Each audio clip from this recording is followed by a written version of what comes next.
This is Audible.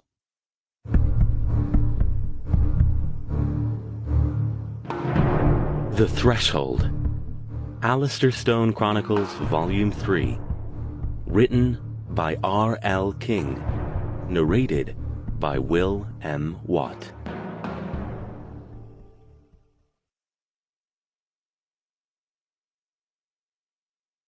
Prologue. Elena Pearsall needed a drink. She glanced at the glowing clock on the top of her dresser. 10:30. A little late to hit the sauce, especially since she had some place to be. She had to finish the Christmas display at Hillerman's tonight, so it would be ready for the big kickoff sale tomorrow morning. She doubted the owners would appreciate it if she had too much to drink and forgot to put pants on Santa, or pose the elves making lewd gestures at each other. The thought made her chuckle. She got out of bed and dressed methodically without turning on the lights. Somewhere in the other room she could hear her cat Crowley rustling around, stalking a mouse or an errant piece of kibble. The sound reminded her of the dream. She sat down to slip on her boots. It hadn't been the first bad dream she'd had recently. Bad dreams normally didn't bother her. Sometimes she even found them useful because they gave her insights or helped her to home in on the answers to some problem that had been plaguing her. But this one was different. For one thing, the content was always the same. For nearly a month now, every 2 or 3 days, the exact same dream. She's standing in a dark forest clearing, surrounded by a thick growth of trees. From beyond the trees she can hear the sound of dozens, hundreds of tiny creatures milling around, skittering, testing the perimeters. She has no idea what they are. She has never seen them, and in the dream she isn't brave enough to venture out of the clearing's protection to investigate. Some instinct inside her knows that would be a bad idea, just as it knows that the skittering creatures don't mean anything good for her. She just stands there, turning around and around in place, watching in fear as she waits to see if they break through. They never do.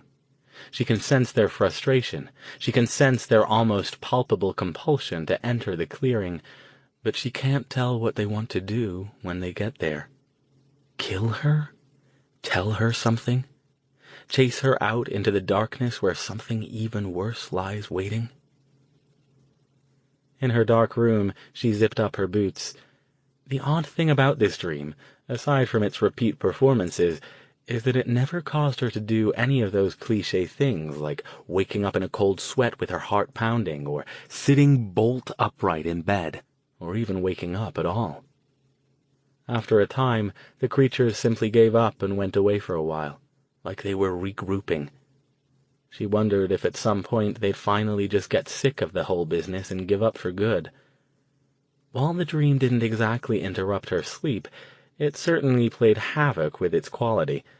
She'd been tired and stressed out for the last couple of weeks. That was why she'd grabbed the brief nap before she had to head out to Hillerman's. She grabbed her heavy coat, wool hat, and scarf off the chair by the door, shrugged into them, and picked up her purse. Calling out a cheerful, "Back later, try not to get into too much trouble," to Crowley, she headed out into the night. She didn't lock her door. Nobody in Woodwich ever locked their doors. It just wasn't that kind of town.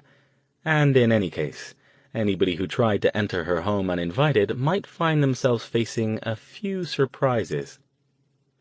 Outside, the moon sparkled on a fresh snowfall. Eleanor loved this time of night. The quiet and peace of a picturesque little town after most of the world had retired behind closed doors and tucked their children in. Sometimes she even enjoyed doing her rituals in the big clearing behind her house, which was nothing like the sinister one in her dream, even if it meant risking discovery. She smiled. Most of Woodwich already thought she was eccentric, but in a harmless, dotty old aunt sort of way. There were a lot of unusual personalities in this small Vermont town, and they all coexisted with each other in a surprisingly amicable manner, all things considered. but they didn't know the half of things about her, and it was better for everyone if it stayed that way. The walk downtown took her about 15 minutes. She took a shortcut through the woods and never once felt fearful or threatened. The sounds of hunting owls and small, prowling creatures comforted her, and when she emerged from the woods a block away from Woodwitch's tiny main street, she was humming to herself in contentment, already going over in her mind what she wanted to do with the display. She planned to try something different this year. Instead of the typical Santa and his elves in their traditional red and green outfits, she would dress them up in a more earthy, primal garb, turning the North Pole toy factory into a kind of cheery woodland revel. She didn't know if Mr. Hillerman would approve, but she was pretty good at persuasion, and she did think the tired old display needed something new. The children would love it, she was sure, and it was almost always easier to ask forgiveness than permission. As she stepped out onto Main Street, snow crunching under her boots, and prepared to cross the street, a figure emerged from the shadows and shuffled toward her. For 2 or 3 seconds she did feel a twinge of fear, but then the figure passed under one of the old-fashioned streetlights, and she smiled. "Hello, Ted. You startled me. You're out late tonight." Ted gave her a vague nod.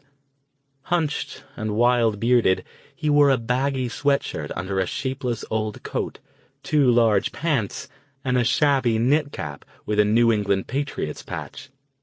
On his back he carried a threadbare green backpack with various items sticking out the top and attached to the sides. "On my way to the park," he told her. His voice was scratchy with disuse. Eleanor nodded. "Is everything all right?" There weren't many homeless people in Woodwitch. It wasn't that the town discouraged them, but it wasn't a particularly hospitable place for those who lived on the streets, especially in the late fall and winter, since it had no official shelter. Most of the homeless headed for the larger nearby towns with better services, but Ted was a kind of fixture around here. He shrugged. Yeah.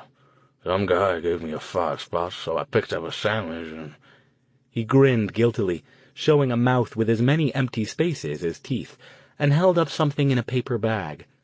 Eleanor couldn't miss the whiff of cheap booze. "Running a little late is all." "All right, then. You be safe, Ted. Have a good night." Eleanor smiled a farewell and continued on her way across the street. "You too, Miss Pearsall." He started to shuffle off again, then stopped. "Miss Pearsall?" Eleanor turned back. "Yes, Ted?" The grimy face looked troubled. I dunno. Just be careful, okay?" "Any particular reason?" Her brow furrowed. This was something new. Ted rarely had anything to say to her beyond a greeting and the occasional request for a handout. Again he shrugged, a little shudder running through his hunched body. "I dunno. Just be careful is all." He raised his bottle in its paper bag and took a swig, swiping his filthy jacket sleeve across his mouth. Eleanor regarded him for a moment. "I will, Ted. I promise. You'd better get going. It's late, and you need to get yourself somewhere out of the cold." Ted made a vague gesture with the hand holding the bag of booze, then trudged off again without a word. Eleanor watched him go, standing there for a moment in the middle of the street, then started off again. She liked Ted, but he wasn't exactly all there. Putting him out of mind, she crossed the other half of the street and continued to her destination. Hillerman's department store was as much a fixture of Woodwitch as Ted was, a kind of central hub where everyone ran into everyone else while going about their daily routines. It didn't do the same level of business anymore since the mall had gone up in Helmford a few years back, but the old-timers still did most of their general-purpose shopping here, from clothes to hardware to small appliances and kitchen gadgets. It dominated its block on Main Street, which was only 3 blocks long. The space behind its 2 large display windows always lit up and decorated for the latest holiday, sale, or local event. For the past 10 years, it had been Eleanor's job to design and set up these displays, and she was semi-famous around town for it. People were always stopping her at the grocery store or the gas station, slyly asking her what she planned to do next. She never told them.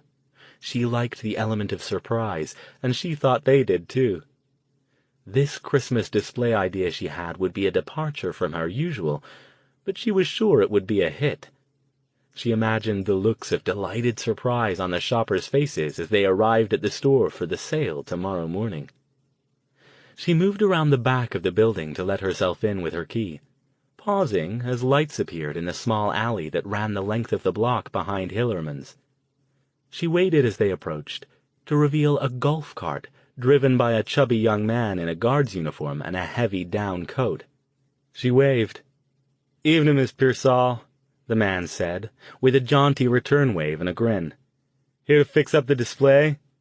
"That I am, Dwight. Can't wait to see what you come up with. I'll be around if you need anything. Just give me a call on the radio, okay?"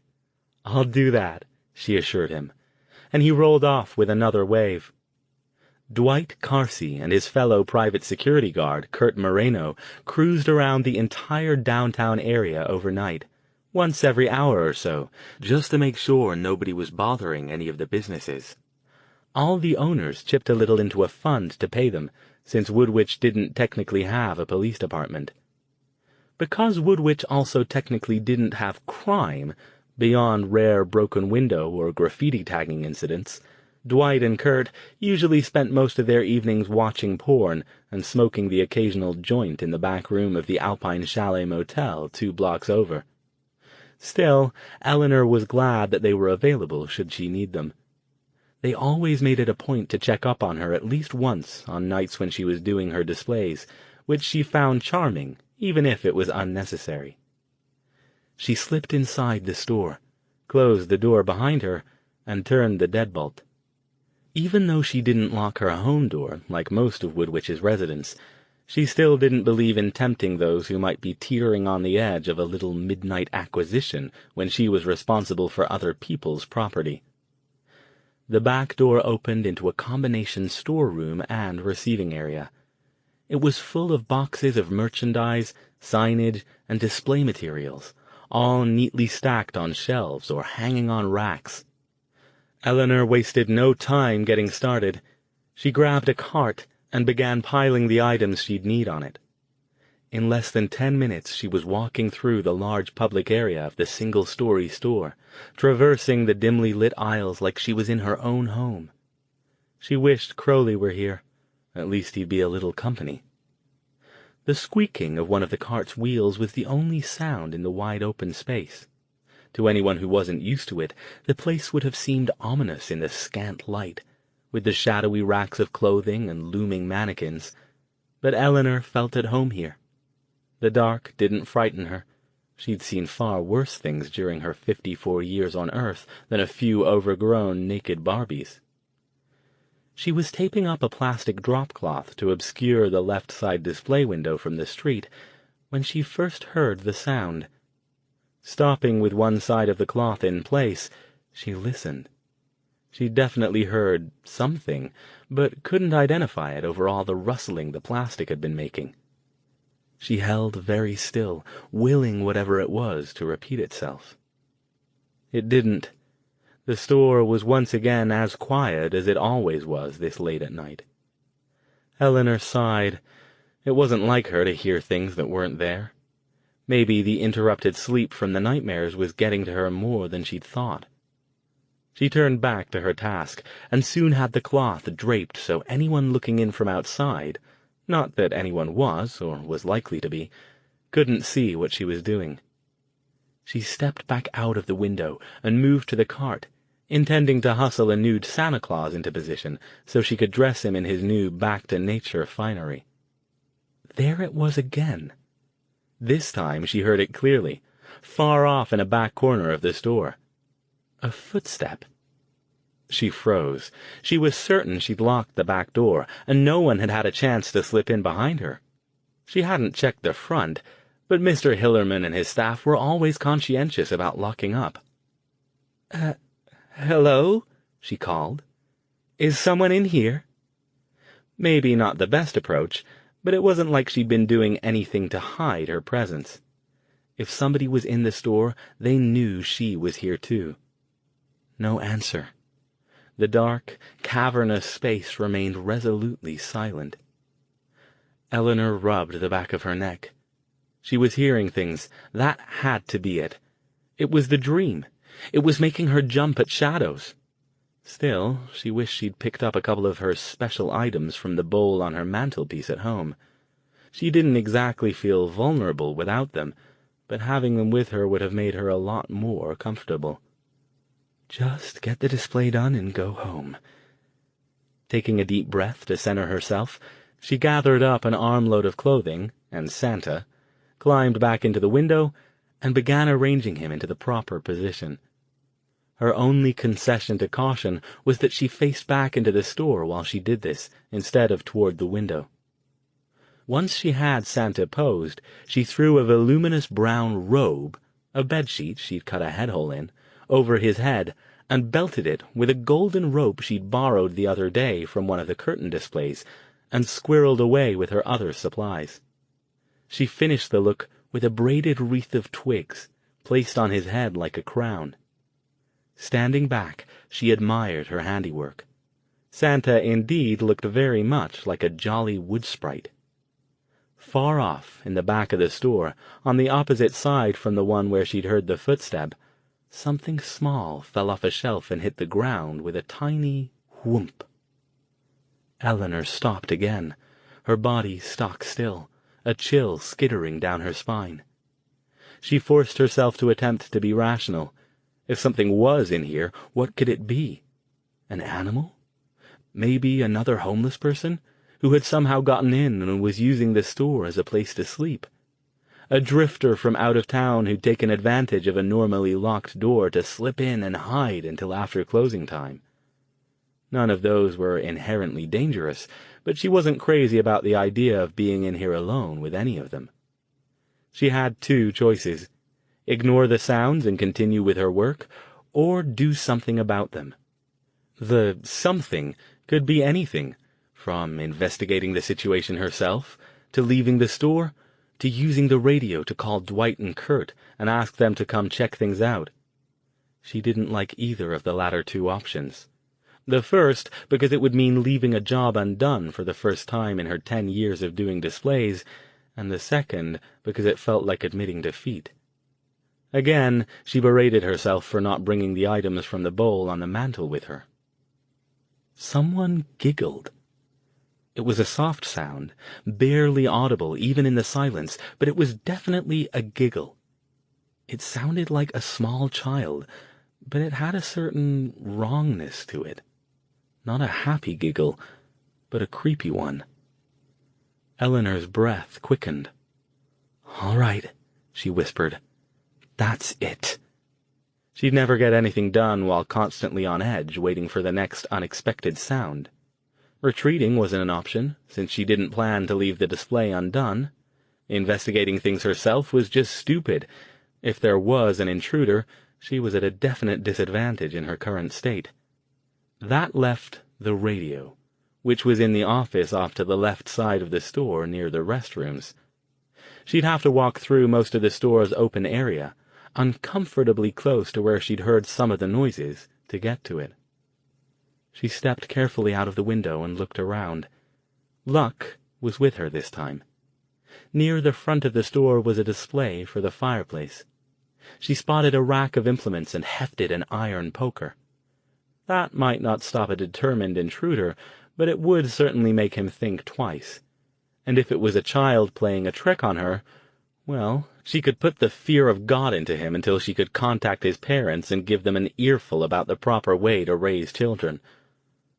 Though her hand holding the poker shook as she crossed the store, nothing accosted her, and no more strange sounds were forthcoming. By the time she reached the door to the office, she began to think she had just been hearing things, and felt almost embarrassed about disturbing Dwight and Kurt for a false alarm. Almost, but not quite enough not to do it. Besides, she rationalized, they were probably bored, and would relish the opportunity to make themselves useful. The office door wasn't locked. She pushed it open, reached around to flip on the light. After verifying that no one lurked there, she slipped inside and closed and locked the door. Keeping a close eye on it, she switched on the radio. It crackled for a moment, then settled into a low hum. She keyed the mic. "Dwight? Kurt? Are you there?" There was a brief pause, and then Dwight's reassuringly tinny voice emerged from the ancient speaker. "Is that you, Miss Pearsall?" "It's me," Eleanor replied. She felt a lot better hearing another human voice. "Something up?" She paused. "There might be. I know it sounds silly, but I'm hearing noises in here, like maybe somebody or an animal or something got inside the store." Dwight's voice sounded accommodating, but not too concerned. "We'll come by right away to check it out, Miss Pearsall. Probably just a possum or a cat or something got in. Don't you worry. Just sit tight in the office and we'll be there pronto. 5 minutes max." "Thank you, Dwight. I appreciate it. I hate to take you away from the warm—" "No problem, Miss P. Just sit tight." The line went dead with a couple of final crackles. Eleanor replaced the mic in its cradle and slumped into a nearby chair. She was surprised at the relief that washed over her at the thought that someone else would be here soon to help her get this sorted out. The more she thought about it, she was sure it had to be a cat or other small animal. "But cats don't giggle," said a little voice in the back of her mind. She waited in silence, willing herself not to sneak glances at her watch or at the clock on the wall. She didn't hear any other noises outside, but she didn't think the little sounds she'd heard would be loud enough to be audible through the closed office door. It was hard not to imagine something furtively sneaking up, waiting for her to open the door so it could pounce. "Don't be an idiot," she whispered. In truth, she had no idea why this frightened her as much as it did. She'd dealt with far worse, at night, and alone. Again, she decided it must be the nightmare and lack of good sleep playing hell with her nerves. That was all. "Miss Pearsall?" A faint voice filtered through the door. "You there?" She leapt out of her chair and hurried over to open the door. She had rarely been so happy to see anyone as she was to watch Dwight's portly, flashlight-wielding form approaching through the dry goods department, followed by his taller and thinner partner, Kurt. "I'm here," she called. "Thank you so much for coming." "No trouble at all," he said. "Now, let's check out this sound. Where'd you hear it again?" She told them the approximate locations of the 3 different sounds she'd heard, or thought she'd heard, and they set off in 2 different directions with their flashlights blazing. She remained at the front of the store, near her display, and watched the lights bobbing around, up one aisle and down another, until at last both young men reconvened near the store's front door. Dwight sighed and shook his head. "We didn't see anything, Miss Pearsall. No sign that anybody's here or anybody's been here." She stared at him. Would it be possible for an intruder to hide well enough to fool 2 security guards, even if they were, admittedly, not among the highest on the professionalism scale? "You looked under the spinning clothes racks? Behind the furniture?" Kurt, who hadn't spoken yet, nodded. "Not that many places for somebody to hide in here," he said. He was a lanky young man with a shock of unruly dark hair, a dusting of pimples across his forehead, and a bad case of jug-ear. "And you checked the back room?" "When we came in. We locked the door behind us and looked around back there to make sure nobody was trying to make a break for it. We even checked the Johns," Kurt added. "Nobody in here but you, Miss Pearsall." Eleanor sighed, embarrassed now. "I'm sorry, guys. I really didn't mean to drag you all the way out here in the cold for—" Dwight grinned, waving off her apology. "It's fine, really. You know this is the dullest job in the known universe, right? Anything that lets us get out and pretend to do something useful is cool with us. Bonus if we don't have to do anything dangerous," Kurt added, with his own rather goofy grin. Eleanor noticed that both of them had the definite whiff of the heathen weed hovering around their persons. "Well, all right then," she said, conceding. "But don't think I don't appreciate it." "Not a problem," Dwight said. He nodded toward the window. "That your display? Santa looks different." "Just something new I'm trying," she said, turning back to look at her work. "You just wait till it's finished." "You know," Kurt said, in a conversational tone, "it's really a shame you didn't decide to join us." Eleanor was about to say something else about her display when the oddness of the guard's words sunk in. She turned around, convinced that whatever he had said, she'd misheard it.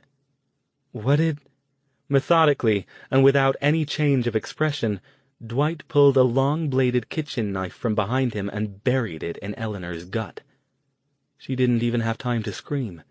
Kurt, as if he had been expecting Dwight to stab her, moved forward and clamped one hand over her mouth while the other grabbed one of her wildly flailing arms and locked it behind her back. Dwight had not yet pulled the knife out.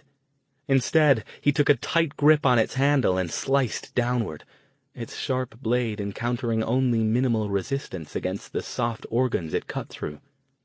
Blood sprayed out in all directions, covering Dwight's uniform shirt, his face, his hands. Eleanor, desperate with panic and incoherent with pain, could do nothing but flop back and forth in ever more feeble attempts to pull herself free of Kurt's grasp. But she accomplished nothing more than to worsen her already grave situation. Her blood, her intestines, and her life essence flowed out of her, and she knew, even amid all the pain, that she was powerless to stop it. She saw and heard two things before unconsciousness and then death mercifully took her. The first was Dwight's face, slack-jawed and transported with near rapturous pleasure. The second was the far-off sound of giggling, accompanied by the mental image of a dark forest clearing ringed by trees.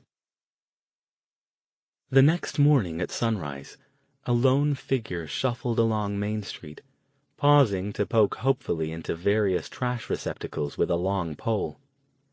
He moved with a swaying, methodical gait, still feeling a little out of it after his previous night of drinking. Mostly he paid attention to the sidewalk and the trash cans, but something made him look up as he passed Hillerman's department store. Perhaps he remembered in some back corner of his mind that there would be something to see in the window this morning. What he saw, however, made him stagger backward and almost fall into the street, his big green backpack dropping to the snowy sidewalk beside him.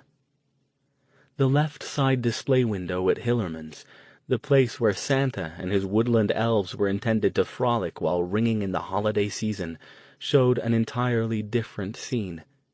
Santa, still in his brown robe and wreath of twigs, held a blood-stained knife menacingly above his head. Below him, spread out on a sheet-covered table, lay the form of a middle-aged woman, her body covered with slashes and cuts, her arms and legs spread out and tied to the legs of the table like some kind of ritual sacrifice. Her mouth gaped wide in a silent scream of terror, and Santa leered over her with a red-streaked face and gore-strewn beard. Around the table, the elves, still in their green and red traditional garb, looked on with macabre glee. Dried and clotted blood streaked the window itself, providing a grisly frame for the scene. "Oh, God," Ted whispered, tears springing to his crinkled eyes. "Oh, God. Miss Pearsall, why didn't you listen to me and be careful?" He sagged to the ground. He was still there when the early morning sales-seekers arrived soon after, eager to discover what Eleanor had done to surprise them with the display this year. Part 1. Discoveries. Chapter 1. Considering the impact he'd made on the world in his many years of international celebrity and profligate philanthropy, The demise of the last remaining bit of what had once been Gordon Lucas was altogether anticlimactic. The event was witnessed by only 3 mourners, seated around a small table. In the center of the table rested a construct of crystals and wires, fashioned into a roughly cubical shape about the size of a child's building block. They weren't watching the construct, though, but rather what was inside it.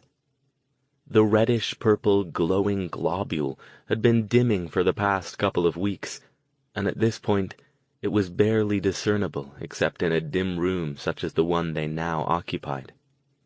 "I don't think it'll be long now," Alastair Stone murmured. He'd spent most of his spare time studying the construct and gathering what little data he could from the thing inside. Though the nature of the cage made precise measurements difficult, he'd managed to put together several pages of notes. "You don't think it's gonna, explode or anything when it goes?" Jason Thayer asked, a little nervously. Even after all he'd been through in the previous few weeks, he was still more than a bit uncomfortable around this sort of thing. He liked his life to be predictable, which was really quite amusing given his current situation and companions. "It's rattling around like crazy in there," said Verity Thayer. "You can tell it wants out bad." Her voice, unlike her brother's, held curiosity and interest. She leaned in with her elbows propped on the table, her eyes never leaving the little glowing thing inside the construct.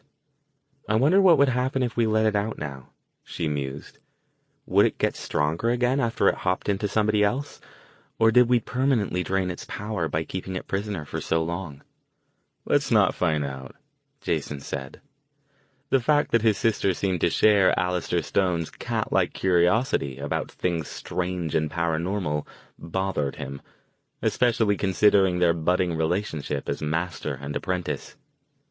"Don't worry," Stone said with a raised eyebrow. "I have no intention of letting this little beastie out of its cage. He stopped, his attention focusing back on the construct. Something new was happening in there. The faintly glowing ball flung itself against the cube's walls, and an almost inaudible buzz or hum emanated from within. None of the trio had ever heard it make any kind of noise before. As they watched, its urgency increased, along with the speed at which it caromed off the inner boundaries of its tiny prison. "It's like it knows it's dying soon," Verity said in a near whisper. It appeared she was correct. The little ball continued darting around madly, gaining brightness as it did. Its sickly, red-purple glow increased, as did its size.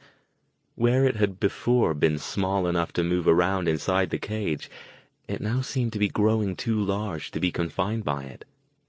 "Is it going to break out?" Jason asked, leaning in. "I don't think so," Stone said. But nonetheless he sat up a bit straighter, as if preparing himself for action if necessary. The glowing ball grew both larger and brighter, until it strained against the edges of the construct. After a few seconds, the cube itself began to move, rattling on the table.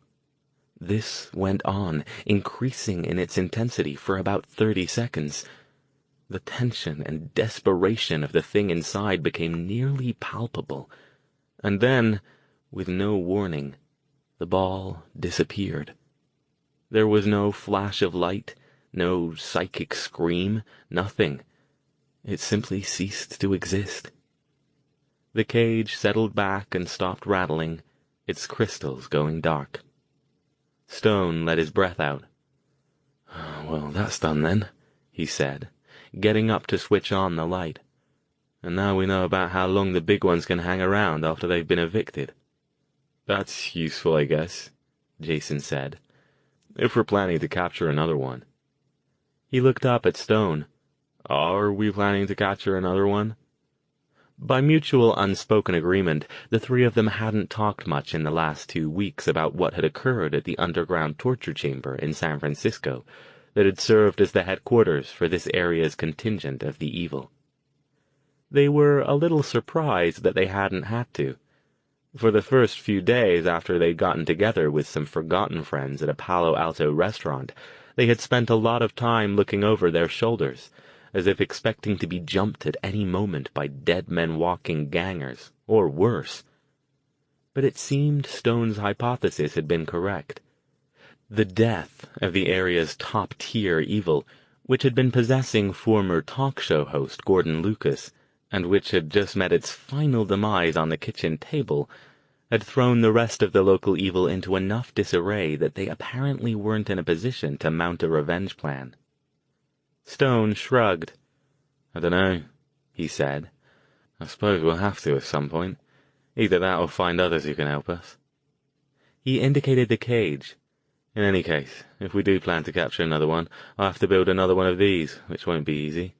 This one's dead now, and the materials to build it weren't easy to get hold of."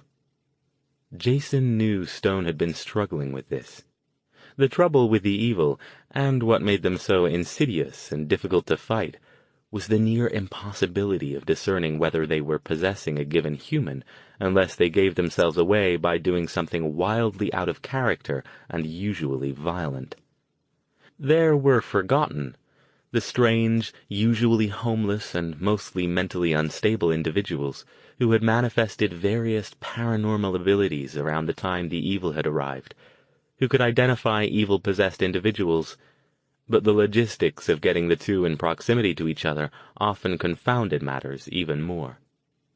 Worse, since the evil preferred to possess people in positions of power, it was dangerous to reveal anything to the authorities without taking a risk.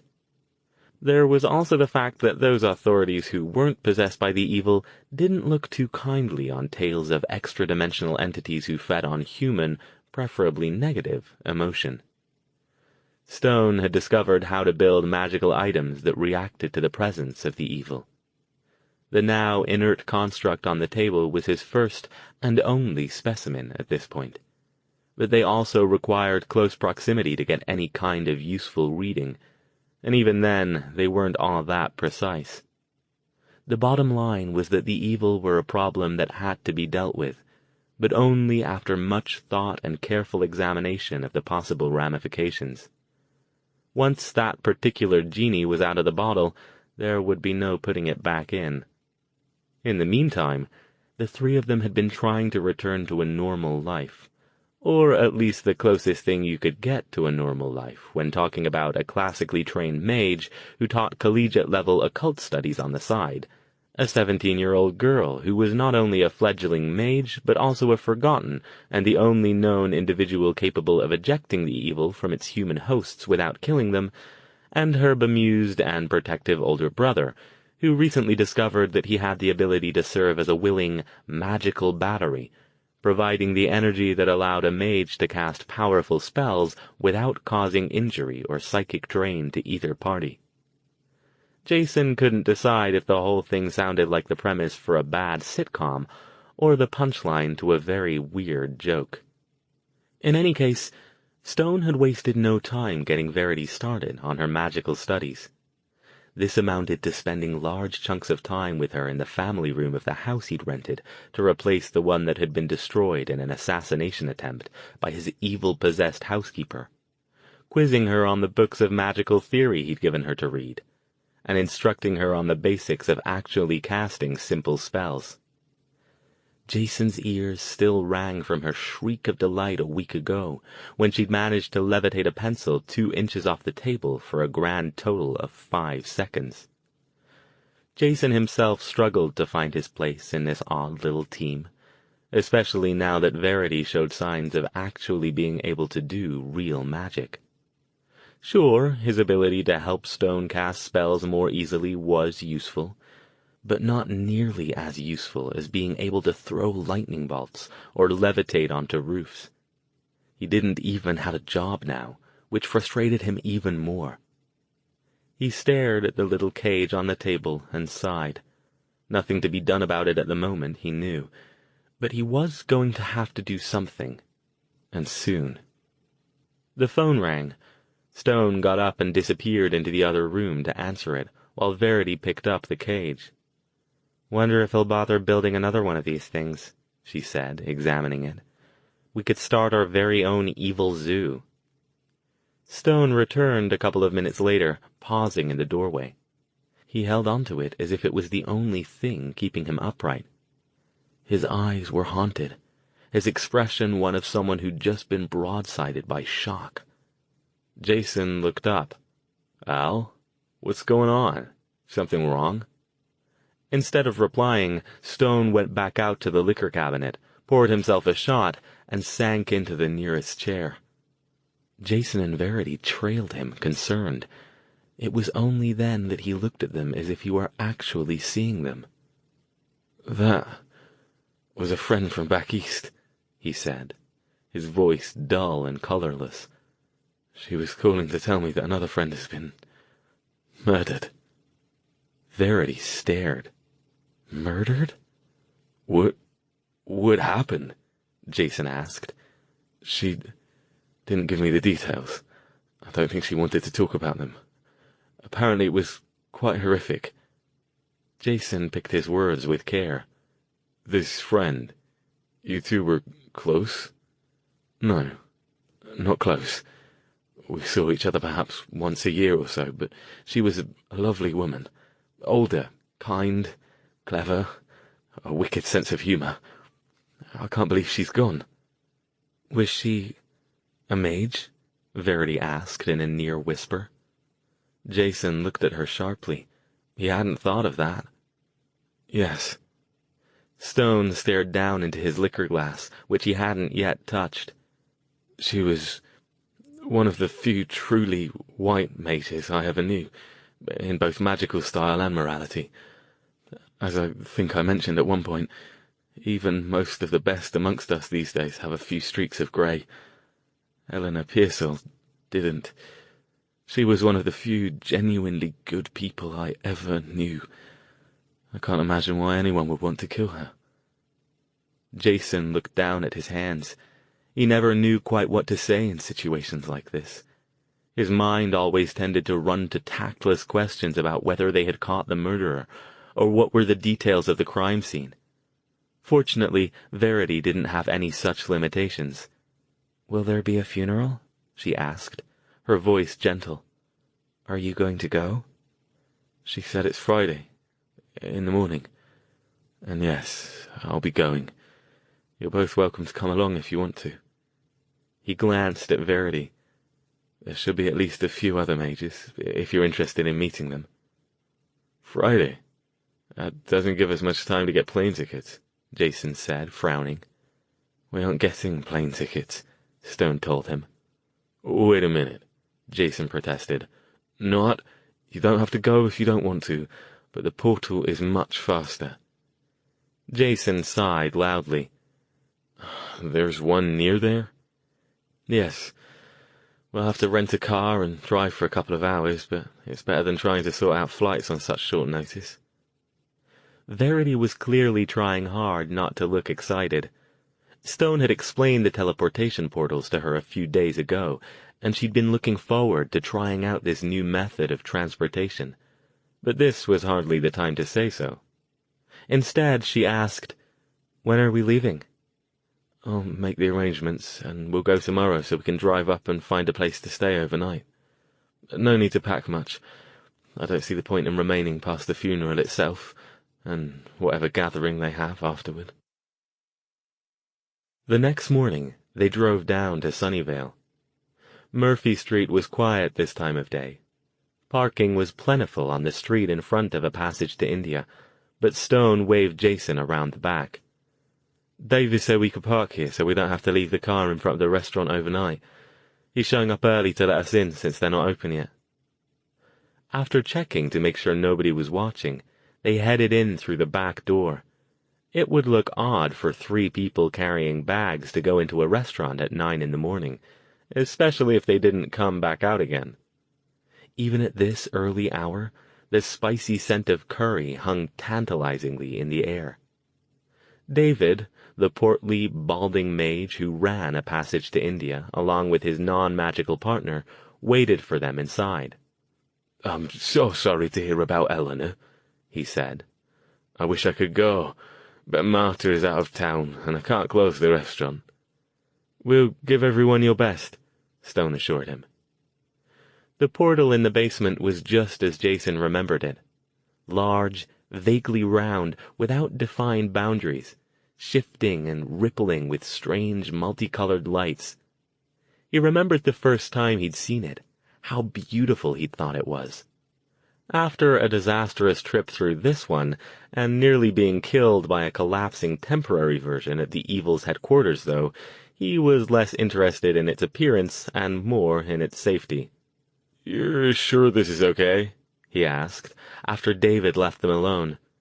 Stone was already calibrating the portal to send them to their destination, somewhere in Lowell, Massachusetts. "You said those things home in on emotion. You seem pretty upset about your friend. Don't worry," Stone said after a moment, stepping away from the portal. "That's part of being trained as a mage, the ability to put aside one's own emotional state when necessary. It's probably a good thing that you two didn't know Eleanor, though. It will make things easier." "So we just step through?" Verity asked. Stone had explained the highlights of the travel in the overworld to her on the trip down, with Jason adding the layman's interpretations, so she had a pretty good idea what to expect. Still, Jason knew hearing it described and actually experiencing it were as different as listening to a symphony and trying to understand it by hearing someone tell you about the individual notes. It didn't translate well. "Yes, exactly." Stone nodded toward the portal. "Just stay close together and keep walking. And remember not to be afraid. The trip will be very short. No more than a minute and we'll be out on the other side." Verity didn't look scared in the slightest. To the contrary, she regarded the portal with shining-eyed anticipation. "Don't worry," she said. "I'll be fine. I'm a lot tougher than my big chicken of a brother." "We'll see," Jason said darkly. In reality, he was proud of her courage. He just hoped he could match it. Even though Stone had fixed it so he could go through without attracting the attention of the overworld's occupants, the place still made him damn nervous. "All right, then. Ready?" "Ready," Verity said. "No, but let's go anyway," Jason said. He put his hand on Stone's right shoulder, and Verity put hers on his left, and together they stepped through the electric mists. Verity screamed. Chapter 2. The cry wasn't startled, or surprised, or mildly frightened. It was a full-throated, ear-piercing shriek of utter and complete terror. Verity ripped her hand from Stone's shoulder and clamped it, along with her other one, to the sides of her head. "Bloody hell!" Stone snapped, spinning to face her. She was doubled over now, as if in some kind of agony, but nothing was near her. "What the—" Jason started, but Stone didn't let him finish. He picked Verity up, slung her, still screaming, over his shoulder, and whirled back toward the portal they'd just entered. "Come on," he ordered. "We're going back." Jason took a quick look around before following the mage. The flitting, hazy-gray things in the overworld, that generally ignored them on normal trips through the portal, hurried toward their location. "Oh, fuck, not again," he whispered. And then he was back through, and the creatures were gone. Stone had fallen to his knees, struggling to lower the still screaming Verity to the floor without dropping her. Jason quickly got next to them and helped. "What's wrong with her?" he demanded. Even he, on his disastrous first trip through the overworld, hadn't freaked out this badly. "No idea." Stone barely seemed to notice he was there. Bending over Verity, he took her wrists and tried to pry her hands off her head. "Verity, pull yourself together," he ordered. "We're out of there now. You're all right." Gradually, she stopped screaming, and over the next few minutes she slowly got herself under control, although she still shook. Her breath still came fast and hard, as if she had just run several miles with a pack of monsters in hot pursuit. Eventually, she opened her eyes and stared up at Stone and Jason. She swallowed once, tried to say something, but ended up just shaking her head. Her whole body was bathed in perspiration. Her short, spiky, dark hair stuck to her sweaty forehead. "You okay?" Jason asked, kneeling next to her. She gulped several deep breaths. I think so," she got out between them. "What happened?" Stone asked. "Do you have any idea what caused that?" He, too, breathed hard as the adrenaline spike that had allowed him to pick Verity up and hustle her around like a sack of potatoes wore off. She struggled to sit up. Jason hauled her to her feet and helped her to the wall so she could sag against it, since the portal room had no furniture. Stone followed, looking concerned. "I don't really know," she said. "It's like the minute I was in there, I felt like my head was going to explode, like things were trying to get in." She took another deep breath. "Like something was pressing on me and it was going to kill me or drive me crazy or pull out my brain." Over Verity's bowed head, Jason looked at Stone. "Have you ever heard of this before?" he whispered. Stone shook his head. Returning his attention to Verity, he said, "You say you felt this as soon as you went inside the portal?" She nodded without looking up. "Nothing before that?" I don't think so, no." "Was it when you saw the creatures?" Jason asked. That made her look up. "What creatures?" Jason's eyes widened. "The gray, foggy things flying around in there. You didn't see them?" Verity shook her head. "Like I said, pretty much the second I got in there I felt like my brain was coming apart. I didn't really get much chance to see anything." Stone had the 1,000-yard stare again. The one that Jason knew meant his mind was moving fast as it tried to make sense of what had happened. "Al?" The mage scrubbed his hand across his face. "This is new," he said, still sounding preoccupied. "I've seen a few cases of people who didn't react well to the overworld. Your case, Jason, and my own on my first time through when I was a teenager. But I've never heard of a reaction that violent before." Verity looked concerned. "Does this mean I'm not going to be able to go through?"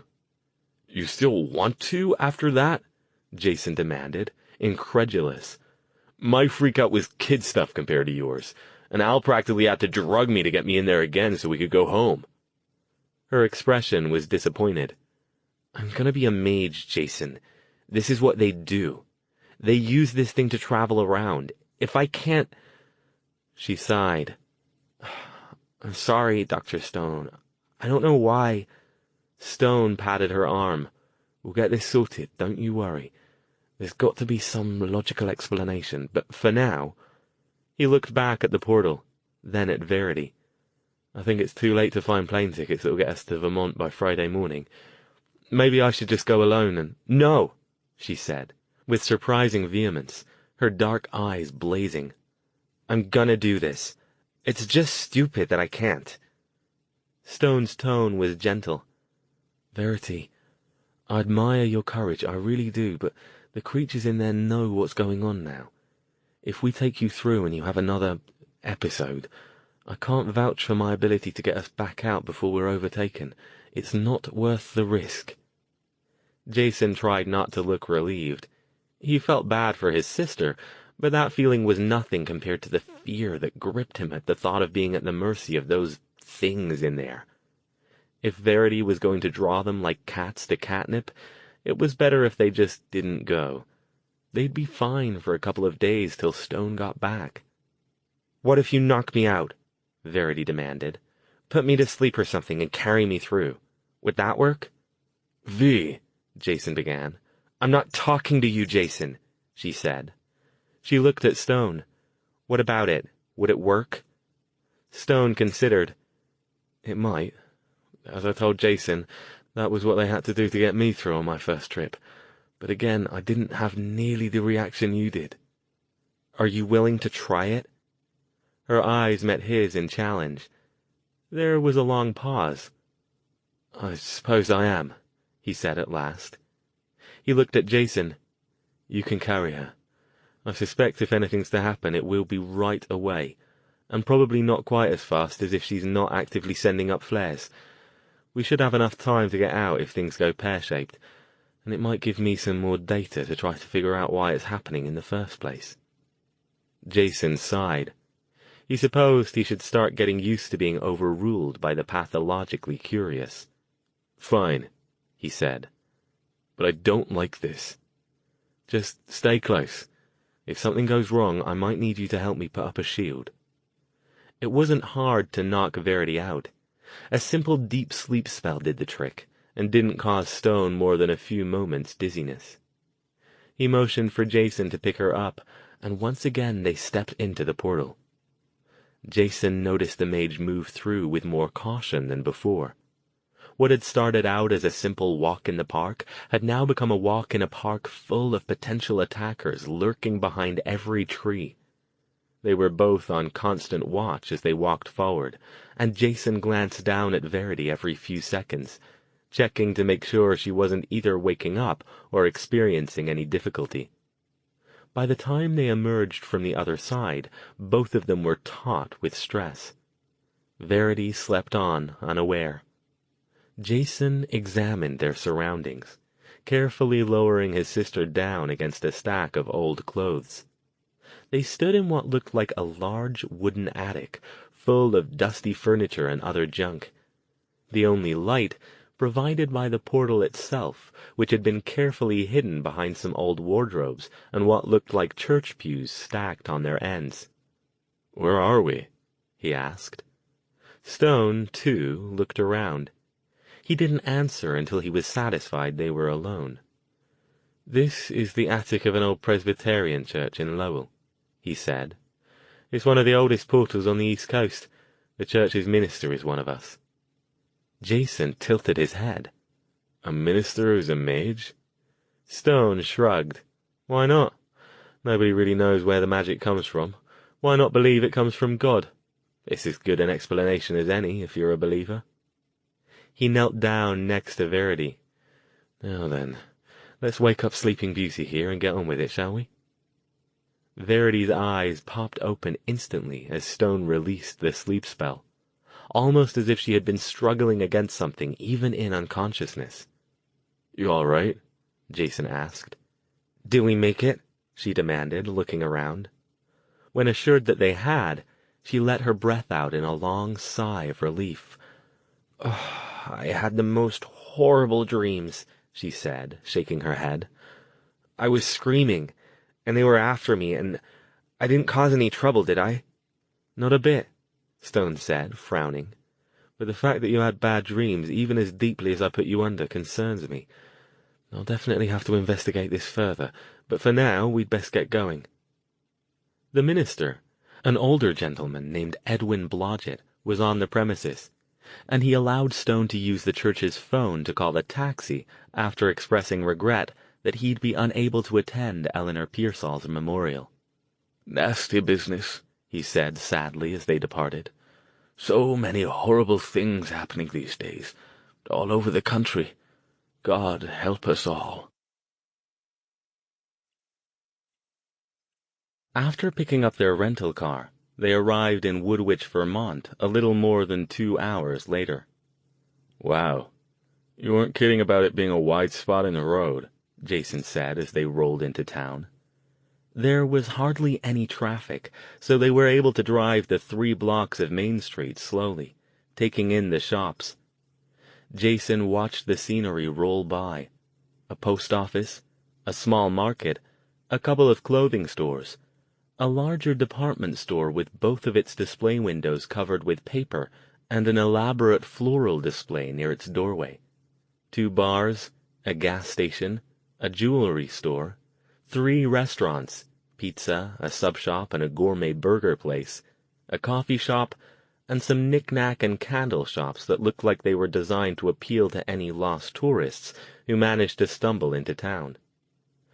Old-style wrought-iron street lamps lined the street on both sides. Although it was midday, few people strolled on the sidewalks. "You think they even have a place to stay here?" Jason asked. "It doesn't look like they get many tourists, especially this time of year." Stone kept driving.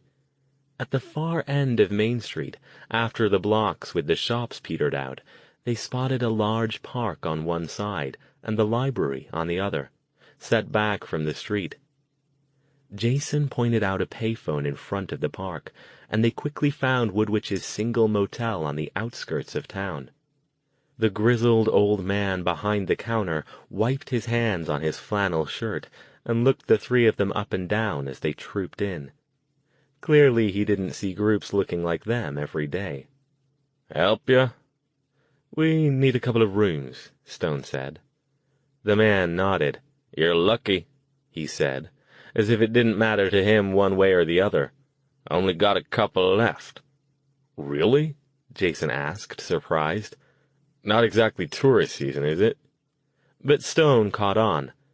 "They're here for the funeral," he said softly. Something flickered in the man's dark eyes, and he looked up. "Yeah. You knew Miss Pearsall?" He looked like he wasn't sure he believed it. "I did," Stone said. "I'm Ralph Goff," he said, offering his hand. "Miss Pearsall was quite a character." His tone suggested that this was the highest compliment he could bestow. "Such a terrible shame what happened." "Indeed," Stone said. "Our mutual friend who called to let me know didn't go into detail about the circumstances." Jason started to say something, but decided not to. He faded back to stand next to Verity. "Terrible, terrible shame," Ralph Goff said again, shaking his head.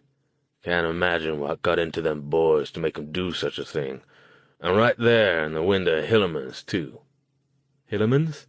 "Department store," Goff said, hooking a thumb back toward Main Street. "Miss Pearsall did all the holiday displays, so she'd go in at night and finish 'em up."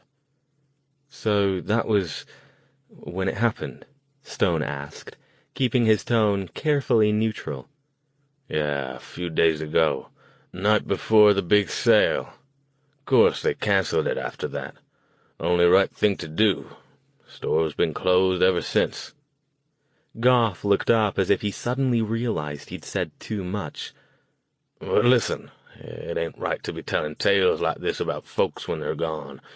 It don't matter how she died, just that she was a great lady around here for a long time, and we're all gonna miss her." "I quite understand," Stone murmured, graciously accepting that they wouldn't get any more details from Ralph Goff. "The rooms?" "Oh, yeah." He aimed a suspicious look at Verity and Jason. "You three related?" Given Stone's obvious British accent and Jason's just as obvious American one, he looked like he doubted it. "She's my sister," Jason said, a little annoyed. "Why? Is there some problem?" No problem," the man said, refusing to be perturbed. "Just don't want no funny business going on in my rooms is all." Verity spoke for the first time, looking amazed. "We're here for a funeral?" she reminded him. "You old perv" unstated, but heavily implied. "Remember?" Goff shrugged. "Don't get your wind up, miss. I didn't mean nothing." He reached around behind him, pulled 2 keys off a wooden pegboard, and handed them to Stone along with a slip of paper. "Sign here and leave a credit card number." Stone, Jason, and Verity remained inside their rooms just long enough to drop their bags on the beds and freshen up a little after the drive.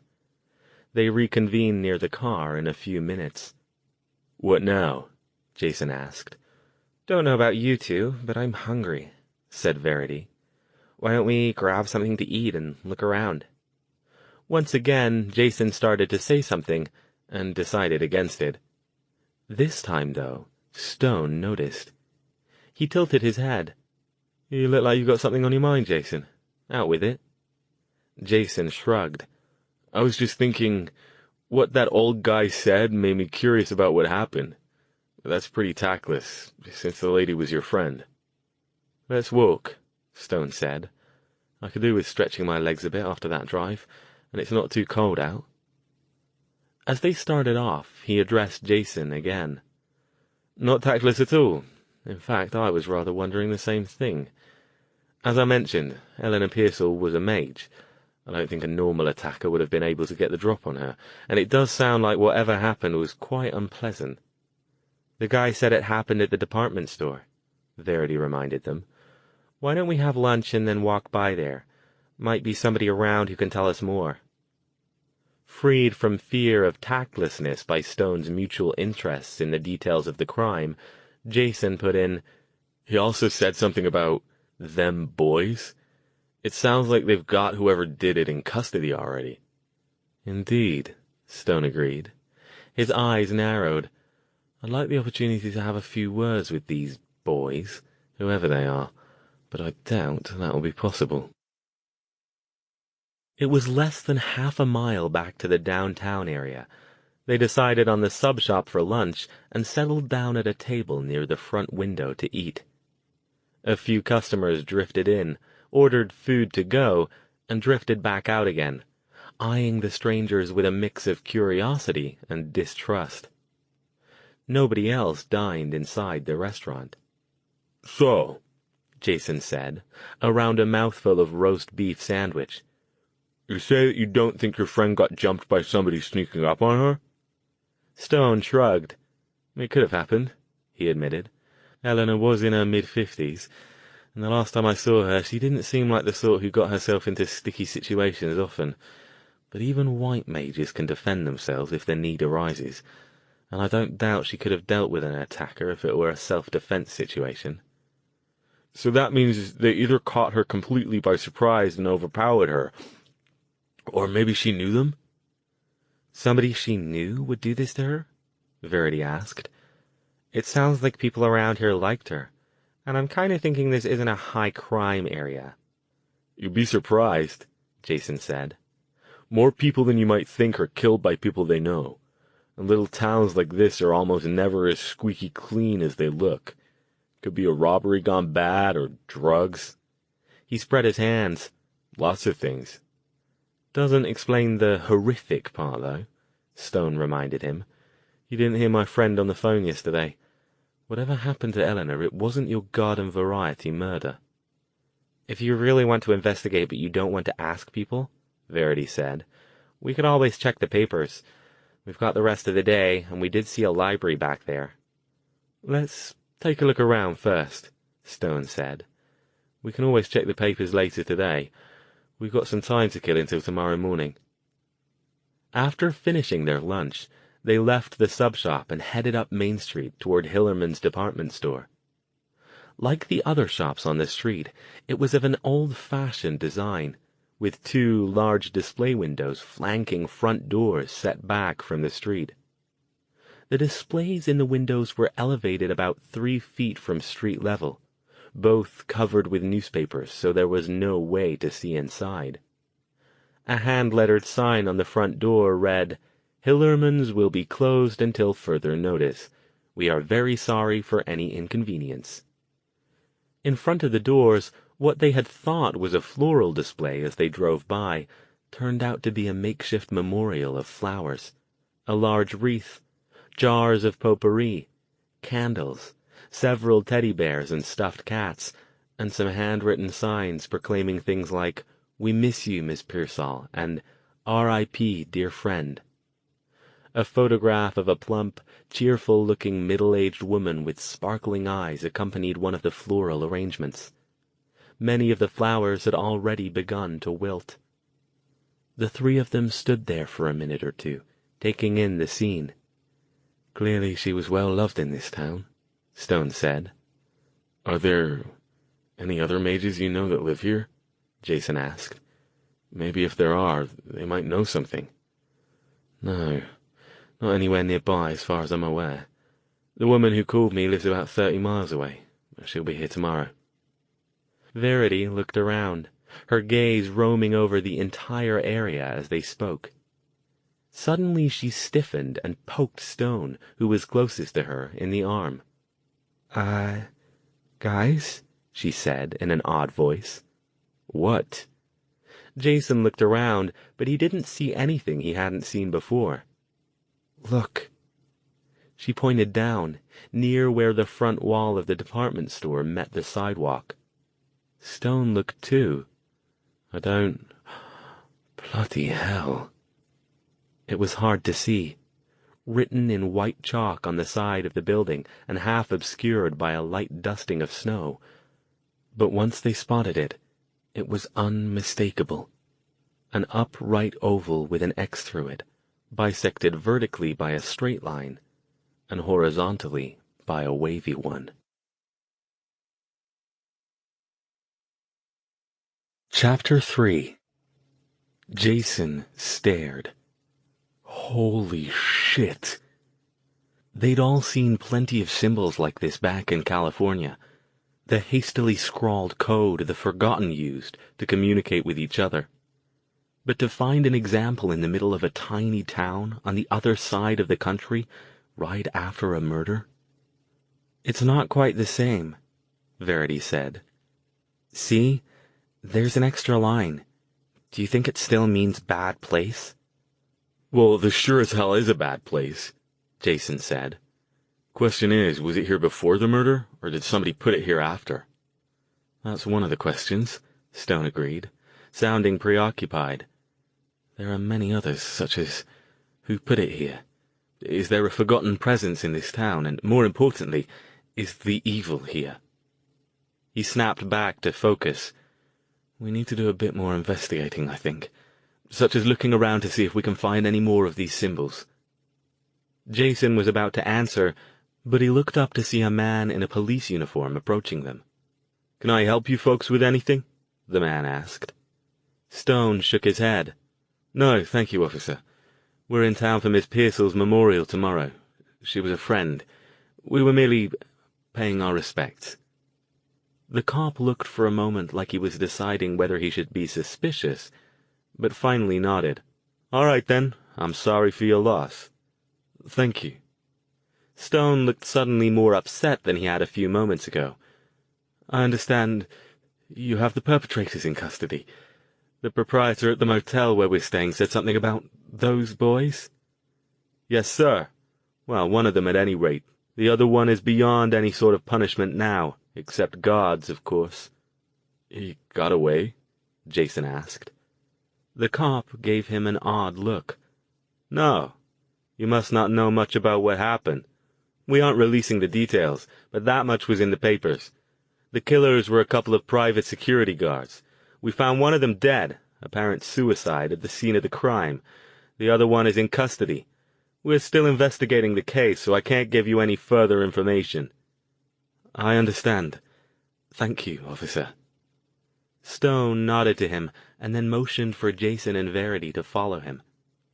Once they had verified that the cop had headed off in the other direction, he stopped again in front of one of the knick-knack shops, and appeared to be examining the wares in the window. Well, that got us a bit more information anyway.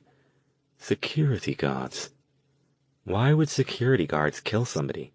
Verity asked. Seems like people would know pretty quick who did it, if she was killed inside the department store and they had access to buildings after hours. That adds another to our ever-growing store of good questions, Stone said. That cop was County, Jason said. I don't think he's from Woodwich. Is that relevant? Stone asked. Jason shrugged. Not really, except it probably means the town itself doesn't have a police force. Lots of towns this small don't, especially with all the funding cuts in the last few years. They end up having to consolidate with other nearby towns, or more often just let the county handle it. So it probably means you didn't know your friend personally. Which might be the reason for the security guards, Verity pointed out. Well, Stone said, we're not detectives, and it's not our job to investigate the crime. All I want is to know a bit more about what happened and figure out if there's a forgotten presence in Woodwich. If there is, I'd like to find them and have a chat with them if we can. There's no reason to believe anything out of the ordinary is going on. As you pointed out, Jason, murders happen all the time, and my friend's version of horrific might be a lot tamer than we're suspecting. It's a terrible thing if Eleanor was murdered during a botched robbery attempt, but... He shook his head ruefully.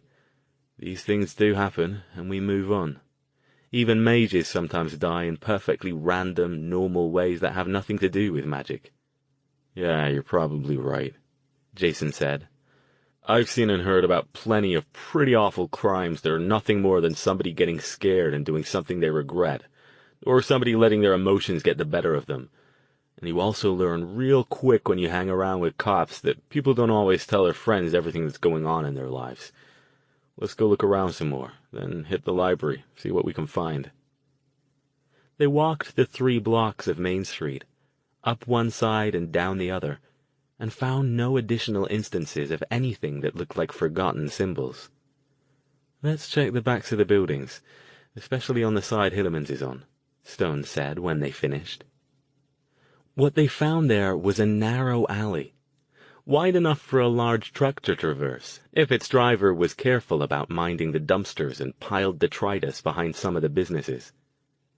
Its dinginess stood in contrast to the neat appearances of the little colonial-style storefronts, with dirty drifts of snow melting against the buildings, piles of trash, and soggy, empty boxes. Again, sharp-eyed Verity spotted the symbols first. The first set was behind Hillerman's, near the heavy metal back door. 3 of the modified Bad Place symbols lined up at knee level, along with 2 others they didn't recognize. Stone pulled out a small notebook and a pen from his overcoat pocket and jotted the 2 new ones down, along with the updated version of the one they knew. "Curiouser and curiouser," he murmured. Jason covered his hand with his jacket sleeve and tried the door. It was locked tight. They found a second set scrawled behind one of the bars a few doors down from the department store. This time they recognized the familiar Triangle and Ray's Good Place sign, along with another collection of several others they didn't know. Stone dutifully entered them in his book next to the first set, adding a note about where they'd found them and when. "The ones behind the store look fresher than these," Jason observed, squatting down to examine the new batch. "These look like they've been here a while. In fact, look, these 2 have been painted on, not drawn with chalk." "Good catch," Stone agreed. "Let's nip in here for a moment then, shall we? Maybe we can find out why this is a good place." The back door was open. They headed down a hallway with restroom doors on either side and old-style beer signs on the walls, and out into the bar proper. Unsurprisingly, for a mid-afternoon in a town where they hadn't seen 10 people since they arrived, the place was deserted, except for a rangy, bored-looking 50-ish man behind the bar, who looked like he was doing a crossword puzzle in a magazine. He looked startled to see them and hastily stashed the magazine. "Afternoon, folks. Help you?" Stone sat down at the bar, and Jason and Verity joined him. "Guinness, please, if you have it." "Course I do," the man said. Jason ordered a local microbrew, and Verity got iced tea. "Not from around here?" the bartender said, as he got their drinks together and placed them on the old but scrupulously clean surface in front of them. His voice was gravelly and easygoing, the voice of a man whom it would be very hard to get a rise out of.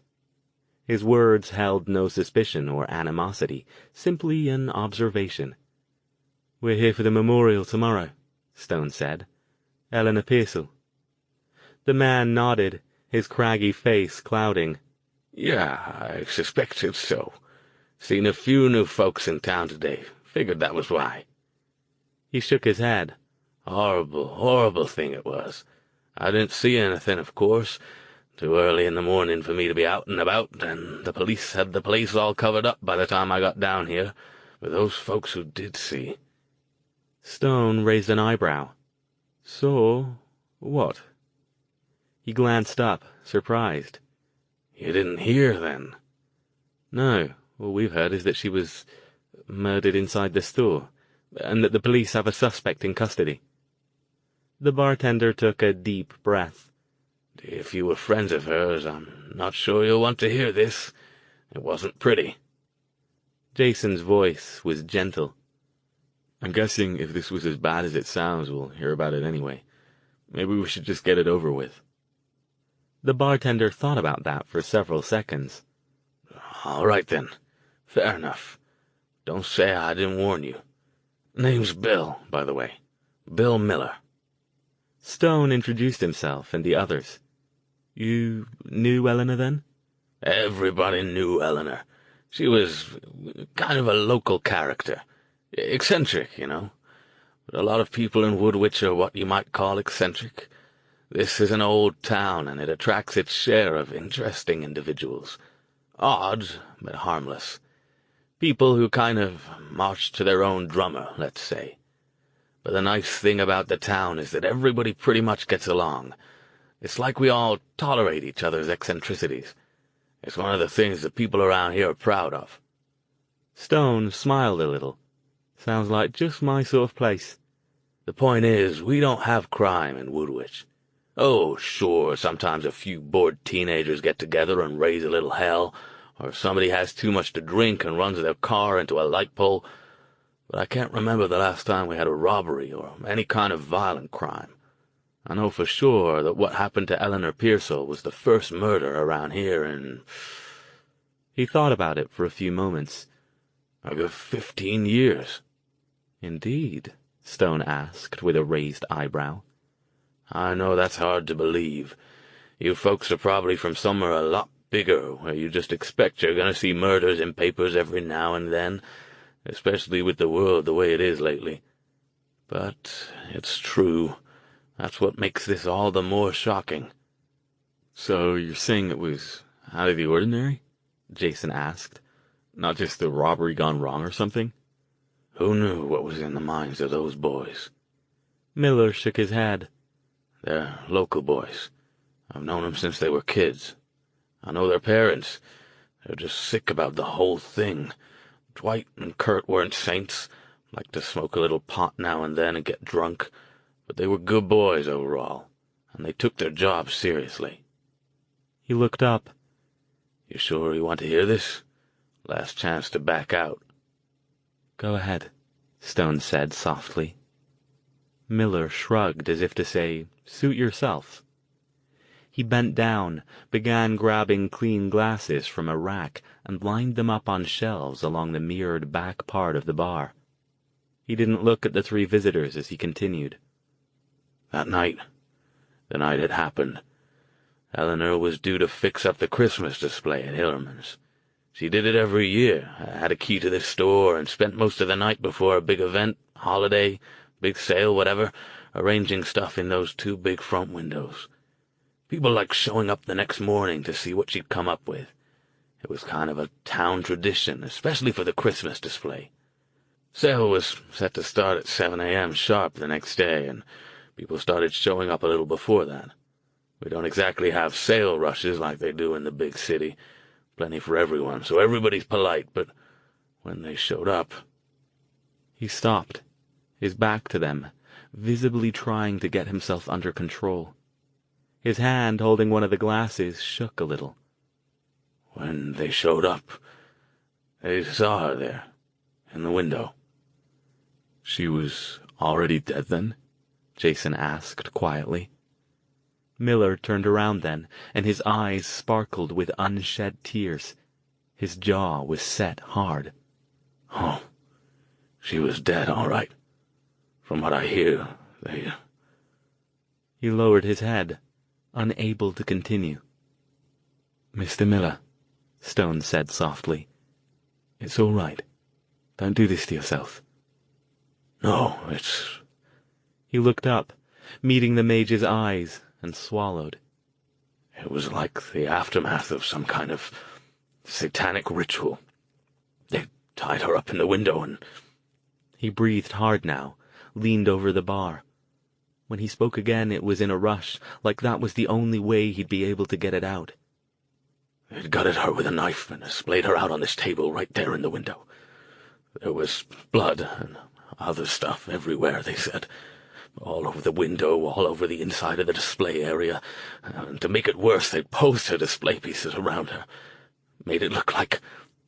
His voice dropped to a whisper. Like Santa had done this to her. Nobody spoke. Stone, Jason, and Verity simply stared at Miller, all of them struck speechless by his words. Oh, God, Verity finally whispered. Jason merely nodded. Stone didn't move at all. When a full minute passed and Stone still showed no signs of moving or speaking, Jason ventured, "We talked to a policeman before, outside Hillerman's. He told us that one of the suspected murderers was in custody, and the other one was dead. Do you know anything about that?" Miller looked almost relieved to move beyond the crux of the horrific topic. "Yeah, well, I won't say it's the weirdest part of the whole thing, but it's certainly one of them." He noticed that Stone's glass was empty. He got the mage a fresh Guinness before continuing. "When people arrived that next morning and found what they found, obviously they called the police, and when they got here they found Dwight and Kurt inside near the scene of the crime." He took another deep breath. "Kurt had hanged himself with a drape cord on one of the light fixtures, or at least that's what it looked like happened. Dwight, well, they found Dwight kneeling near the display, nearly catatonic from what I heard. Before the police ran everybody off, Mrs. Meeks's daughter Bonnie said she thought she heard him sobbing, saying something about how he was sorry, he hadn't meant to do it, and he just wanted to die." Jason and Verity exchanged glances. "Where's Dwight now?" Jason asked. "He's in custody, right?" Miller nodded. "They took him over to Helmford. The county police have a station there. They're holding him for the time being. I think they've got a couple of shrinks over there evaluating him to see if he's fit to stand trial." Stone looked up, finally taking interest in his surroundings again. "Mr. Miller, may I ask you a question?" "Sure." The bartender tilted his head. "Do you have homeless people here in Woodwich?" Miller looked like that was not anywhere close to what he'd expected to be asked. A few," he said. "Mostly drifters passing through, since we don't have a shelter here in town. Why?" "How do you feel about them?" "How do I feel about them? I don't understand. What are you getting at?" Stone shrugged. Some people are more accommodating to homeless people than others, giving them food, helping them out, that sort of thing, rather than trying to get out of sight of them as fast as possible. "I don't have a problem with them. Things are bad all over and have been for a long time. I believe it's our Christian duty to try to help folks out when you can." "And you do? Try to help them, I mean?" The bartender looked at him oddly. "I'm not sure what you're after, Mr. Stone, but yes, sometimes I do when I can. Sometimes they come by the back door, and I give them a little food, bar nibbles and such. Sometimes, if I'm feeling generous, I'll give old Ted a beer." "Old Ted?" "Yeah. He's one of the few who hang around town. Most of them move on after a short time, but Ted's kind of a fixture around Woodwich. Harmless old guy, little touched in their head, but always friendly and polite." He sighed. "I hear he was the one who first found Helena. The cops found him on the sidewalk outside the store that morning, in tears. They took him in just to be thorough, but they released him right away. Old Ted wouldn't hurt a fly. Of course," he added, "before a few days ago I didn't think Dwight or Kurt would, either." Stone nodded. "If we wanted to talk to Ted, where might we find him?" For the first time, Miller looked suspicious. "Why would you want to talk to Ted?" Jason raised his hands in an it's-all-good gesture. "We just want to ask him a couple of things about Eleanor, that's all." "Don't you worry, Mr. Miller," Stone said. "I know we're strangers here, but we mean no harm. Eleanor was a friend of mine, and I just wanted to talk to the people who knew her. I hope you understand. We'll be leaving tomorrow after the memorial, so we don't have a lot of time." Miller paused, looking them over for a long time, as if gauging the trustworthiness of their words. Finally, he sighed. "Okay. Ted usually hangs out in the park down at the end of Main Street. The groundskeeper looks the other way when he sets up shop in the shed there in the cold months. He makes rounds to collect cans and panhandle a little, but not as often this time of year. If he's not at the park, he might be at the library, but Old Beatrice doesn't usually let him stay unless it's really cold out. Says the smell puts off the customers." Stone stood. "Thank you, Mr. Miller. You've been very helpful. Please accept our condolences for the loss of your friend. It certainly sounds like Eleanor made quite an impression around here." "That she did, Mr. Stone. And condolences to you as well. Safe trip home." They left the bar through the front door. As soon as it closed behind them, Verity stopped. "My God," she murmured. "What a horrible way to die." "I can't believe this isn't all over the papers," Jason said. "Not just around here, I mean." Stone shook his head. "I can. Remember, things like this are happening all over the country these days. Don't you remember a somewhat less ritualistic but every bit as horrific murder in Sunnyvale a couple of months ago? People are getting inured to it, sad to say." "You think it was the evil?" Verity asked. "Possessing those guys?" "That's why I want to talk to Ted," Stone said. "I want to find out if he's forgotten, or if he can point us to whoever left those symbols. I wish we could talk to this Dwight, but I doubt we can manage that."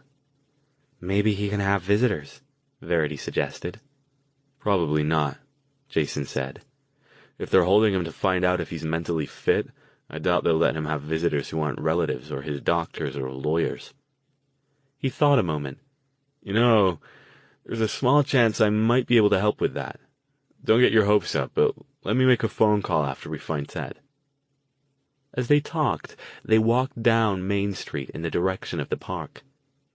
"If it was the evil," Verity said, "that explains how they were able to get to her without her suspecting anything until it was too late. She probably knew them and trusted them." "If they didn't have a regular police patrol around here, it sounds like those guys were it for security," Jason said. "So even if she suspected anything was wrong, she probably called them to check it out." "But the important question is, why would they kill her at all? Let alone in such a visible and horrible way?" Stone asked. "You heard Mr. Miller. This is an area free of violent crimes. On the surface, anyway, it appears to be an idyllic little town full of charming eccentrics who tolerate each other's foibles as some kind of badge of honor. The evil would starve here. Eleanor's murder would certainly provide them with ample sustenance, but unless they're planning on continuing their killing spree, things would settle down again quickly and they'd be back where they started. Unlike in a large city, a string of messy murders would gather quite a lot of attention here." "So you're thinking they had a reason to specifically kill Eleanor?" Jason asked. "I don't know," Stone said, shrugging.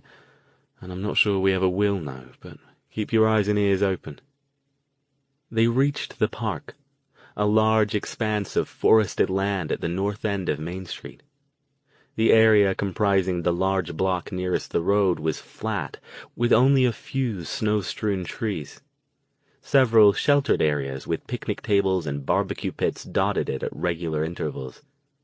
The park was deserted, except for two bundled-up children, running gleefully around, flinging snowballs at each other, under the watchful eye of their mother sitting on one of the picnic tables. She glanced up at the newcomers, but they were far enough away that she apparently didn't consider them a threat. It didn't take long to find the groundskeeper's shed, which was set back on the other side of a rise near the tree line, out of view of the road.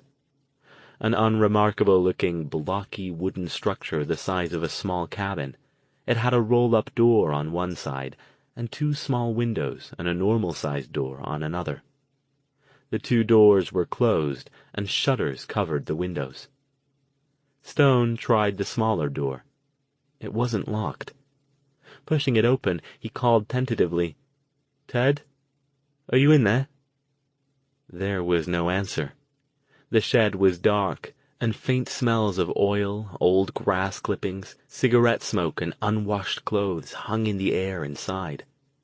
The looming, covered shape of what looked like a riding lawnmower crouched next to uncovered implements such as chainsaws and trimmers.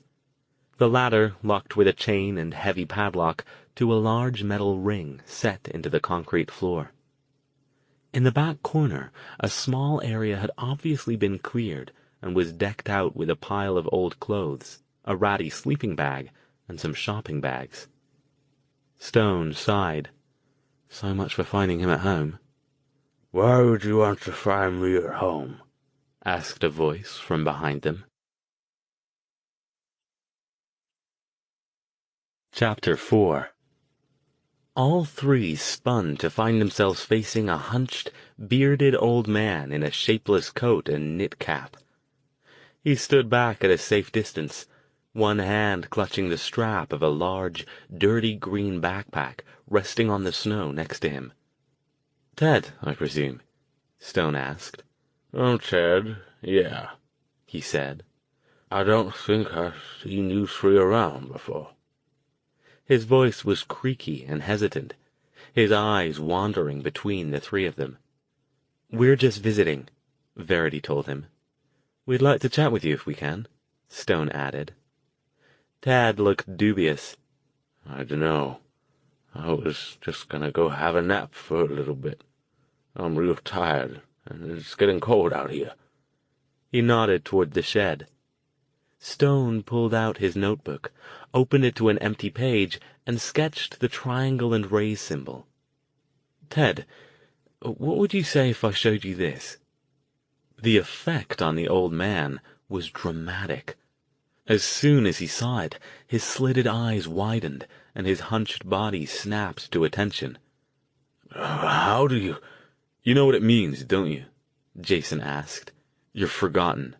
"How did you know?" Tad looked fearful. How did you—" He glanced around him, as if trying to locate a potential escape route. "Ted," Stone said gently, "we're from California. We know quite a lot of Forgotten out there. They're friends of ours, and so was Eleanor Pearsall.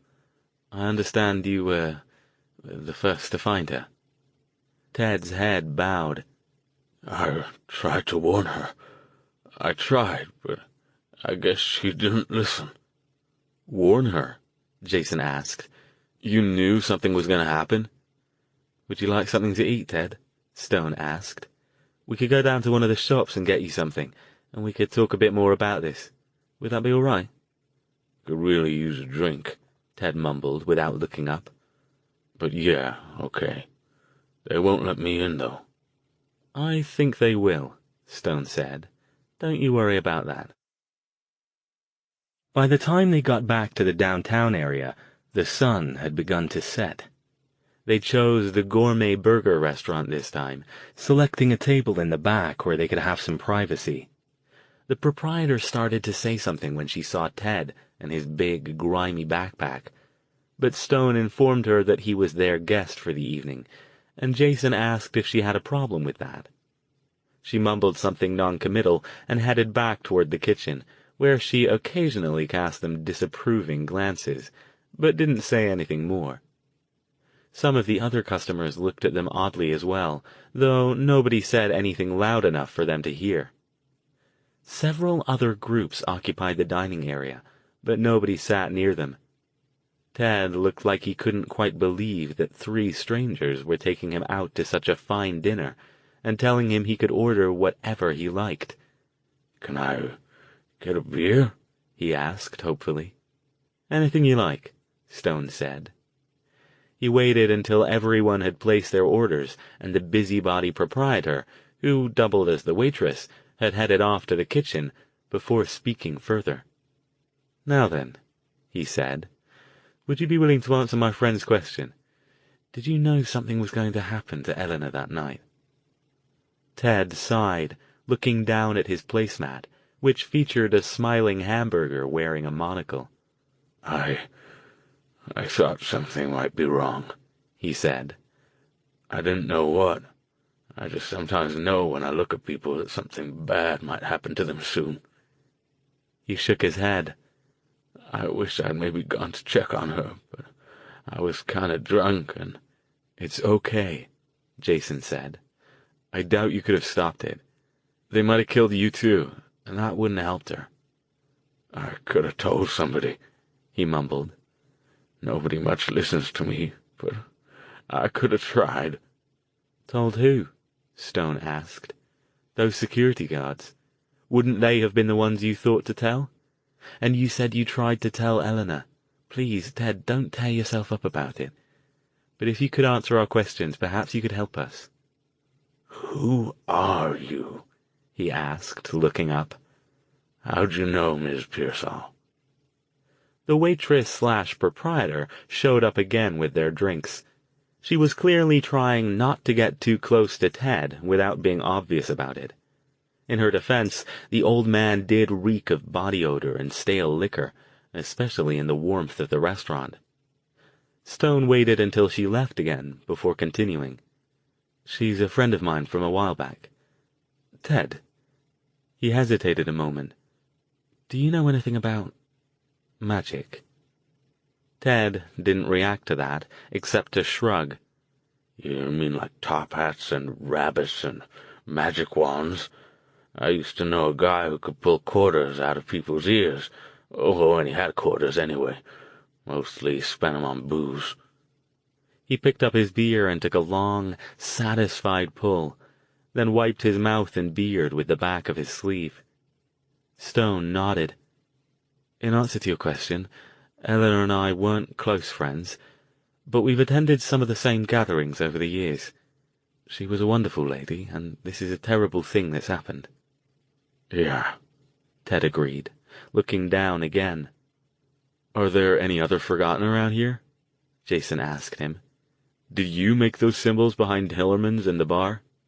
"Yeah, that was me," Ted said, after pausing for another long swig of beer. "Mr. Miller at the bar. He's a good guy. He sometimes gives me something to eat and even a beer sometimes." "What about the bad symbols?" Stone asked. "Those look more recent." "Yeah, I don't know what it is about Hillerman's, but I just thought there might be something bad there, you know." "Still?" Verity asked. "Or was it just the two guards?" Ted shrugged. "Place ain't been open since it happened, so I don't know. Just being safe is all, in case anybody else comes through." "So Forgotten sometimes come through here, but they don't stay?" Stone asked. "Sometimes. Not often. Sometimes a traveling group passes through, but there's not much here for 'em, so they move on." "What about the evil?" Verity asked. Ted looked quickly up at her. "They talk about that sometimes," he said. "I don't know what they mean, but they're scared of it. The evil." He looked at Stone.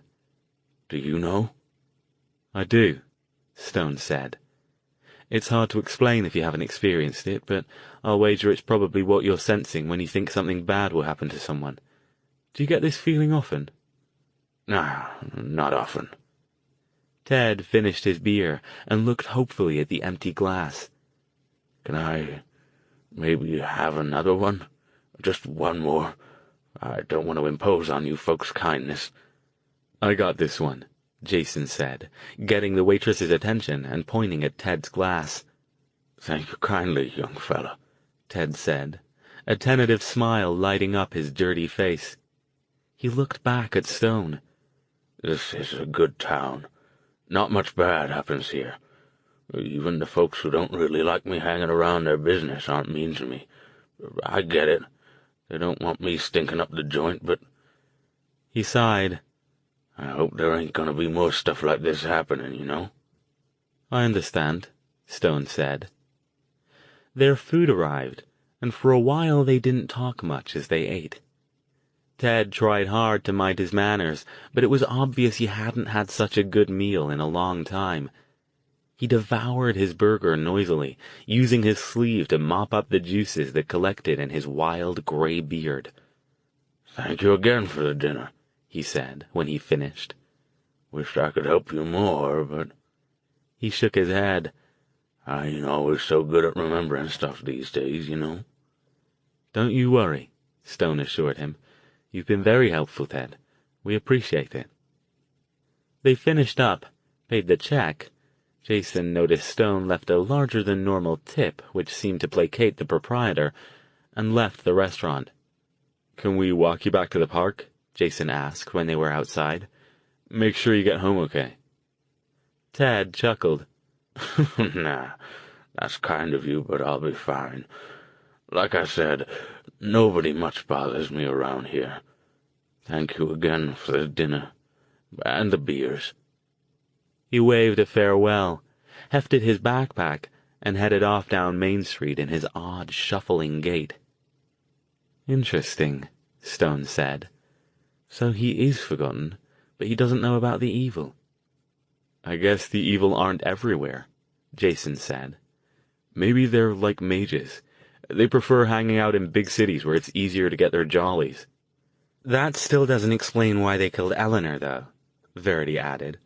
"Assuming they even did. We still don't know that. Maybe those guys just got hold of some bad drugs or something and freaked out." She didn't sound like she believed that for a minute, however. Stone looked at Jason. "You said something about a phone call you wanted to make." "Oh, right. Let's go back to the motel, and we can do it from there. Not much else we can do tonight, right? Looks like they're rolling up the sidewalks pretty soon." And indeed, he was right. In the hour or so that they'd spent in the restaurant, many of the shops on Main Street had already turned out their lights and put up their closed signs.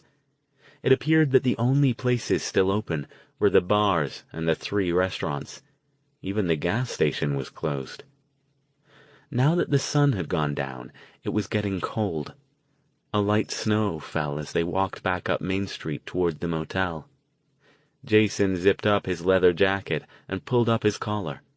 He was a Southern California boy through and through, and not used to the snow.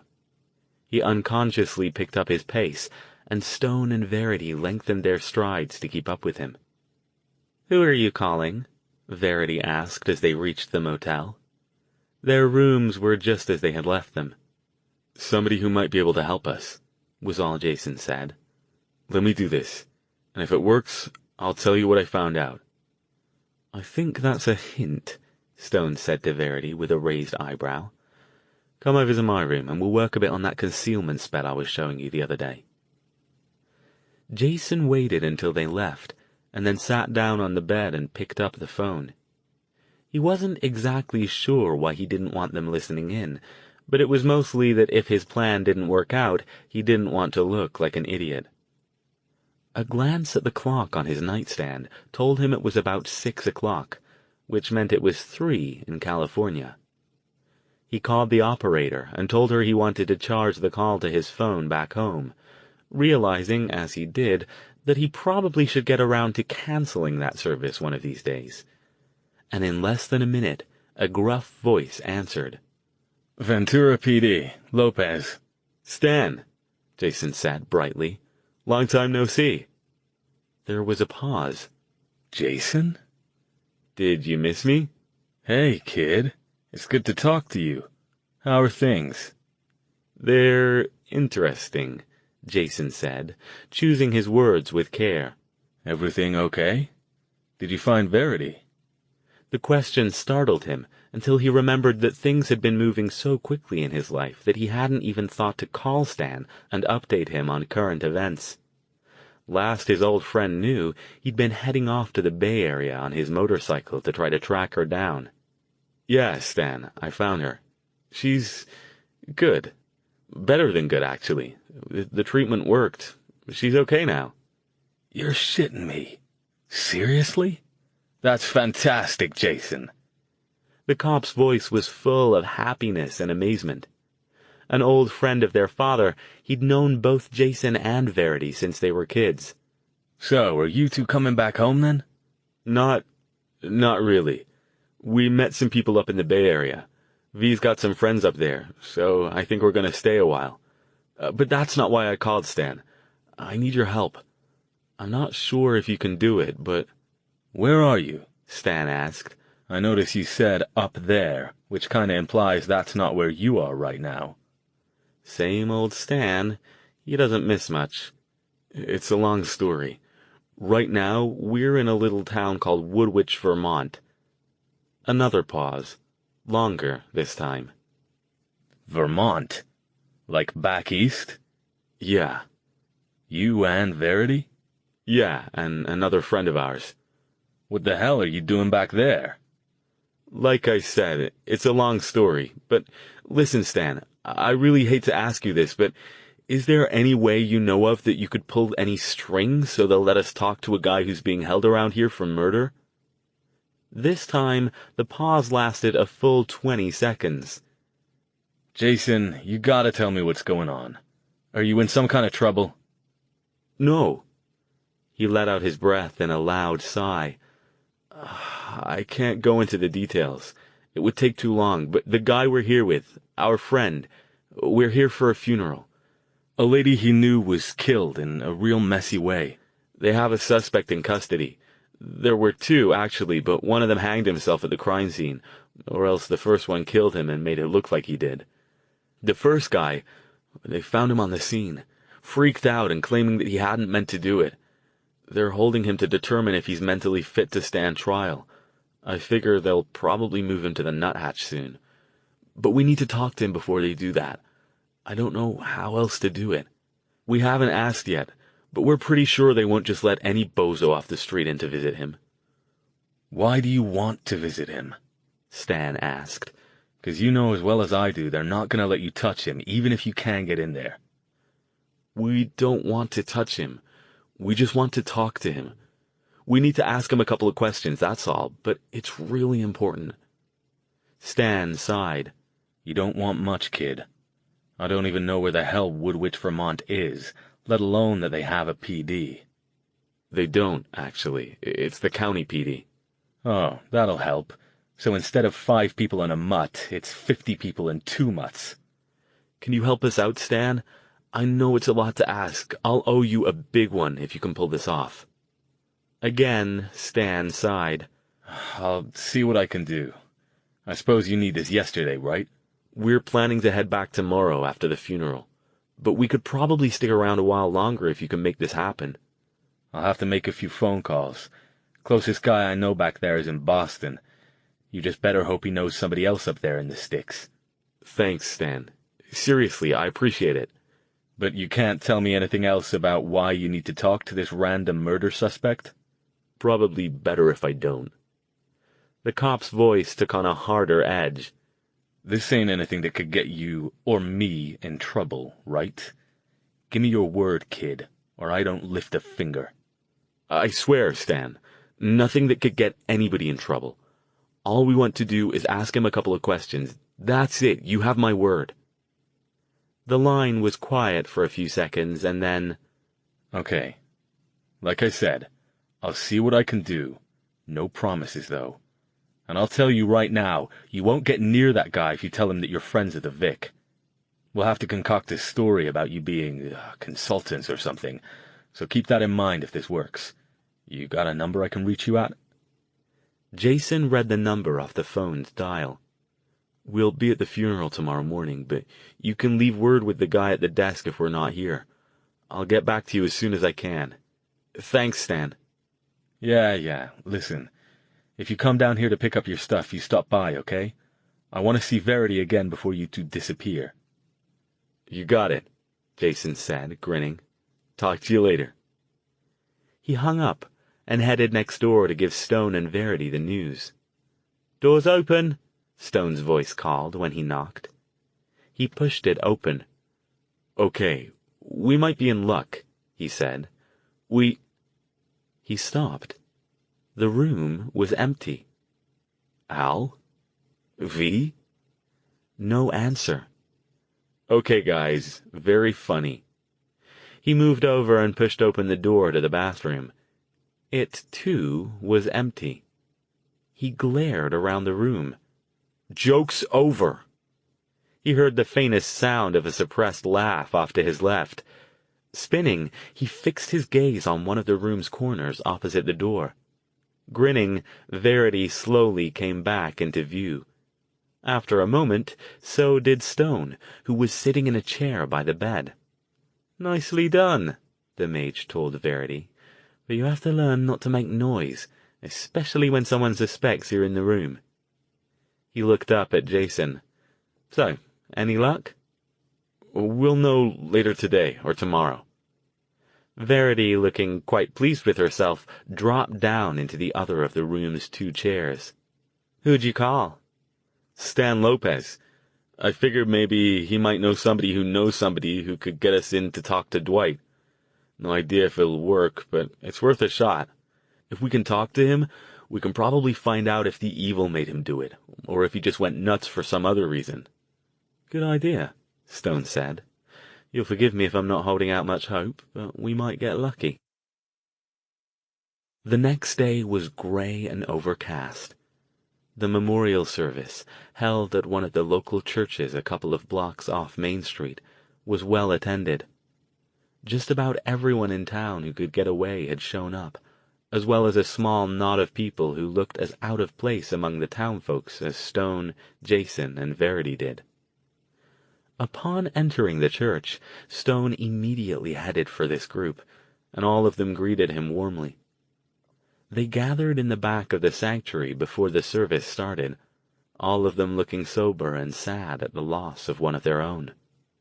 There were 7 in all, ranging in age from mid-20s up to a couple of women in their 60s. They all responded politely when Stone introduced Jason, but seemed much more interested in meeting Verity. "So this is your new apprentice?" one of the 60-ish women asked, looking her up and down. Stone had introduced her as the friend who had phoned him about Eleanor Pearsall's death. One of the men, about the same age as Stone, smiled at Verity. "I never thought I'd see you take another apprentice, Alastair. Too antisocial, you always said." Stone shrugged. "Neither did I, but you never know how these things work out sometimes." The service was short, simple, and heartfelt. The minister spoke for a few minutes, followed by several of Eleanor's local friends getting up to celebrate her kindness, her charming eccentricity, and her famous store displays. Nobody said anything about her magical activities, but that wasn't surprising. It likewise wasn't surprising that there was no casket. Jason wondered if they'd even released the body yet, but decided this wouldn't be a good time to ask. Afterward, there was a short reception in the church's meeting area. Stone and the other mages didn't attend, instead opting to head with Jason and Verity out into the parking lot. All of them looked downcast as they tried to remember the good things about Eleanor, rather than the gruesome way she had died. "Heading back soon?" one of the women asked Stone. He nodded. "We'll be taking the portal down in Lowell, so we've got a bit of a drive ahead of us. You're at the Alpine Chalet, right?" Several of the mages nodded. "It's the only one in town as far as I know," one said.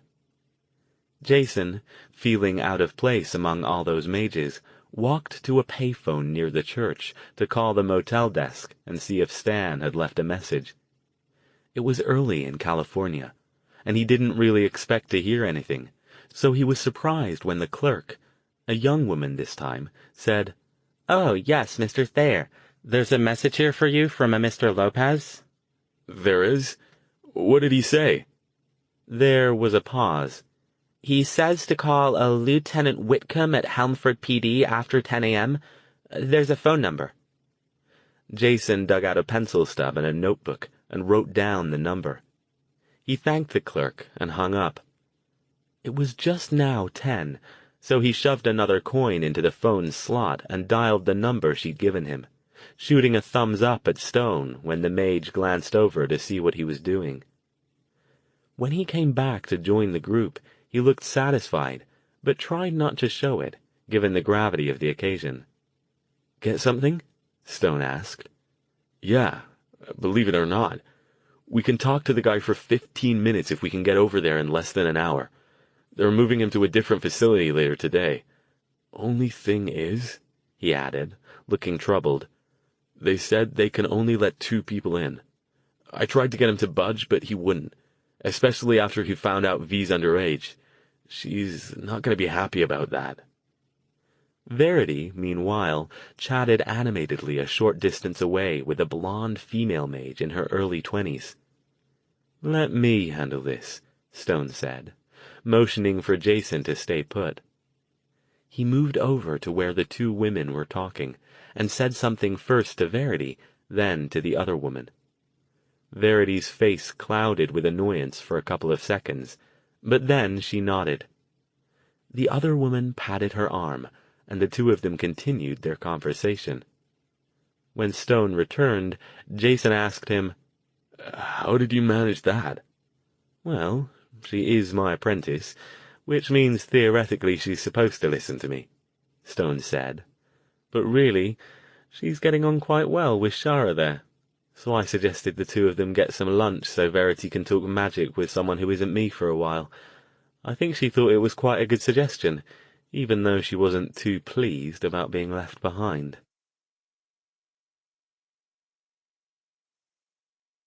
Chapter 5.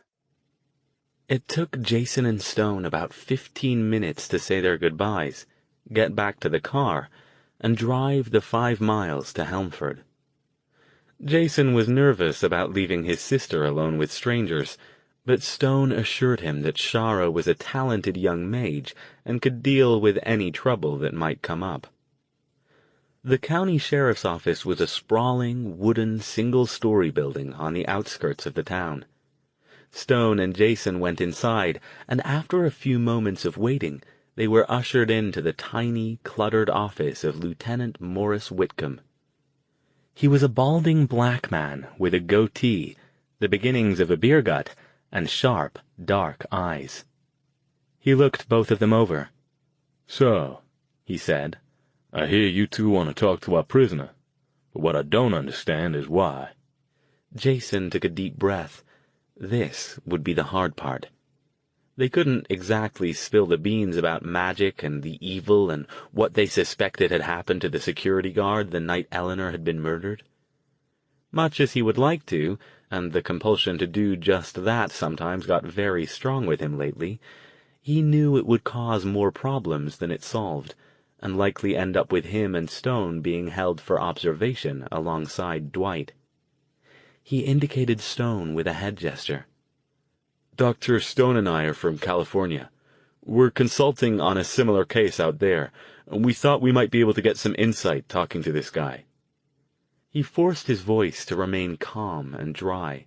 Just the facts, sort of. They were from California, and they were sort of working on a similar case, so it wasn't technically a lie. Sure, he'd left out quite a few details, but that was okay. Whitcomb's dark eyes shifted between the two of them. "I'm not sure how this is going to help, but Wachowski down in Boston seems to think you know what you're doing, Mr. Thayer," he said, sounding troubled. "The thing is, this is the weirdest crime that's happened around this area in years." He leaned forward. "If you do anything to fuck up my investigation—" Stone shook his head. "We have no intention of upsetting your investigation, Lieutenant. But the situation in California has similarities to this case. A senseless and extremely brutal murder and evisceration with no apparent motive. We just want to talk to your suspect to see if we can determine if the two have anything else in common." Jason remained silent. Stone was fabricating like crazy, but he had to admit the guy was a good liar. If it worked, it worked. If not, he'd have to see what else he could come up with. "Well," Whitcomb said at last, "I'll tell you up front that I think it's a bad idea, but there isn't any regulation against it. Technically, he is allowed visitors under controlled circumstances. We're just trying to limit it to family only, aside from attorneys and other professional personnel." "Trying to keep the media out mostly, I'd imagine," Jason said. Whitcomb looked surprised. "Yes," he conceded. "Media and the curious." He sighed. "Like I said, Wachowski speaks highly of you, Mr. Thayer, so against my better judgment I'm going to allow this. You'll have 15 minutes, no more." He stood. "Follow me, please." Jason and Stone followed the lieutenant out of the office and down a hall through the main lobby of the building. "Guess Stan came through with his friend in Boston," Jason whispered to Stone. Whitcomb took them through the lobby and out the other side. At the end of a long hallway, he opened the door to a room with a table, 3 chairs, and a tiny reinforced window set into the door. "Wait here," he told them. You understand an officer will need to be present, and you are not permitted any physical contact with the prisoner. Of course, Stone said. Thank you, Lieutenant. It was about 10 minutes before the door to the room opened again. Whitcomb came in first, followed by a chubby young man in an orange jail-issue coverall. His hands were cuffed in front of him, his ankles chained together, so his walk was more of a shuffle. He stared at the floor, so they couldn't get a good look at his face. Behind him waited a uniformed officer, who guided him to the single chair on one side of the table and motioned for him to sit down. He did so without looking up. 15 minutes, Whitcomb said again, and left the room. The uniformed officer stationed himself in front of the door. Stone immediately leaned forward from the other side of the table. "Dwight," he said gently, "you don't know us, but we're trying to determine what happened the night Eleanor Pearsall died. My name is Alastair Stone, and this is Jason Thayer." The young man did not look up. "We'd like to ask you a few questions, if we may.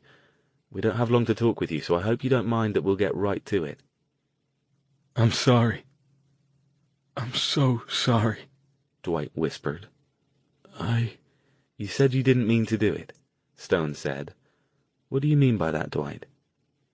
His voice was even, soft, almost hypnotic. The young man did look up then. His eyes behind thin-framed glasses were watery, his entire face a mask of misery and despair. I keep trying to tell them it wasn't me." "You said you didn't do it?" Jason asked. Dwight looked conflicted, stricken. "Yes. No. I mean, my body did it, I know that, but my brain didn't." He started to cry. "You aren't gonna believe me. Nobody believes me. I guess I don't blame them." "We believe you," Stone said, in the same soft, hypnotic tone. "Tell us, Dwight. Tell us what happened that night." Dwight took a deep breath. He pulled his manacled hands up out of his lap and put them on the table, wringing his fingers with obvious unease. Why would they let you guys come to talk to me? Is this some kind of messed up joke?" "We're just trying to understand," Jason said. "That's all. Please tell us, okay?" Dwight shrugged. "It doesn't matter," he whispered. "I'll tell you what I told them, and you won't believe me either, and nothing will change." He looked up, meeting first Jason's eyes and then Stone's. We just finished our rounds. Kurt and me, we'd drive around to check on things and then go back to the Alpine Chalet to watch TV. There's never really anything to find, no crime or anything." "Were you smoking that night?" Jason asked. There was a long pause, and Dwight didn't meet his eyes. "Yeah, a little. Kurt, too." "Just pot? You sure it wasn't anything harder?" That time he did look at Jason. He shook his head. "No, man. Never anything harder. Just a little weed is all." "What happened then?" Dwight swallowed. "We got a call on the radio from Mrs. Pearsall." "Was she in trouble?" "She said she heard something inside the store. She sounded scared. Wanted us to come check it out for her." "And you did that?" Stone asked. He looked down at his hands. "Dwight, this is the part you're not going to believe," he said, his voice bleak. "Like we said, try us," Jason said. He glanced down at his watch. Not much time left. When we got to the back door to Hillerman's, I felt something. It was weird, like some kind of really bad lightheadedness. And then after that..." His breath picked up and his hands began to shake. Beads of sweat broke out on his wide forehead. He He looked up at the two of them. It was like I was a passenger in my own body. Like something else was in there with me, and it was driving. Driving? Stone asked. You mean you felt as if you weren't in control of your body? Yeah, Dwight whispered. like I was moving, but something else was making me move. But it was like, whatever it was using me, using my brain, picking through it. Tears formed in his eyes. I watched myself talking to Miss Pearsall, going around this store, looking for whatever noise she'd heard, but somehow I knew there wasn't a noise because... Because what? Jason asked quietly. Because whatever it was she'd heard, they made it happen. So she'd call us. Now he began sobbing in earnest, but he kept talking as if he felt he had to get this out. I know you won't believe me. I hate myself so much. I want to die. I want to kill myself like Kurt did. But I was too chicken shit to do it then, and now I can't. Stone leaned forward. So you're telling us that whatever you claim took you over, it made the noises inside Hillerman's to cause Miss Pearsall to call you over there? Dwight nodded. I was going up and down the aisles, pretending to look for the sound. I grabbed a knife from the kitchen department. Or it made me grab one. I didn't want to. I didn't want to. He lowered his head again, sobbing. Jason tapped his watch and looked meaningfully at Stone. Not much time left, he mouthed. Stone held up a hand in acknowledgement. Did you know it meant for you to kill her? I think I did. I tried to fight it, but I couldn't. I just couldn't. Whatever this is, do you know if it did the same thing to Kurt? It did. He had another one, like the one inside me. He never even tried to stop me when I stabbed her. I wish he had. I wish he had. Maybe he'd have killed me, and Miss Pearsall wouldn't have had to die. Stone leaned forward a little more. Dwight, you've been very helpful. Thank you for talking with us. There's no need for you to relive what happened to Miss Pearsall, but I would like you to answer one more question for us, if you can. It's very important. When Dwight didn't answer, he went on. This thing you claim was inside you, forcing you to do these things, do you have any idea why it wanted you to kill Miss Pearsall? Did it give you any impression of that? Anything at all? There was a knock at the door. The uniformed officer opened it to admit Lieutenant Whitcomb. That's time, guys, he said. Just one moment, please, Lieutenant, Stone said, without taking his eyes off Dwight. Dwight, can you answer that? Dwight thought about that for several seconds, squeezing his eyes shut. He shook his head. No, nothing. I'm sorry. I don't... He shook his head violently, back and forth. That's enough, gentlemen, Whitcomb said, more insistently. Let's go. The uniformed officer moved over to stand behind Dwight, intending to help him up. Reluctantly, Stone and Jason rose. All right. Thank you, Dwight, for your time, the mage said. The two of them turned to follow Whitcomb out of the room when suddenly Dwight spoke again, more loudly. He seemed to be in the grip of an interior struggle. Wait! I remembered something. It wasn't me. It was Kurt, but right before it made us kill her, he said something like, "Now, aren't you sorry you didn't join us?" Chapter 6. Jason and Stone got out of there as fast as they could after that, and were soon heading back toward Woodwich. They'd managed to act casual enough to convince Lieutenant Whitcomb that they were disappointed with what Dwight had told them, that clearly the man was insane, and all of this stuff about something else driving his brain were the ravings of a sick man. The cop told them that the "aren't you sorry you didn't join us" part was new. They hadn't heard that before, but he didn't seem to place much emphasis on it.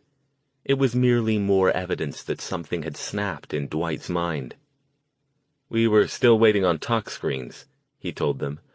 "I'll be very surprised if we don't find out there was something other than pot in what they were smoking." They made non-committal noises suggesting agreement, thanked him, and left. "I don't get it," Jason said when they were back in the car. "Why kill mages who don't even know they exist? I guess they might see you guys as a threat if you started getting organized, but so far they haven't seen any sign of that because it isn't happening, right?" "Not that I know of," Stone confirmed. "As far as I'm aware, aside from who knows how many forgotten, we in Verity are the only people who know of the evil's existence, and even we don't know bloody much when it comes right down to it." The last sounded bitter and resigned. Jason sighed. "We're gonna have to tell somebody, Al. You know that, right?" Stone nodded. "I know. But the trick is figuring out who and how. You know as well as I do that if we let this out to the wrong people, it could be disastrous." "Shouldn't you at least tell the other mages to watch out?" he asked. "If somebody's going around trying to kill them, they should probably be on their guard, right?" "And I should tell them what exactly?" Stone said with a frown. "Pardon me, but you'd best watch your back because some evil, invisible, extra-dimensional body snatcher is trying to kill you." "They might believe you." Jason shrugged. "They'd have a better chance than the general public, right? And anyway, you wouldn't have to tell them about the evil, but just suggesting they watch out for themselves is a good start, right? I mean, can't most of them take care of themselves if they're expecting trouble?" "Good point," Stone said. "That can't do any harm, and at least it might prevent any more deaths." 10 minutes later, they rolled back into Woodwich. They found Verity and Shara bonding over pepperoni and onions at the downtown pizzeria. They were almost done, but Stone and Jason sat with them and split another pizza, forcing themselves to talk about safe topics, following a meaningful glance at Verity to inform her that they'd fill her in later. Verity proved helpful with this. She spent the remainder of the time telling Stone about new spells Shara had suggested that she wanted to learn, causing him to smile indulgently and sigh. "Verity, you can barely levitate a pencil yet. Let's leave the pyrotechnic displays for next week, shall we?" It seemed like forever before Shara announced that she had to be going. Verity seemed quite taken with her and sorry to see her go, but she promised to keep in touch. After goodbyes all around, Verity leaned in towards Stone and Jason. "Okay, so what happened? Did you find out anything useful?" "Yes," Stone said.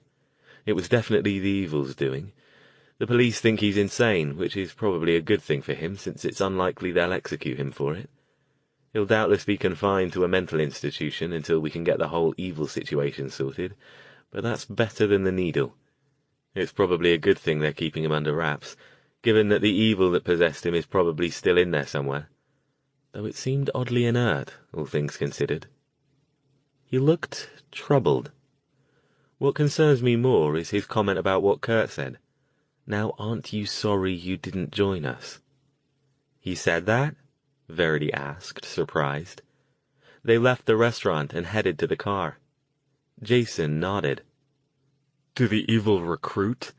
I didn't think they really gave people a choice when they possessed them." "I still maintain that they can't possess mages against their will," Stone said. "Perhaps one of them tried to possess her, and she was able to block it." "But why would they want to possess her?" Verity asked. "What use would they get out of a nice middle-aged lady mage out in the middle of the sticks? I can't think of anything they'd gain from that. If they wanted a mage, wouldn't they go for one in a bigger area? And you said she was a real white mage. Wouldn't they want somebody a little more, I don't know, in line with what they're into?" "Good questions," Stone said. "All good questions. I'll need to give this some more thought. We still don't even know if the evil are all over the place, Jason pointed out. Lamar and those guys back home said they think they concentrate with one big cheese, sort of running the show for an area. But we don't even know how many of them there are. If there are enough that every little wide-spot burg in East Bumfuck can have its own local fan club, then we're really screwed. There's no way we can fight that, even if we could convince other people that it's happening and manage not to get ourselves locked up in the padded cell next door to Dwight's. They collected their gear at the motel, settled up the bill, and headed out. The trip back to Lowell was uneventful, and after a brief pause to tell the minister at the church about the service, they were back through the portal and stepping out into the basement room of a passage to India. At least, Stone and Jason were. Once again, Stone insisted on putting Verity to sleep before they started. "I told you," he said, when she made noises about wanting to give it another try. "I'll work on figuring this out when we get back. It might be as simple as putting up another kind of block, but we can't afford a mishap right now." Once Stone got Verity awakened, David let them out the restaurant's back door so they wouldn't attract attention during the lunch rush carrying their bags. The car was right where they'd left it.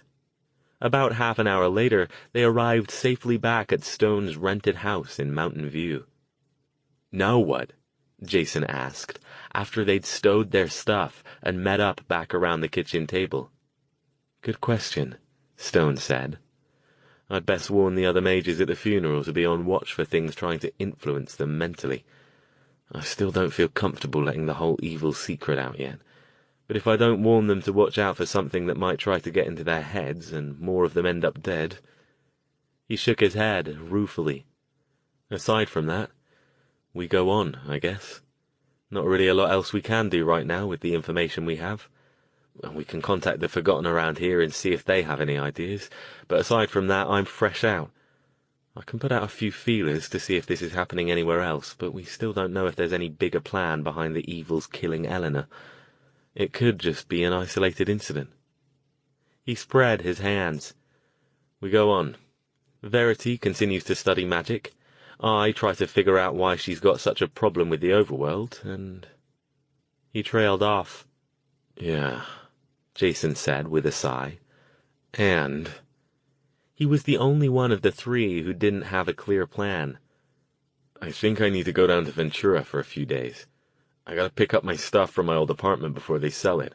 I'm only paid through the middle of the month, and it's not like I'm going back. And I really need to find a job, too. I don't like freeloading, and no offense, Al, but I think you and I will kill each other if we have to live together for too much longer." "None taken," Stone said cheerfully. "I'm not exactly the communal sort, and I get the feeling you aren't either." "What about me?" Verity asked, looking back and forth between them. "Where do I go if you move out?" "With me if you want," Jason said, surprised. "What, you think I'd leave you on your own? I just figured we'd get a place together, unless you get a job and decide whether you want to get your own apartment once you're 18. I have to admit, I feel a lot better if we stuck together for a while." Verity looked at Stone questioningly, and the mage nodded. "Makes sense to me. Honestly, I don't plan on keeping this place much longer. It's a little suburban for my tastes. I'm already missing my place in Palo Alto, and it would look a bit, dodgy for you to be living with me, especially if Jason moves out. People would talk. But," he added, "it'd probably be best if we found something relatively close to each other, given that Verity will be spending a lot of time at my place for her studies. If you like, I'll check the boards up at Stanford. There are always students trying to get out of their leases for whatever reason. Not the fanciest places, but they're usually not too expensive either." Jason nodded. "Let me know if you see any jobs that might work for me, too. Preferably something where I can pick my own hours. Security work, bouncer, fixing cars or bikes, anything like that. Hell, I'll take a janitor job if it'll help me pay the bills." "I can get a job too and help out," Verity offered. "You'll be too busy to work," Stone told her. "Traditionally, when a mage takes an apprentice, he's responsible for her room and board. Since it isn't practical for you to live with me, I'll pay your half of whatever apartment you two find, and a stipend to help with food and expenses. Fair enough?" Jason looked sideways at Stone. "Al, are you sure you're not loaded and just not telling us?" Stone chuckled. "No, Jason, I'm not loaded. I'm what might euphemistically be called comfortable. Let's just say that I've got enough money put away in various investments and whatnot that I don't really need to work. But don't set your hearts on any Ferraris or mansions in Atherton or anything. And," he added, "I wouldn't turn it down if you continued to cook at my place occasionally, Verity. I haven't inflicted my attempts at cooking on you yet, but I assure you they aren't a pretty sight." "Deal," Verity said, grinning. "Don't worry, I won't let you starve. I need you healthy so you can teach me to blow things up. But Jason, can I come with you when you go to Ventura? I'd like to see home again. It's been a long time." Jason shrugged. "Sure, if Al can spare you from cutting up frogs and stuff. We can take a bus down and rent one of those U-Haul trucks to bring my stuff back." He looked at Stone. "You think it's safe?" "No way to be sure, but it does seem that the evil has settled down for the moment, at least in this area. It's probably safer for you to do it now than later. I'll make a few calls tomorrow, and we'll see if we can't both find places we like better than this monument to mundanity, so you don't end up storing your worldly goods in my garage." The next couple of days passed quickly. Stone took Jason and Verity up to Stanford to check the housing boards, and they jotted down a list of possibilities and headed off to investigate them. Meanwhile, the mage hit up his network of fellow professors, and before lunchtime had secured a lease on a small but elegant townhouse not too far from his former place in Palo Alto. This one didn't have a basement, but it had a large, finished attic that would be perfect for magical activities. Jason and Verity spent the day checking out their housing options, and by late afternoon found a 2-bedroom apartment in a small building in Mountain View, a few miles from Stone's new townhouse. They got lucky. The students who were renting it, a young married couple, were desperate to get out of their lease because the husband's mother had fallen ill back home in China, and they needed to leave immediately. Stone lent Jason and Verity the deposit, and Jason signed the lease before the couple could change their minds. The next morning, Stone dropped them off at the bus station. "We'll see you in a few days," Jason told him. "Not quite sure how many, but we'll probably stay a little while to visit Stan for Thanksgiving and let V get a look around." "I'll call you if we'll be gone longer than that," Verity told him. "Don't worry about it," Stone said. "Just try to find some time to read those 2 books I gave you, so you'll have the grounding to get started on the next level of your studies when you get back." "Yes, master," she said, grinning. He sighed, shooing her away. "Off you go, and remember," he added, looking more at Jason than at her, "be careful. Keep your eyes open and your wits about you." Stone spent the time while Jason and Verity were away settling into the new townhouse. Fortunately, he didn't have much to pack, since most of his possessions and all of his furniture had been destroyed when the evil tried to kill him and Jason by blowing up his old house.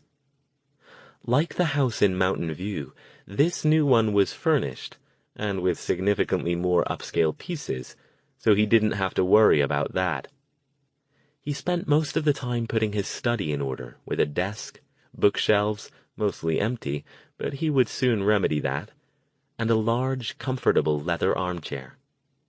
Next would be the attic, but there'd be time for that later.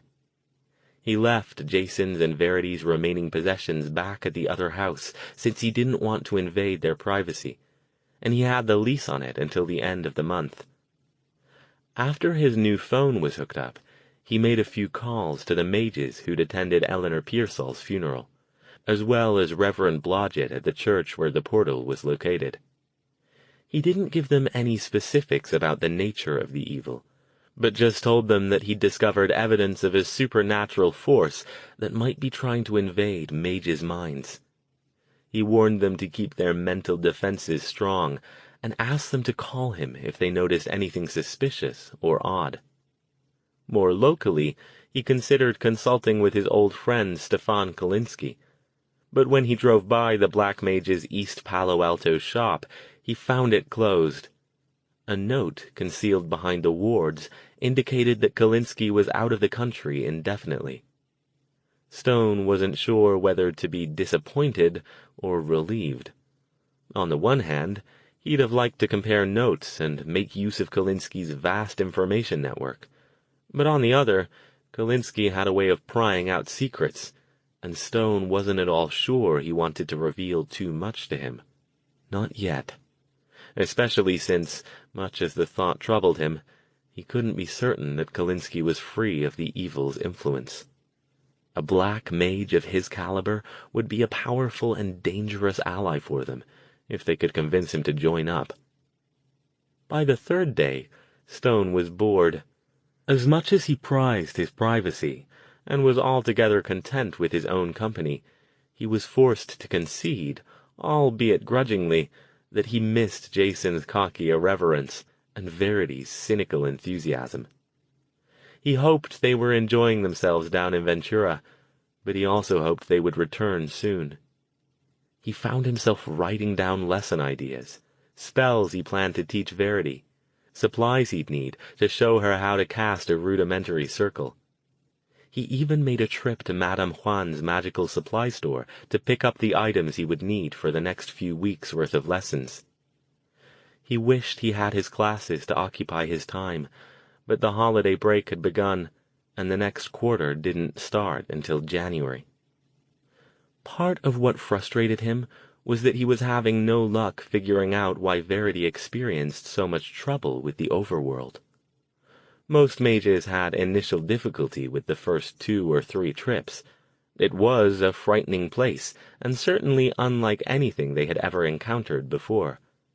But to have such a violent reaction without even having seen any of the creatures that normally frighten new visitors must mean something in Verity's mind was reacting badly to the mere existence of the overworld.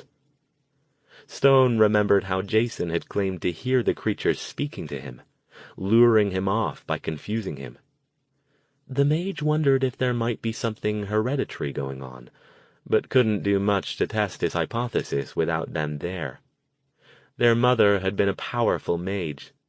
Maybe that had something to do with it. Stone jotted a few notes down to remind himself to pursue that further when the two of them got back. The other thing that continued to prey on his mind was the evil themselves, and his own inability to do anything about them. He had no idea how widespread they were, or how much of the country they had managed to infect, but the fact remained that people's lives were being destroyed every day by their interference, and the only people who knew anything about them were either mentally challenged or unable to disseminate the information. The problem was, they'd only get one shot at this. They could inform the authorities, but they had no way to know which authorities the evil possessed, or whom they had influence with. If Stone and the others told the wrong person, they'd set themselves up for anything from simple disbelief to incarceration in some asylum, to assassination when they least expected it by any random passerby that the evil's leaders decided to sacrifice to the cause. Stone wasn't even sure his other mage friends would believe him, since he technically had no way to prove anything he said. And even mages weren't infallible. Stone knew quite a few of his colleagues who didn't have the good sense to maintain discretion about such a secret.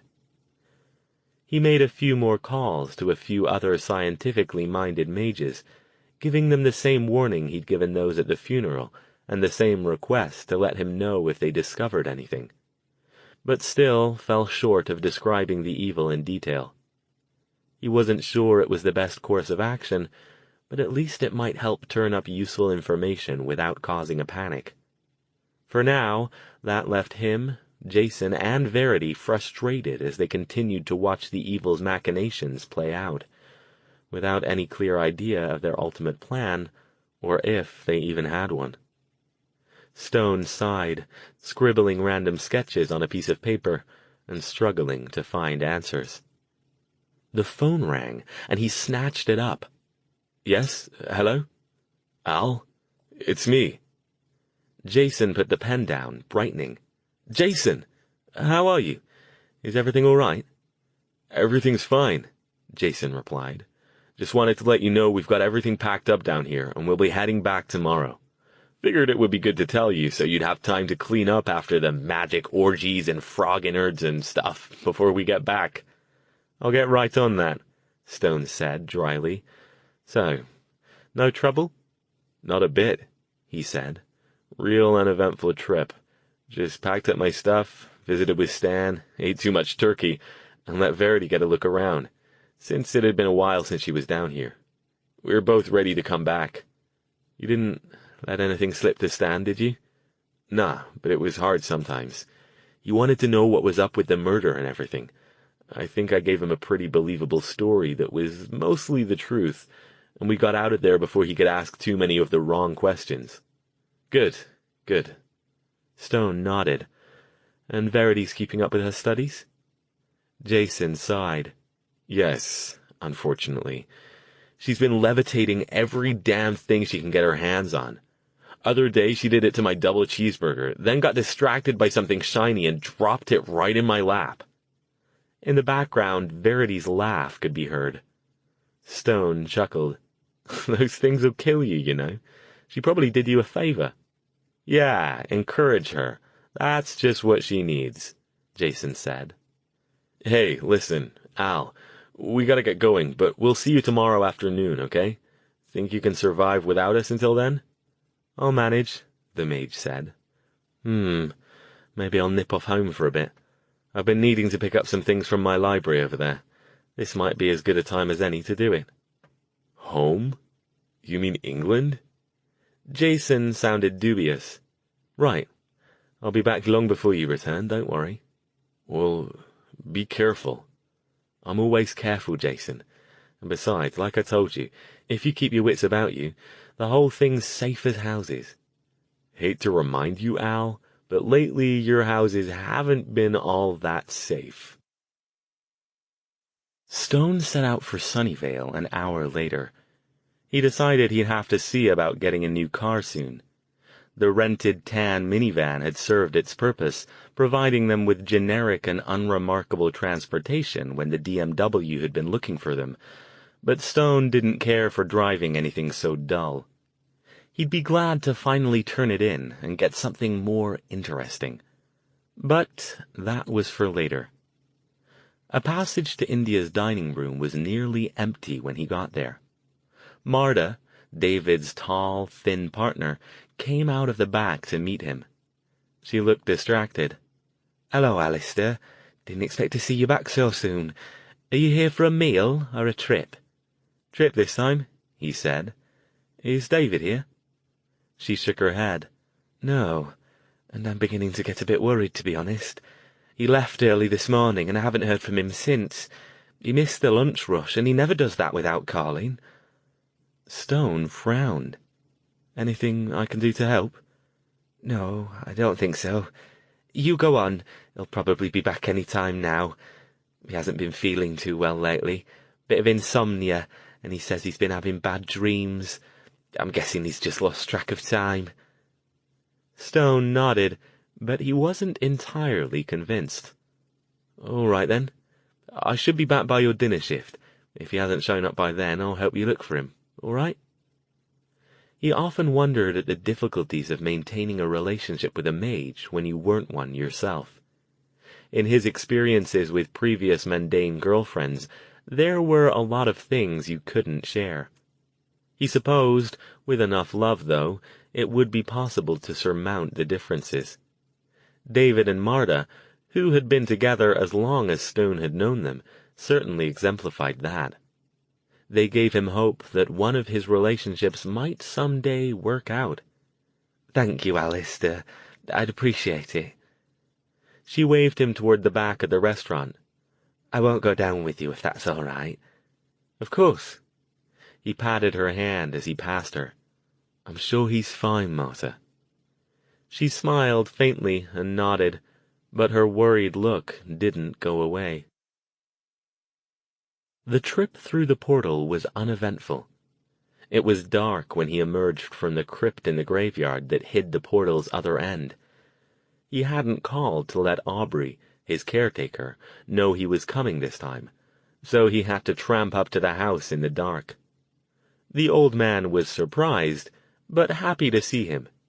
He'd been about to go to bed, but cheerfully came back downstairs to fix up a pot of tea and a plate of cakes while Stone retrieved the items he'd come for. "Not staying, then?"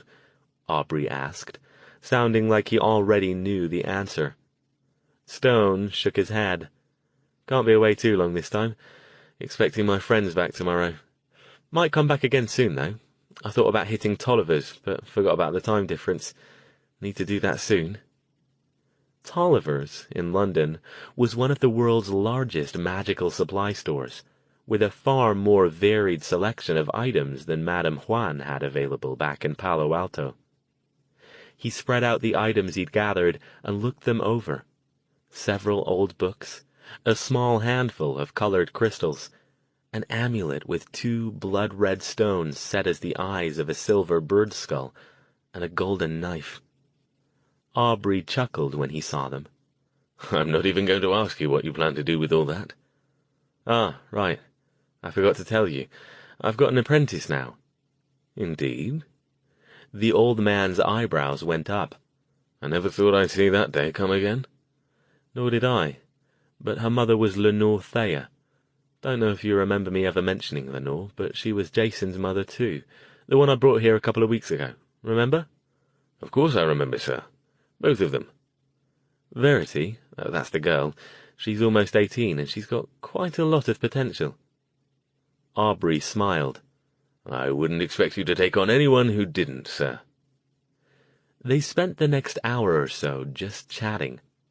Aubrey told him about the repairs he'd been doing on the house, and a lady he'd started seeing down in the village, and Stone talked at further length about Verity and what he planned to teach her. He didn't say anything about the evil or anything else that had been going on the past few weeks, nor did he mention their trip to Vermont. After a time, he glanced at his watch, then gathered up the items and began putting them in his bag. "And I'm afraid I'll need to be off. Still have things to do tonight before it gets too late back in California." They said their goodbyes, and Stone, now carrying a flashlight Aubrey had insisted he take, tromped back across the chilly fields to the cemetery and took the portal back to a passage to India. One nice thing about traveling by portal was the lack of jet lag. It was also nice to get 8 hours back on the return trip. He slung the bag over his shoulder and headed back upstairs and through the kitchen. By this time, the early edge of the dinner crowd had begun to arrive, and 5 or 6 couples in small groups were seated in the dining room.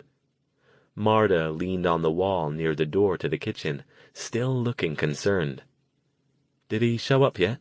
Stone asked, coming in. She jumped, noticeably startled. "What? Oh, Alastair, you scared me." She let her breath out, then shook her head. "No, he's not back yet, and I really am getting worried now. This isn't like him at all." Stone was concerned too. "I assume you've already called all the places he's likely to be. Do you know where he was supposed to be going?" "Up to San Francisco. A restaurant up there was going out of business, and he was hoping to pick up some fixtures. I called them. He arrived there early this morning and looked over the items until noon or so, but they don't know where he went after that." "Odd," Stone murmured. He'd known David and Marta for years. They were the original staid, middle-aged British couple. It was highly unlikely David had gone off to do anything that would take this long without checking in on his partner. "Did he—" He stopped as the phone rang. Marta, standing near it, held up a finger and picked it up. "Good evening, a passage to India. May I help you?" She listened for a moment. "Yes, this is she." Stone watched her as she spoke. In the space of about 10 seconds, the expression on her long, bony face went from professional blandness to wide-eyed shock. Tears sprang to the corners of her eyes. Are you sure? When? Yes, thank you for letting me know. I'll be there shortly." She lowered the receiver in a nerveless hand. Stone took it from her gently and hung it up. "Martha? What is it? What's happened?" She didn't look at him. She stared down at the phone, as if expecting it to ring again and take back whatever news she'd just been given. "That was the police," she said in a monotone. "There's been an accident." Stone touched her arm. "What sort of accident?" "David."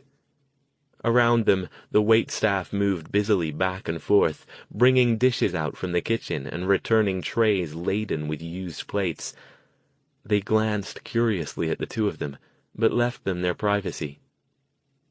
"He's gone, Alastair." Her stoic British mask cracked, and she began to cry into her hands. "It was a head-on collision. He died instantly." Chapter 7. The next few hours passed in a blur. Stone took Marta into the back room, away from the curious gazes of the customers and the restaurant staff, then hurried out to inform the chef of what had happened. The man, shocked, promised to take charge of the restaurant, closing it for the night after the current group of diners had finished. Stone then drove the grieving woman to the police station, where a female officer named Lieutenant Garvey escorted them to a private area. "What happened?" Marta said, struggling to maintain her composure. "David, who hit him? This can't be happening. I don't believe it. It's not possible." "I'm very sorry," Garvey said gently. "I know this is shocking for you." She paused a moment as if unsure of how to continue. "I'm afraid we're going to need someone to identify—" "I'll take care of that if you'd rather, Martha," Stone murmured, squeezing her shoulder. She reached up and gripped his hand gratefully without looking at him. Any doubt that they'd misidentified David was gone when another officer took Stone to the morgue and pulled back the sheet just enough to reveal the body's face. The mage merely stared in silence at the portly, pale, balding figure on the rolled-out slab. The man who had always been so cheerful and seemed to enjoy everything about his life. The body displayed evidence of serious trauma, but Stone suspected that the worst of it was covered by the sheet. He nodded, and the officer covered David's face, rolled the slab back in, and closed the door. "I'm sorry," the cop said gently. He filled Stone in on the details as they drove back to the station. Apparently David had been driving south on Highway 1 around 1 o'clock, and according to witnesses, an oncoming car had suddenly veered into David's path. David had tried to swerve to the right, but the witnesses reported that the other car had mirrored his actions, almost as if it had been trying to hit him. David's car plunged through the guardrail and plummeted over the edge to the rocks below. "What about this other driver?" Stone asked, his mind still refusing to believe that anyone would be insane enough to do such a thing. "Are they sure it was deliberate? Perhaps he had a heart attack, something medical." "We're still investigating," the officer told him. "But several witnesses at the scene said it looked very deliberate to them. The car literally turned in the same direction and sped up to hit your friend's car. The other driver was a young male. He died instantly as well. We won't know more about his state until the autopsy results and the talk screens come back. Some of that can take weeks. There were no tire tracks, so the other guy didn't try to stop, and we can't be sure until the forensics crew gets done, but there was no immediate evidence of a blown tire or anything else obvious like that. Stone grasped at straws now. "Some sort of car trouble?" "We don't know yet, sir," he said, his voice sympathetic but businesslike. "There's still a lot of investigation left to do." They arrived back at the station, and the cop escorted Stone back to the room where Marta was. At the moment, she was alone. They'd gotten her a cold drink, and she clutched it in one hand and a handkerchief in the other, staring down into her lap. "Marta," Stone said softly. "Alastair, oh God, please tell me they were wrong, that it wasn't David, please." He sat down next to her, head bowed. "I'm sorry, Marta. I'm so sorry." "They said some punk kid ran into him." She looked up with surprising vehemence.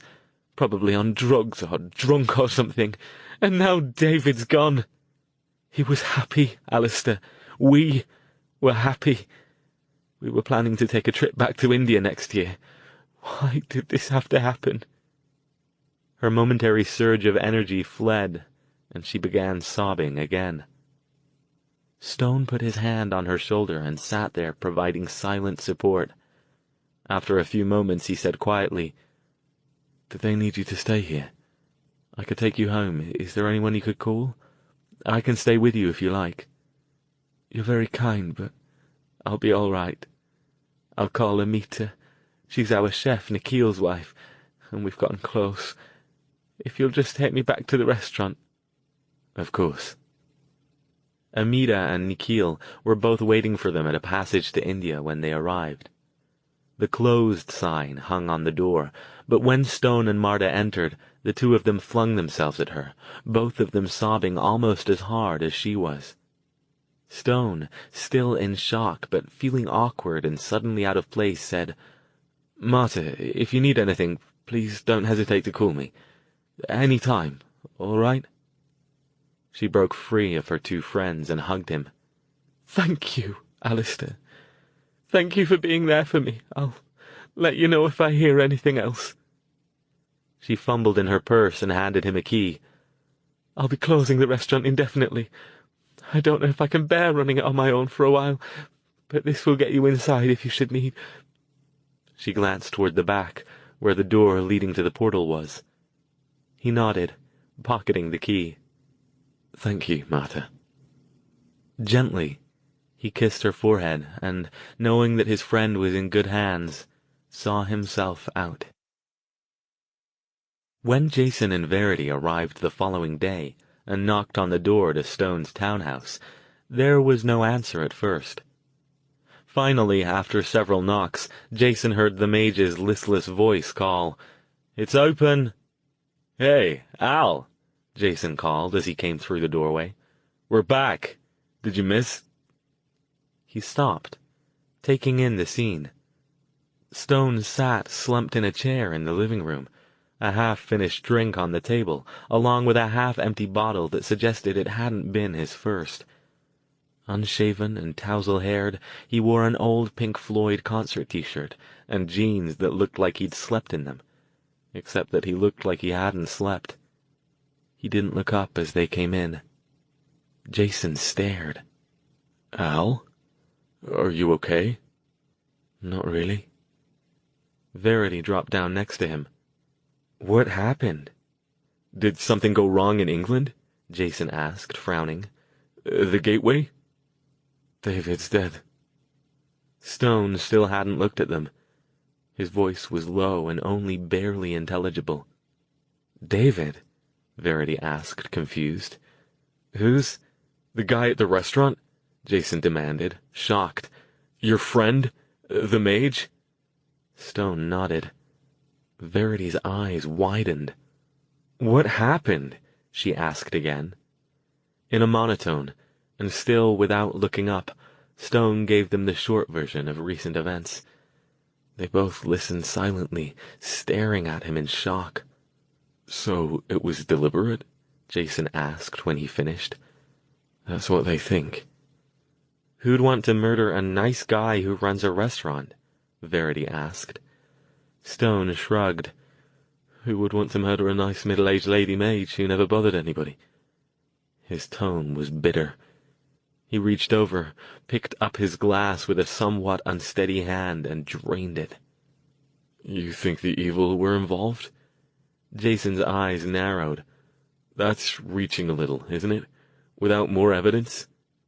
Who knows? Stone let the empty glass slip from his hands and fall to the floor. Not thinking too clearly at the moment, as you might have guessed. Jason and Verity said nothing for several moments, both of them unsure of what to say. Verity picked up the glass and set it back on the table. Finally, Stone glanced up. Trip all right? Yeah. Jason waved vaguely at the window. Truck's out front. We'll need to take it over to the apartment and unload it so we can get it back to the rental place. He took a deep breath.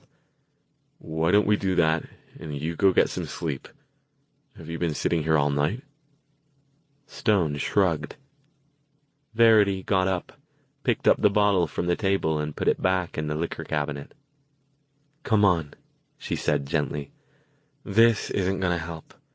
You want us to stay? Again, the mage shrugged. Do what you like. I'll be all right. Jason wasn't sure he wanted to leave Stone in this state, but finally he sighed. Okay, we'll go do that and then come back here. Get some rest. We'll take you out to dinner when we get back, okay?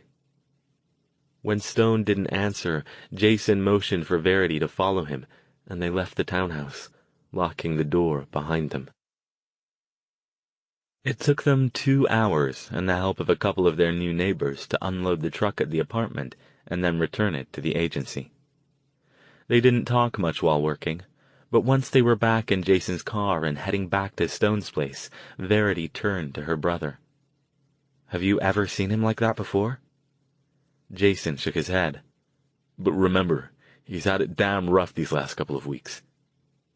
They picked up a paper to see if there was anything new about the story.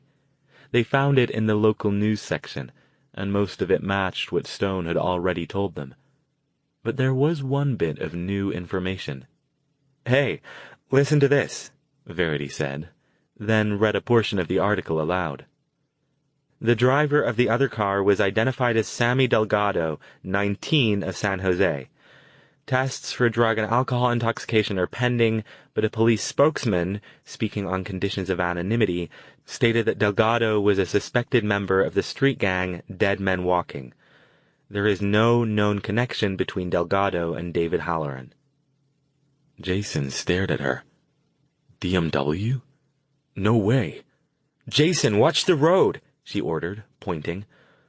So I guess Dr. Stone wasn't crazy after all. Sounds like the evil were involved. Come on, let's get back and tell him. If he hasn't drunk himself into a stupor by now. Stone looked quite a bit more like himself when they got back to the townhouse. They found him in the upstairs study, a book open on his left as he dashed off notes in a notebook on his right. He'd shaved and straightened up his hair, though he still wore the same clothes. He glanced up as they appeared in the doorway. All moved in then? Nah, just piled the boxes up for now. You doing any better? He shrugged. I'll be all right. Last night was just a bit of a shock, especially after what happened with Eleanor. Jason sighed, tossing the folded paper on his desk. We've got another shock for you, if you haven't seen it yet. Stone picked up the paper and glanced over the article. Jason could tell he'd reached the part about Sammy Delgado's gang affiliation, because he froze. He lowered the paper with deliberate slowness and regarded them with no expression. The man who killed David was DMW. Verity nodded. Looks like you were right about the evil after all. So it would appear, Stone agreed. He closed the notebook and the other book and leaned back in his chair. But why would they kill David? He didn't even know anything about the evil. He wasn't any sort of threat to them. I'm guessing your friend back east wasn't either, yeah? Jason asked. I mean, from what you said earlier, they went after David the driver specifically. But that doesn't mean they went after David the mage specifically, right? Maybe they just decided they didn't like his car.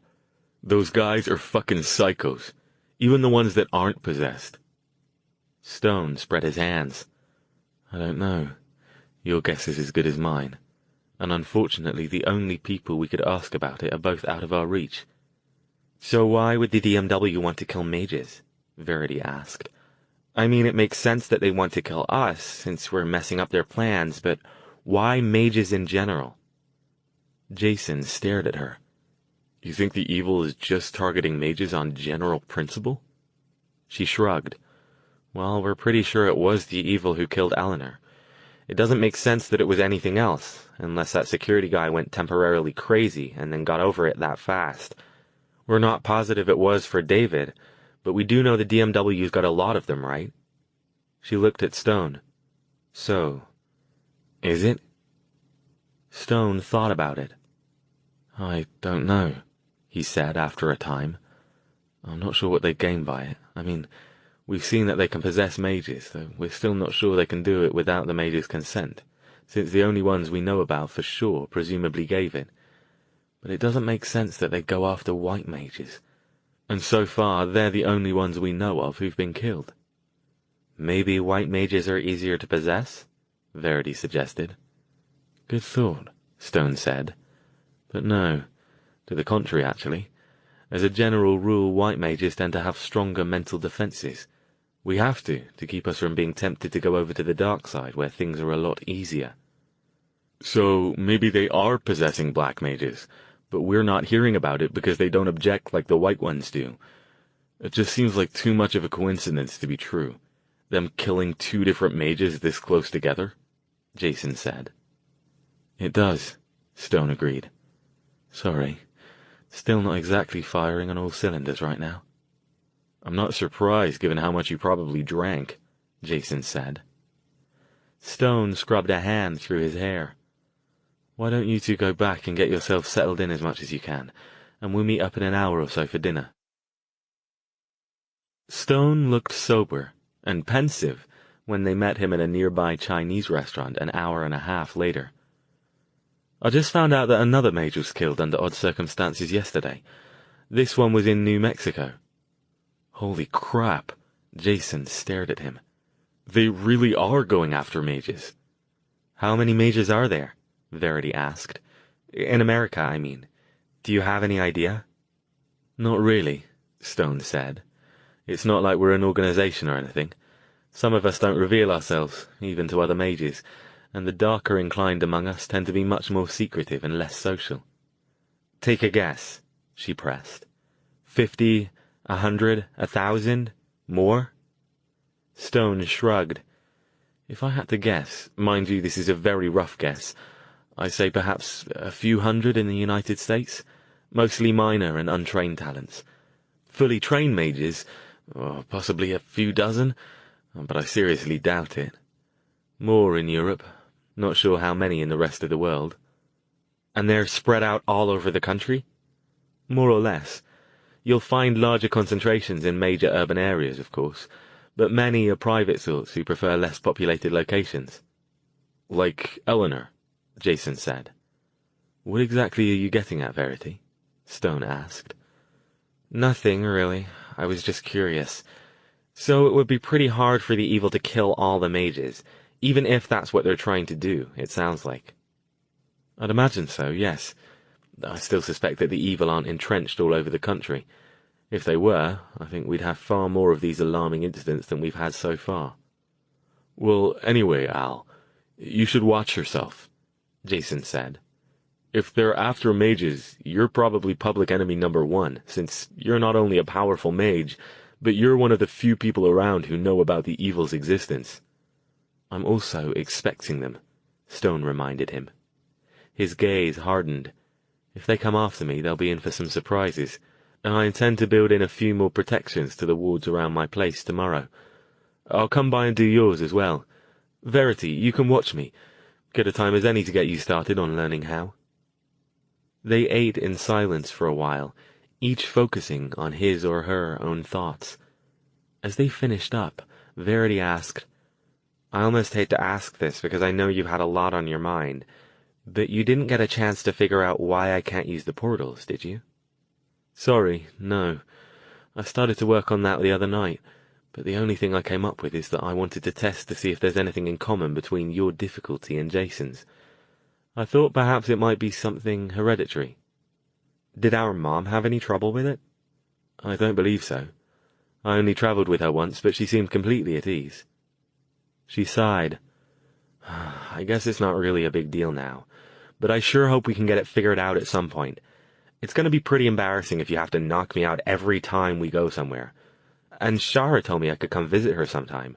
She doesn't live too far from one of the portals, so I thought we could—" "We'll get it sorted," Stone said.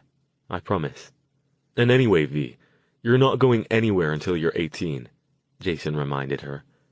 "After that, you're on your own, but until then, I'm still responsible for you." "And after that, I am," Stone added. "Apprentice, remember?" She mock glared at both of them, then focused on Stone. "You'd better watch out, oh mystic master. If you don't treat me right, I'll drop a cheeseburger in your lap. And Jason knows I can do it, too."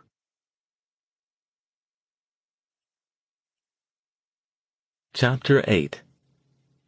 There were no further reports of mage killings over the next few days, nor any other incidents beyond David's murder, indicating that the Bay Area chapter of the Evil was reorganizing enough to start committing mayhem again. Stone, Jason, and Verity used the slow time to settle in at their respective new homes, and Stone resumed Verity's magical training as soon as he got the attic in order. She continued to be a quick study, and found it amusing when she was able to show him some applications of a spell that hadn't occurred to him. Surprisingly, Jason's unemployment problem solved itself in an unexpected way. All three of them attended David's funeral, a somber but elegant occasion that included many of the restaurant's regular customers, as well as a small contingent of West Coast mages who were regular users of the portal. After it was over, Marta surprised Jason by taking him aside. She still looked devastated, but already showed signs that she was moving forward with what she knew she had to do. "I've been thinking," she said. "I told Alastair I wasn't sure I wanted to reopen the restaurant, but it wouldn't be fair to my employees to put them out of their jobs, with the economy the way it is now. Most of them have been with us for years, and they're like family. Besides, I can't exactly sell the place with what's in the basement, can I? It won't be easy, but I'll manage. Alastair was telling me that you're good with your hands and pick up new things quickly, and that you need a job. With David gone, I could use another person I can trust to help me." He stared at her, not sure he'd heard her right. I appreciate it, Martyr, but I've never waited tables before. Believe me, you don't want me to cook. If you want a dishwasher or somebody to clean up, though—" She smiled faintly. "I know about your circumstances, Jason. I know you might have to take unexpected time off. I'm fine with that, I understand. And as for the job, I thought I might start you out as a waiter during the lunch shift, and general handyman when needed. And then, if things work out, you can work up to helping me manage the place. I trust Alastair's judgment, and he said you learn fast." He could still only stare at her for several seconds. I thank you," he finally got out, relief evident on his face. "I have been trying to figure out something I can do where they won't have a problem with me bugging out occasionally." The job boards at Stanford had been stubbornly unhelpful, full of either positions requiring the kind of education he didn't have, or those where they wouldn't look kindly on an employee whose availability was as variable as his was. You'll have to teach me about Indian food, though. That first time I came in with Al, that was the first time I'd ever had it." He couldn't help chuckling. "Then I lost it all over Al's floor in England after we went through the portal." A brief smile crossed her downcast face. "I've heard that can happen sometimes," she said. "Give me a call tomorrow, and we'll discuss the details, all right?" "I'll do that. Thank you," he said again, patting her arm. A big load off his mind, he headed back over to where Stone and Verity chatted with the group of mages. "Did you tell them what was going on?" he asked on the way back to the car, after he'd given Stone and Verity the details about his new job. "Sort of," Stone said. "Same as I did for the lot back east. Told them to be on guard for possible danger, mental influence, that sort of thing. Asked them to let me know if they spotted anything unusual." "Were they suspicious?" "Not really. Bit frightened, but I don't think they suspected I knew more than I was telling. As long as they know they might be in danger, they should be able to keep themselves safe, though." He sighed, his expression bitter and frustrated. "Should have done it before. I'll need to make some more calls, I think. If this is happening all over, best to get the word out as soon as possible." Jason nodded. They'd reached the car. He was about to get in when the roar of a motorcycle startled him. Glancing quickly in that direction, he spotted the bike disappearing into traffic. The rider wore a leather jacket with the black and red symbol of the DMW on the back. He gripped Stone's arm and pointed it out. "I'll make those calls today," Stone said grimly. Verity did her best to keep quiet about her upcoming birthday, but it would have been obvious to a blind man that she was excited about it. Stone said nothing about it beyond a quick "Happy birthday" that morning when she showed up for her training. But Jason had told her the night before that the mage had asked him to come over to the townhouse when his lunch shift at the restaurant was over. "So, apprentice," Stone said when Jason arrived, and the three of them met up in the kitchen. "It seems that you're an adult now. Feel any different?" She grinned. "You mean aside from the fact that I don't have to ask Jason for permission when I want to go somewhere?" "Not really." "We'll just see to it that your impending wild adult life doesn't interfere with your studies," he told her. "Are you kidding? You think I'm going to let parties get in the way of learning how to blow things up?" He shook his head in amusement. It was a standing joke. "I told you, the blowing things up lessons don't start until next year." "We'll see," she said, eyes twinkling. "I've been reading ahead in the textbook, Teach." "She always was a teacher's pet when she was little," Jason said, grinning. "Anyway," Stone said with a sigh, before he lost complete control of the conversation, "unless you've got plans for the evening, I thought we might go up to San Francisco. I've got reservations at Castagnola's." "And," Jason said, "after that, I've got a couple of tickets to see that band you like, the one with the gloomy chick and too much makeup, at the Warfield." Her eyes widened. "You've got tickets to see Shadowsbane? I thought that show was sold out." "Hey, Al isn't the only one around here who can pull strings." She glanced at the mage. "A couple of tickets? You aren't going, Dr. Stone?" Stone shook his head. "We can take the bath up. We can either drive up separately or go together, and I'll catch a cab home from the station in Millbrae. Not exactly my crowd. Besides, you need to spend more time with people your own age. You don't need an old bloke like me cramping your style." Verity grinned. Stone was about as far from an old bloke as anybody his age she'd ever met, but still she was clearly pleased with the idea of this new adventure.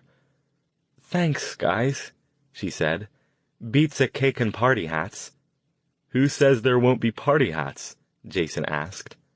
"Damn," Stone muttered. "Jason, remind me to call and cancel the pony rides." Dinner was excellent. Clearly Stone had greased a few palms, because they had one of the best tables available, with a beautiful view of the marina. Jason was glad the mage hadn't picked an overly fancy place with snobbish waiters and a dress code, because he and Verity were both dressed for the club later that night. Verity had gone all out with leather jacket, miniskirt, ripped fishnets, combat boots, and spiked hair. Jason, as usual, kept things much more understated. He didn't like standing out in crowds. He'd thought about bringing along his pistol, which he'd finally had a chance to retrieve during the trip to Ventura, but reluctantly decided against it. Still, he didn't think he was the only one among the three of them who had glanced around looking for forgotten symbols and DMW gangers near the restaurant, and who was relieved when he didn't see any of either.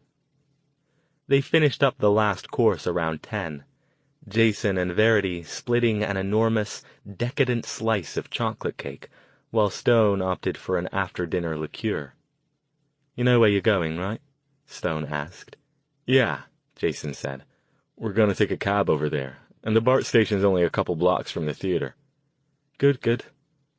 He reached into the pocket of his overcoat, which he'd slung over the chair next to him. "Verity, I have something for you before you go."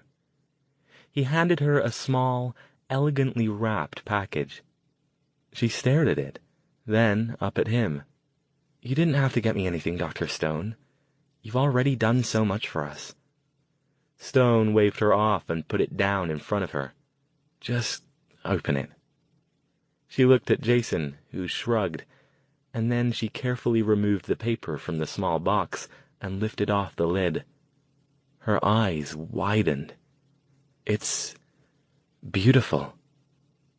Inside the box, the silver bird skull amulet Stone had retrieved from his home in England rested on black velvet. Its red gem eyes glowed with eerie life in the restaurant's indirect overhead lighting. She pulled it out by its silver chain and held it up.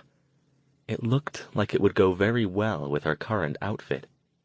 She clasped it around her neck, where it hung below her leather dog collar choker like it belonged there. "Thank you." He smiled. "You're quite welcome. And as you might suspect, there's a bit more to it than simple aesthetics." Judging by her expression, it was obvious she hadn't suspected that. "There is?" Her hand came up to touch it gently. "It's attuned to you. I know you don't know much magic yet, but should you need to use any of it, that will help you do it without as much psychic after-effect. Similar to my ring." He held up his hand, where his familiar silver ring with the blocky purple stone glimmered. "I still need to have you practice with Jason to see if that amazing ability of his works with you as well, but he won't always be around, and it's never a bad idea to be cautious, especially in light of recent events. That confusion spell we went over the other day should serve you well if anyone bothers you." She was clearly affected by the gift, but covered it with a grin. "You're not so bad as a master after all, Teach. Thanks for this. And dinner, too. This is way better than a party hat and pony rides." She glanced at her watch and looked rueful. "We should probably get going, though, if we're going to make it. I think the doors open at 11. "Go, go," Stone said, making a shoo gesture. "I plan to finish my drink and then I'll be off. Should be home in a couple of hours, but do try not to get into trouble for once." Jason grinned. "Don't worry, Al. I'll take good care of your apprentice." Stone lingered over his drink for another 20 minutes or so, looking out the window over the lights of the marina and letting his thoughts wander. He hadn't been enthusiastic when Jason had told him about scoring tickets to the show. Normally, he wouldn't have thought anything of it, but with evidence that the evil was still operating in the area, even at only a fraction of their former level of organization, he couldn't help but be concerned that something would go wrong. While Verity surpassed all of his expectations with the speed at which she was picking up magical concepts and techniques, not that he would tell her that, of course, she was still a novice, and would be for quite some time to come. Being able to cast a decent levitation spell and do a fair to middling mental confusion under ideal conditions would not prepare her to stand up to a determined attacker, mage or otherwise. He was glad Jason was with her. His friend might be about as magical as the fork currently resting on his plate, but he was strong and fast and good in a fight. Sometimes a solid right hook was every bit as effective as a lightning bolt to the face. He paid the check and left the restaurant, pulling on his heavy wool overcoat against the chill of the night. It would be winter soon, and the wind coming off the bay sliced through him uncomfortably. He pulled up his collar and waved down a cab, instructing the driver to take him to the nearest BART station. He leaned back in the seat and looked out the window, but also kept an eye on the cab driver. Eleanor Pearsall had been killed by two men she had known well. She had no doubt been caught off guard with no suspicion that they meant her any harm. Stone didn't intend to be caught off guard by anyone. He suspected Jason was right. If the evil were systematically killing mages for whatever reason, he was probably one of their prime targets. In fact, he was surprised that they hadn't tried anything yet. Or perhaps Eleanor, David, and the mage from New Mexico had something in common that he didn't share.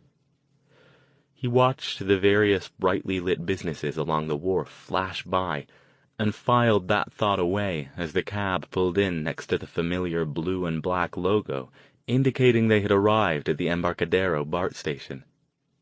He took the stairs down and walked to the platform, paying close attention to his surroundings. Mindful of the evil-possessed man who'd pushed a woman in front of a commuter train down in the South Bay a month or so ago, he stood well back from the tracks until the train pulled into the station, came to a stop, and the cars opened their doors with a loud hiss. There weren't many cars attached this time of night. Most of the work commuters had already gone home, and the late-night clubbing crowd wouldn't be heading out for at least another hour or two. He deliberately chose the rear car after verifying that it looked reasonably well populated, as it only had a single point of entry from the car in front of it. He moved to the back and took a seat where he could keep an eye on the front door and everyone inside. He was annoyed at himself for what he perceived to be jumping at shadows, but better to be overcautious and get home safely than to let his guard down and regret it too late. The doors closed and the train started to move. Stone looked around, taking in his surroundings. There were quite a few people in the train, enough that he didn't feel comfortable using his spell that would cause others' gazes to slide off of him.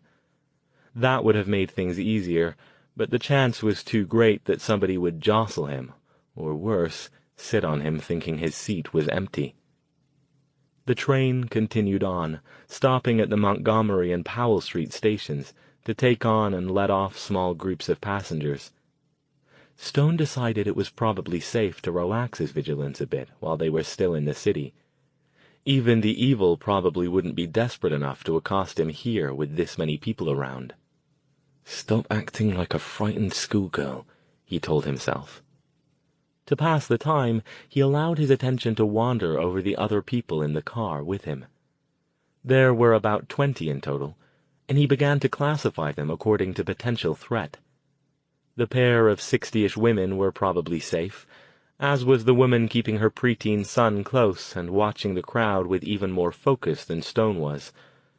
The late teen couple across the aisle from him were so wrapped up with each other that they probably didn't even notice there was anybody else on the train. The small knot of young men in 49ers gear near the front were potentially problematic. They talked loudly amongst themselves and seemed like they might be drunk, but they also weren't bothering anyone else.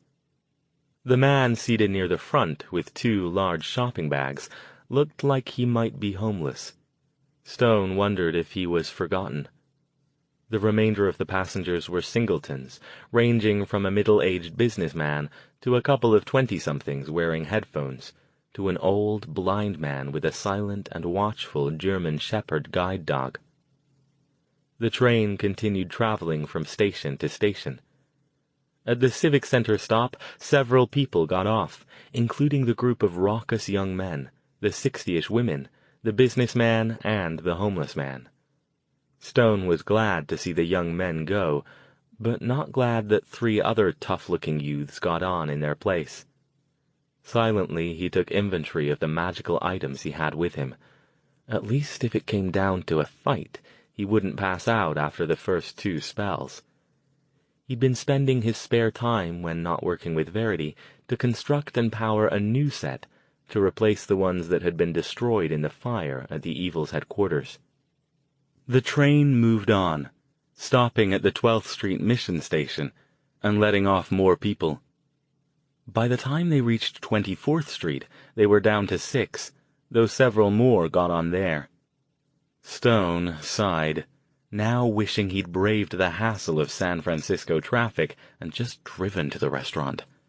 This constant vigilance was exhausting. He glanced around the cabin again, this time idly looking for forgotten symbols among the riot of graffiti on the walls. He spotted a few things that might have qualified, but couldn't tell for sure. Neither the good place nor the bad place symbol was marked anywhere.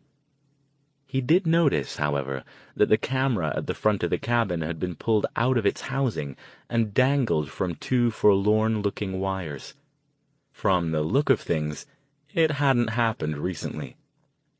Hardly anybody got on at this point.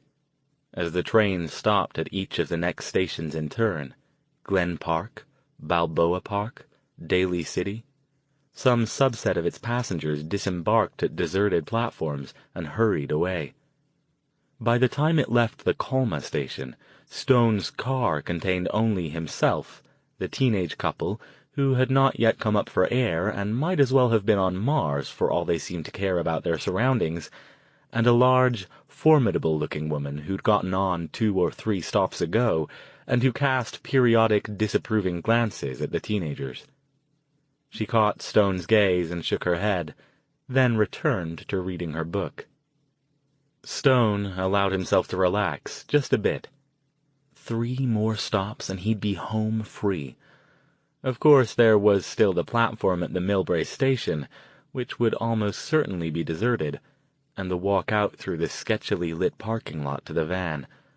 But once he was away from anyone watching, he could put up the spell to make himself unnoticeable.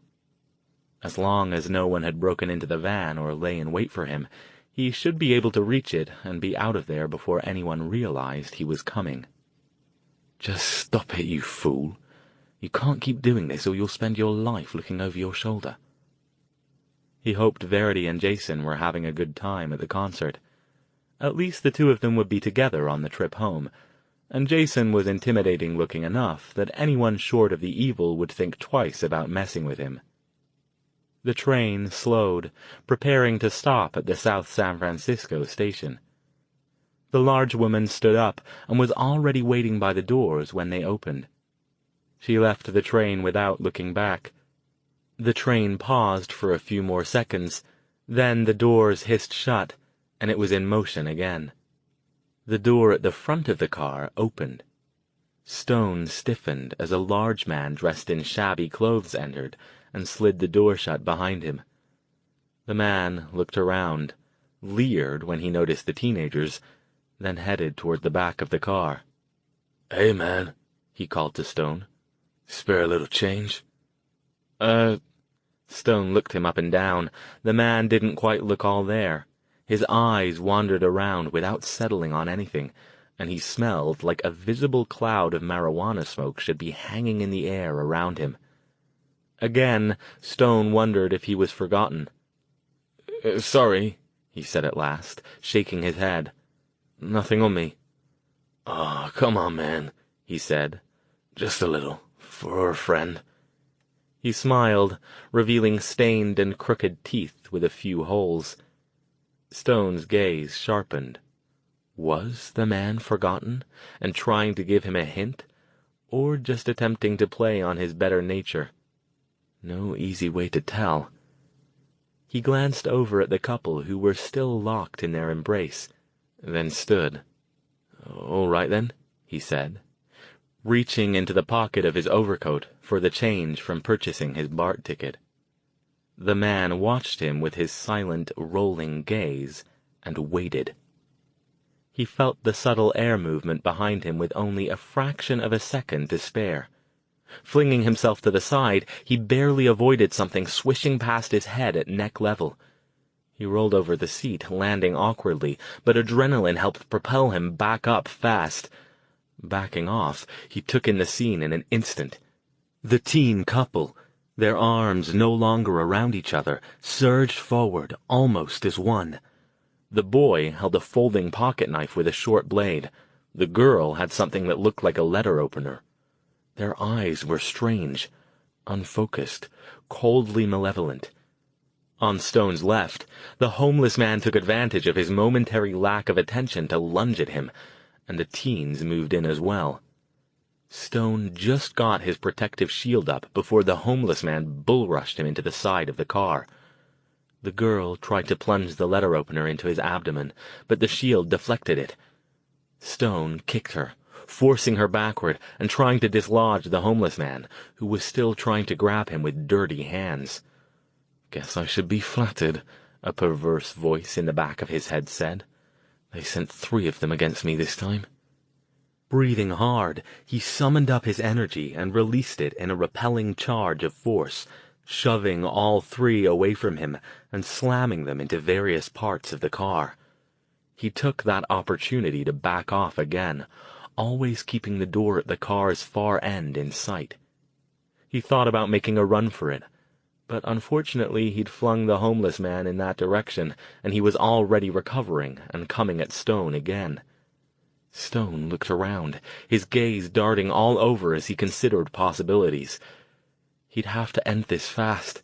His shield required concentration to maintain, and it wouldn't hold up long against all 3 of them. And the most inconvenient part was that he had to be careful not to kill any of them. Apart from his dislike of murdering random individuals who happened to be possessed by evil entities from another dimension, killing them would almost certainly result in a lot of trouble he couldn't afford to deal with right now. If he handled this right, he could get out and away before anyone knew anything was up. But if he killed anyone, the police would take a lot more interest in the situation. They were on 2 sides of him now, and that was dangerous. With a gesture, he picked up the girl and flung her into the back wall. She slid down, stunned. While she was distracting him, the homeless man dived at him again, going low this time. Stone didn't get out of the way in time, and both of them went over. The shield held against the impact of the man landing on him, but Stone felt it fading. Gritting his teeth, he forced outward again and shoved the man away, rolling up. He landed badly on his leg, and feared he might have sprained something. But there was no time to worry about that now. The teen boy was coming in for another go. Rage suffused the kid's face. Apparently things weren't going as the evil had hoped, and they were getting desperate. Stone backed away again, moving so he could continue to keep the door in sight. So far, nobody else was coming in. The boy waved the knife back and forth in a hypnotic pattern, moving in closer while his eyes never left Stone. Stone, puffing, prepared to hit him with a stunning spell, when the homeless man came in from the side again, leading with a sloppy right hook to the side of his head. Stone fell sideways and again landed badly between 2 rows of seats. He felt the shield go. He couldn't take another hit like that. Woozy, dragging himself back up again, he waited for them to regroup.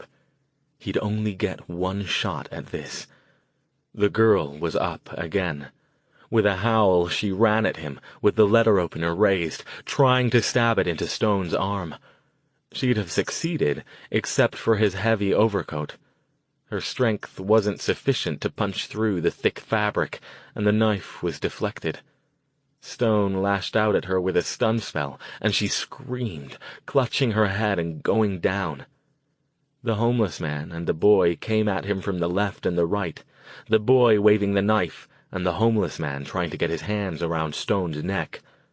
Stone blinked sweat out of his eyes and struck out again. The homeless man cried out and staggered back, his hands going to his face like he was being attacked by a swarm of bees. He tripped over a row of seats, fell over backward, and struck his head on the edge of the door. The car was slowing down. They were approaching the next station. The boy, sensing his chance slipping away, redoubled his effort and found his mark with the knife, slashing at Stone's chest where his coat was open. The knife sliced through the mage's suit jacket and shirt, leaving a bloody trail in its wake. Stone gasped in pain, but he couldn't afford to pause, or he'd be dead. Sweat pouring down his face, he gathered one final burst of energy and directed it at the boy. His timing couldn't have been more perfect. As he flung the kid across the car, the train came to a stop and the doors slid open. The boy's unconscious body slid onto the platform and came to rest against a pillar, unmoving. Stone sagged for a moment against the window, panting for breath. All he wanted to do was let himself fall the rest of the way, but he couldn't do that. Not yet. He dragged himself up, summoned one last levitation spell, and sent the girl's and the homeless man's motionless bodies out through the open doors to join the boys. Thanking whatever gods looking after the lucky that no passengers were embarking or disembarking at the San Bruno BART station this time of night. The doors slid shut again. Stone, still breathing hard and feeling like he would pass out at any minute, forced himself to remain awake by sheer willpower. He used the energy from one of his magical focus items to put up and maintain the spell that would prevent anyone who wasn't looking for him from seeing him. He hoped desperately that whatever security cameras were normally trained on the platform at San Bruno were in as bad a condition as the one on the train, but he couldn't do anything about that now. And in any case, all the camera would have seen was 3 bodies sailing out of the train and dropping on the platform. Probably not enough for them to pin anything on him. He remained seated, eyes locked on the door to the next car as the train swayed down the track. The few minutes it took to go from San Bruno to the Millbrae station seemed like an eternity. Blood trickled down his chest. The wound burned, but he didn't think it was too serious. By the time the doors opened again, he had struggled to his feet, buttoned up his overcoat to hide the injury, and was waiting directly in front of them. The trip back to the van was slow, painful, and anticlimactic. He maintained the spell the whole way, though he couldn't see anyone else around the station or the parking lot, with the exception of the ticket agent in his bulletproof booth. The man didn't even look up as Stone went by. Several other cars occupied the parking lot. The van, parked next to Jason's old Ford, looked untouched. He carefully opened the door and examined the entire interior for hidden intruders before climbing in. The drive home would be painful, but he couldn't do anything about that. It wasn't safe to remain here.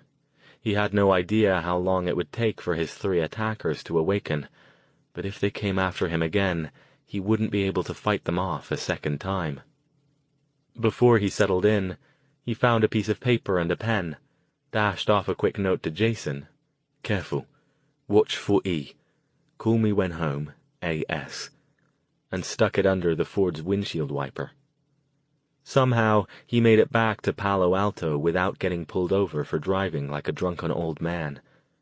He used the last of his flagging energy and willpower to pull the van into the garage, stagger inside, and lock the door behind him. At this point, he was beyond caring if anyone lay in wait for him. The magical protections he'd put up should hold, but if they didn't, well, he'd done his best. He managed to call Jason's phone and leave a message for him to come over as soon as he got home, then tottered over to the couch, threw off his tie and overcoat, and allowed himself to lie down, figuring he'd rest for a few minutes before getting up and tending to the chest wound. He was out less than 2 minutes later.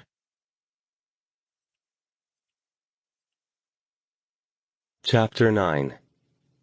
Stone's next coherent realization was of someone shaking him hard and yelling his name. "Al! Al, wake up!" He tried to roll over and away from the annoying noise, but a bolt of generalized pain shot through his upper body and jolted him fully awake. He blinked a couple of times, and the 4 figures hovering over him melted together, resolving into Jason and Verity, their wide-eyed faces full of fear. "Holy shit, you're covered in blood," Jason said. "What the hell happened to you?" He blinked again. "What?" He looked down at himself. "Oh, right. It's not as bad as it looks." He glanced around the room, then tried to sit up. "Oh, what time is it?" Verity dropped to her knees next to the couch. "It's almost 3 a.m. We got your message and you sounded weird, so we came over. What happened?" Stone closed his eyes for a moment. He didn't feel bad, exactly, aside from the general pain, but he was so tired. "Got jumped on the BART train," he mumbled. "What?" Jason shook him again. "Al, if you don't wake up and tell us what happened, I'm calling an ambulance." That got through Stone's haze sufficiently for him to open his eyes again. "Help me up, then. I'm wiped out. Get me a drink." "First, let me have a look at what they did to you. Verity, bring me a pot of warm water and some washcloths, okay?" She hurried off and was back in less than 5 minutes with the requested items. Jason had Stone's shirt open and was examining the chest wound with a critical eye. The dried blood made it difficult to know how serious it was. He dipped a washcloth in the water and dabbed at it. Stone winced, pulling away. "Stop that." "Shut up and quit being a baby," Jason ordered. "You know this has to be done." A few minutes of careful washing with the wet cloth revealed that the wound was nearly horizontal, about 5 inches long, and not very deep. "Doesn't look serious," Jason said, looking relieved. "You'll have a scar, though, and I'll have to clean it, which is going to hurt like hell." "What did it?" Stone, wide awake now, and gritting his teeth as Jason poked at him, sighed. "Pocket knife of some sort." "This I gotta hear," Verity said. She sat on the couch next to him, swapping out washcloths when Jason called for them. Stone glared at Jason. "You're not touching me with anything that will hurt worse than I already do until you get me a drink. Oh, bugger that, just bring me the whole bottle." Jason glared right back. "You didn't get hit in the head or anything, did you?" "No, just knocked around a bit.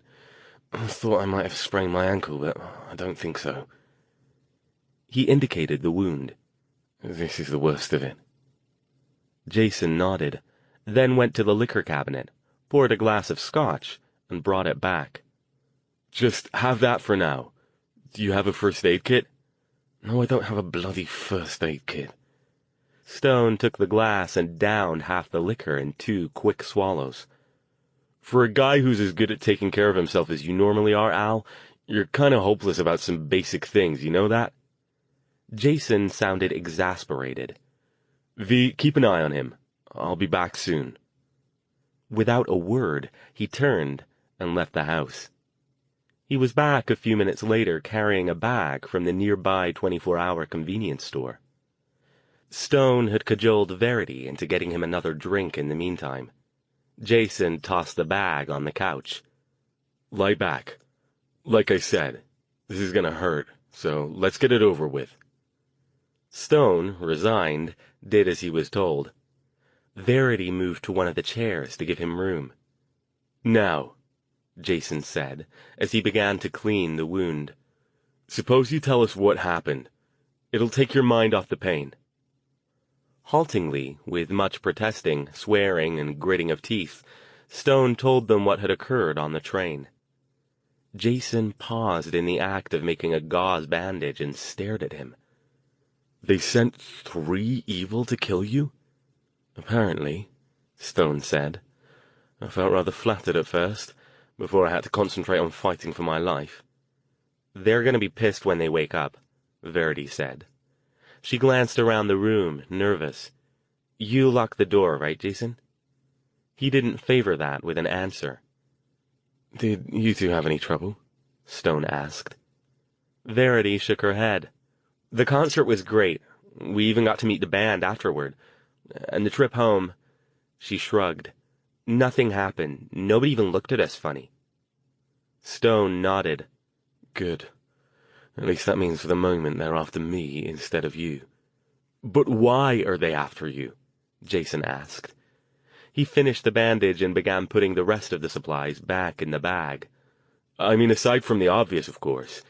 Do you think this is because you know about them, or is it connected with the other murders?" "No way to know," Stone said, shrugging. "They didn't say anything, aside from asking me for a handout to get the whole thing started. No, 'Aren't you sorry you didn't join us?' or anything like that." Verity frowned. "They wanted Eleanor to join them," she mused. I still wonder why. I wonder if they wanted David and that guy in New Mexico to join them too. Again, no way to know, Stone said. And as for why, I don't know. If my hypothesis is correct, they do need consent to possess mages, but I've no idea why they'd want to possess Eleanor.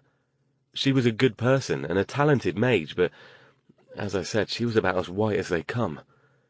She wouldn't have voluntarily hurt anyone or anything. She once told me about how she put spiders outside when she found them in her house.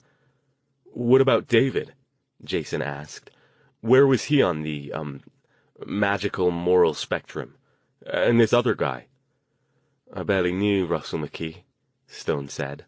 I only met him once when I had to use the portal there. And David, I'd say he was about like me. Mostly white, with a few streaks of grey here and there.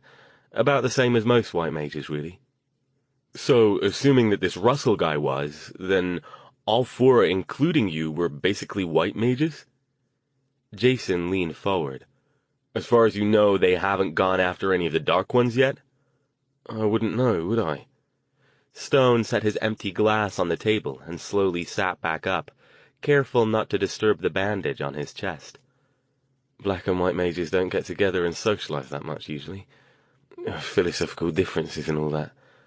It would be rather like inviting Aunt Agnes, the Christian fundamentalist, to a party with Uncle Bertram, the gay rights activist. Entertaining to watch, but ultimately not much fun for anyone trying to enjoy the party. Verity looked troubled. What if they aren't killing the black mages? Could that mean they don't care about them, or that they're having an easier time convincing them to be possessed? Stone pondered that. Damn good question. But I'll tell you this. The few black mages I know are a stubborn lot. I doubt they'd be any more interested in having something riding around in their brains than we would, even if they didn't have to give up control. He sighed. In any case, it's late, and there's really not much point in staying up all night and rehashing this. You two go on home. I'll be fine. Come over tomorrow and we'll see if we've had any further insights. Oh, he added, and thank you for coming over.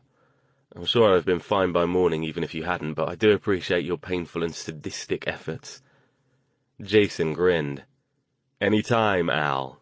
Any time. Jason and Verity didn't arrive back at Stone's place until after 11 the next day. They found him in his study, Queen playing on the stereo, and several books open around his desk. Verity grinned. I told you to do your homework early, or it would stack up on you. He arched an eyebrow. You probably don't want to remind me about the essay I told you to write on the various properties of magical talismans, do you? So what are you doing there? She asked quickly, pointing at the books. Still trying to sort out why you're having such trouble with the overworld, he said. I'm not having much luck with the whole evil thing, so I figure I'd work on something else for a while and see if I had better success. Did you? Jason hovered in the doorway. I can't stay long. Got work today. Just dropping V off so you two can get back to dismembering pigs or whatever it is you do up there in the attic. Perfect, Stone said, ignoring most of what he'd said. We'll come down later when you get off shift. I want to try an experiment. Jason sighed. You're going to make me go into that portal again, aren't you? That's the plan, yes. It's for science, Jason, Verity said, grinning. Well, let's do it before dinner then, okay? You remember what happened last time you dragged me into your portal experiments. Stone and Verity spent the rest of the afternoon on Verity's studies. She was progressing well, and the amulet Stone had given her made casting spells easier, allowing them to devote more time to practical studies and less to theory. That made Verity happy. As much as she enjoyed the spellcasting, she tended to glaze over a bit when Stone got a good head of steam going on a magical theory lecture. You'll have to learn this stuff if you want to be a good mage, he told her sternly when he caught her attention wandering. There's no way around it. If you don't understand how magic works, you won't be able to do any sort of research or design your own spells. Is that so bad? She asked. Let somebody else design them, and I'll just learn how to cast them. If you want to be the magical equivalent of someone who's just memorized the textbooks long enough to pass the test, you're welcome to do that, he told her. But you'll need to find yourself another teacher. No student of mine is going to pass her apprenticeship without a solid grounding in theory. In fact, one of the tests you'll take when I think you're ready will be to design some original spells and demonstrate them for me. You'll never be more than apprentice until you can show me you're capable of original thought. And you are. I'm certain of it. You're just lazy. We'll train that out of you. Don't you worry. Yes, master, she grumbled. Sheesh. I feel like I'm back in class at the halfway house, except instead of algebra and chemistry, it's how magical elements interact with each other, and how far apart the candles have to be in a circle. Stone chuckled. Now, I'll remind you that you did ask me to be your teacher, and I remember clearly warning you about what a taskmaster bastard I am. Jason's shift at the restaurant was up at 4, and Stone and Verity arrived shortly after that. So what exactly is this experiment you're planning to do? Jason asked dubiously, as they stood in a loose semicircle, staring into the shifting colors of the portal. I want to use your assistance to put up a stronger-than-normal shield, Stone said. We'll go just inside the portal and stay there for a while. Ideally, I'll be able to get some energy readings to help me work out what it is about Verity that reacts so badly with the overworld. So you're building a magical shark cage, Jason said. He didn't sound at all enthusiastic about this idea. You want the things in there to come poke at us and hopefully not be able to get through while you try to pick apart V's brainwaves? Something like that, Stone said, with a sigh of exasperation. Jason, have I ever told you that you're brilliant at distilling complicated magical concepts down to trite catchphrases? Hey, everybody needs a hobby. So, Verity put in, you're planning to just let me freak out up there then? Stone nodded. I know it won't be pleasant, but if you want to use the portals, I need to get a reading when you're actually having the reaction. Using Jason's power, I should be able to hold a shield long enough to get some data, and then we can just step back out. Sounds risky, Jason said. Shouldn't be. I don't plan for us to stay long, and this will also give me a chance to see what kind of control I can exercise over the power I'm borrowing from you. That knowledge might prove useful at some point as well. Are you ready? You sure you're recovered from last night? Aside from the cut and a few bruises, I'm fine. Jason sighed. Then I guess I'm ready. When Verity nodded too, looking less excited and more nervous than usual about the possibility of entering the portal while conscious, Stone put his hand on Jason's arm. All right, he murmured. Just do it like before. Concentrate on giving me power, and be sure to let me know if you feel odd in any way. Lightheadedness, pain, anything. Oh, believe me, I will.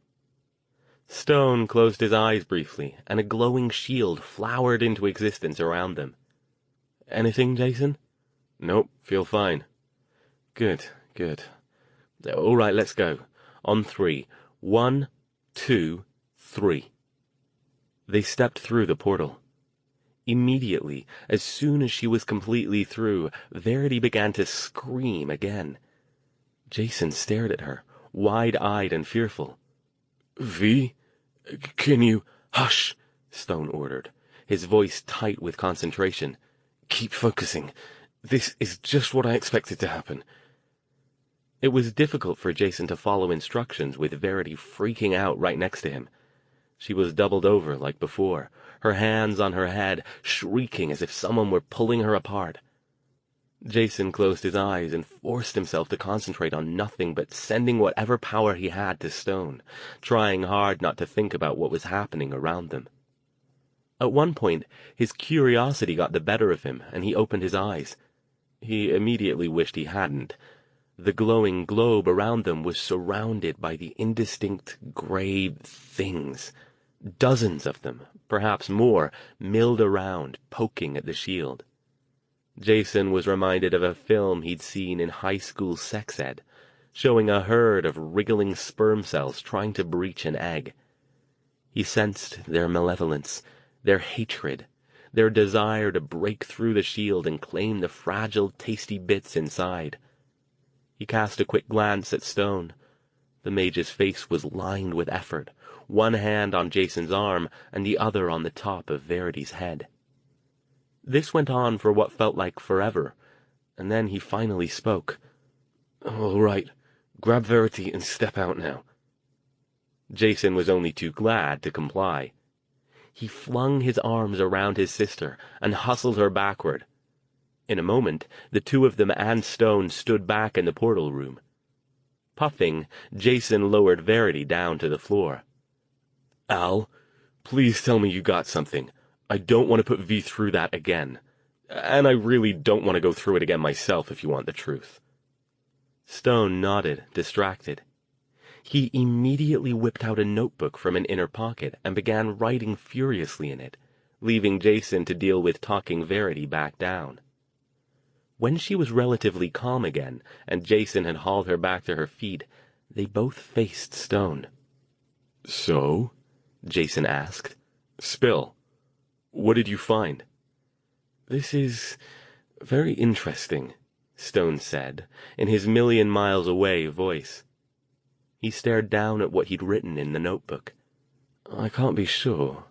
I don't think there's a safe way to get enough data to be certain, but Verity's reaction seems to be related to her forgotten abilities." "What?" Verity demanded. "How can that be? I'm blocking them." That was one of the first things Stone had taught her when she had begun her studies. How to place and remove the block that controlled her forgotten ability to evict evil from a host without killing the host. She had to be able to control it. While the ability was a useful one and had saved her life on more than one occasion, if she let the block down too long, she risked plunging herself back into the insanity that had kept her mostly institutionalized for the past several years. "That's why it's so interesting," the mage said. "I know you're blocking them, and I presume you were the last time as well, yes?" She nodded. "I do it pretty much all the time when the three of us are together. I can always drop it if we get jumped by something, and that way I don't accidentally forget and catch the crazy again because I waited too long." She shuddered at the thought. "Should we go back in with me unblocked?" Stone shook his head, and a brief look of fear crossed his eyes. "No, I wouldn't risk that. If you react that strongly while blocked, and it is related to your abilities, then it follows logically that you'll react even more violently with the block down." "I gotta agree," Jason said, looking sober. "It isn't going to help you at all if you freak to the point where you stroke out or have a heart attack or something. That might solve the puzzle, but it won't help you use the portal." "How are we going to find out for sure, then?" she protested. "And if it is the forgotten abilities that are causing the problem, does that mean I'm out of luck? If the block isn't enough—" Stone considered.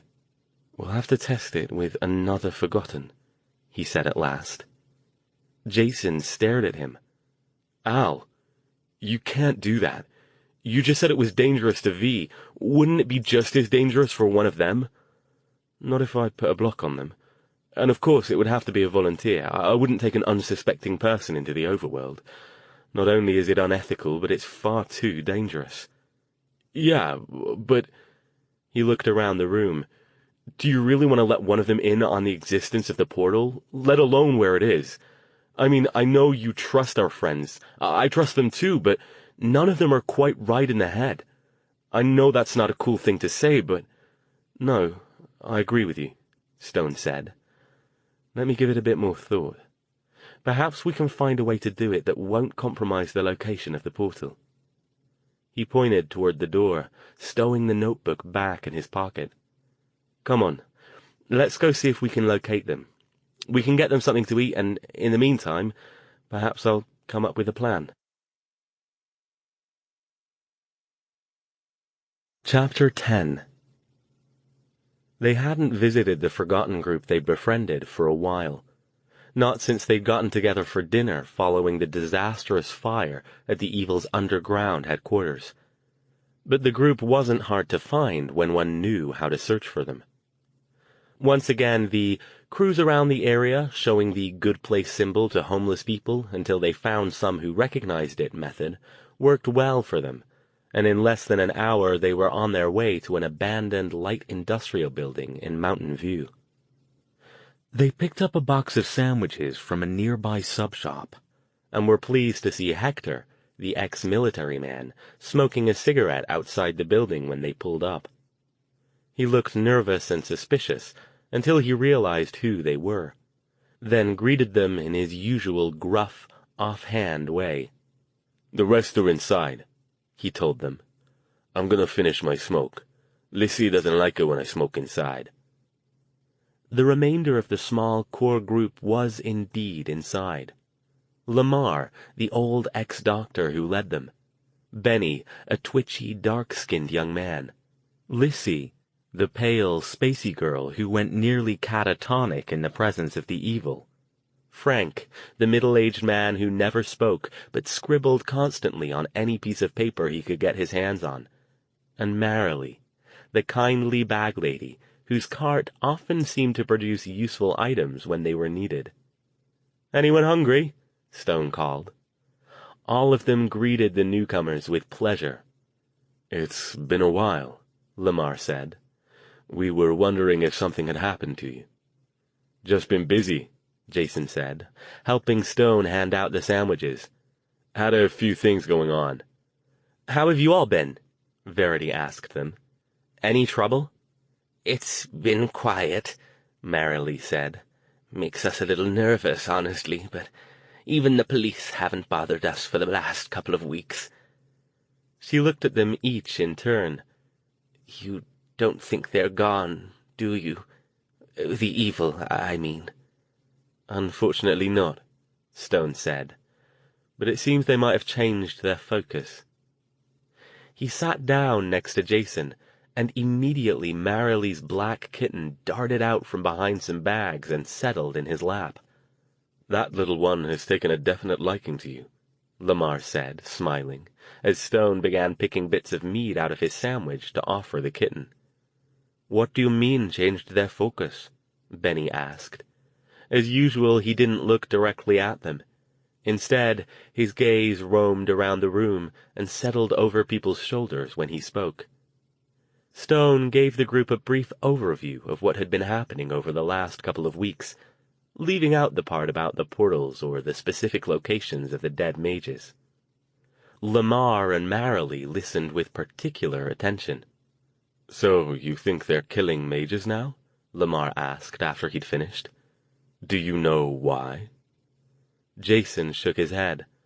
"Not completely, except we think they're trying to recruit. Al's trying to figure it out, but we don't know much for sure yet." "At least it sounds like they're leaving you guys alone," Verity said. "I'm glad to hear that. I've been thinking about you, hoping you were okay." Lamar smiled gently. "We're fine, but thank you for your concern. We've gotten pretty good at staying out of the way and looking after ourselves." "Still," she said, "we should visit more often. I'm 18 now, so even if Dr. Stone and Jason are busy, I can still come by if I know where you are." "We'd like to see all of you," Marilee said. "But be careful.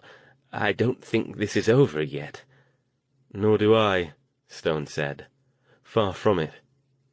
He took a deep breath.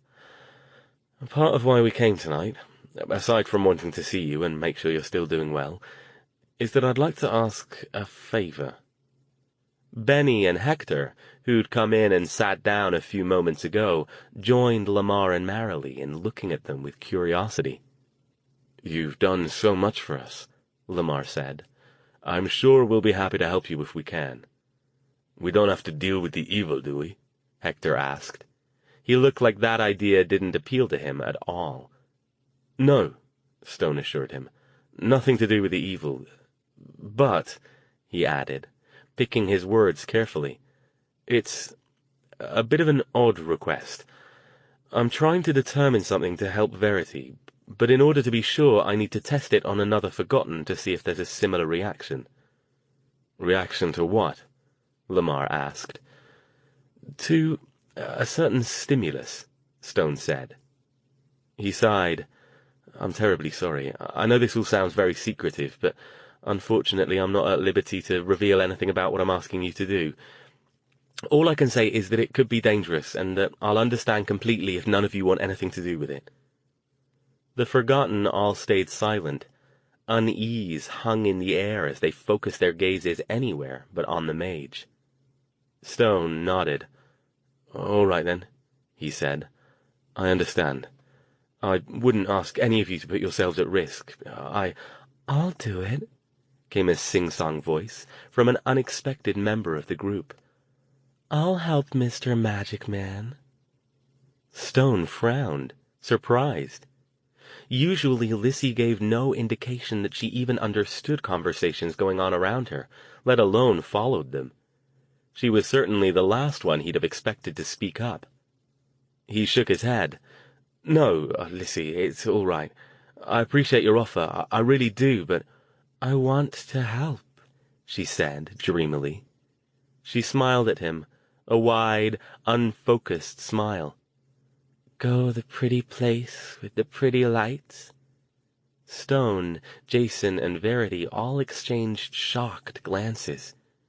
True, Lissy had previously shown flashes of an odd and almost psychic ability to describe things she'd never seen before, but— "What are you talking about, Lissy?" Marilee asked, scooting over to put her arm around the girl's thin shoulders. "What place with the pretty lights?" She shrugged. "I don't know," she said. She rolled her head over and dropped it on Marilee's shoulder. "Want to help the Magic Man. Lissy's not scared." Marilee looked at Stone, her eyes full of questions. "Can you tell us anything more about this?" Stone considered. For several seconds he was silent, thinking over what he wanted to say. At last he sighed. "There's a way that mages use to travel from one point to another. We've been using it for a long time, almost 100 years, and it's usually quite safe as long as certain conditions are observed. But for some reason, Verity is having trouble using it. She becomes agitated and exhibits a severe degree of fear and unease when she tries. We did some experiments earlier tonight, and my best guess is that her problems somehow stem from her forgotten abilities. I can't be sure, though. It could be something completely unrelated. But the only way I can think of to determine whether I'm right is to test it on another forgotten. If that person has similar reactions, then I'll be much more confident that being forgotten has some connection to it, and I can start trying to work out a way to block it, so Verity doesn't experience the problems anymore."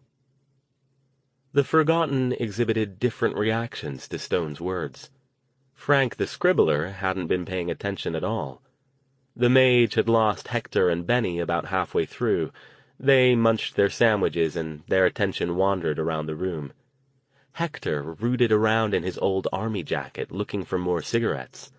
Lamar and Marilee listened intently. So, surprisingly, did Lissy.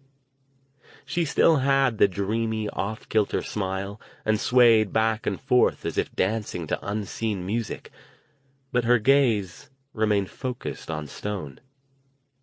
When he finished, Lamar looked contemplative. "I see," he said. "And what is the secret part of this that you can't tell us?" "The location of this travel method. Since many mages use it, I'm not at liberty to reveal its location to others, and the exact nature of the travel involved." "You'd be taking Lissy somewhere?" Marilee asked, her voice quavering. Stone didn't miss the fact that, as frightened as she was for Lissy, she herself clearly had no intention of participating in his experiments. He and the others had been interacting with the Forgotten long enough now that sometimes he forgot that at the bottom of things they were a group of homeless people who all had various mental issues. They weren't saints, any more than he and Jason and Verity were, and sometimes fear was stronger than protective instincts. "Yes and no," Stone said, troubled. "We'd have to go to the location of the travel point, and if one of you went with us, we'd have to conceal that location from you. We aren't actually going to use it to travel anywhere, though. It's difficult to explain, but we won't be leaving the area." He looked at Lissy again and sighed. "But Lissy, I don't think you should be the one. If none of the rest of you want to do it, that's fine. I can work out my experiment some other way." "Why?" Lissy asked, wide-eyed and childlike. "Sounds fun." "I don't think it will be fun, Lissy," Marilee said, squeezing her shoulders again. "It sounds like it might be scary." "It probably will be scary," Stone confirmed. "It's scary for Verity, and if my ideas are correct, it will be for you too, Lissy." "Yeah," Verity added gently. "I don't think you should do it either, Liz." Lissy giggled. "I'm not scared. I like scary things." Lamar, who hadn't spoken yet, faced Stone. "How dangerous is this likely to be? What are the risks?" "There's no way to know for sure, because I don't know how she'll react. If I'm wrong, she'll experience nothing at all, beyond possibly a vague unease. If I'm correct, she might freak out," Verity said soberly. "That's what I do. I scream and pretty much get incoherent." "This is safe?" Marilee asked. "Dr. Stone can keep us safe," Verity said. "I trust him." "I can't make any guarantees," Stone said. "It's the nature of this travel method that sometimes the unexpected happens." Lamar looked down at his sandwich. "I don't know. We owe you all so much, but you're frightened," Stone said gently. "I understand. You've been through so much more than we have in your lives. You don't want to add more potential danger. I understand that, and you're quite right." "I want to go," Lissy said, with surprising vehemence. She looked like an overtired small child about to erupt into a tantrum. "I want to help Magic Man." "I'm going out for another smoke," Hector said abruptly. He got up and stumped out of the room. "I've never seen her this determined," Marilee said, surprised. She looked at Lamar. "Should we—" Lissy pulled herself loose from Marilee's encircling arm, got up, and plopped down next to Stone. "We go now?" Chapter 11. "I don't like this," Stone told Jason 2 hours later. They sat in the front of the van, talking quietly, while Verity, in the back with Lissy, listened to the girls' cheerful chatter about nothing and everything. "Not too late to turn back," Jason said under his breath. They had spent the last 2 hours catching up with the forgotten, lingering over their sandwiches and discussing topics both mundane and not so mundane. Stone insisted on waiting for 2 reasons. First, he hoped Lissy would forget all about her desire to help with the experiment, and second, he didn't want to proceed until the restaurant was closed.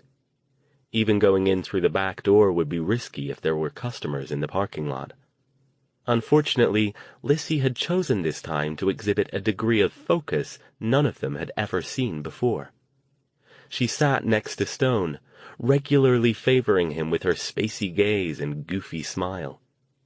Every few minutes she would ask, "We go soon, right?" "I think she's got a crush on you, Al," Jason muttered in the mage's ear at one point, grinning.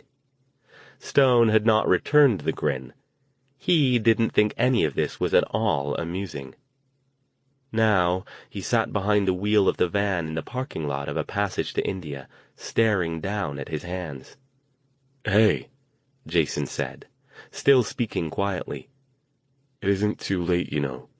But it'll probably be fine, right?" Stone shrugged.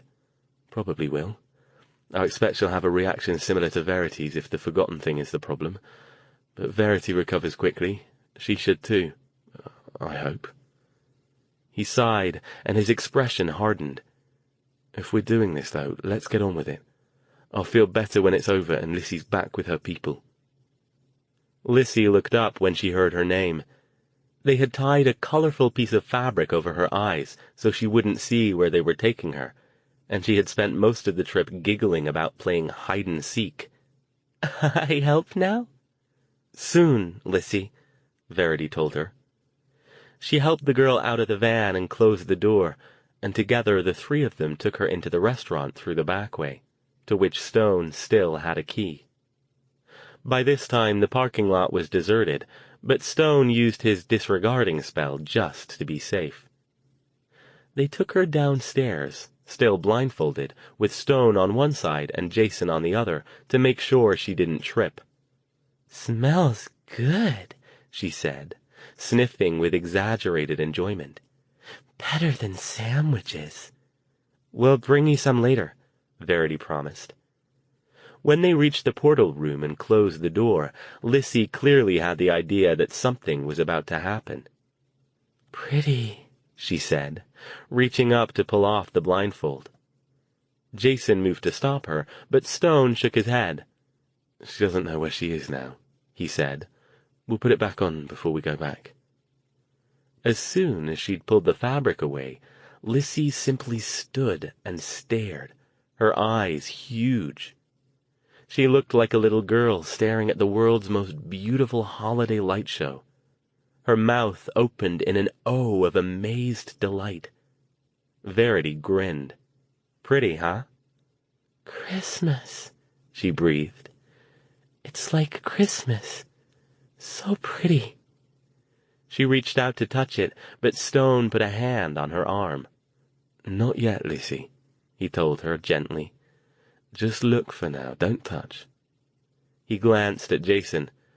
"Make sure she doesn't try to go in.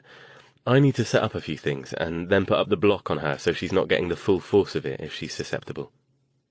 Jason nodded, and he and Verity watched Lissy as she stood there with her eyes wide and her mouth still open, staring with wonder into the portal's shifting patterns of light and color.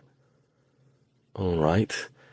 Stone's quiet voice interrupted their reverie after a couple of minutes. "I'm as ready as I'm going to get. Verity, you'll have to stay here, of course." She nodded. "Yeah, if Lissy freaks out, you aren't going to want to deal with both of us at once. We should only be in there a couple of minutes. I shouldn't need to get the kind of readings I got on you. The mere fact that she has the reaction, or doesn't, should be enough. So if we're not back in 5 minutes tops—" He paused. "Well, you can't very well come in after us, can you? So let's just hope everything goes well, shall we?" Verity patted Lissy's arm. "Just trust Dr. Stone," she told her. "It might be scary, but he won't let you get hurt. Just stay close to him, do what he says, and it'll be fine." Lissy smiled her vague smile and snuggled up to the mage. "Pretty place. I help Magic Man." Stone was all business now. "Jason, I'll be busy getting a few readings and holding the shield, so you'll have to deal with Lissy. Hold on to her, and whatever you do, don't let her get away from us. I'm hoping that even if she does react, it'll be like Verity does, and she'll just stay in one place. But I don't want to take chances." Jason took hold of Lissy's arm. "Ready to go, Lissy?" She nodded several times like a little girl. "Prettier inside." None of them corrected her. "All right," Stone said, his voice tight. He put one hand on Jason, then gestured, and the glowing shield formed around them. He gripped Lissy's arm with his other hand. "On 3 then, just like before. 1, 2, 3. They stepped through. Later on, neither Stone nor Jason would be able to reconstruct exactly what happened next. It was all so fast and sudden that they barely had time to react, let alone process it. The moment they crossed the shifting barrier, Lissy began to scream just like Verity had, but that was where the similarity ended. Instead of incoherent shrieks, Lissy's screams were intelligible, and in a completely different tone than her usual dreamy, spacey voice. She sounded as they had imagined she might sound if she were sane, and terrified beyond all possible reason. "Oh my God! Oh my God, they're all around! Oh God, oh God, oh God, oh God! What's all around? Stone demanded. Lissy! The creatures had only just begun to materialize now. They were still some distance away from the shield. They're all around us! She shrieked. Oh God! It's the evil! Everywhere! Everywhere!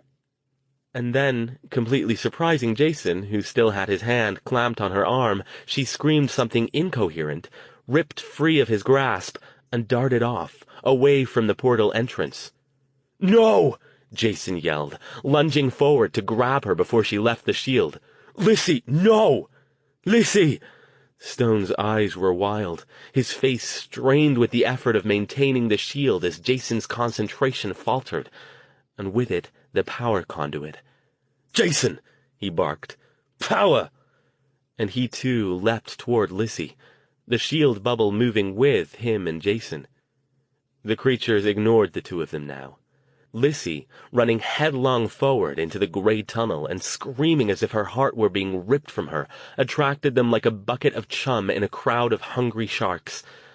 Stone gathered energy and flung a massive lightning bolt into the group of creatures, scattering them, but only for a few seconds. They moved back in, circling the screaming girl. Lissy! Stone cried. Run this way! Run toward us! She was beyond hearing or caring. Likely she was beyond any sort of human understanding anymore. One creature broke free of the group, flaring red against the unrelenting gray of the overworld, and leapt at her, tearing a chunk from her arm. Blood sprayed in all directions, and her scream pitched higher. No! Stone yelled, moving forward again. He clamped his hand on Jason's shoulder and focused everything he had on Lissy, grabbing her with telekinetic force and dragging her writhing, struggling body back toward the bubble. There were too many of the creatures, though. Some, sensing the chance that their meal might be snatched from them, redirected their attention to Stone and Jason. Stone struggled to keep the shield up and drag Lissy back through the roiling crowd. But even with Jason providing power, his strength was failing. Jason, horrified and unable to do anything but focus on the power, saw all of this. Stone was barely standing, his hands shaking as he directed them at Lissy. But she wasn't getting any closer. Her screams grew quieter now as the creatures surrounded her. There was blood everywhere. The creatures were pulling her apart. Al! He screamed into the mage's ear. We have to go back! No! Stone yelled back. I'm not leaving her! He sobbed with effort and frustration. One of the creatures slammed into the shield and it flared bright. Jason grabbed Stone's arm. Al, the shield's going down. You can't help her. Nobody can help her now. If we stay here, we're dead too. He hated himself for saying it. Every bit of him screamed for him to fling himself out there, grab Lissy, and drag her back to safety. But even as he was desperate to do it, he knew it wasn't possible. Killing themselves wouldn't save her. I won't leave her here! Jason backpedaled, dragging Stone toward the portal exit. He could almost feel it glowing and pulsing behind them. Oh, damn it, go! Lissy screamed again, a long, drawn-out sound of agony as the creatures moved in for the kill. They attacked what was left of her body with such ferocity that droplets of blood and gory gobbets flew out and hit the creatures trying to take down the shield several feet away. And then her screams died abruptly into silence.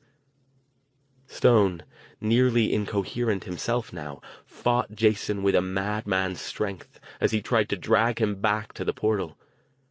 Realizing he was no longer dealing with someone he could reason with, and seeing the healthy pink of the shield flare bright red in several places, Jason simply reacted with brute force. He picked up Stone just like Stone had done to Verity earlier, threw him over his shoulder in a fireman's carry, and dived toward the portal exit. The creatures snapped at his heels. Their hatred and frustration followed him as the shield dropped and he disappeared back through the portal. Chapter 12. Al? No answer. Al, we have to go. No answer. Jason and Verity, their eyes haunted, Verity's red-rimmed from crying, stood over Stone, who sat unmoving against the wall of the portal room. Half an hour had passed since Jason had dragged himself and Stone through the portal, barely ahead of the bloodthirsty creatures on the other side. They'd fallen in a heap at a shocked Verity's feet. "What happened?" she had demanded. "Where's Lissy?" Then she saw the blood splatters. "My God. What happened? Are you hurt? Where's Lissy?" Jason disentangled himself from Stone, who remained as he had fallen on the floor, conscious, but unmoving. "V," he began. Are you hurt?" He shook his head. "Lissy?" "She's dead," Stone said in a lifeless monotone. Then he brought his arms up and buried his face in them and didn't speak any more. That left it to Jason to explain to his sister what had happened. He did so in halting steps, in a voice that was almost as lifeless as Stone's. She listened with growing shock, and when he finished, tears sprang to her eyes and she threw her arms around him in a hard hug. "How?" she finally got out. "How did she—" "It was my fault," Stone muttered, dragging himself up to sit against the wall, then dropping his head back into his clasped arms. "She trusted me, and I let those things have her. Let them tear her apart. Al, I don't want to talk, Jason. Just go. Please." Of course they wouldn't leave him alone in that state, so they remained, pacing around the room and trying to come to terms with the enormity of what had just occurred. They had come down here with a sweet, young girl who only wanted to please them, a damaged girl who nonetheless trusted them to mean her no harm, and they had led her to the most horrific death imaginable. Jason's mind nearly shut down when it tried to recall the events in the portal. He remembered the screaming, the blood, the fact that Lissy had yelled something about the evil, but none of the specifics. He didn't want to remember them. All he wanted to do was get out of here. He never wanted to look at that portal again. Verity moved over and sat down next to Stone. She put her hand on his arm. "Dr. Stone, we can't stay here. We have to go." It appeared he wasn't going to speak, but after a moment he raised his head a little. His face was dead pale, his eyes shrouded in dark circles. "You're right," he mumbled. "We must tell the others. I owe them that." He hauled himself to his feet. "Come on, then. Let's go." Without looking at either of them, he left the room. Jason glanced at Verity and sighed, shaking his head. He knew just how Stone felt. After all, it had been he who had let Lissy break free of his grasp, even after Stone had told him not to let go no matter what. He suspected that once they got home, neither he nor Stone would be worth a damn for the next several days. They reached the van. Jason headed for the driver's side, but Stone waved him away and got in himself. The radio blared to life with some cheerful tune when he turned the key, and he nearly ripped the knob off in his haste to shut it up. They drove in silence back to the building in Mountain View. Despite the lateness of the hour, flickering lights shone inside the section of the building where the Forgotten Group had set up their camp. All of them except Frank the Scribbler looked up as Stone, Jason, and Verity appeared in the doorway. "How did it—" Marilee began, but then she caught sight of their faces. "Oh, my God!" She struggled to her feet far faster than her ample frame normally moved. The others got up too, and hurried over to where the three still stood framed in the doorway, not entering the room. "What happened?" Lamar asked, frowning, looking past them as he obviously tried to spot Lissy. "Where's Lissy?" Hector demanded. "Oh, no," Marilee said, eyes wide. "Did something go wrong? Did you get caught doing whatever you were doing? Is Lizzie hurt? Did she get arrested?" Stone bowed his head. She's dead, Marilee." His voice was barely audible. She stared at him, as did the others. "Dead," she whispered. "How?" Lamar moved in closer. "What happened?" The Forgotten swarmed around them and hustled them inside. "Please," Marilee begged. "Tell us what happened. Are you sure?" Jason nodded without looking at them. "We're sure." His voice was rough as he struggled not to let it crack. "Where is her body?" Lamar asked. "You didn't leave it." Stone looked like he was trying hard not to break down. "There is no body, Lamar." "Then how can you be sure?" "We saw it happen," Stone said. He met Lamar's gaze. "We saw. There was no way anyone could have—" "You'll let something kill her?" Hector demanded. His voice was loud and accusing. "You were supposed to take care of her. That's why we let her go with you. She trusted you to protect her." "Hector," Marilee began. "Shut up," he ordered. "This is Lizzie, Marilee. Our Lizzie. He didn't know her like we did. He didn't care. Look at him. Always with his experiments and his studies. He don't give a fuck about any of us normal people, except what he can con us into doing so he can get more power. I know his type. He can't fool me. He's all about power, that one is." "Now just a—" Verity started to protest, indignant. Stone put a hand on her arm. "Don't, Verity," he murmured.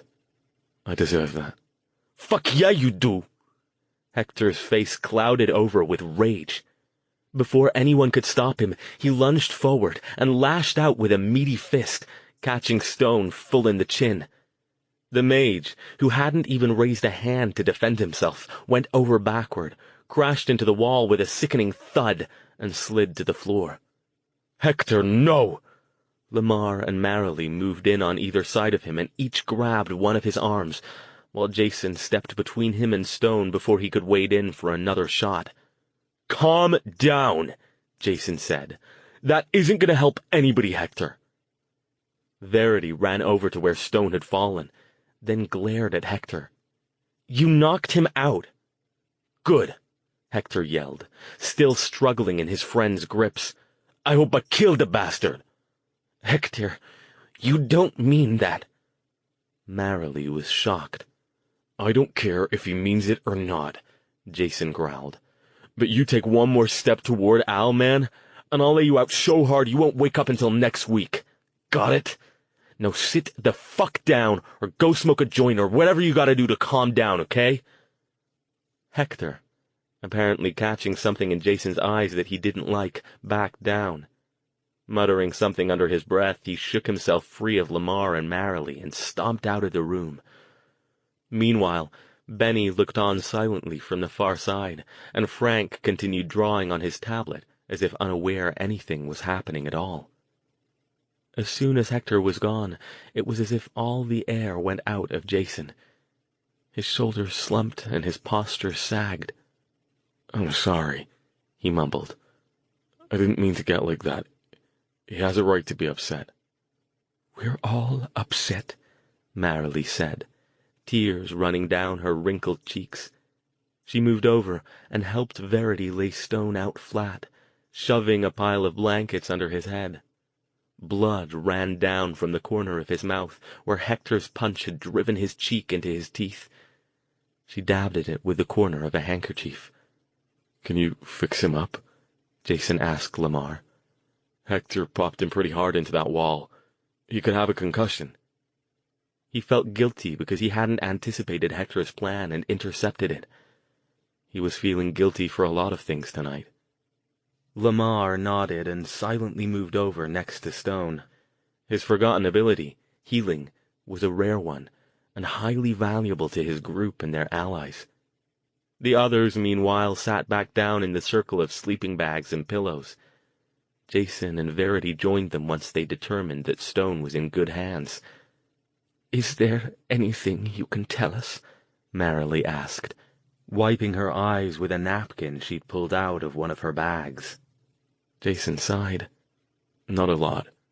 The thing Al wanted to try, none of us had any way to know Lissy would react like she did. He took every precaution he could think of. Believe me, he was as worried about her getting hurt as you were. More so, since he was responsible for her. But when we started the experiment, she didn't just freak out and stand still like Verity did. He spread his hands. I was holding tight to her to make damn sure she didn't get away, but she ripped her arm out of my grip and took off, screaming something about the evil. I don't know where she got strength like that, but I couldn't hold her." "The evil." Lamar headed back now. Apparently whatever healing he'd done on Stone hadn't been complicated. "You said whatever you were doing didn't have anything to do with the evil." "It didn't," Jason said. "She yelled something about the evil being everywhere, but there weren't any evil around. There couldn't have been, where we were." Verity looked serious. "Believe me, Jason, if she felt anything like I did, she wasn't thinking straight at all. It really does feel like your brain's being pulled apart. It was probably just the first thing that came to her mind since she was so sensitive to the evil." Marilee stared down at her hands in her lap. "I knew she shouldn't go. But she wanted to help so much, and she was hardly ever that together." "I'll try to go after her," Jason said. He scrubbed at his face with his hands, shoving stray strands of hair out of his eyes. "He tried. Even though it would have been suicide. I grabbed him and pulled him back. Believe me, if I thought there was any chance—" His voice broke, and he fell silent. Marilee patted his hand. "I know, dear. I know." They all sat there in silence for a long time, each one staring at his or her hands, no one meeting anyone else's eyes. Hector did not return. After about 10 minutes, the sound of Stone stirring to consciousness broke the silence. Jason and Verity both jumped up and went over to him. "Al?" Jason called. "You okay?" Stone opened his eyes and looked up at the two of them. He looked confused for a moment, reaching up to rub his jaw. "Someone hit me." "Yeah," Jason said. "Hector laid you out pretty good." "But it doesn't hurt." He rose to a seated position and looked over at the Forgotten in their circle. Marilee and Lamar watched him. "Lamar fixed you up," Verity told him. "You all right?" Stone thought about that for a moment, and then lowered his eyes, shaking his head. "No, I am not all right. I am about as far from all right as it's possible to be, frankly. But my jaw and my head don't hurt, if that's what you're asking." Slowly, he got to his feet and went over to the seated Forgotten. He regarded them for a long moment in silence. "I don't even know what to say to you," he said softly. "You trusted me to keep your friend safe, and I wasn't worthy of your trust. I don't know how I can even ask you to forgive me. I don't even know if I should. I'd understand completely if you told me to get the hell out of your sight and that you never wanted to see me again." Lamar's face was full of sadness and compassion. "Dr. Stone, you didn't mean for what happened to happen, did you? You had no way to know it would go the way it did?" Stone shook his head. "Of course not. But that's no excuse. I should have been paying more attention, should have been more careful." Benny muttered something that nobody could hear. Marilee shushed him. "Jason told us how you tried to go after her, to save her from whatever it was." "It wasn't good enough. I should never have taken her in there in the first place. I shouldn't have let her talk me into—" Verity swiped tears from her eyes with the back of her hand. "What about me? If it hadn't been for me and my stupid problem, you wouldn't have even tried it." "Listen, all of you," Lamar said, and his soft voice was stern. It sounds like you did everything you could. There's no way to take it back now. It's happened, it's over, and we have to go on. The world's a dangerous place these days. Any one of us could die tomorrow, but blaming yourselves or each other," he looked around at his fellow Forgotten, "won't bring Lissy back." The doctor he used to be many years ago was evident in his tone. "We'll cry, and we'll mourn our friend. Maybe we'll even be angry for a while, and we'll go on." He looked down. "There isn't much else we can do." Stone sighed. "That's a fine speech, Lamar. I'm grateful that you're so forgiving. Perhaps someday I will be as well." He looked around at them all, then dropped his gaze, turned, and started for the door without another word.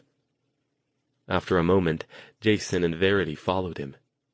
Verity paused, ran back, and threw her arms around Marilee. The old lady hugged her back, and then she broke free and ran out the door after Jason. None of them said a word on the trip back. When they reached Stone's townhouse, Verity ventured, "Do you want us to stay?" Stone shook his head. "No. You go on home. I'll see you tomorrow." Jason motioned for Verity to wait for him in the car.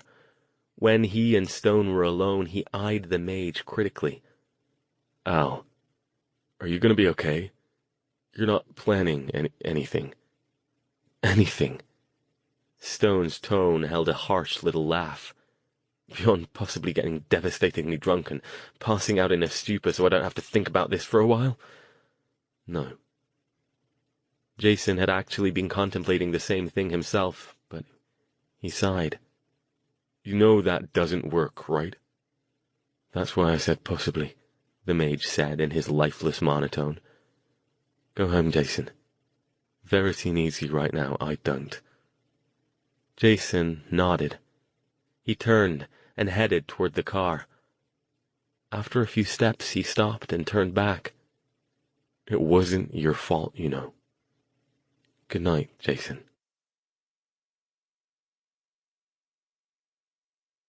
Chapter 13. When Jason and Verity arrived back at Stone's place late the following morning, they expected to find him passed out on the couch or the floor. Instead, he answered the door on the first knock. He looked like he hadn't slept, but there was no hint of alcohol on him. "Decided not to?" Jason asked, as Verity gave her brother a confused look. Stone shrugged. "Didn't think I deserved to forget about it." Jason had considered the same thing Stone had, but his reasons for not following through were much less philosophical. He'd gotten home and almost immediately fallen asleep, which in retrospect had probably been a bad idea, given the dreams he'd had. He didn't look any better than Stone did. The only reason Verity seemed more awake than the two of them was that she normally did her goth-style makeup to look like she had hollow eyes, so there wasn't much difference between that and the real thing. Jason threw himself down on the couch. "So, what now?" Stone didn't answer.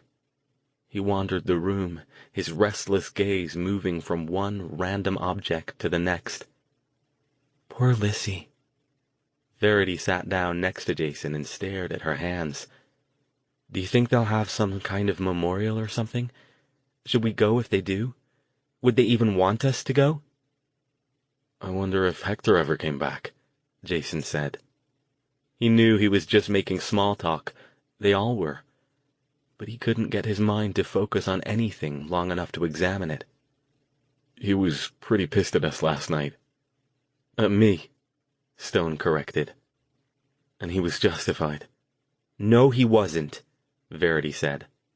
"I mean, he was justified to be upset, but you didn't tell Lissy to do what she did.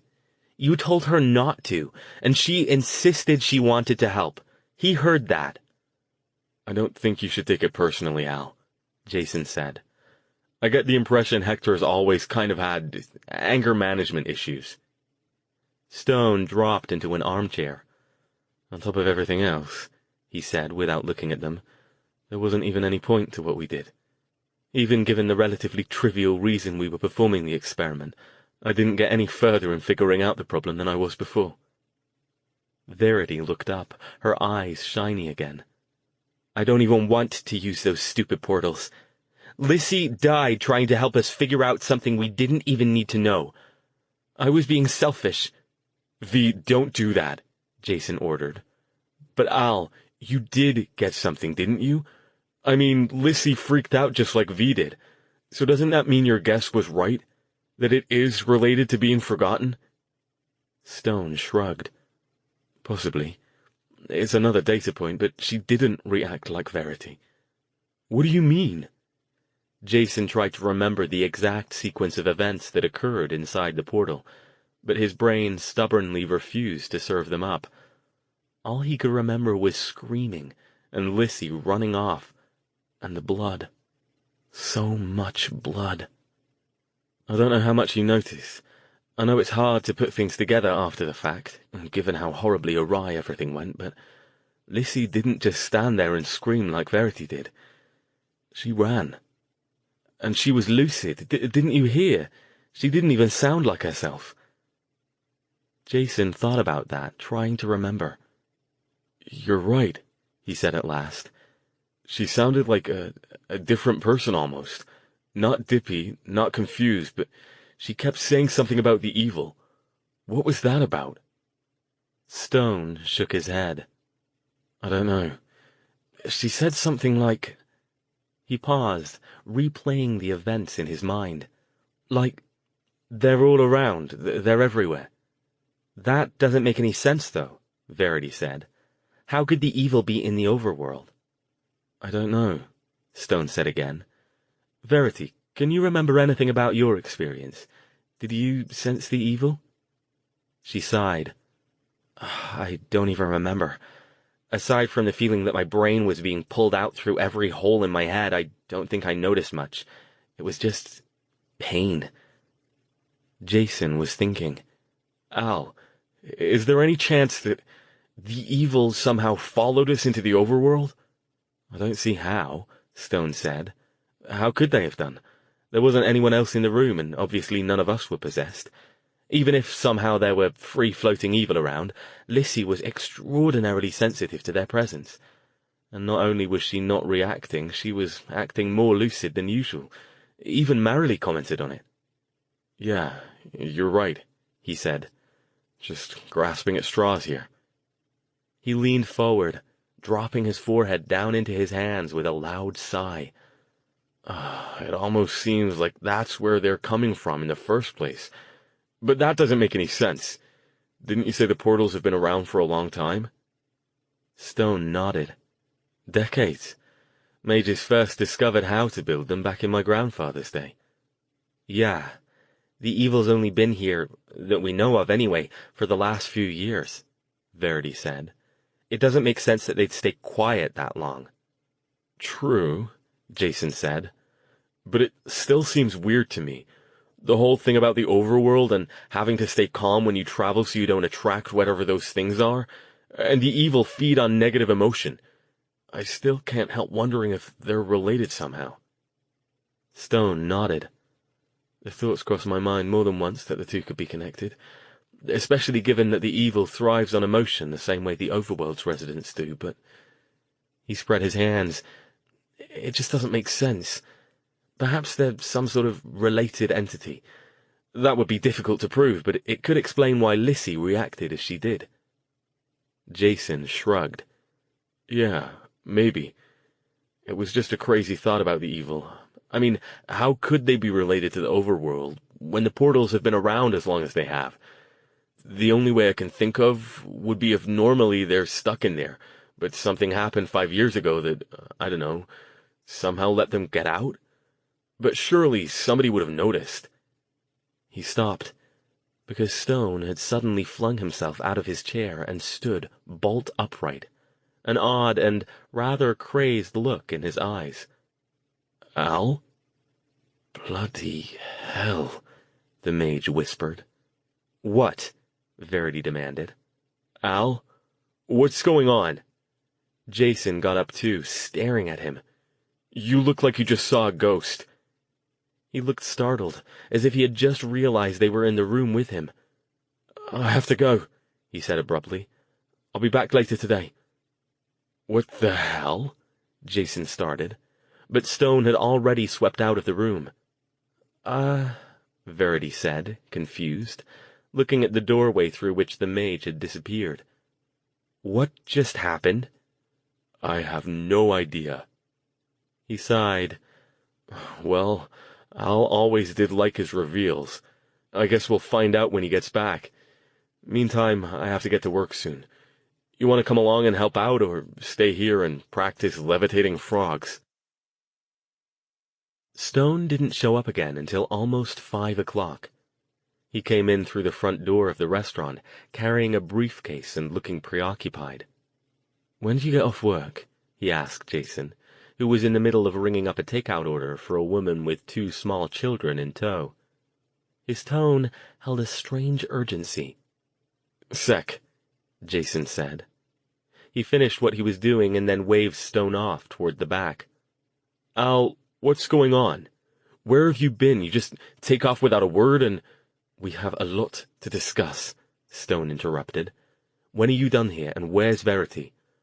Back at your place, I think, working on her homework." "All right, then. Meet me there as soon as you can." And once again he turned around and left, without another word. It took Jason almost 2 hours to finish up at the restaurant and fight his way through traffic to Palo Alto. It wasn't Stone who answered the door this time, but Verity. She looked impatient. "Where have you been, Jason?" she demanded. "Working," he told her sourly, tired of everybody suddenly being stressed out and in a hurry. "What the hell is this about, V? Where's Al?" "He's locked up in his study. He told me not to bother him till you get here, so I've been pacing around trying to figure out what's been going on." "So he didn't tell you anything either?" "Not a thing."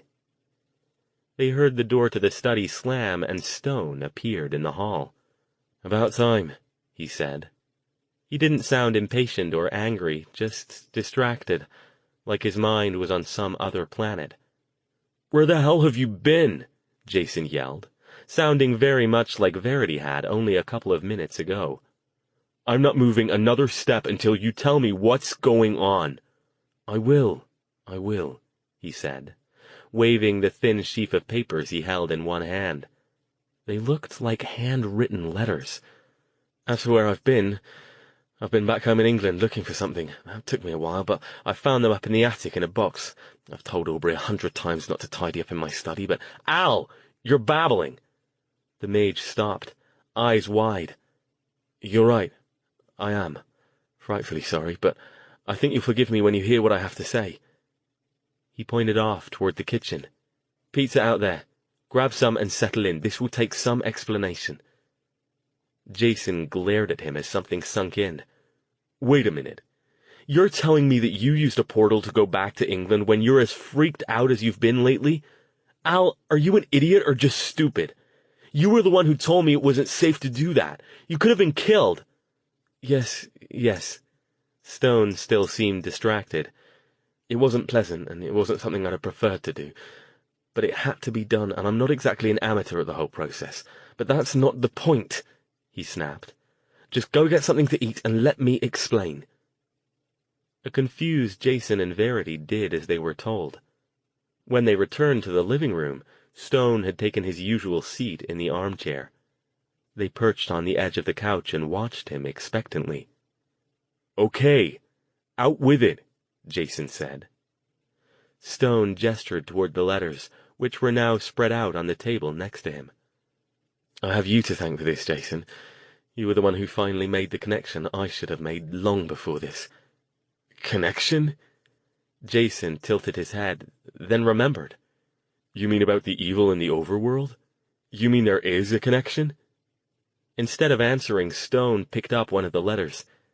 "Jason, you might not remember this, but you once asked me if there was a way to make temporary gateways." "I remember," Jason said, nodding. You said there was, but it's rare to do it because they're really dangerous, right? Dangerous and unstable, yes. It requires a massive amount of skill and more than a bit of luck to keep one active long enough to use it. Because of that, almost all of them are one-way affairs. You use it to get to where you're going, and then you either construct another one to get back, or you use some more conventional means. Unstable? Verity asked. You mean they might collapse while you're inside? That's exactly what I mean, Stone said, his expression serious. And if that happens, you're dead for sure. There's no going in after someone who disappears inside a collapsed gateway. That's why that mage in San Francisco was so panicked when Jason tried to shove him into that one. The best mage on Earth wouldn't have the time or the ability to construct another gateway before the creatures got him. Okay, Jason said.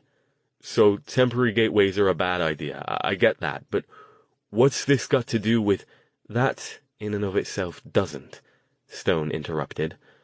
But I told you something else at the time that you probably don't remember. It was just an offhand comment, or so I thought. He indicated the letters again. Do you remember me mentioning that I had a colleague who was working with a group that was trying to make temporary portals safer? Jason struggled to remember the conversation. Vaguely, he said, shaking his head. Not really, though. If I remember right, I was freaking out a little at the time about having to use that thing to go with you to England. Stone nodded. Well, you asked me if they succeeded, and I told you that I'd lost touch with my colleague, but that I hadn't heard anything, so I assumed they hadn't.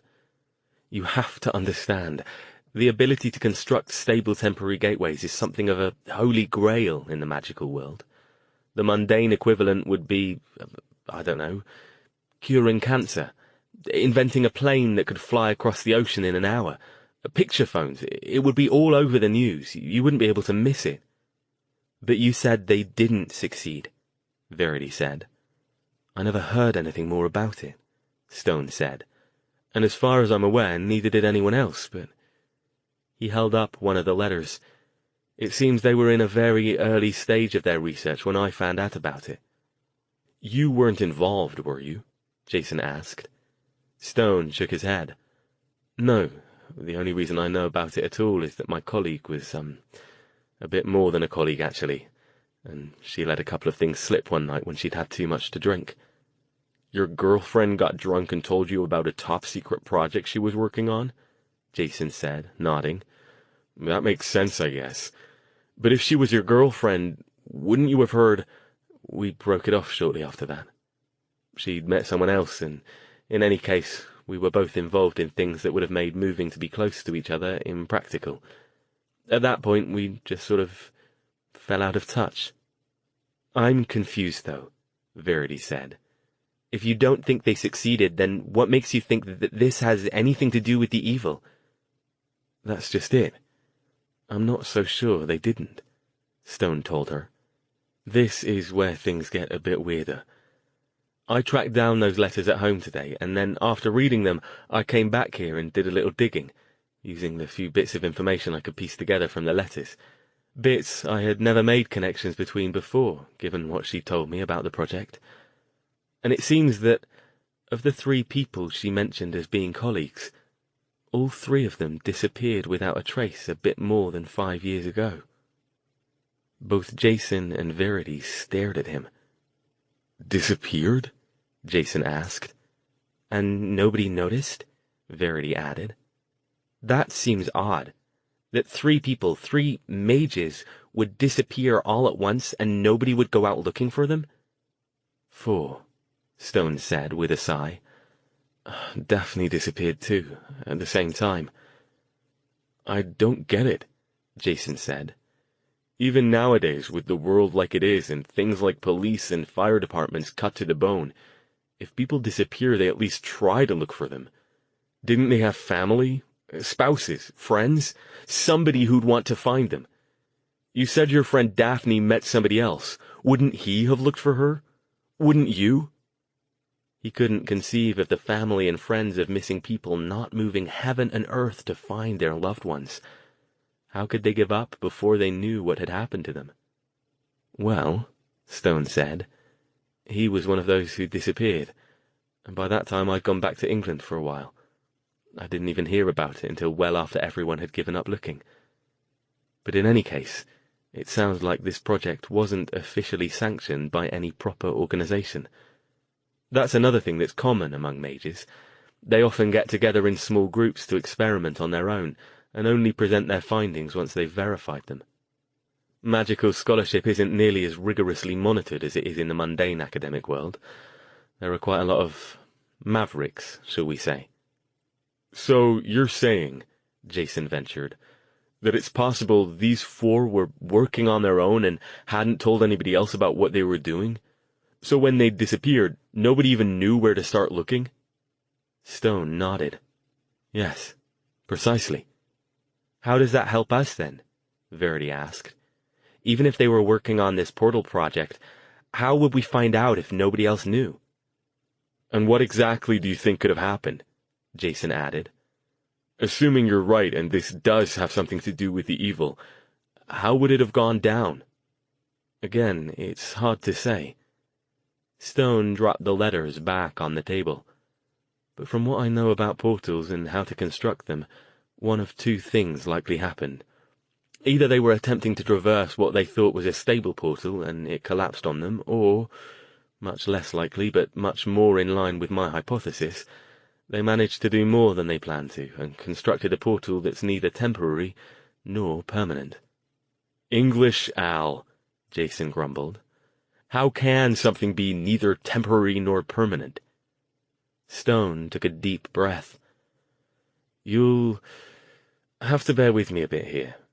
I'll try to keep it as simple as I can, but it's long been accepted that if you're going to build a stable temporary portal, you need to look at some of the properties of a permanent portal and combine them with the faster and less precise methods for creating a fully temporary one. So it's possible that they started there, but took a wrong turn somewhere and produced something that was neither fish nor fowl. A temporary portal that wasn't quite temporary, or a permanent one that wasn't completely permanent. Jason stared at Stone like he'd sprouted gills, but Verity looked contemplative. So you mean, kind of like something that winks in and out? Very good, Verity, Stone said. I see you've been doing at least some of the reading I've been assigning you, and applying it to other areas. That's exactly what I mean. Wait a minute, Jason said, speaking slowly as he tried to work it out. So you're saying that there might be some unstable portal somewhere that nobody knows about, and the evil are able to bleed through from where they're from to here? I've never heard of anything like that, Stone said. I don't even know if it's possible, but it would explain why the researchers disappeared.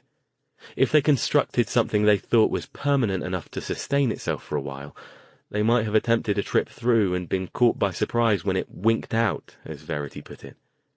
Naturally, by the time it came back into existence, the creatures would have killed the researchers. One more question, Jason asked. I'm trying to get my mind around this, but it's not easy, so just assuming for a moment that the overworld is the evil's home planet, or dimension, or whatever, how is it that they couldn't get through before? And if they want to get to our world, why don't they possess people as they go through? That's two questions, Stone pointed out, but I only have a guess at the answer to one of them. They don't possess travelers because travelers are almost invariably mages, and I still maintain that mages can't be possessed without their consent. As for why they can't get out, that's the big question. If this unstable portal exists somewhere, there's got to be something about it, some kind of doorway or rift that doesn't exist in the standard portals, and it must have been something inherent in what this particular group was trying to do. Otherwise, every time someone tried to create any type of portal and failed, we'd run the risk of letting the evil in. And as far as I know, that hasn't happened. So, how would we find out for sure? Verity asked. We'd have to either find the portal, or find the notes on the formula they used to create it, if they still exist. If I had those, I might be able to reconstruct what they did, though I've no idea if I can figure out what they did wrong. I know a fair bit about portals, but it's not a specialty of mine. If a group of 4 researchers working on it full-time didn't see the flaw, I don't flatter myself to think that I will. Daphne was a damn good scientist and clever as hell. The rest of her team probably were too. Jason was thinking again. Sorry, he spoke up.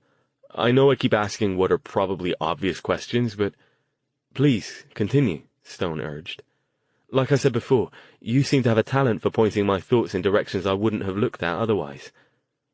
Well, he said, I was just thinking, if there was this portal and we found it, and you were able to shut it down, does that mean that the evil wouldn't be able to get through anymore? So all we'd have to deal with is the evil that were actually here already? And once they were gone, that would be it? No more evil? He sounded like he hardly dared to believe it could be true. Stone raised his hands in a stop gesture. Hold on, Jason. You're making a lot of assumptions and building yourself quite the house of cards. Even allowing that such a portal exists, we have no way to know if the evil is still getting through, or if a whole assortment of them just came through all at once when the portal first opened. Either way, Jason said stubbornly, if we can shut down the portal, the number of evil still around is finite, right? If they can't reproduce, Verity said. Her brother glared at her. One problem at a time. I really don't want to think about those things reproducing right now, if you don't mind. He turned back to Stone. But what I'm saying is this. I know it's a long shot, but if you're right, this might actually be the way to get rid of the evil once and for all. Yes? Stone shrugged. Anything's possible, he said. But I wouldn't get my hopes up. Since we have no idea where the portal might be, our best bet is probably trying to find the notes. Fortunately for us, we might have a bit of luck on our side. One thing I remember about Daphne is that she was fanatical about documenting her work, and since this was a secret project, she probably didn't have them out where just anyone could find them. So it's possible that they still exist, and that we just have to figure out where she hid them. That's luck? Verity asked. Well, it's better than nothing, Stone said. And given that I did attend a holiday party with Daphne's family one weekend several years ago, and there's even a chance they might remember me. That still doesn't answer the other big question, Jason said. Stone raised a questioning eyebrow and made a go on gesture. Why are they killing mages all of a sudden? Why are they killing mages that won't join them? Verity corrected, leaning forward. It almost sounds like they're trying to gather up mages for something, and killing the ones who won't go along with them. Stone sighed. Why don't we focus on the portal question first? I have no idea if the two are related, but if they are and we make progress on the first one, I have no doubt the second one will come back to bite us in short order. Great, Jason said with a frown, because I can't think of anything else I'd rather do than be a tasty snack. Chapter 14. Daphne's mother, it turned out, still lived at the same place near San Luis Obispo, where Stone had met her before, a 3-hour drive south of Palo Alto. She remembered him and was pleased to hear from him, though surprised when he told her he wanted to talk with her about something, but wanted to do it in person. Jason and Verity decided to go along, just in case there was any trouble. Besides, I know you, Jason said.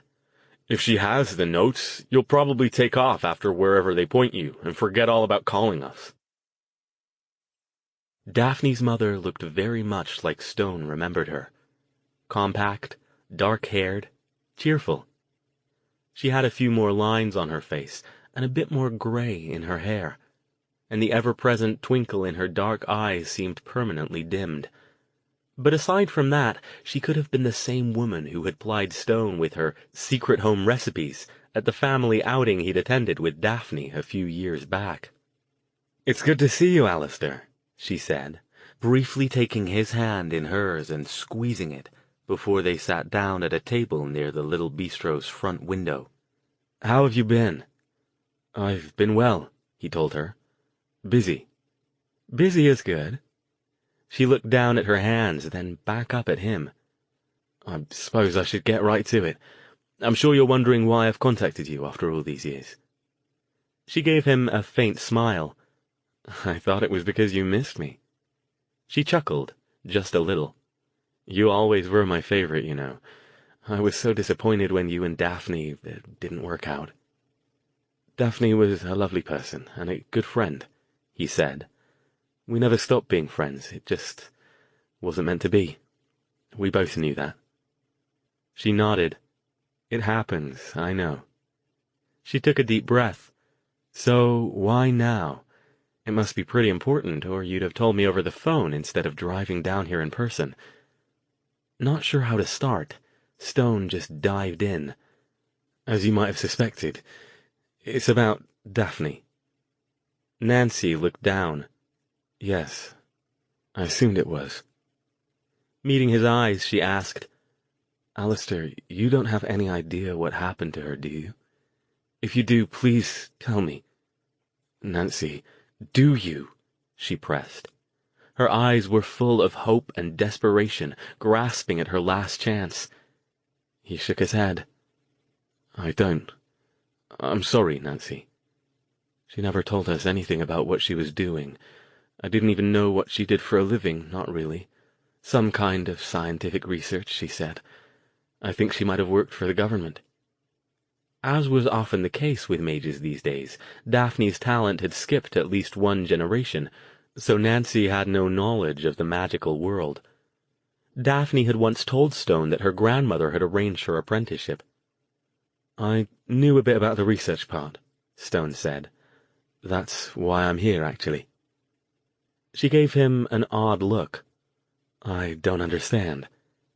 Nancy, do you happen to remember if you ever saw Daphne with any notebooks?"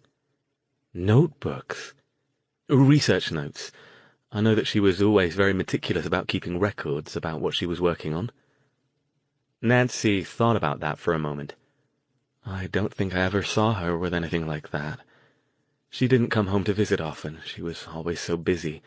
And when she did, she didn't bring any notebooks with her, unless she kept them locked up in her suitcase." She looked at him. "I'm sorry, Alastair. Can you tell me anything about these notebooks? Why are you so interested in them after all this time? It's a bit hard to explain, but from what little I knew of what she was working on, I think she was doing some things that might help me in my own research. I was hoping to be able to take a look at her notes." She spread her hands, looking like she genuinely regretted her inability to help. "I'm sorry," she said again. "If I knew anything about any notebooks, I'd tell you.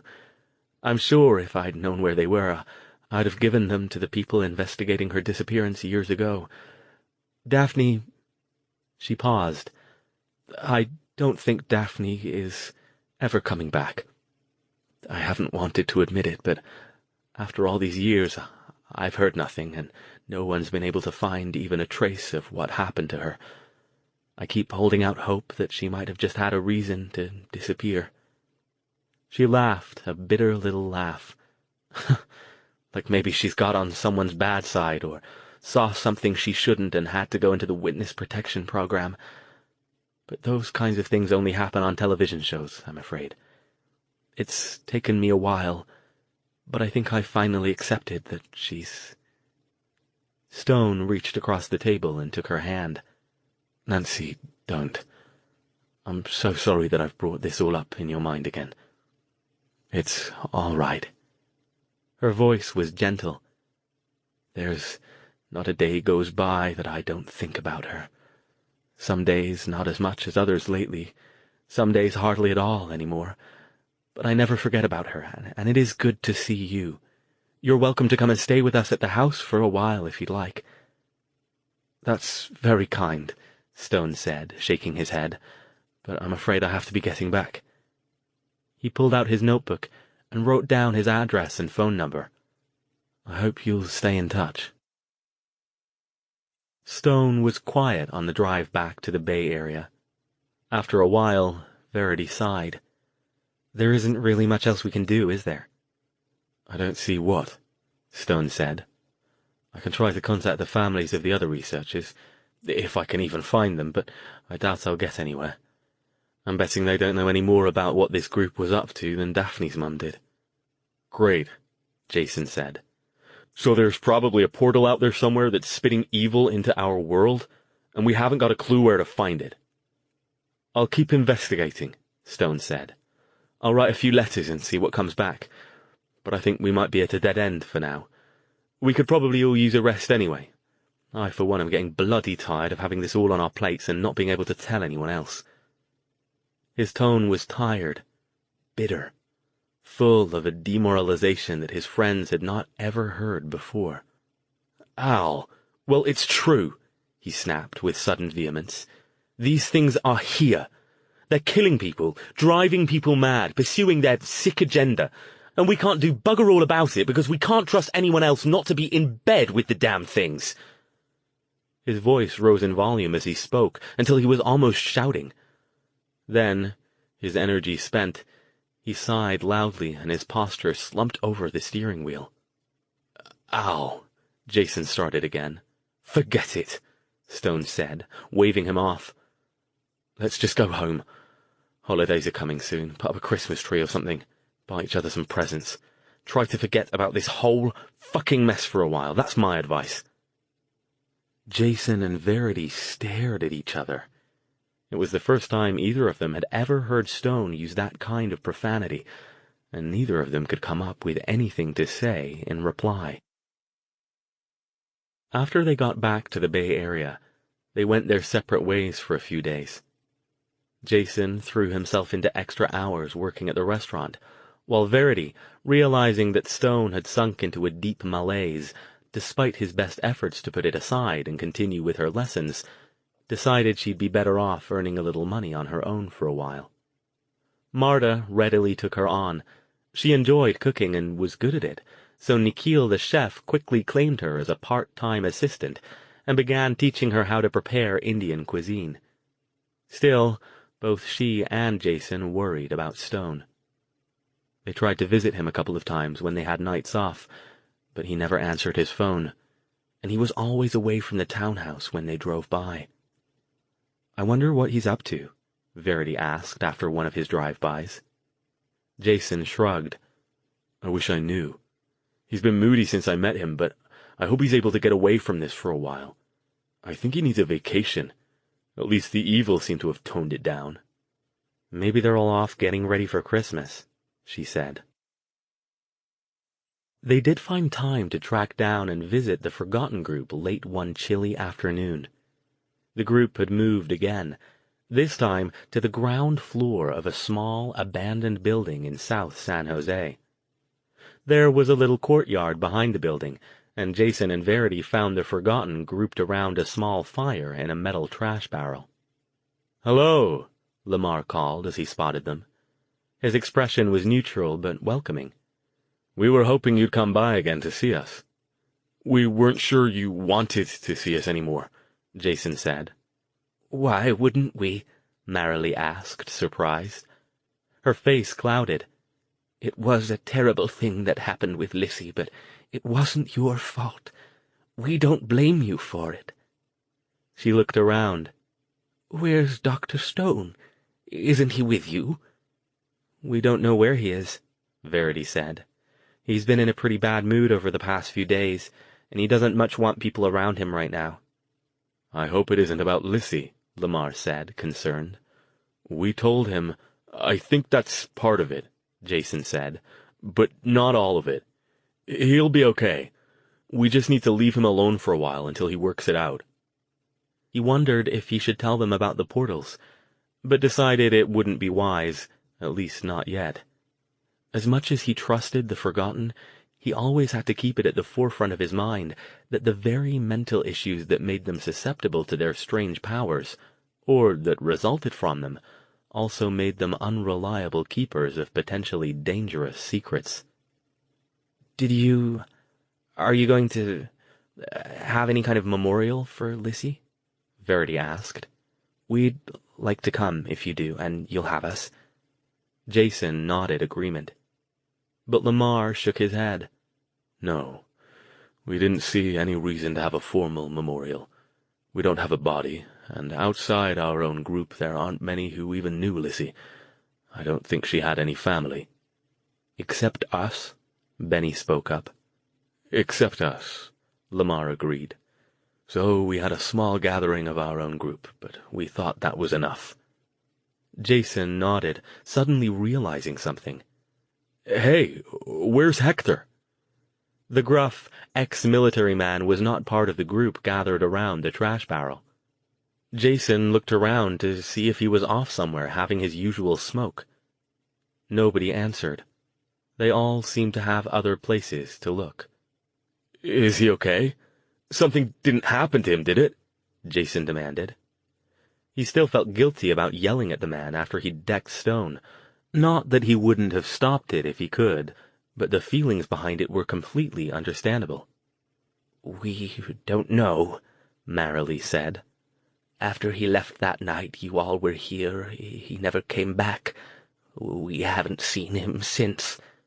"Did you look for him?" Jason looked around at each of their faces in turn. Lamar shook his head. "We had no real way to do it, aside from asking others when we see them. I heard a rumor that he's joined up with another forgotten group, but we don't know for sure." Jason wondered if anything would go right for them any time soon. As angry as he'd been at Hector that night, he certainly wouldn't have wanted the man to go off on his own. He hoped Lamar was right. At least if he was with another group, he'd be safer than if he were alone. He and Verity said their goodbyes and took their leave, promising to come back soon. "Bring Dr. Stone with you, if he'll come," Marilee said. She indicated her small, sleek black cat, no longer a kitten, perched proudly on top of her cart. "Tell him the little one misses him." They decided to go by Stone's place on their way home, on the off chance he was actually around, and were surprised to see lights on inside. They looked at each other and shrugged. Jason pulled the car into the driveway. Even more surprisingly, Stone answered the door, looking marginally more like himself than he had the last time they'd seen him. "Hey," Jason said. "You receiving visitors?" "Come on in." Stone stepped aside to let them pass. "I haven't seen you around lately." "Stalking me, are you?" Jason was about to protest when he saw the mage's quirked eyebrow. "Yeah, you figured it out.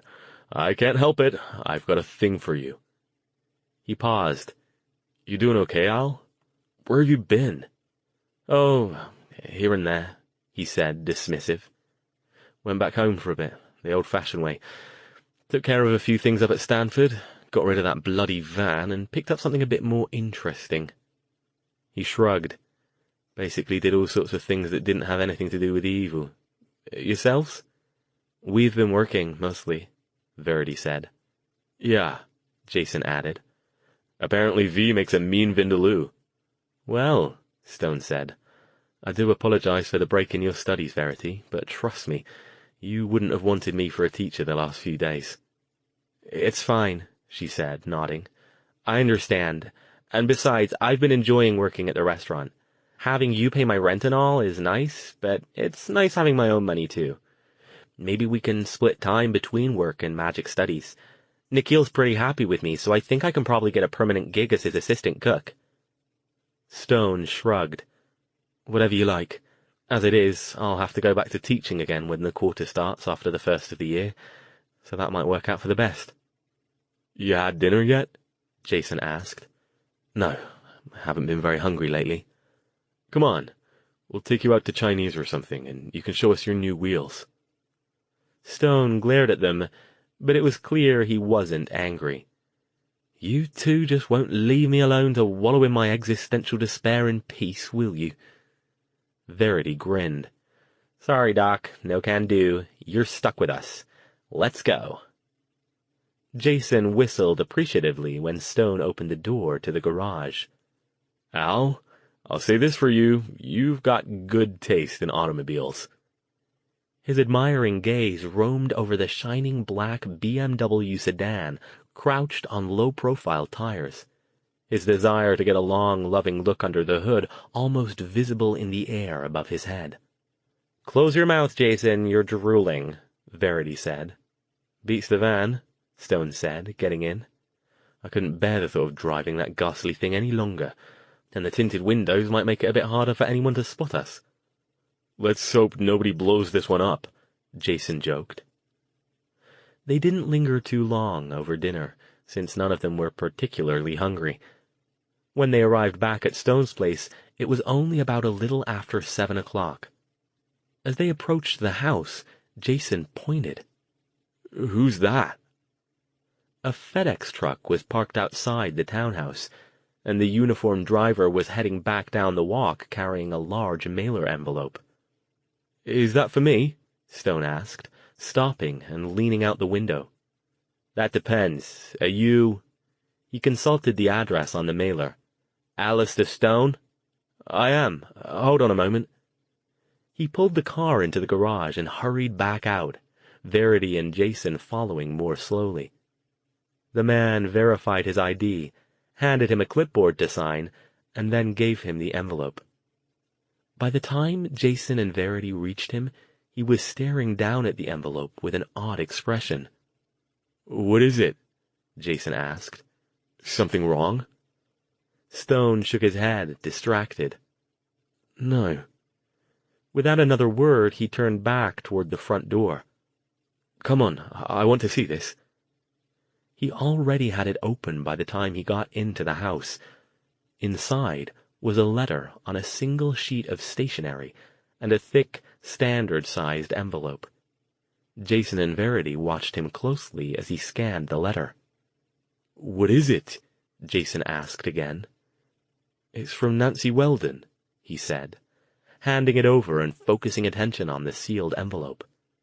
Jason took the letter, unsure of whether he should be reading it, but Verity urged him on. He read aloud. "Dear Alastair, it was good to see you the other day. After you left, I started thinking about some of Daphne's things that we'd moved up to the attic, and then I remembered this letter. She'd asked me to send it to you if anything ever happened to her, but when she disappeared, none of us wanted to admit that she was gone, and sending the letter would have made us have to admit that. So it got filed away and eventually forgotten. I found it last night, and I'm enclosing it.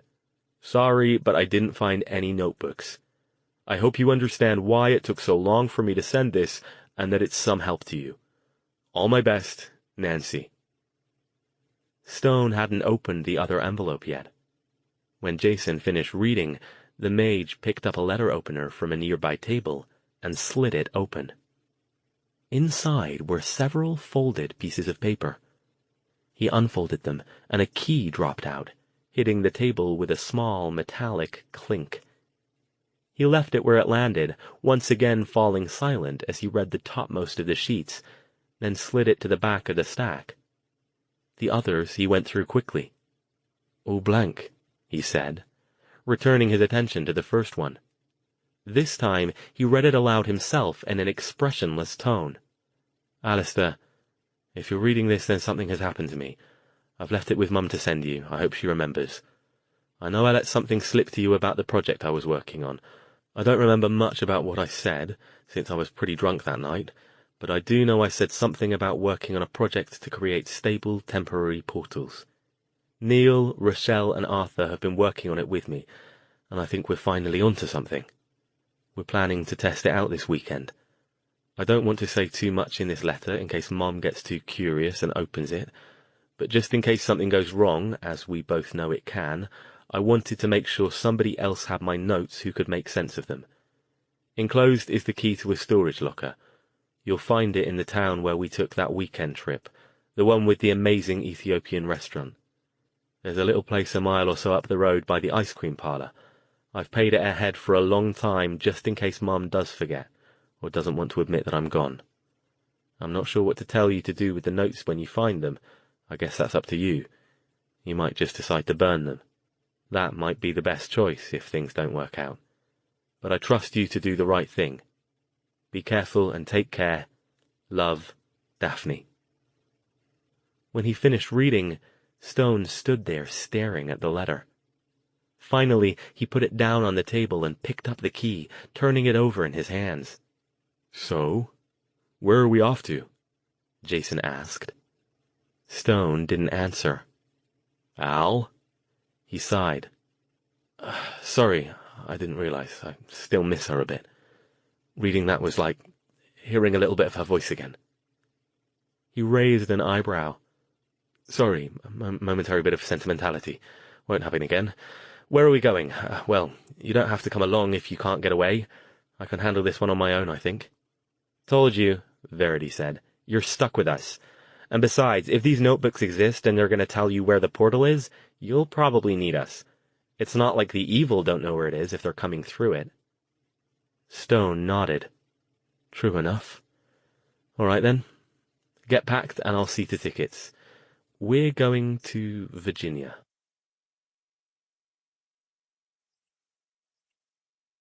Part 2.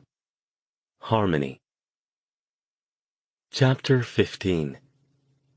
They landed at Dulles late the following day, rented a car, and were soon on their way south. "What's the name of this town?" Verity asked, examining the map. "Occoquan," Stone said. "It's a little tourist town near Woodbridge, very artsy. Daphne liked that sort of thing." By the time they reached the area, got a couple motel rooms in Woodbridge, and grabbed dinner at a local restaurant, it was already almost 8 o'clock. "It's getting late, Al. Do you want to wait and do this tomorrow morning?" Jason asked. "Not really. If we can get in, I'd like to get this taken care of now. The sooner we do, the sooner we can find that portal.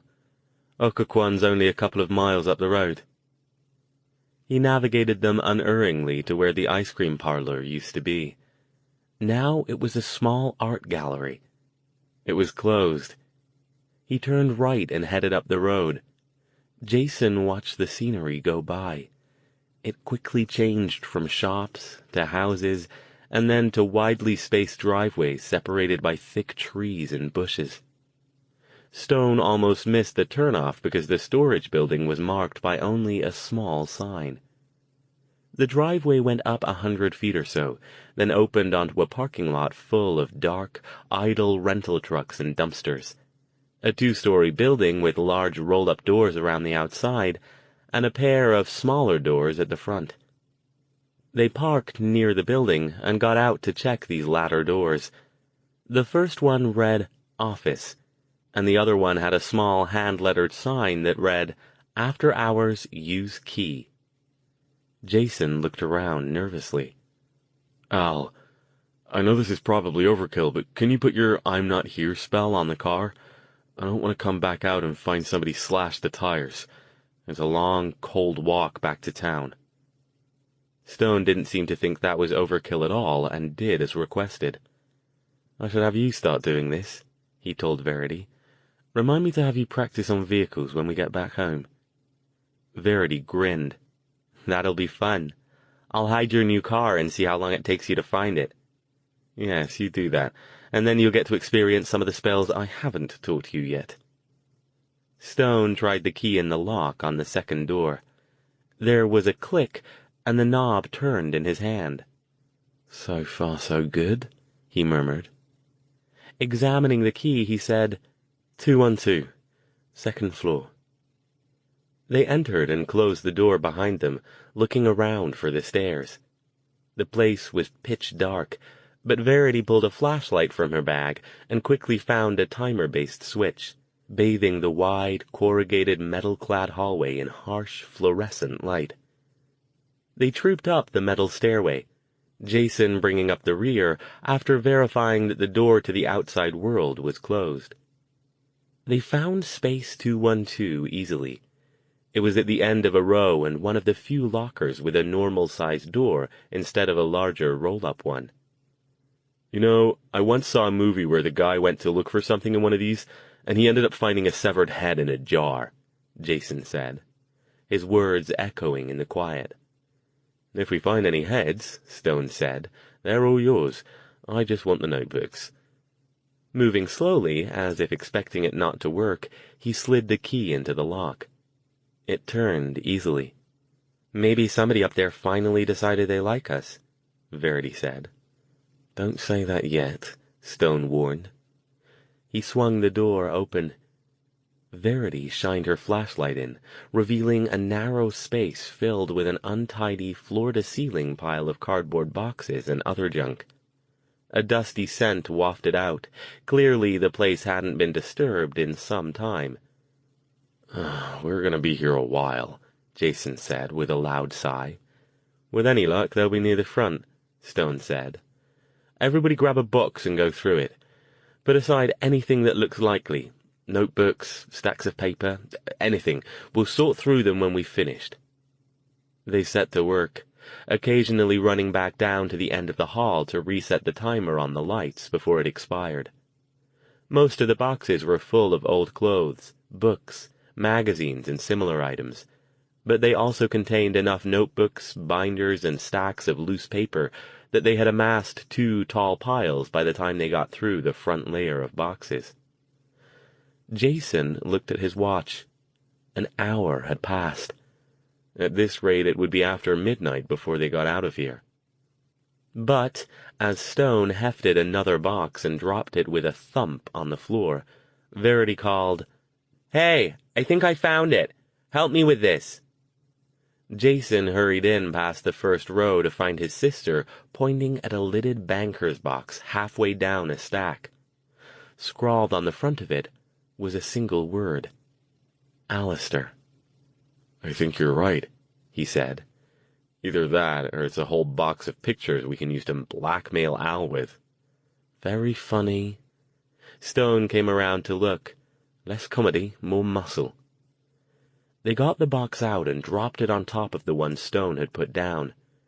Jason got out his pocket knife and sliced the tape holding the lid on. "Pay dirt," Stone said in triumph, as soon as he got a look inside. "Good old Daphne and her OCD win the day." He began pulling out old-fashioned composition books one by one, until he had 5 of them. Each one was carefully labeled, Project Aperture, with a range of dates. The rest of the box was packed with empty binders. Stone glanced at each notebook. "They've been working on this for quite some time," he said, surprised. "These go back nearly 8 years. Tucking them into a smaller box and the box under his arm, he turned to Jason. "Can you stack the rest back inside? I want to get back to the hotel and start looking at these as soon as possible." Jason grumbled about being used as slave labor, but did as requested and began hustling boxes back into position. Verity helped him by levitating some into place. She'd gotten better at it and didn't drop any. Stone locked the door when they finished, and they headed back down the hall, down the stairs, and out the door to the parking lot. They had let the outer door close and lock behind them, and were halfway to the car when several figures detached themselves from the shadows behind the rental trucks and slunk toward them. "Bugger," Stone muttered, tightening his grip on the box of notebooks. Verity glanced around, trying to take them all in at once. "Evil?" she whispered. The figures moved into the dim light, illuminating the main part of the parking lot. There were 6 of them, all male, ranging from a hulking figure off to the right to a small, skinny one directly in front of them. One of them held the leash of a large, growling Rottweiler. Jason stiffened, stepping forward to put himself between Verity and the group. "You guys want something?" he called. Oddly, they didn't look like gang members. If anything, their shabby clothes and strange gazes marked them as homeless, more similar to the Forgotten than the DMW. The skinny one grinned, looking past Jason to Verity. "You could say that," he said with a leer. "What you doing out here by yourselves this late?" another one asked. Taller and wider than the first speaker, he was dressed in a haphazard collection of tattered and mismatched clothes, topped by a bright red and yellow striped scarf. "How did you know we were here?" Stone asked. His voice was strong. He looked wary, but not frightened. The hulking one emitted an incongruously high-pitched giggle. Saw your car, dumbass. People don't come here this late very often, the skinny one agreed. When they do, they usually come out with good stuff. Got any good stuff? He leered at Verity again, then noticed the box Stone was carrying. What you got in the box? That ain't any of your business, Jason said. And if you look at my sister like that one more time, I'm gonna rip out your eyes and shove them down your throat. Got it? Verity laughed, a short, harsh, and entirely non-humorous sound. Don't worry, Jason. I can take care of myself now, but the help's appreciated. Stone was focused on something else, though. You saw the car? He asked. The wide one in the scarf looked at him like he was an idiot. Yeah. How hard is it to see a car? I don't see no car, said the one with the dog. A short, squat, dark-skinned guy in a hoodie and a too big military jacket. He looked around the parking lot, confused. The skinny one went over to him and spun him until he was facing the parked car. Oh, there it is, he said, grinning. The two of them both turned back to face Stone, Jason, and Verity. You're forgotten, Stone said. It wasn't a question. We're what? The skinny one demanded. Ain't nobody gonna forget us, the wide one said. He glared at them. You ain't gonna forget us if you don't hand over that box. What's in it? Money? Dope? You've got abilities, Stone continued, ignoring his demand. That's how some of you saw the car and some of you didn't. A couple of them looked at each other nervously. The skinny one, however, just looked annoyed. Shut the fuck up. Ain't none of your business what we do. Now hand over the box, and your wallets, too. And jewelry, if you got any. The wide one let out an unwholesome laugh and pointed. Yeah, and we're gonna borrow that pretty little chick you got there, too. Just for a little while. Don't worry, we'll give her back when we're done. Verity glared. Fuck off, you smelly perv. Not in this lifetime. Better be careful, Jason advised. She'll turn you into a frog, and it won't be pretty. Stone shook his head. Honestly, you lot had best be on your way. We're in a hurry, and this is getting tiresome. He made a shoe gesture. Off you go now. One of the men who hadn't spoken yet stepped forward. Tall, missing one eye, his face traced with a map of scars. He didn't look amused. Instead, he moved up to stand in front of Stone. He stared into the mage's face as if he expected something to happen, and seemed quite surprised when it didn't. Stone flashed a wicked grin, which was probably a mistake, but he clearly didn't care. Oh, did I forget to mention that your little party tricks won't work on me? The scarred man roared with fury and threw himself at the mage, but Jason was expecting that and moved faster. He swung for the man's head and was rewarded with a satisfying thunk as his fist connected. The man reeled off, stunned. Get him! Yelled the skinny man, moving forward. The fight didn't last long. Stone didn't even put the box down, and Jason waded in looking like he'd been waiting for months for a good brawl like this.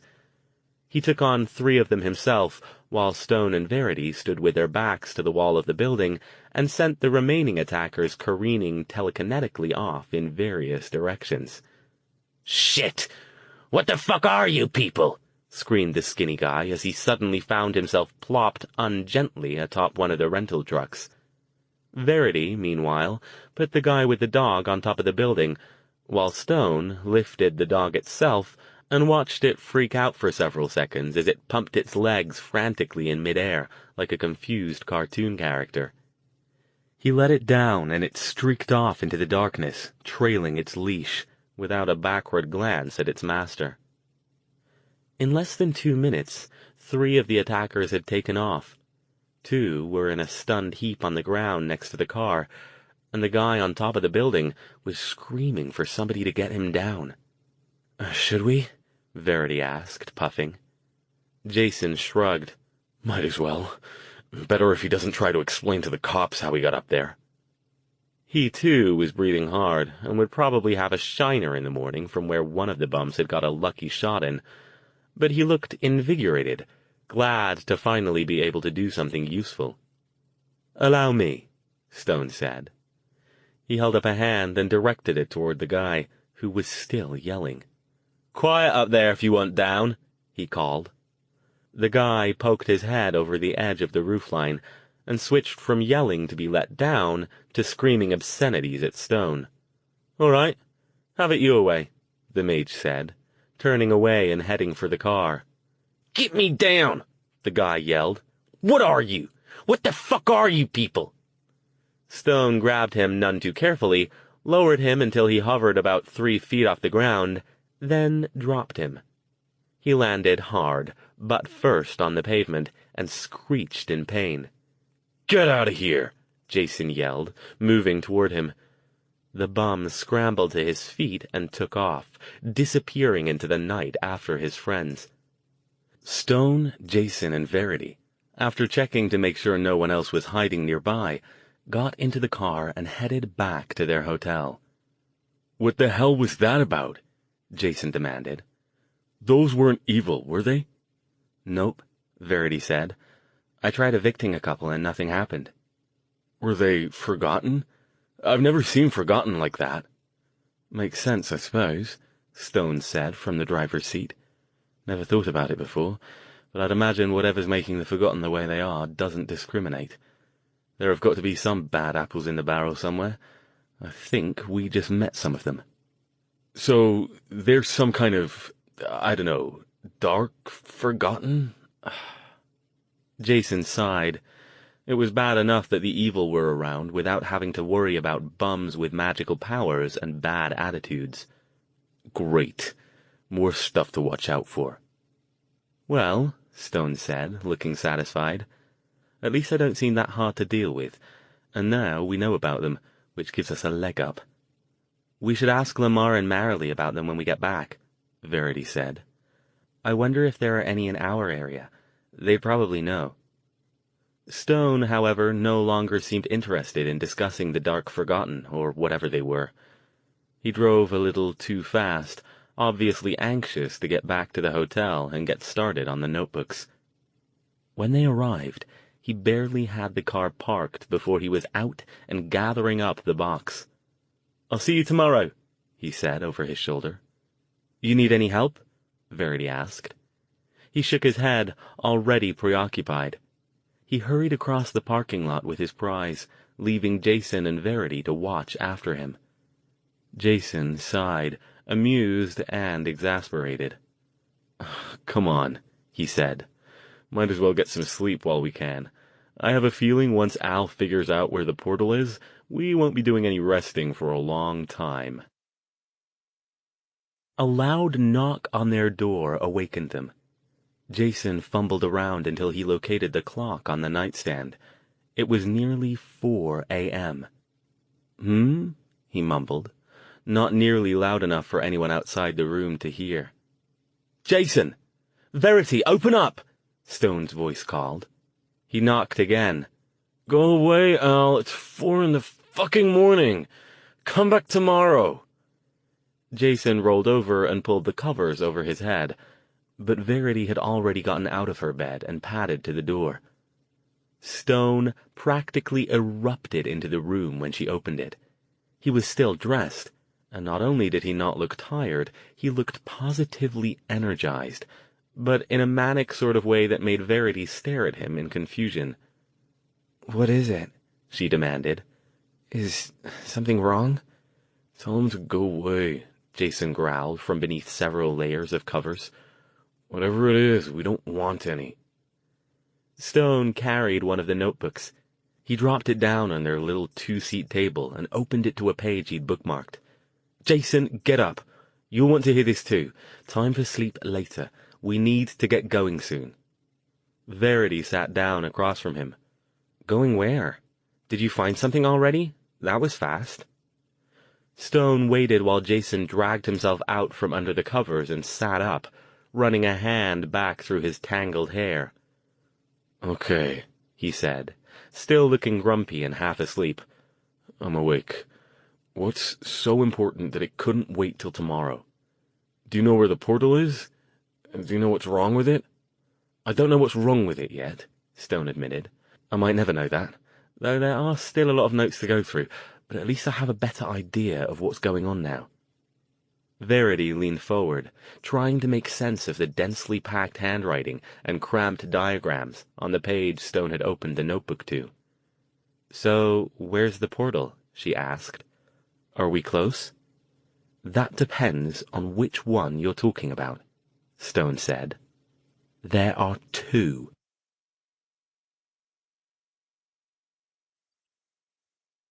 Chapter 16. Two? Jason and Verity both demanded at the same time, staring at Stone. "One was bad enough," Jason added. "How the hell—" "Where are they?" As she spoke, Verity continued trying to resolve the notebook's scribbled text into something that made sense, but clearly wasn't getting anything useful. "There aren't any specifics, unfortunately," Stone said. "We'll have to do some more digging to get those, but one appears to be in some small town in West Virginia, of all places, and the other one is somewhere near Las Vegas." Jason shook his head. "I don't get it. Why would they need two? I thought the whole point was that you didn't have to have one at both ends. You just built one of these things, pointed at an existing permanent one, and bam, you're there, right?" "And why would they put one in West Virginia?" Verity demanded. "That's out in the middle of nowhere, isn't it? It seems weird that they'd pick that over any other place. At least Vegas kind of makes sense." Stone held up his hands. "Slow down, you two." He shoved his hand through his hair, which looked as if he'd been doing that a lot tonight. "As I said before, portals aren't my specialty, but I'm wondering if this two-portal setup might be what caused them to run into trouble. It looks like they might have been trying to construct some kind of simultaneous gateway in two places at once." "Has anyone ever tried that before?" Verity asked. "Not that I'm aware of. I told you, even setting up a single so-called normal temporary portal is beyond the skill of all but the most highly trained mages." He shuddered. "A gateway between two of them, though. As far as I'm aware, that's unthinkable at our current level of understanding." "I'm guessing not," Jason said, pointing at the notebook. "Well, clearly they were unsuccessful," Stone reminded him. He closed the notebook with a decisive snap and glanced at his watch. "It's almost 4. I want to be out of here and on the road by 6, so I'll leave it to you two. We can leave now, or you can go back to bed for an hour or so." "The hell?" Jason glared at him. "Al?" Stone's expression hardened. "Jason, I'm sorry, but your beauty sleep is insignificant next to our need to find these portals and shut them down as soon as we can. You can sleep in the car. I'm leaving at 6. If you're not ready to go by then, I'm leaving without you." "I think he's serious, big bro," Verity said. Jason redirected his glare to her and looked like he was about to say something, but then let his breath out in a loud sigh. "Fine. Fuck it. Let's get going now, then. It's not like I'm gonna get back to sleep anytime soon." They were on the road in less than an hour. After stopping only long enough to gas up the car, grab breakfast at an all-night fast food place, and procure some maps, they set off west. As Stone thought might happen, Jason was fully awake after breakfast and offered to drive. Verity stretched out across the back seat, and Stone took shotgun, stacking the 5 notebooks on the console between himself and Jason. "Don't bother me unless something comes after us or the road disappears," he told Jason. "Verity can navigate." Doc, I can't navigate if I don't know where we're going," Verity protested. "I'm pretty sure we're not going to cross the border to West Virginia and see a giant portal shining off in the distance." "Bloody smart-ass apprentice," Stone growled. "Just get us there. Hopefully, by the time we arrive, I'll have sorted out the location better." Jason settled into drive after consulting the map to get their initial route and handing it back to Verity. He was glad that Stone hadn't skimped in the rental car department. They had a big Lincoln town car with soft, spacious leather seats, a killer stereo system, and a large V8 engine rumbling under the hood. And best of all, a good heater. At least it wasn't snowing. Not yet, anyway. The sky was an uninviting shade of gray, though. He supposed the scenery would have been pretty if they'd been driving through in spring or summer, but now, at the leading edge of winter, everything looked forbidding and unwelcoming. Stone didn't come up for air for a couple of hours, stretching out his long legs as best he could. "Find anything?" Verity asked from the back seat. Stone sighed, flipping through the top notebook until he came to a particular page. "I think they're being deliberately evasive about exactly where the place is," he said. "I might need to make some calls. She refers to the place where Neil used to play when he was a boy. But aside from that being somewhere in northern West Virginia, she doesn't provide a location. She mentions a town called Highland, but from context I don't think it's the same one. It might be nearby, though. It sounds like they might have used it as a staging area." Verity dug out the map. "That's in Preston County." She pointed. "Way up there in the north-central part." "Who's Neil?" Jason asked. "Is he one of the researchers?" Stone nodded. "Neil Hanley was my replacement." "Huh?" "Remember I told you Daphne met someone else and we broke it off? He was the someone else. I suppose it was inevitable, really, with them working so closely together and me still based in England at that point. I met him once. Bright chap. Boring, but bright." "Could his family still be in the area?" Verity asked. "Maybe if they are, we could ask them." "That's one of the calls I need to make when we stop. Nancy might know." "Asking about it will be fun if they are still here," Jason said, rolling his eyes. "Excuse me, Mr. and Mrs. Hanley. It seems your son used to play somewhere where we think there's a fucked-up extra-dimensional portal that's spewing murderous evil psychic body snatchers into our world. Any idea where that might be? I don't think that's going to go over too well." Stone gave him a mock-exasperated look, but didn't otherwise reply. "I have been wondering one thing, though," Verity mused. "We kinda determined that the little evil can't survive long outside a human host, right? I mean, when I kick them out, they just go poof and they're gone." Stone nodded. "As far as we know, that's true." "Well, then, if they're coming through this portal somewhere near here, how do they make it anywhere outside this area? I mean, if there's one of these here and another one in Vegas, and both of them are spitting out evil, it seems like the evil would mostly be concentrated around those two areas, right? They could travel once they've got people to possess, of course, but..." She let that trail off. "That's a very good question," Stone admitted. "It also leads to another one. The more advanced evil, for lack of a better word, the powerful ones, seem to be directing the lower-level ones. We're fairly sure of that, but it appears they're directing them to two distinct purposes. Possess useful long-term hosts, like the DMW, as foot soldiers, or do more of a short-term and task-based occupation, such as what happened with those two security guards back in Woodwich. Not only do we have no idea how those weak evil manage to travel as far as they do without disintegrating for lack of a host, but we also don't know why they allow themselves to be given missions that will result in their destruction." Jason mulled that over, but shook his head. "Sorry, Hal. That kind of speculation's way above my pay grade. You got any ideas?" "Sort of." Stone closed the notebook and put it on top of the stack. "Mind you, this is pure speculation with nothing to back it up." "Better than we have now," Verity pointed out. "Well," Stone said, "I said once that I didn't think they were a hive mind. There's literally no indication that they have any means of communicating with each other once they're occupying hosts. Other than the normal means we humans have, of course. They can ring each other up on the phone, but they can't send messages via brainwave. Not even the powerful ones can do that, or else Gordon Lucas would have had an army of possessed clubgoers waiting for us at that building." "Yeah? And?" Jason pressed. Stone shrugged. "We have no idea what they're like when they're in their home element. other than that they're extremely dangerous and attack anything exhibiting any kind of emotional response, which, given our knowledge of them on this side of the portal, isn't at all surprising. But from what little we've observed during our trips through the overworld, they do seem much more coordinated when they're there than when they're here on our plane.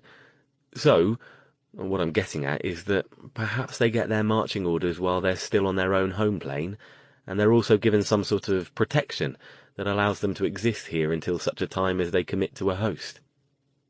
Verity nodded slowly. But that would mean they'd still need some way of traveling as pure evil, right? They'd need to be able to get wherever the big guys tell them to go. And we still don't know if these portals are even still active, do we? It could be that when your friends tried their experiment, they opened up some kind of, I don't know, big blowhole from Evil Town that spewed thousands of these things and then collapsed, right? It's possible, Stone agreed, though I'm more inclined to go with my own hypothesis, which fits with my unfortunately limited understanding of what the researchers were trying to do. He indicated the notebooks. The formulas in here are mostly far above my areas of expertise. I know how to build standard portals, which is still more than most mages can do these days. But with these, it's rather like I took 2 years of university French, and I'm trying to read Les Miserables. I can make sense of enough of it to see where they're headed, but not enough to pick out the nuances of how they got there, or where they might have gone wrong. So, what's your hypothesis? Jason asked. That the portals do still exist, and that they're, as Verity so charmingly put it, winking in and out. You mean you think they're unstable? Verity began. But when they wink in, they spit out a few more evil and then wink back out again? Exactly, Stone said. What I have no idea about, of course, is how frequent this winking is, or how predictable it is, or what causes it. Is it simple instability, or is it related somehow to the power required to allow the evil to come through to our dimension? It could pop in and out at random intervals, it could belch out a few evil and then have to recharge for some indefinite amount of time, or it could make an appearance once every 3 years during the first full moon. There's no way to know that, even if I could make sense of everything Daphne's written here, because they obviously didn't expect anything like it to happen. He sighed. It would make things much easier if Verity's theory were correct, and all the evil in our world had been spewed out at one time, and then the portal collapsed. That would mean that the number of evil in the world was finite, which would make our job much easier. How so? Jason asked. Well, for one thing, I'd finally be comfortable letting some more people in on the whole story, instead of just giving them the bits and pieces they need to keep safe, Stone said. I've already proven that I can build magical items that can detect the presence of the evil, and there are also Forgotten who can do the same thing. Like Lissy, Verity said soberly. Right. I'd be willing to bet there are probably a few Forgotten around with Verity's ability to evict them as well, since, so far, the Forgotten abilities seem to be centered around similar functionality. Even the ones we know show a lot of duplication of powers, which leads me to believe that there aren't that many distinct varieties. Some might be rarer than others, like Lamar's healing ability, but I doubt many are unique. In any case, it would be safer to give other mages more specific information about the evil. I could teach some of them to build the detectors, and they could teach others. We could start rooting them out. Wouldn't that take forever, though? Jason asked. Even if the single spew theory was right, that could mean that thousands or more of these things came through at once before the portals collapsed. If they sensed something was up, they could all have been waiting around the entrance like a bunch of subway commuters at rush hour, all just waiting for the chance to shove their way out. Even if each portal was only open for a few seconds, that could mean a hell of a lot of evil made it through. And there's something else, too. What's that? Stone asked. Jason paused a moment to gather his thoughts, then sighed. It's looking a lot like the evil and the Forgotten are connected, right? I mean, the Forgotten started turning up with their weird abilities right around the time the evil started coming through, if we've got this right. So what's the connection? If we shut down the portals, do the Forgotten lose their powers too? Or are the powers somehow related to the evil being here? Stone looked like he hadn't thought about that. He said. Another damn good question. And another one we can't answer until we know more about what's going on.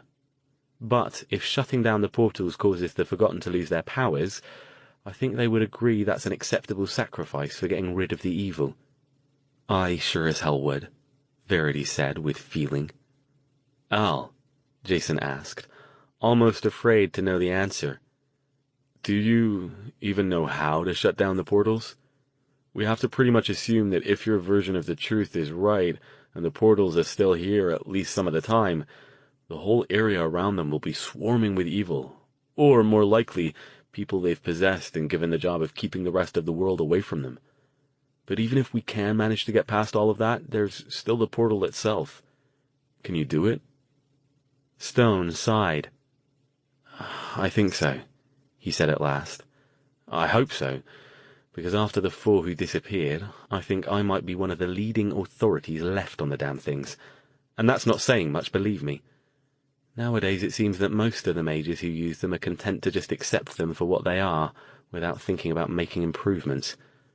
I try to keep up with the magical scientific literature, such as it is, and I don't recall seeing anything about any serious portal-based research in the last several years. Unless somebody's doing it in their garage, like those 4, Verity pointed out. Yes, well, that won't help us at all, given that I'd have no way to identify or find them. So, I guess we're on our own, is what you're saying, Jason said. Again. It would appear so, Stone agreed, not looking happy about it. He glanced out the window. It had started to snow, and little flurries fluttered around the car, especially since it looks like I should be driving. I can drive, Jason protested. Stone gave him a sideways look. Remind me where you're from again, Jason. Ventura. Why? Southern California. Have you ever even seen snow outside of a cinema or a television show? I went skiing once, he grumbled. Yes, well, you'll forgive me if I don't put my life in the hands of someone who went skiing once, Stone said. Especially since it appears the roads around here can get a bit dodgy, if the squiggly lines on that map are any indication. Hey, I'm not the one who rented the land yacht, Jason said, forgetting how much he'd appreciated its amenities earlier. Ever hear of a jeep? Boys, don't squabble, Verity said, affecting her best and entirely unconvincing motherly tone.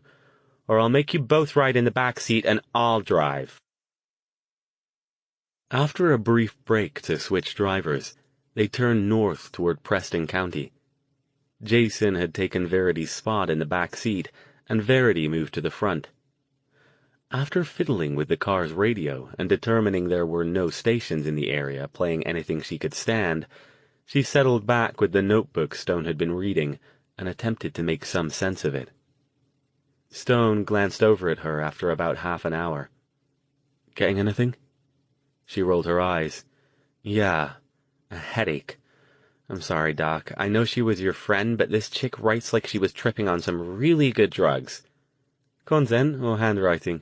He asked with a grin. Both. She tossed the notebook back on the console and leaned against the passenger side window, looking out into the swirling snow. If this gets much worse, we might have to stop and get some warmer clothes, Jason said. He didn't relish the idea of getting out of the warm car into even this relatively mild snowfall. You're probably right, Stone agreed. If you can hold out for a while longer, I'm sure we can pick some things up somewhere in Preston County. If they even have clothing stores out here in the boonies, Verity muttered. Stone chuckled. Well, it's a bit cold for them to go naked, so I suspect they have something suitable. Just because we're not surrounded by fast food restaurants and nightclubs doesn't mean we won't be able to find proper amenities. I hope, he added, with a dubious glance around. It wasn't long before they were forced to leave the main highway and continue on smaller roads. Though they definitely offered better scenery, they made for much slower progress, especially since the snow was coming down harder now. Darkness fell quickly. The road, which had been working its way upward through the trees at a leisurely incline, began to climb more steeply and grew twistier. Stone slowed the car. He'd been looking tense for about the last hour, his eyes focused fully forward in concentration, both hands firm on the steering wheel. "We'll need to find some place to stop soon," he said, without looking away. "I need a rest from staring out the window, and we're getting a bit low on gas." Snow fell steadily. They hadn't seen another car in half an hour or so. Verity looked at the map again, using a little flashlight from her bag.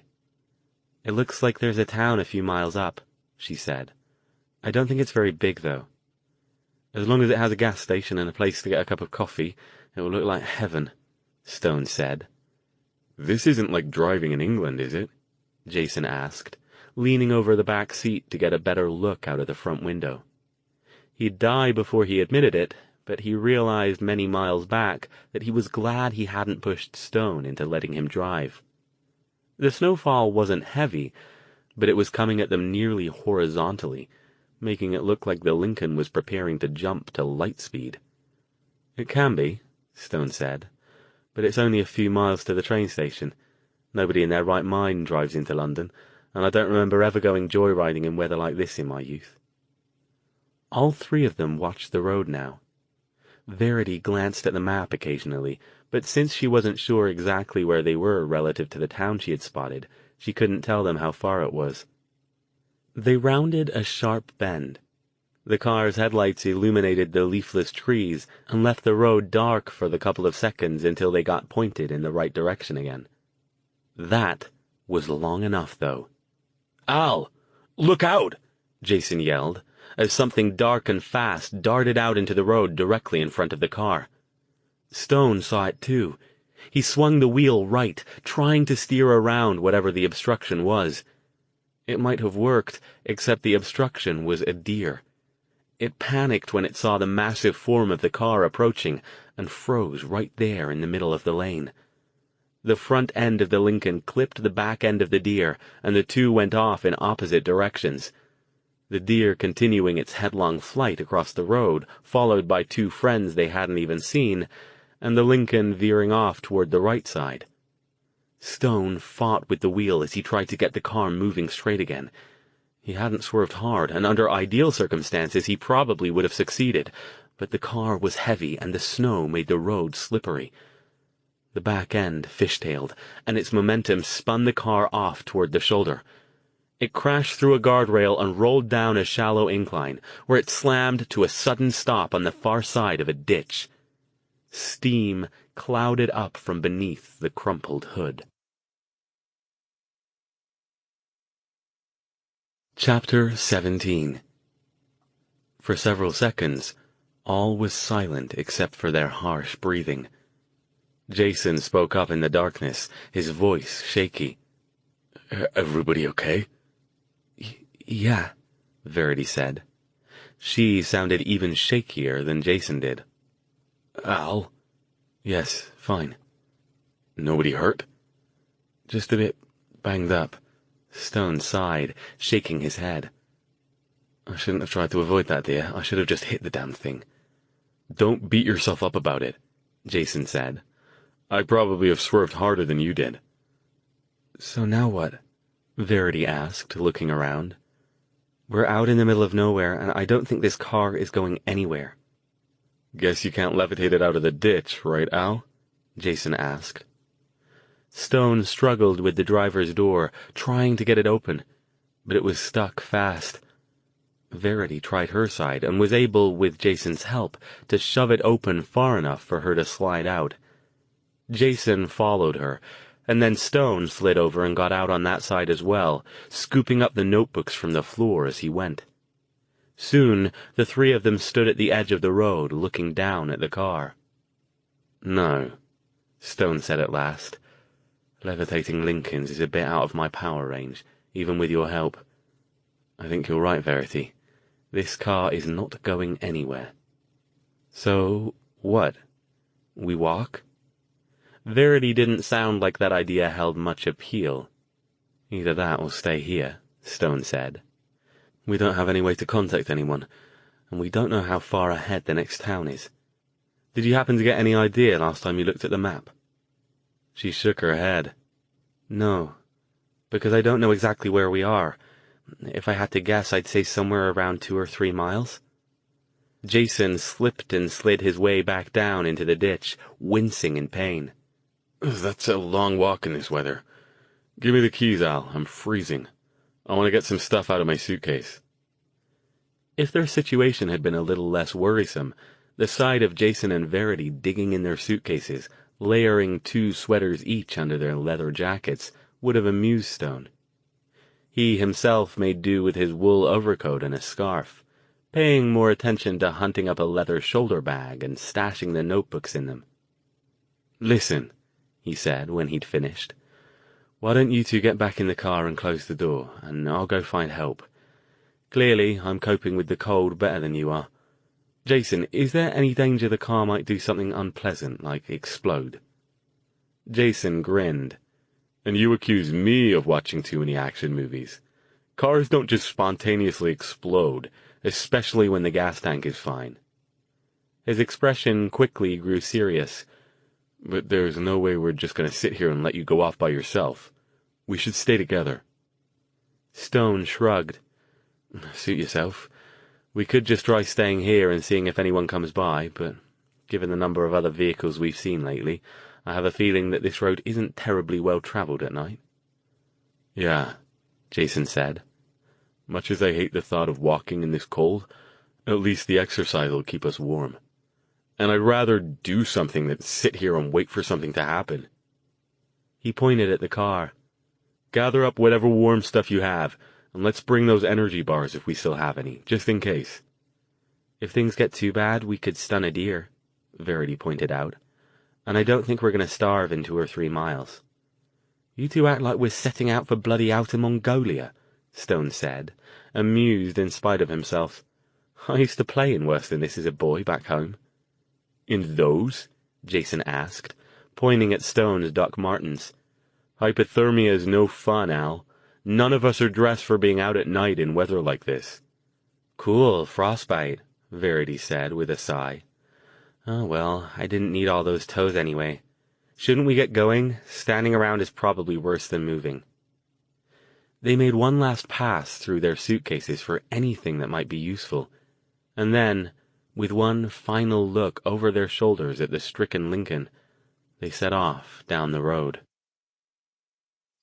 They trudged along in silence, walking single file along the graveled shoulder, so if anyone came along, they wouldn't suffer the same fate as the unfortunate deer that had put them into this situation. Unconsciously, they fell into their usual pattern, Stone in front, Verity in the middle, and Jason bringing up the rear. "Hey, Al, you don't have a warm spell, do you?" Jason asked, only half kidding. "Sorry, I could hit you with a lightning bolt, but I think the cure might be worse than the disease." Jason tried to keep his mind off the cold and the fact that his body ached from being banged around inside the car. The adrenaline had staved off most of it for a while, but as he came down off that, he suspected he might have pulled a muscle in his shoulder and hit his knee on the back of the console a little harder than he'd initially thought. Stone was limping and trying not to show it, and Jason had spotted a bruise beginning to bloom on the mage's forehead, while Verity kept rubbing her right arm when she didn't think anybody was looking. At least they'd all been wearing their seatbelts, or things would have been a lot worse. It was one of the things Jason had insisted on.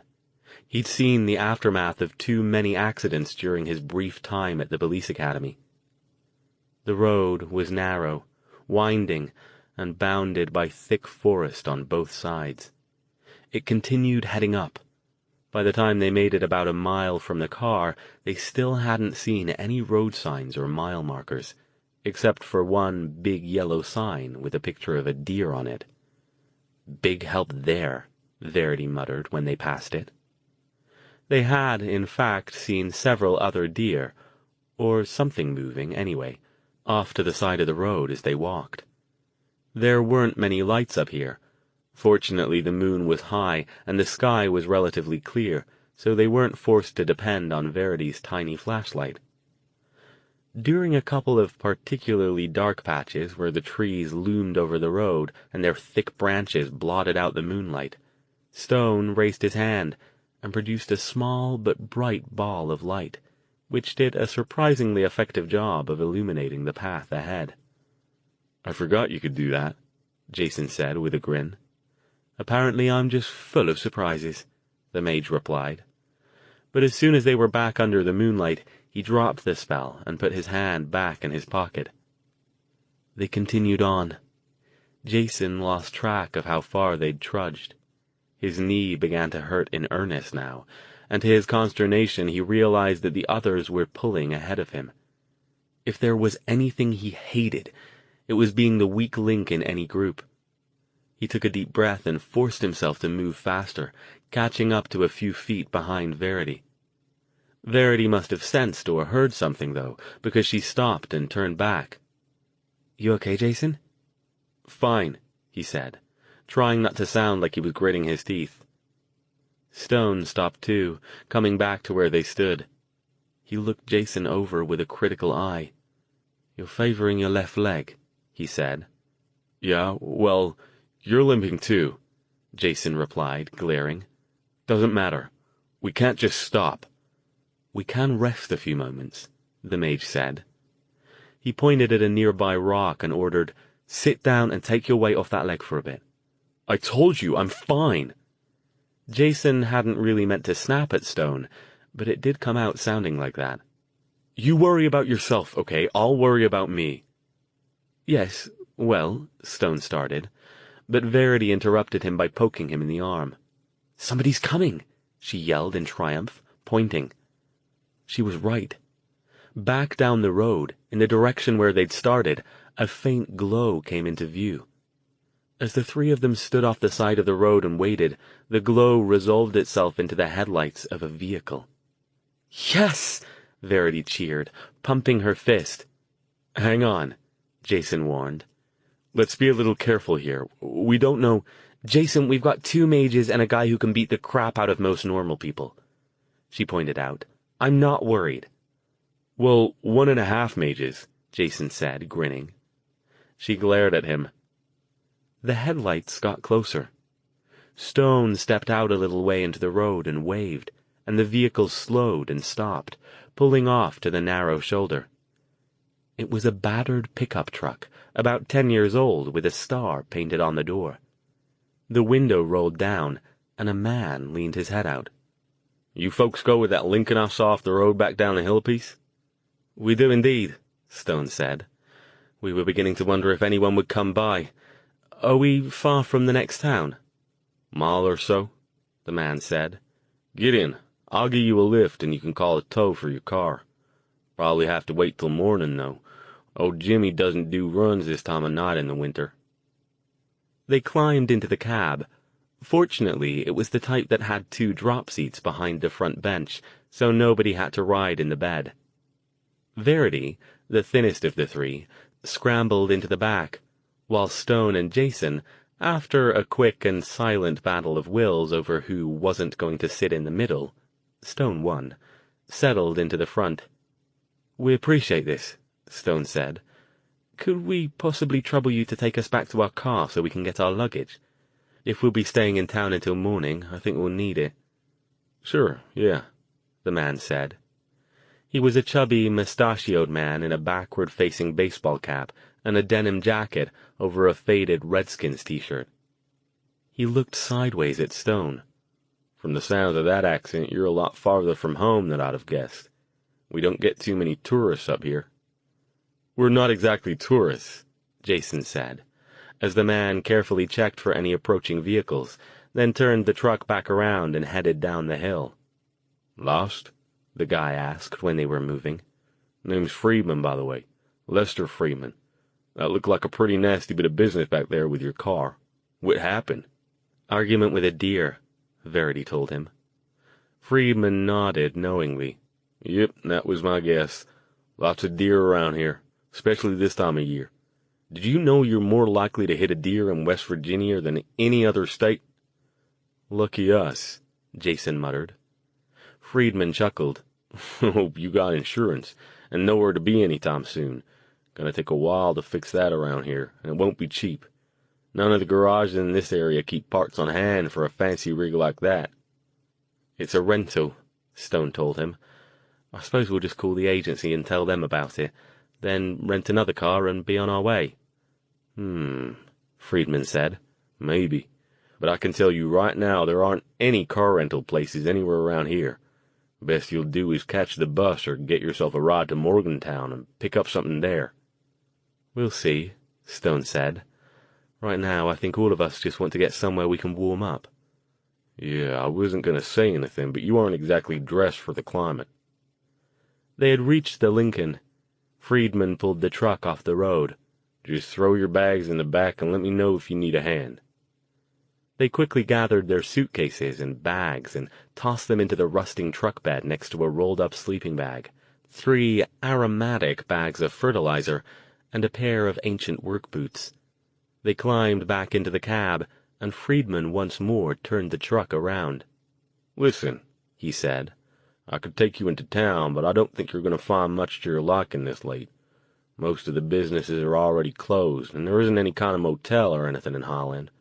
Best they got is some bed and breakfast, but they're going to be full up with people visiting their families for the holidays. Do you have a suggestion? Stone asked. We don't want to inconvenience you, but... Friedman considered. Well, I guess I could just take you straight to Morgantown. Might ask you to chip in a little for gas, though. You're sure there's nothing in town? Jason asked. Maybe we should check just to make sure. Friedman shrugged. Sure, we can do that. But I'll be real surprised if there is. We can stop and check if you want, or just head straight to Morgantown. Like I said, you can get yourself another rental car there in the morning. Jason and Verity both looked at Stone, deferring to his decision. The mage thought about it for a moment, gave Friedman a long, appraising glance, and finally nodded. Let's just go straight to Morgantown, then. We'll be happy to contribute toward gas. Realizing that none of them had introduced themselves yet, he added, I'm Alastair Stone, by the way. This is Jason Thayer and his sister, Verity. Pleasure to meet you. Now, you just settle in and warm up, and we'll be there in a bit. They did just that. Friedman had the truck's heater cranked up to maximum, and by the time he hit his blinker and turned off the main highway onto a side road, his 3 passengers were beginning to feel like they were sitting in a sauna. The road wound around through the trees, making it difficult to see where they were going. It was about wide enough for a vehicle and a half. Jason spotted a few areas that appeared to have been cleared on either side, presumably for one car to pull off if 2 met in the middle. This is a bit of a shortcut, Friedman said. It's a smaller road, but it'll take about 10 minutes off the trip. They bumped and bounced along the uneven road for about another half-mile. Jason, Verity, and Stone watched the trees and the occasional sign or billboard go by with varying levels of interest. They rounded a sharp turn. We'll be back on the main road in 5 minutes or so, Friedman told them. Off in the distance, they could now see a series of lights, still mostly hidden by the dense forest. Closer, a large sign rose into view on their right, but they couldn't quite make out what it said yet. And then they were turning another corner, and the truck's headlights illuminated the sign. Stone and Jason both went rigid, and Verity gasped. The sign read, Welcome to Harmony Farm. Friends, love, laughter, music. Come to visit. Come to stay. Above it was the Forgotten's triangle and rays good place symbol. Chapter 18. Something wrong? Friedman inquired, glancing at his suddenly tense passengers.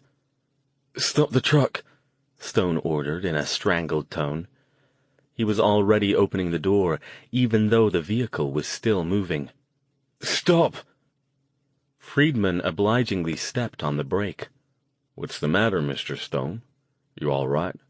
You aren't getting carsick, are you?" Stone was already out, and Jason and Verity followed him as fast as they could extricate themselves from the cab. They all hurried back to the sign, which was once again barely visible in the moonlight. Friedman, clearly confused now, got out and followed them back. "Something wrong, folks?" he asked again. "You look like you've all just seen a ghost." "This sign," Jason began. "What about it?" What is that symbol?" Stone asked, pointing at the sign and keeping his tone deliberately even. Friedman shrugged. "Damned if I know. I think it's just their logo or something. This place is kind of a hippie commune. They have a whole complex up there. You know, grow their own crops, live off the land, that kind of thing. Nice folks, a little strange. I'm pretty sure they've even got their own little pot farm up there." Stone took a deep breath. "Mr. Friedman, is there any way we could talk to these people? It's rather important." Friedman looked at him like he'd suddenly sprouted wings. "Oh, what's this about? We really need to be getting going if we're going to make it to Morgantown by—" "It's very important," Stone reiterated. "Do you know them?" "Well, sure. Some of them work down in Holland," he said, uncertain. "I know Rainey Sykes and—" "Please, Mr. Friedman, we can make this worth your while, I promise." Stone pulled out his wallet, extracted a bill, and offered it to the man. "If you can introduce us, you might not need to take us to Morgantown after all. This should cover your trouble, yes?"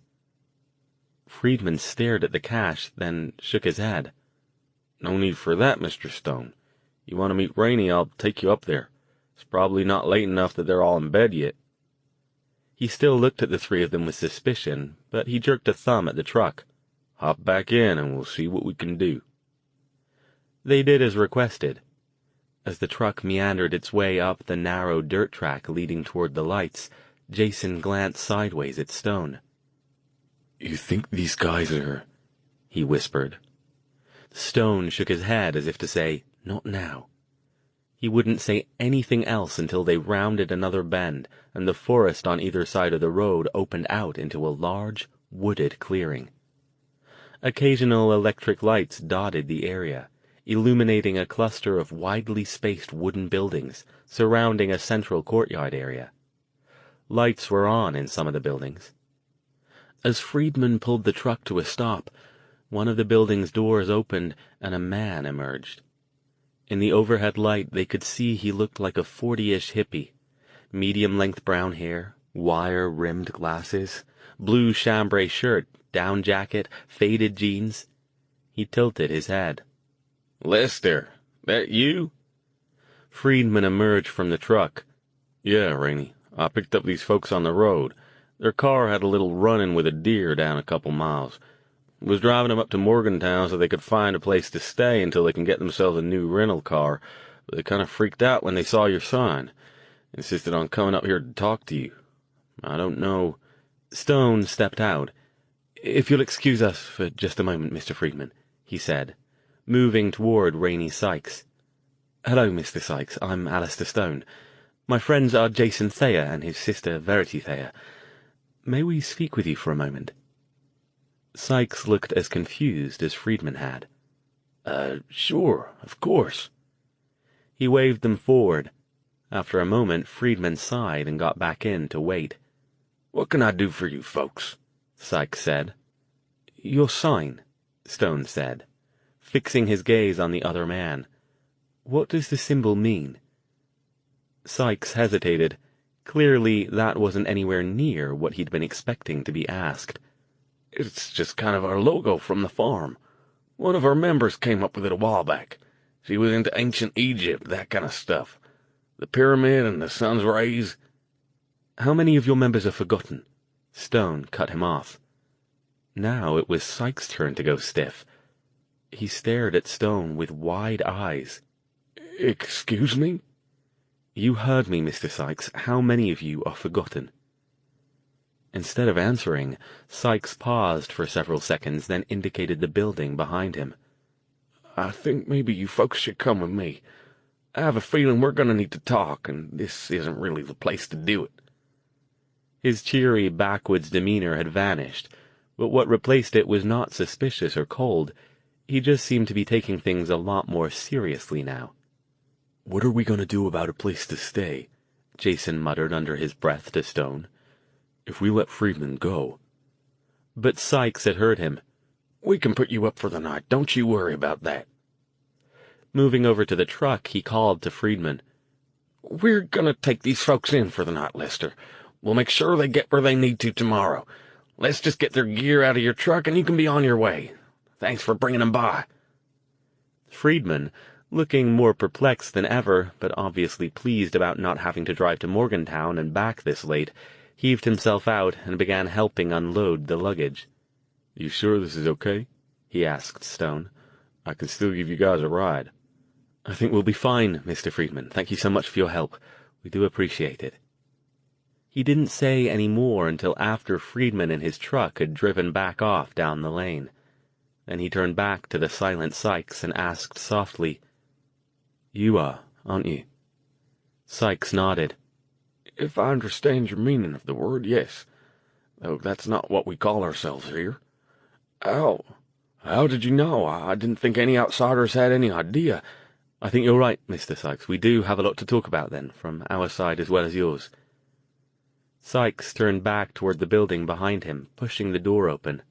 "My place," he said. "Let's go on in, and I'll have to leave you for a few minutes. I want to bring in a couple of the other folks who live here." Sykes' house was small inside. A living room took up the majority of the place, with a kitchenette at one end and a fireplace at the other, and an open door led to a tiny bedroom and bath. The furniture was best described as eclectic thrift store, comfortable, serviceable, mismatched, and shabby. "Make yourselves at home," Sykes told them, crouching down to light a cheery blaze in the fireplace. "Let me get this thing going, and I'll get you some refreshments." Once the fire was burning and he'd gone, the three left in the room stared at each other. "Forgotten? Here?" Jason asked, confused. "But he doesn't seem—" "Crazy?" Verity finished. "No, not really. But maybe they're not all crazy. Maybe there are different types. I think we should listen to what they have to say." "By all means," Stone agreed. He had gotten up from his chair and gone to the window, looking out into the night. "This whole business is getting stranger by the hour."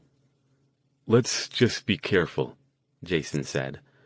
"I know we've never seen it before, but I wouldn't put it past the evil to put up a sign like that just to lure people in."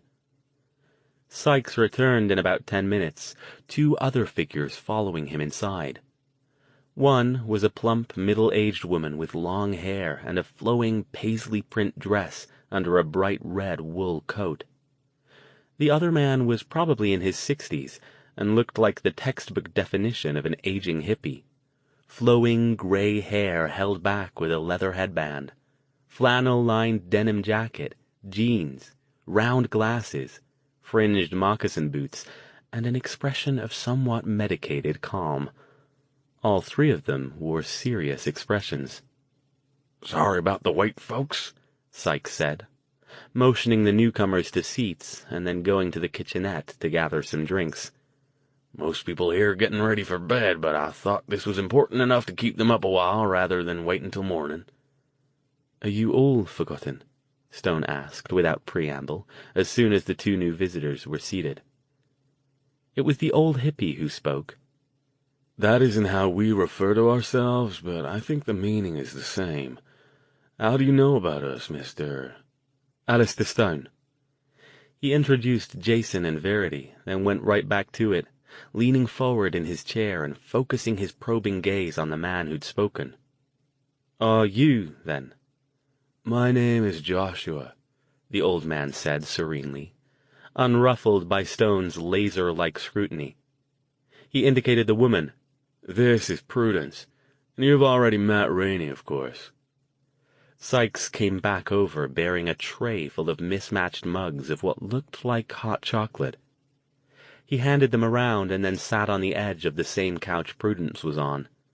"It's a pleasure to meet you," Stone said, trying not to sound impatient. "But—" Please, Joshua said, holding his hands up. Bracelets made of leather and braided colored fibers bedecked his wrists. How do you know about what you call the Forgotten, Mr. Stone? It's a long story.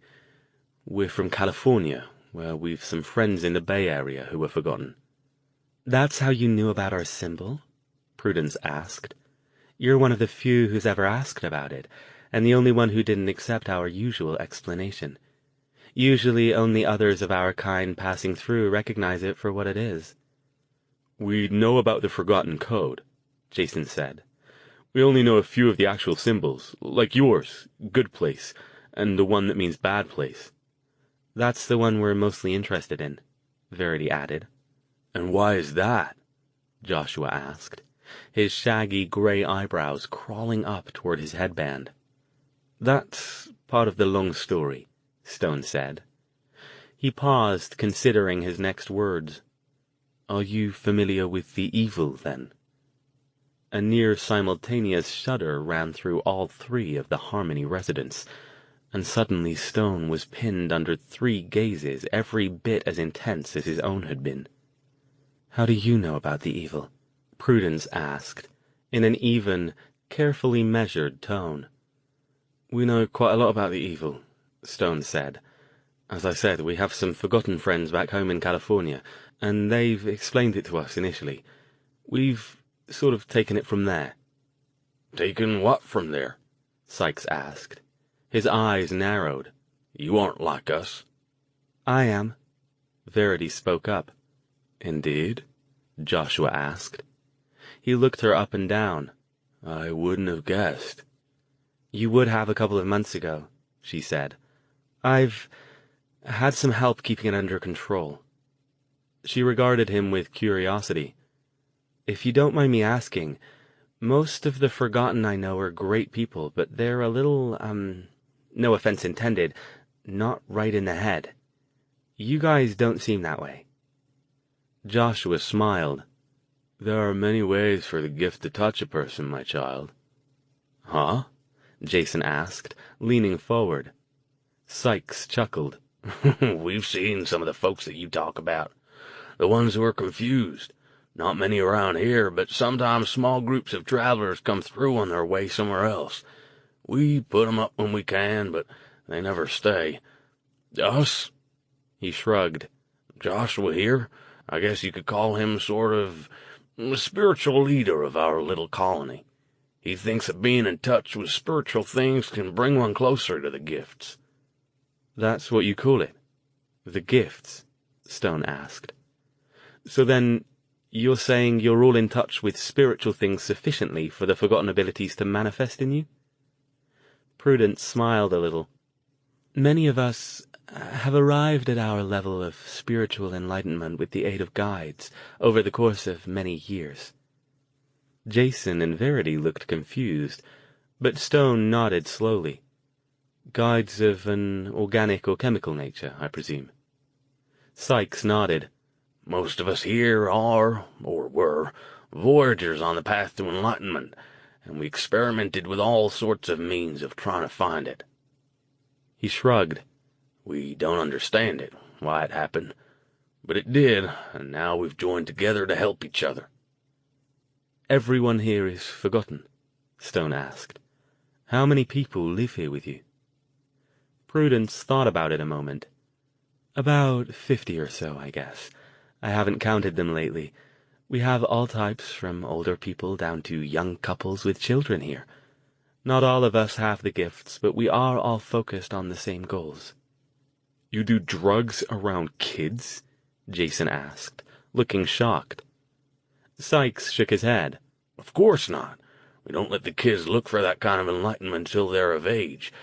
At that point, they're not ours to command anymore, and they can choose their own paths. And most of us these days, beyond a bit of cannabis here and there, which we grow on our own farms, don't really partake that much. We consider the gifts we've been given to be the enlightenment we were seeking. Today, we focus on living in harmony with nature, taking care of each other and protecting ourselves against the darkness. The darkness? Jason asked. He shifted around in his chair, trying to find a position that didn't make his knee hurt worse. He was afraid it was beginning to swell. "What you call the evil," Joshua said. He raised his hands, indicating the space around them. "It is here. It is all around. It suffuses our world. I can feel it, but it does not touch us here." Stone took a deep breath. "When you say it's all around you, what do you mean by that?" "Can't you feel it?" Joshua asked, turning to face him. "No." Prudence shook her head. "Joshua is extremely sensitive. We have others who can sense its presence, but in most cases it must be much closer. Joshua claims to feel it all around." She, too, fixed her gaze back on Stone. "But we've told you quite a bit about ourselves, and you haven't said much about your own reasons for being here. You know of the Forgotten, but were you seeking us? Or do you seek what you call the evil?" Now she turned to Verity. "And you say you were forgotten yourself, young one, though you don't act like any of our kind I've ever seen." Back to Stone. "What of you and this other man? You aren't forgotten." "No," Stone said. "We're not." He paused for several seconds, then appeared to reach a decision. "Are you familiar with mages?" The three Harmony residents' eyes widened. "Mages," Prudence repeated. "We've heard of them, but they're myths, aren't they?" Stone chuckled. "I've never been called a myth before. But no, I assure you, we're quite real." "You're—" Joshua stared at him in frank amazement. Then to Jason. "You as well?" Jason shook his head. "Nope, not me, sorry. I'm the muscle of the outfit, I guess." He had started to say something about his mana battery ability, but caught the barest of headshakes from Stone and stopped. "I'm a mage," Stone said, and nodded toward Verity. "Verity is my apprentice." Sykes looked confused. "But you said she was forgotten." "She's both," Jason said. "How is that possible?" Prudence asked. "We're not sure yet," Stone admitted. "We're still working that bit out. But it's true." "Why are you here?" Sykes asked. "This seems a pretty odd place to find folks like you. I'm guessing you must have a reason for being here." "We do," Stone said. "And perhaps you might be able to help us." "Help you? "How?" Prudence asked, looking a little afraid. Once again, Stone chose his words with care. "We have reason to believe that one of the conduits through which the evil are entering this world is somewhere in this area." The Harmony people stared at him. "Conduit?" Prudence asked. "What do you mean?" "It's a bit hard to explain, but we think we know how they're getting in, and one of the entrances is somewhere near here. We're trying to locate it." Prudence looked frightened. "Why? "Why would you want to find it?" "Because we want to shut it down," Jason said, surprised, in a why else tone. There was a long pause. "How many of these conduits are there?" Sykes asked at last. "We think there are 2, Stone told him. "Where's the other one?" "Nowhere near here," he said. "Right now we're focused on the one we're near. We'll deal with the other one once we've successfully located and sorted out this one." Joshua nodded slowly, as if thinking hard. "It might be that we can help you, Mr. Stone. I don't know. But it's getting late and there isn't anything else we can do tonight. Would you stay with us? We have a guest house that you'll find comfortable, I think." "Thank you. It seems we have little choice at this point, but in any case we'd be honored to accept your hospitality." Joshua and Prudence both stood. "Rainey," Prudence said, "can you show our guests to where they'll be staying?" She smiled at the group. "We're happy to have you all here. I hope you understand this is quite a shock for all of us. We've never had anyone like you come to us before. We have to discuss things with the others. I'm sort of I guess you could call me an administrator around here, but all our important decisions are made communally. It may take a few days, but believe me, if you're serious, if you really are a mage and there's any chance at all that you might be able to do something about the darkness, or even the bit of it that's around here, you'll have our help." "Thank you," Stone said again. "Let's meet in the main hall in the morning," Joshua said. "We generally rise at dawn and have a welcoming ceremony for the sun before we go off to do our various daily tasks and jobs. But of course we don't expect you'll join us for that.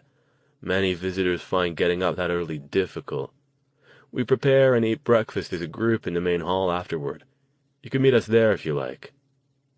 With a wave of farewell, he and Prudence left and closed the door behind them. "Wow," Sykes said, shaking his head as he began gathering the empty hot chocolate cups. "And here I was thinking Lester had just picked up some lost tourist who'd run into some trouble on a bad road. Who knew he'd find you all?" He dumped the cups in the sink and pulled on his down jacket. "Come on, I'll drive you to the guest cabin. It's a little far to walk, especially after you've just warmed yourselves up. Let me know if you need anything. Depending on what it is, I might not be able to get it, but you never know if you don't ask." They got in Sykes' truck, and he drove them past the cabins they'd seen when they'd come in, up a short, narrow road to another small cabin in a little clearing. "Sorry it's not fancy," he said as they unloaded their bags. He pushed open the door and switched on a light. "Nobody's used it in a while, so it might be a little musty. But there's some bunks in there and sleeping bags, and you got running water and a bathroom. Wood's next to the fireplace. It should be real quiet, but if you have any problems, just go down this road to the last house on the end. That's Jimmy's place, and he'll help you out." He looked them up and down one last time, as if convincing himself that they really did exist. "I'll look forward to talking to you more in the morning. I'm sure the others will, too." He waved and departed. Stone stood in the doorway and watched his taillights recede down the hill, while Jason limped to the fireplace and began laying a fire. "Well, that was different," Jason said. "Indeed," Stone agreed. "Not at all what I'd have expected. I'm beginning to wonder just how many forgotten, whatever they happen to call themselves, are around. Possibly more than we suspected." Verity looked around the cabin. It was dusty, but otherwise clean. 2 bunk beds were arranged at right angles to each other in the opposite corner of the room. She gathered sleeping bags from a pile in the far corner and began unrolling them. "I didn't know you could get to be forgotten from doing too many drugs," she said while she worked. "I wonder if there are other ways, too. That Joshua guy, he's weird, by the way, said something about spiritual enlightenment bringing you closer to the gifts. I wonder if that means other people, like artists and really religious people and that kind of thing, could be forgotten too?" "No idea," Jason said, sitting down heavily on one of the bottom bunks. "We should go to sleep, though. If this bunch gets up at dawn to greet the sun, that probably means they eat breakfast early, too." He sniffed. "It's going to be hard enough getting to sleep in a bed that's giving me a contact high." Chapter 19. By the time they made it down the hill the following morning, most of the Harmony Farm residents were already in the large main hall building, eating breakfast. The 3 had taken longer than expected to get there, because both Stone and Jason weren't moving as fast as normal. Stone was mostly fine, just limping a bit, but Jason's knee remained swollen, and he found it hard to put weight on it. Stone had tried his limited healing abilities on it and improved matters slightly, but Jason was reluctantly forced to make use of a sturdy branch walking stick Verity had found for him in the forest around their cabin. "Great," he said in disgust. "All I do around here is fight and lift heavy things, and I can't do either one because my knee's fucked up." Everyone in the hall looked up when the 3 newcomers entered. Conversation stopped in mid-sentence as the residents craned to get a look at the visitors. Evidently news traveled fast around Harmony Farms. Rainey Sykes, who had apparently appointed himself their ambassador, hurried over. "Morning," he said with a broad smile. "Sleep well?" "Not bad," Jason said, looking around. All the people staring at him and his friends, while trying to look like they weren't, were making him uncomfortable. "Good, good. Come on, there's a table over here, and there's plenty of food left." He led them over to a small table off to the side. "Little more privacy over here." If Harmony Farms did indeed accommodate around 50 residents, it appeared that most, if not all of them, were present, seated around various mismatched tables of anywhere from 4 to 10 people each. Jason spotted a tall, rangy guy with a goofy grin, chatting with a scruffy-looking mid-30s man in a baseball cap, a 20-ish couple with a little long-haired boy, and a slender young woman with hair as short as Verity's, seated with Prudence, and a thin, gray-haired man who looked as close as any of his group did to being a little touched in the head. Joshua, the spiritual leader, sat near the front of the room alone, his eyes closed as if in meditation. Altogether, Jason noted that most of the Harmony residents were older, with only a handful under 30. He wondered how many of them had forgotten powers, and how many of them knew the nature of the 3 strangers sitting in their midst. Slowly, people began to get up and filter out. A few stopped at the visitors' table to welcome them, but most contented themselves with smiles and curious glances from afar. Sykes came back over carrying a cup of coffee. "Mind if I sit down?"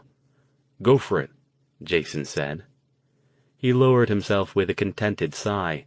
"Hey, sorry about people looking at you like you're some kind of zoo animals. Not really much we can do about that. Word's already gotten around that one of you has the gift, and they're curious." Stone raised an eyebrow. "So you haven't told them we're mages?" "Not yet. Most of them don't really understand that too much. Hell, I don't really understand it too much. It would be too hard to explain it to the group. We do have some other folks who want to talk to you today, though. Rumors are getting around that you have some plan to stop the darkness. Naturally, that's got everybody interested." "Well," Stone said, "we don't have anything else to do today, unless you'd like us to help out with anything to earn our keep." "Nah, you're guests, and I don't want to hear any more about that." "So," Verity asked, watching more people leaving, "what do you do around here? Farming and raising animals, you said, but what else?" Sykes shrugged. "All kinds of things. Like I said, we're pretty much hippies philosophically, but we're not freeloaders. For example—" He hooked a thumb over his shoulder at the tall, goofy guy Jason had spotted earlier. "Spike over there. He runs a bike shop down in Highland. The guy sitting with him is Jimmy. He's the one you'll want to talk to about getting your car out of that ditch. And you see the fellow over there?" He glanced over toward the guy Jason had identified as not being quite right in the head. "His name's Wolf. Just Wolf. He's never told us his real name." "And what about you, Mr. Sykes?" Stone asked. "What do you do?" "Me?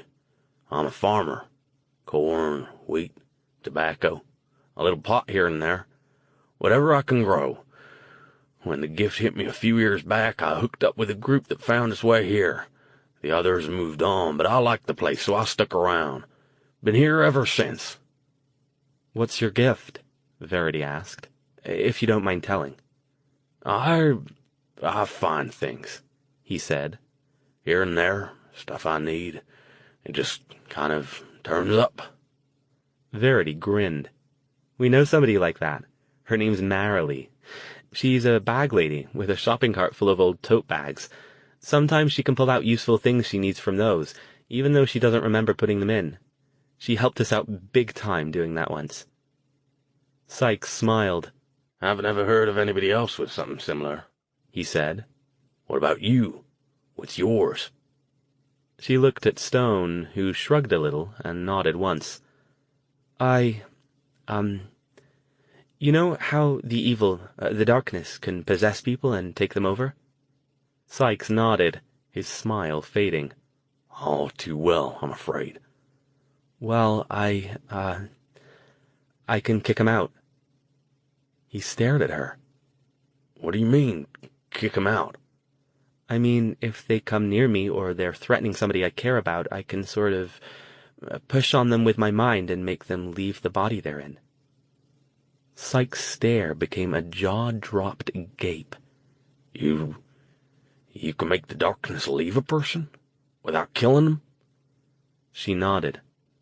I take it you guys didn't have anybody who can? We didn't even know it was possible, he said, struggling to keep his voice even. Is it all right if I tell Prudence and Joshua about it? Verity shrugged. Dr. Stone's in charge. If he says it's okay, it's okay. Not that we could really stop you if you wanted to. Stone was thinking, I was hoping that in our travels we might encounter other Forgotten with Verity's ability, but I'm beginning to think it's either extremely rare or possibly even unique. He looked at Sykes. Do you have any healers here at Harmony? Yeah, one. He's not here right now. We have a few folks who get together and follow a couple of bands when they're in the area. One of them's touring up in the Northeast right now, so he's out doing that. We don't expect him back until sometime next month. Not to be sidetracked, he turned back to Verity. So, how's it work? He asked, leaning forward. How'd you do it? I just do it, she said. I haven't known about it for long, only a month or so, since Dr. Stone used some magic to help me deal with my crazy. I can't really make it happen at will. It has to be somebody coming after me or threatening somebody else. One at a time, though. Yeah, so it's not much use if a whole crowd of them are after me. But it means I don't usually have to worry about a single one. By now, most of the group who'd been lingering over their coffee had left the hall, leaving only Joshua and Prudence, along with a chubby, bearded guy in his early 50s who, despite the weather, was dressed in an ancient Grateful Dead t-shirt that didn't quite cover his belly, and ragged, cut-off denim shorts. A large, shaggy mutt lounged on the floor, draped over his sandaled feet. Come on, Sykes said, indicating a larger table. I think we need to do some more talking. Everyone settled around the table. Sykes indicated the chubby man. This is Gary. He's kind of our fix-it man around here. He used to do something in the aerospace industry or something like that years ago, until he got sick of the rat race and joined us. Pleasure, Stone said, nodding. Gary nodded back, his shrewd, narrowed eyes taking the mage's measure from behind his round glasses. The dog snuffled a couple of times, and resumed its spot on Gary's feet. Joshua leaned forward, clasping his hands on the table. We've never heard of anyone who would even consider wanting to try to stop the darkness. We didn't even have any idea they could be stopped, beyond killing the people they possess, which of course we can't and won't do. Please, tell us more about your plans. They want to stop the darkness. Gary sighed. Joshua, you can't just believe. They're mages, Gary. Prudence cut in gently. She nodded toward Stone. He's a mage, and the girl is his apprentice, and one of us. Still wide-eyed with wonder, Sykes nodded. And she can kick the darkness out of the possessed people, he said, his voice shaking a little. Without killing them. Suddenly Verity was the subject of 3 stares. What? Prudence demanded. Once again, Verity explained her ability. All 4 of the Harmony group seemed amazed and disbelieving. Gary more of the latter than the former. Have you actually seen what any of these people say they can do in action? He asked. A lot of people out there aren't what they seem to be. He looked suspicious. Are we even sure they're not possessed by the darkness themselves? They aren't possessed, Joshua said, unruffled. How do you know? I can feel it, he said. I don't sense any taint of the darkness on any of them. If you don't trust me to know that after all this time, then I don't know how I can convince you. Prudence considered. But Gary is right about one thing, though, she admitted. She looked at Stone. "You say you're a mage, but you've done nothing to show us that you're telling the truth. You're asking us to trust you. Please don't be offended, but we need to know you aren't lying to us." In answer, Stone glanced over toward the table where the remains of breakfast had been cleared away. The large coffee urn still sat at the end of the table. He concentrated a moment, and the urn rose up, flew across the room, and settled itself on the table between them. Even Gary couldn't argue with that. "Shit," was all he said. Prudence clapped her hands. "You are! I can't believe it! We've never met a real mage before, and now—" She looked at Verity, as if expecting her to repeat the performance. "Sorry," Verity said. "I'm not really up to levitating things that heavy yet." Gary looked serious again. "That's all good," he said. "Maybe that means you got a better chance than you would if you weren't mages, but even so, there are only 3 of you. Even if we help you, and I'm not sure how we could, there are too many of them. You'd never be able to stop them." "Can you tell us some more about this conduit you were talking about last night?" Joshua asked. "I still don't understand." Stone took a deep breath. "It's all speculation at this point," he said, "but it's speculation based on some fairly educated guesses. We have reason to believe that somewhere in this area is a doorway that the evil are coming through." "Coming through from where?" Gary demanded. "Do you know what they are, where they come from?" Sort of," Stone said. He sighed, shaking his head. "You'll have to forgive me. There are parts of this that I'm not at liberty to tell you, and there's no way around that. To a certain extent you'll just have to believe me, or not. But—" he looked down at his hands on the table, considering his words. "To simplify things, let's look at the world like a house with 2 rooms. The first room is the one we all live in. The second is where the evil originates. There's a door between the 2 rooms, and normally it's closed and locked up tight. There's, for all intents and purposes, no interaction between the evil and us. Because of something that we believe happened a few years ago, though, that door has become intermittently permeable. Our working theory is that it's opening randomly, and every time it does, some of the evil are able to come through into our room before it slams shut again." Joshua stared at him. "Are you talking about some kind of alternate dimension?" he asked in a hushed tone. "Way to metaphor, Al," Jason said, patting Stone on the shoulder with a grin. Stone sighed, exasperated. "All right, then. Yes, an alternate dimension." He looked around at them with a challenging gaze, as if expecting them to object. When they didn't, he continued. "The evil, the darkness, whatever you want to call them, are native to another dimension, and the thing we believe happened 5 years ago is what we think caused this intermittent rift between our dimension and theirs." "What happened 5 years ago?" Prudence asked. "That's part of what I'm not at liberty to say." Gary's eyes narrowed. "Did you have anything to do with what happened?" Stone shook his head. "No, I didn't even know about any of this mess until a month or so ago. But none of that's important now. What's done is done, and there's no way to go back and prevent it, unless you lot have access to time travel powers in your forgotten bag of tricks." He paused, looking around at each of them in turn. "No? All right, then. So our plan, and the reason we're up here in the arse end of West Virginia, no offense, in the first place, is because we think that if we can locate this rift between the 2 dimensions, we might be able to close it." "How?" Gary asked. "We're not sure yet," Stone admitted. "I'll have to see the rift first, and that's the first problem. We don't have any idea where it is, except that we think it's in this area somewhere. Do you have a telephone here?" The 4 Harmony people were startled by his sudden change in subject. Yes?" Sykes said. He pointed to one of the doors leading off from the hall.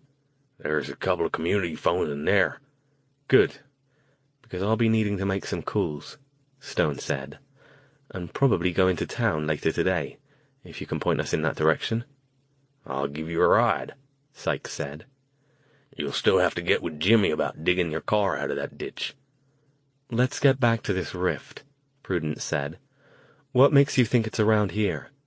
"Something else we're not allowed to talk about," Verity said. "But I just thought of something else." This last was addressed to Stone. "Yes?" "Well," she said slowly, "if it's really true that the rift only shows up every once in a while and we don't know how often it shows up, how long are we going to have to hang around here waiting for it? For all we know, it could be once a month or once a year or completely at random, if it even does it at all. We're still not sure." "She has a point," Jason said. "I mean, it's not like we have to go back tomorrow, but you've got your classes, and Vi and I have our jobs, and—" He spread his hands. "I'm sure these folks aren't going to want to put us up forever while we wait for the doorway to hell to open up. What? He stopped, because the Harmony people were now staring not at him, but at Joshua. The old man's expression had gone strange. Jason leaned forward. "Are you okay?" Joshua didn't answer, but Prudence did. "I think we were all having the same thought," she said, also sounding odd. "And that is?" Stone asked. "That we might be able to tell you when your rift is open, and give you a pretty good idea of where it might be." "Indeed?" Stone raised an eyebrow. "Well, that's unexpected. And how can you do that?" The four looked at each other. "Joshua here," Sykes said at last, nodding toward the old hippie. "He gets spells sometimes.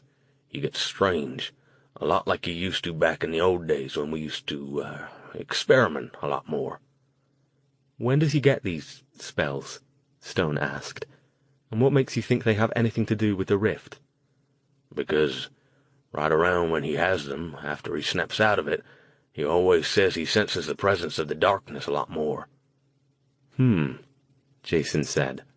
"So you're saying that maybe that might mean the rift is opening up and the evil are coming through, so he's sensing them until they get through and head off wherever they're going?" "It's possible," Prudence said. "We had no idea what might be causing it. The first few times it happened, we thought the Dark-Tainted were coming after us, but they never did. So we just wrote it off to Joshua being so much more sensitive to it than the rest of us." "And how often does this happen?" Jason asked. "Is it a regular thing?" Joshua shook his head. "Unfortunately not. The last time it happened was a couple of months ago. The time before, only a month before that, but the time before that it was nearly 6 months back." "That one was worse than usual," Prudence said. "So possibly more of them might have come through," Stone said, thinking. "That lends credence to my idea that it builds up power and then has to recharge periodically. If it let more of them through, or possibly one or more of the powerful ones, it might need more time to sort itself out after." "But none of this helps us," Verity reminded them. "It sounds like we were right about it winking in and out, but if it's only here every once in a while and it's not on a schedule, how will we be able to get to it when it comes back, especially if it doesn't stay long?" Stone's 1,000-yard stare was fixed on the dog at Gary's feet, which now lay on its back with its paws in the air. He said at last. "Perhaps if we knew where it was when it showed up, we might be able to, induce it to make an appearance." "Induce it?" Jason asked. "How?" "No idea. I'll have to work on that, I think." He switched back on and focused on Joshua.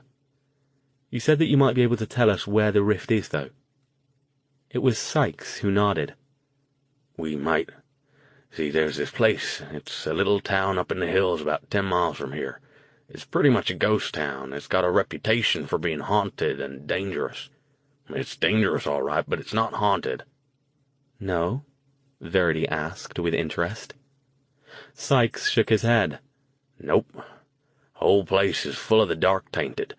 People go up there to investigate, and when they come back down, they claim there's nothing going on up there. Everything's fine, they say. But it's not fine, Prudence said. We can't prove it, of course, but we're pretty sure everybody up in Decker's Gap is possessed by the darkness, and if anybody else goes up there, they grab them too. They come back down and seem fine on the surface, but we know better.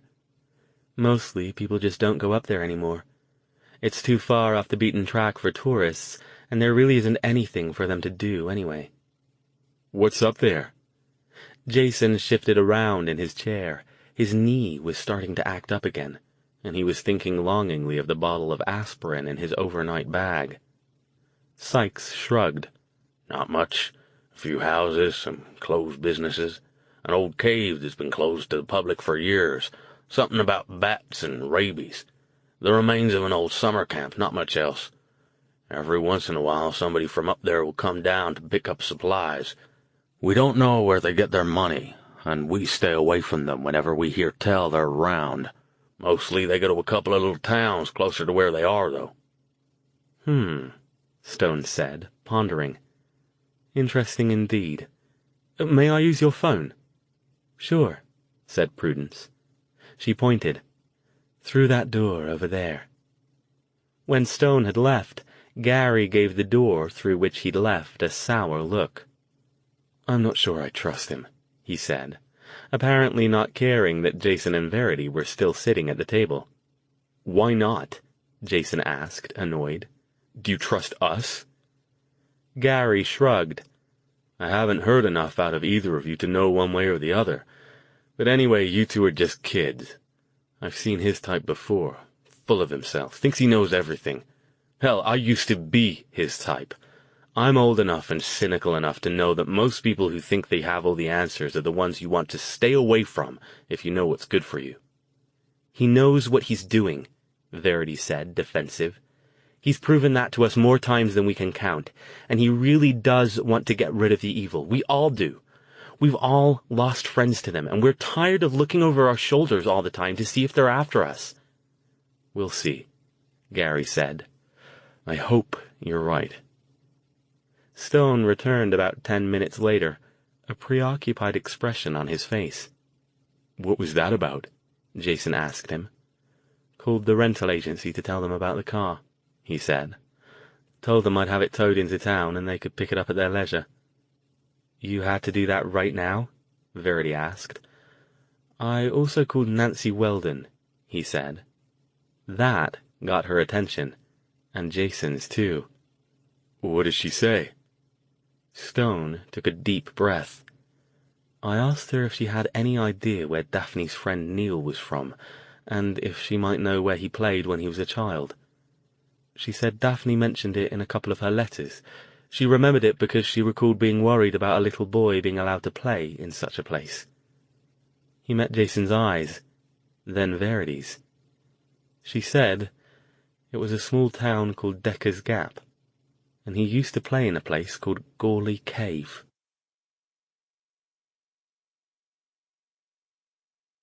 Chapter 20.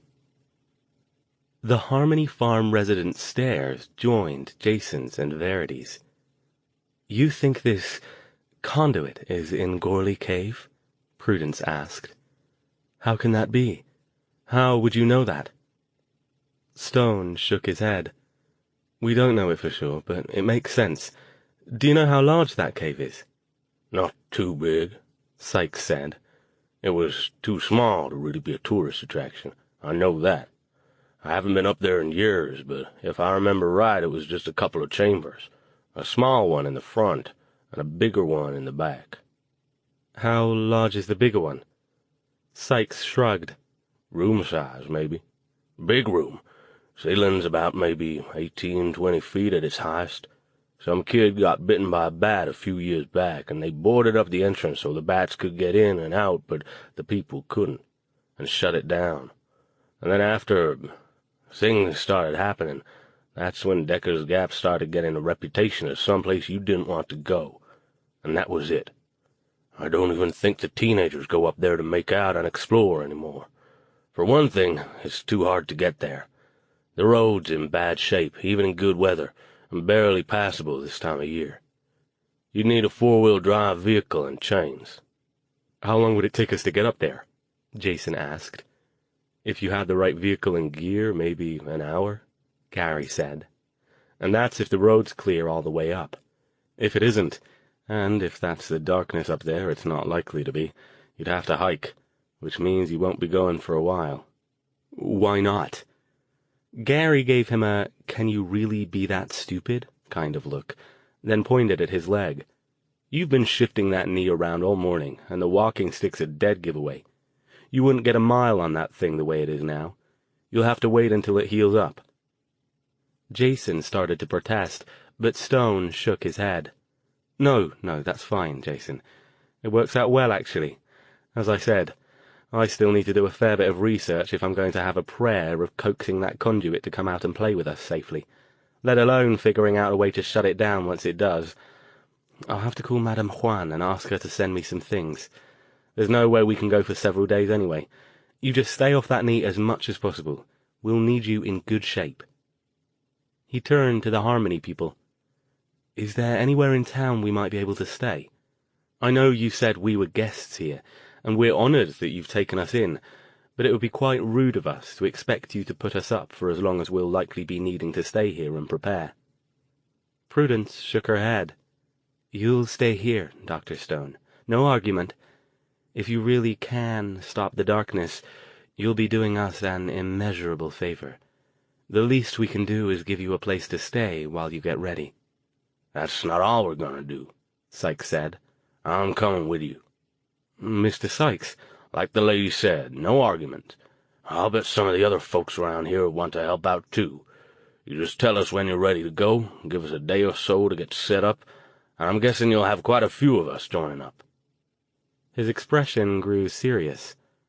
I don't think you realize what you're getting yourself into. There's a whole town full of those people up there. It's a small town, sure, but are the three of you going to take on even 20 or 30 people? You'll need some backup, and quite a few of us are handy with guns.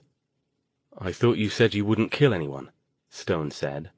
We don't have to kill 'em, but if it comes down to that, if that's what it takes to get rid of the darkness for good, it'll be worth it. It's so remote up there that nobody will even know what happened until the spring. It seemed odd to hear such cold-blooded words coming from the amiable Sykes, but he looked utterly serious. I hope it doesn't come to that, Verity said, looking scared. Hopefully, once we evict some of the people up there, they'll fight on our side. Okay, so it's settled then, Prudence said. Do you need anything to help you with whatever you're doing? I need to go into town to pick up a few things, Stone said, and arrange to get the car towed somewhere the rental company can pick it up. I don't think they'll be coming right away. I suppose we ought to file some sort of police report about it, too. Jason grinned. Did you get the license number of that deer? The next couple of days left Jason and Verity mostly on their own with the Harmony farm people. Stone accompanied them into Highland, where he picked up several blank notebooks and pens and pencils from the drugstore, went to the post office and rented a large postbox, and then placed a lengthy call to Madame Juan. He described the items he needed and asked her to ship them via the fastest possible method. She agreed to do so and didn't even ask too many questions. He also called Stanford and arranged to have a teaching assistant take over his classes until he returned, citing unavoidable circumstances that would almost certainly keep him away from Palo Alto until after the quarter started. Jason called Marta at the restaurant and told her he and Verity would be away indefinitely as well. She was understanding and wished them luck in whatever they were trying to do. All three of them picked up some warm jackets, gloves, hats, and sturdy boots from the local merchants. Their own clothes were sufficient for hanging around the Harmony compound, but inadequate for outdoor hiking in the winter chill. Jimmy, an affable and perpetually baked man in his late 20s, was happy to help them dig the Lincoln out of the ditch and tow it up to Harmony Farm, where they covered it with a tarp and left it parked in front of the guest cabin. Surprisingly, no one had bothered it. Jason half expected to go back and find the wheels gone and the windows covered with graffiti, but he supposed people did things differently around here. Either that, or they just hadn't found it yet. Prudence and Joshua decided to let Stone work from the home of Zachary, their healer, who was currently out with several friends in a van following a band called the Electric Platypi. "He won't mind," they assured the mage. "He is real mellow about everything, and he won't be back for a while anyway." Jason and Verity would then have the guest cottage to themselves during the day.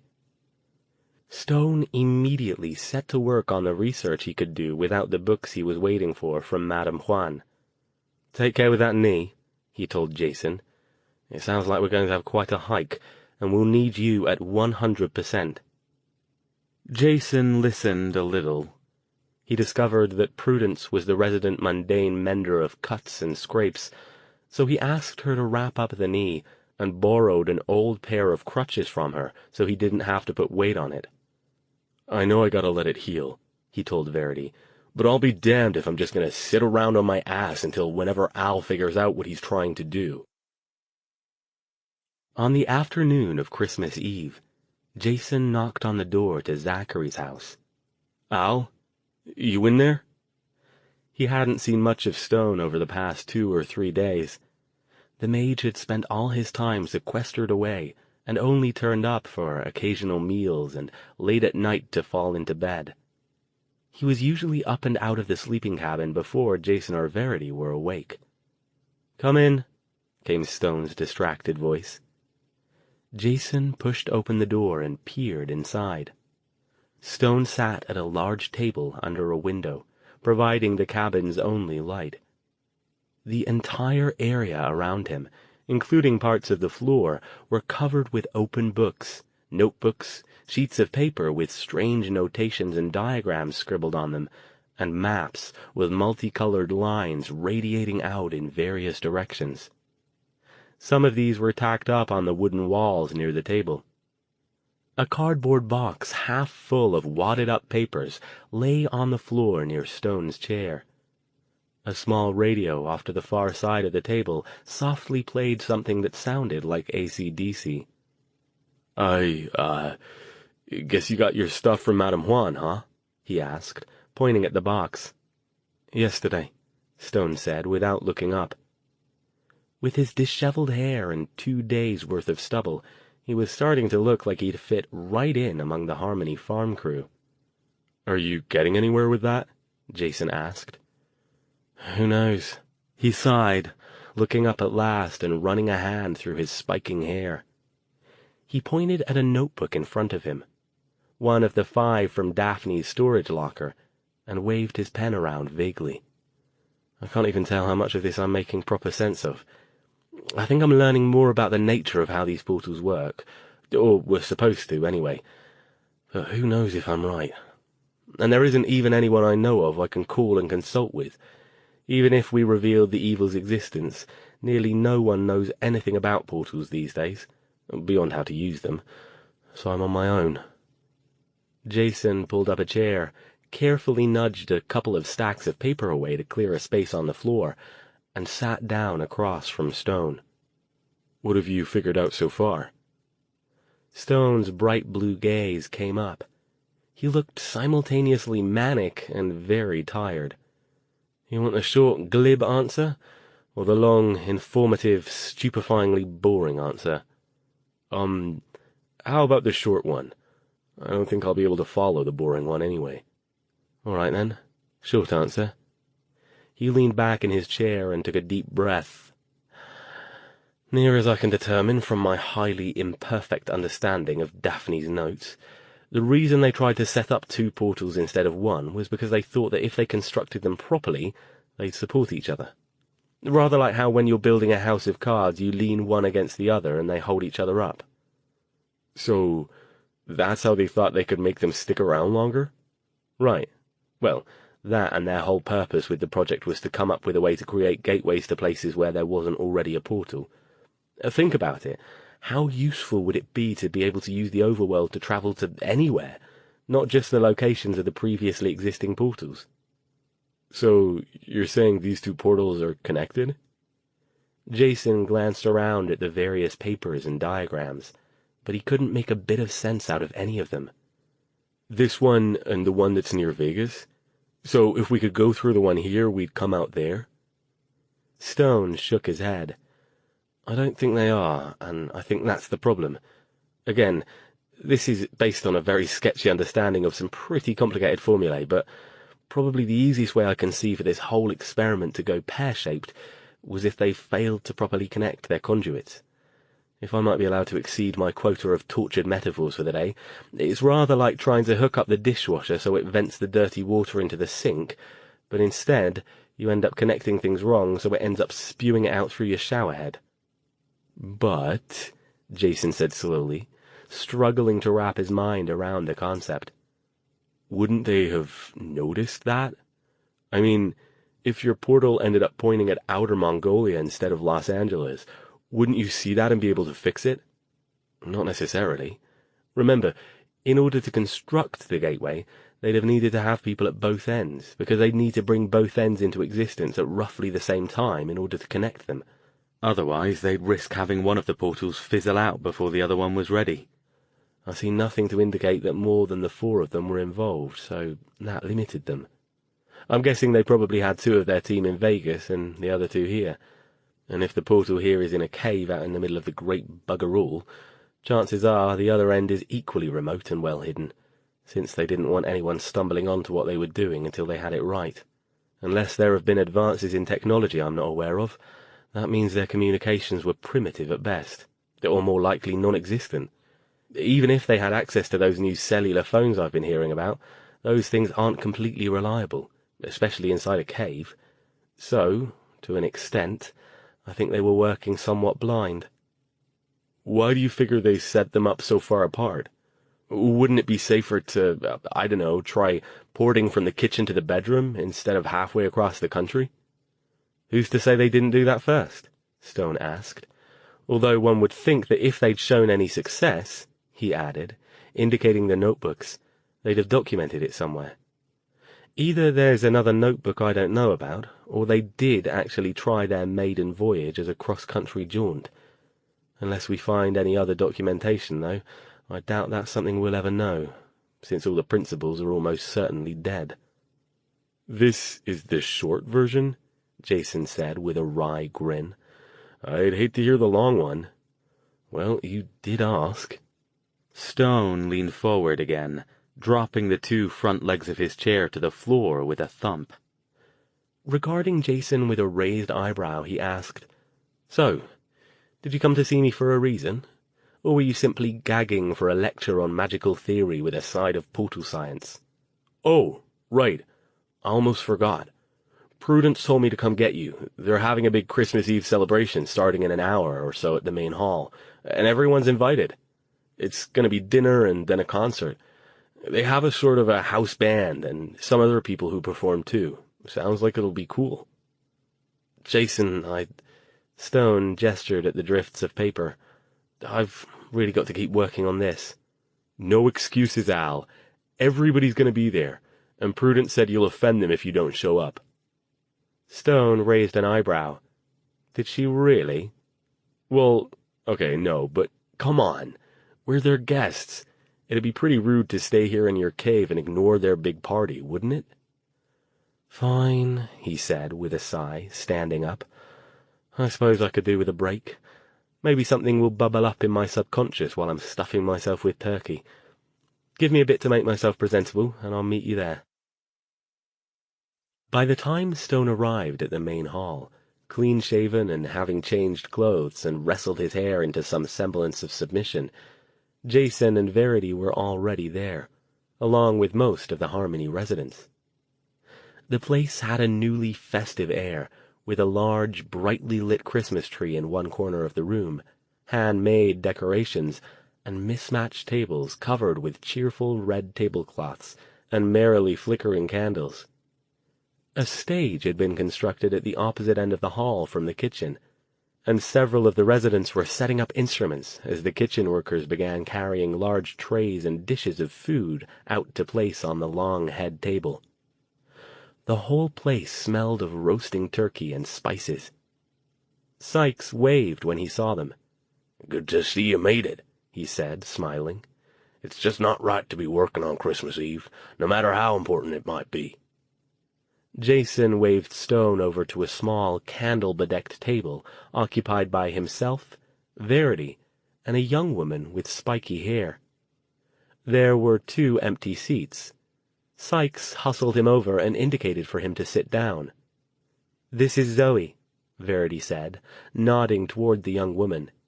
"She's in the band that'll be playing later." "Pleasure," Stone said, and sat down. Zoe grinned. "Same here."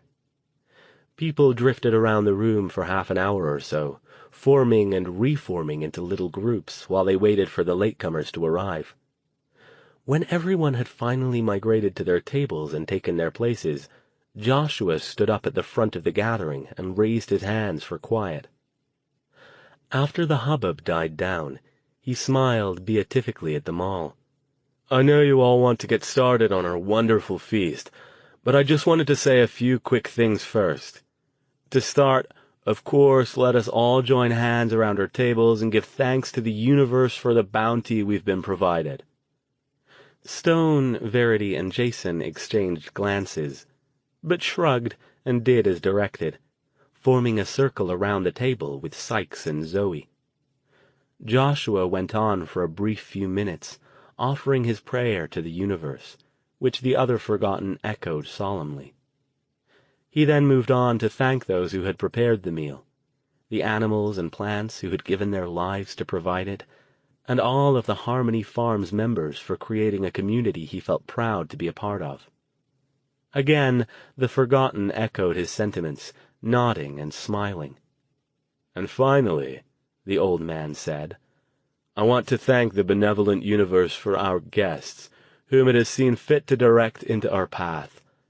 I'm sure all of you will join me in hoping that they are successful in what they seek to do, and I hope also that we can give them whatever help they need in order to do this." Murmurs rumbled throughout the room as people around tables nodded and snatched glances at Stone, Jason, and Verity. The latter 2, on their various trips around the compound and conversations with its residents, had the impression that most of the Forgotten did not have much hope that they could complete their mission. But they were in support of it, and would help as best they could. It was something, anyway, and in the long run, help would be more valuable than hope. "And now," Joshua was saying, "let us enjoy our magnificent feast." He stepped back and motioned them toward the serving table. Most of the Harmony Farm meals were tasty, wholesome, and simple, but the cooks had obviously put extra effort into the holiday feast. The tables were laden with turkey, dressing, salad, potatoes, various vegetables, cranberry sauce, fresh baked bread. No part of the traditional Christmas dinner was absent, and everything was available in abundance. "Everything looks wonderful," Verity said, her eyes wide like a little girl's. Jason grinned at her, happy to see her feeling so good. He felt pretty good himself, despite the specter of the evil and their malfunctioning portal hanging over their heads. His knee was almost back to normal. He was with people he liked. It was warm, and the food on his plate smelled delicious. For a few hours he decided he would just put the evil out of his mind and enjoy a peaceful Christmas Eve. As the main course began to wind down and the kitchen helpers began to bring out homemade pies and big urns of coffee, Zoe rose from the table. "Gotta go," she said, nodding toward the stage. "Need to finish setting up." Half an hour or so later, when no one could eat another bite and everyone had settled back to drink coffee and start digesting their vast meal, somebody shut off the Christmas carols and Sykes got up on the stage. "Ready for something a little more exciting?" he called. There was a general cheer of affirmation. "That's good, because they've got some awesome stuff for you tonight." He stepped aside, indicating the stage. "Friends, the Seekers." The cheering got louder as the band took the stage. It consisted of Zoe, who grabbed a microphone and took her place at the front of the group, Jimmy, the tow truck driver, on guitar, Duke, an older man who ran the smoking supplies shop in Highland, on bass, and Spike, the goofy bike shop owner, on drums. They counted down and launched into a spirited, folky rock tune that was more rock than folk, and the crowd responded with enthusiasm. The band continued on, playing several more songs in quick succession. Zoe had an excellent voice, rough and bluesy. She and her fellow band members had obviously played together for a long time. Jason leaned back in his chair and grinned. "Pretty good, huh, Al? Right up your alley. Aren't you glad you let me drag you over here?" Stone nodded. "Indeed." He still looked somewhat preoccupied, as if continuing to try to make sense of the portal formulas even now. But Jason could tell by his foot tapping under the table that he was enjoying the music. The Seekers finished their set and took a short break. Someone turned the Christmas music back on in the meantime. Zoe came back over and plopped down in her seat with a big glass of water, breathing hard. She grinned at the visitors. "What did you think?" "It was great," Verity said, her enthusiasm clear. "You guys are fantastic. I wish I could play or sing like that. Or at all," she added ruefully. "Aw," Zoe said. "You could learn. What about the rest of you? Any of you play?" Jason shook his head. "I'm more of a listener than a player." She eyed Stone. "You?" Stone shrugged. "I used to play guitar when I was at university. Not for a long time, though. Kind of gave it up." A wicked gleam grew in Zoe's eyes that Stone missed completely, but Jason and Verity didn't. "That's okay," she said. "Hey, I gotta get back, but I hope you guys like the rest of the show." The band started their second set, playing a couple more songs, and then they began calling out various members of the audience to come and jam with them. Prudence, it turned out, played the flute, and Sykes took his turn on the drums for a song while Spike stepped off to have a smoke. Exhausting their repertoire of original songs, they began to play bits of everything from the Grateful Dead to Jethro Tull to Pink Floyd and Led Zeppelin. As various members of the audience drifted in and out to jam with them for a while, before returning to their seats, trading or borrowing instruments or bringing their own. The group didn't end a song so much as segue into the next one, creating one long, exuberant jam session. Stone, idly nodding his head and tapping his foot as he half listened, half continued focusing on the portal problems, didn't hear Zoe when she called his name. Jason poked him in the arm. "Hey, Al, Zoe's calling you." He snapped his head up. "What?"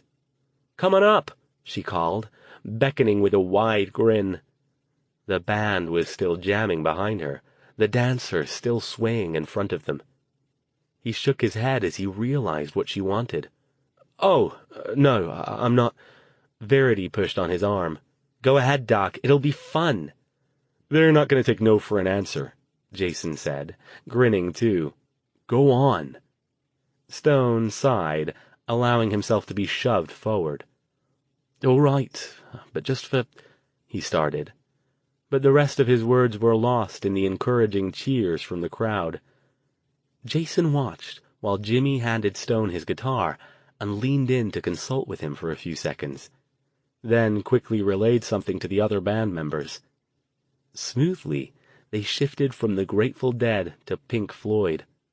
For several seconds, Stone just stood there holding the guitar, looking completely out of his element. But slowly, old habits appeared to come back to him. He tried out a couple of experimental chords, and with surprising speed, he had synced up with the rest of the band and was holding his own in the jam. Sure, he sounded rusty and missed a chord here and there, but as the song went on, he loosened up, and by the time it ended, he actually looked like he was enjoying himself. He even allowed them to talk him into staying up there for another song. his transition from Floyd to Zeppelin almost as smooth as theirs. By the time he handed the guitar back to Jimmy with a nod of thanks, he was sporting a sort of fierce grin that Jason had never seen on him before. The crowd applauded loudly as he made his way back to the table, and the band moved into something by the Rolling Stones. "Al, why didn't you tell me you could do that, man?" Jason yelled over the music, clapping him on the back. Stone shrugged. "You didn't ask, and honestly, I didn't think I still could anymore. It's been years since I did anything but dabble." He was breathing a little hard and paused for a long drink of water. "You know, if we get through this whole portal mess, I might just take it up again. That was fun." Verity laughed. "See? I knew you weren't just a cranky old mage." He gave her a dirty look. "You're so going to pay for that when we get back to lessons, you know." It was worth it to see the look on your face. The evening went on. The crowd got mellower, and the music slowed down. The jam went from rocking to more easygoing, drifting around through random chords to form a sort of trance-like background to the festivities. Between the haze of smoke hanging over the room, the slowly flashing lights of the Christmas tree, and the rhythmic swaying of the dancers, it became very difficult to concentrate on anything but the music. Stone, who hadn't been sleeping much as he had been spending all of his time studying the portal notes, was nodding off himself, and Verity wasn't far behind. "Can't take you guys anywhere," Jason joked, leaning over to prod Stone's arm. "You—" Someone screamed. Instantly Stone and Verity snapped, fully aware, looking around in confusion. Around the room others were doing the same. It took the band a moment to figure out something was up, at which point they ground to a stop, and they too joined in looking for the source of the scream. It wasn't hard to find. Off to the far side of the room, near one of the larger tables, a small cluster of people gathered around something the rest of the craning crowd couldn't see. Jason, Stone, and Verity shoved their way through the crowd to find Prudence trying to move everyone back. "Give him air," she was calling. "Just stand back." The three of them reached the front of the group and quickly discovered the source of the disturbance. Joshua was on the floor, twitching and moaning like he was having some kind of seizure. Somebody had rolled up a jacket and put it under his head. "Holy shit," Jason said. "Somebody call 911. To his amazement, Prudence shook her head. "No. He'll be all right in a few minutes. I've seen this before. Just stay back and give him some air." She watched him closely. "Are you sure?" Jason demanded. He'd had some first aid training back in his days as a police cadet, and this certainly looked like some kind of seizure to him. "We shouldn't take any chances." But Stone crouched next to the writhing old man, a few feet away, studying him intently. "Prudence," he said softly, "you said you've seen this before. Was the last time a month or so ago?" She glanced up at him, met his eyes for a moment, and nodded. Stone took a deep breath and stood. "That's it, then." He turned to Jason and Verity. "Get your warm clothes and your gear. It's time to go to Decker's Gap."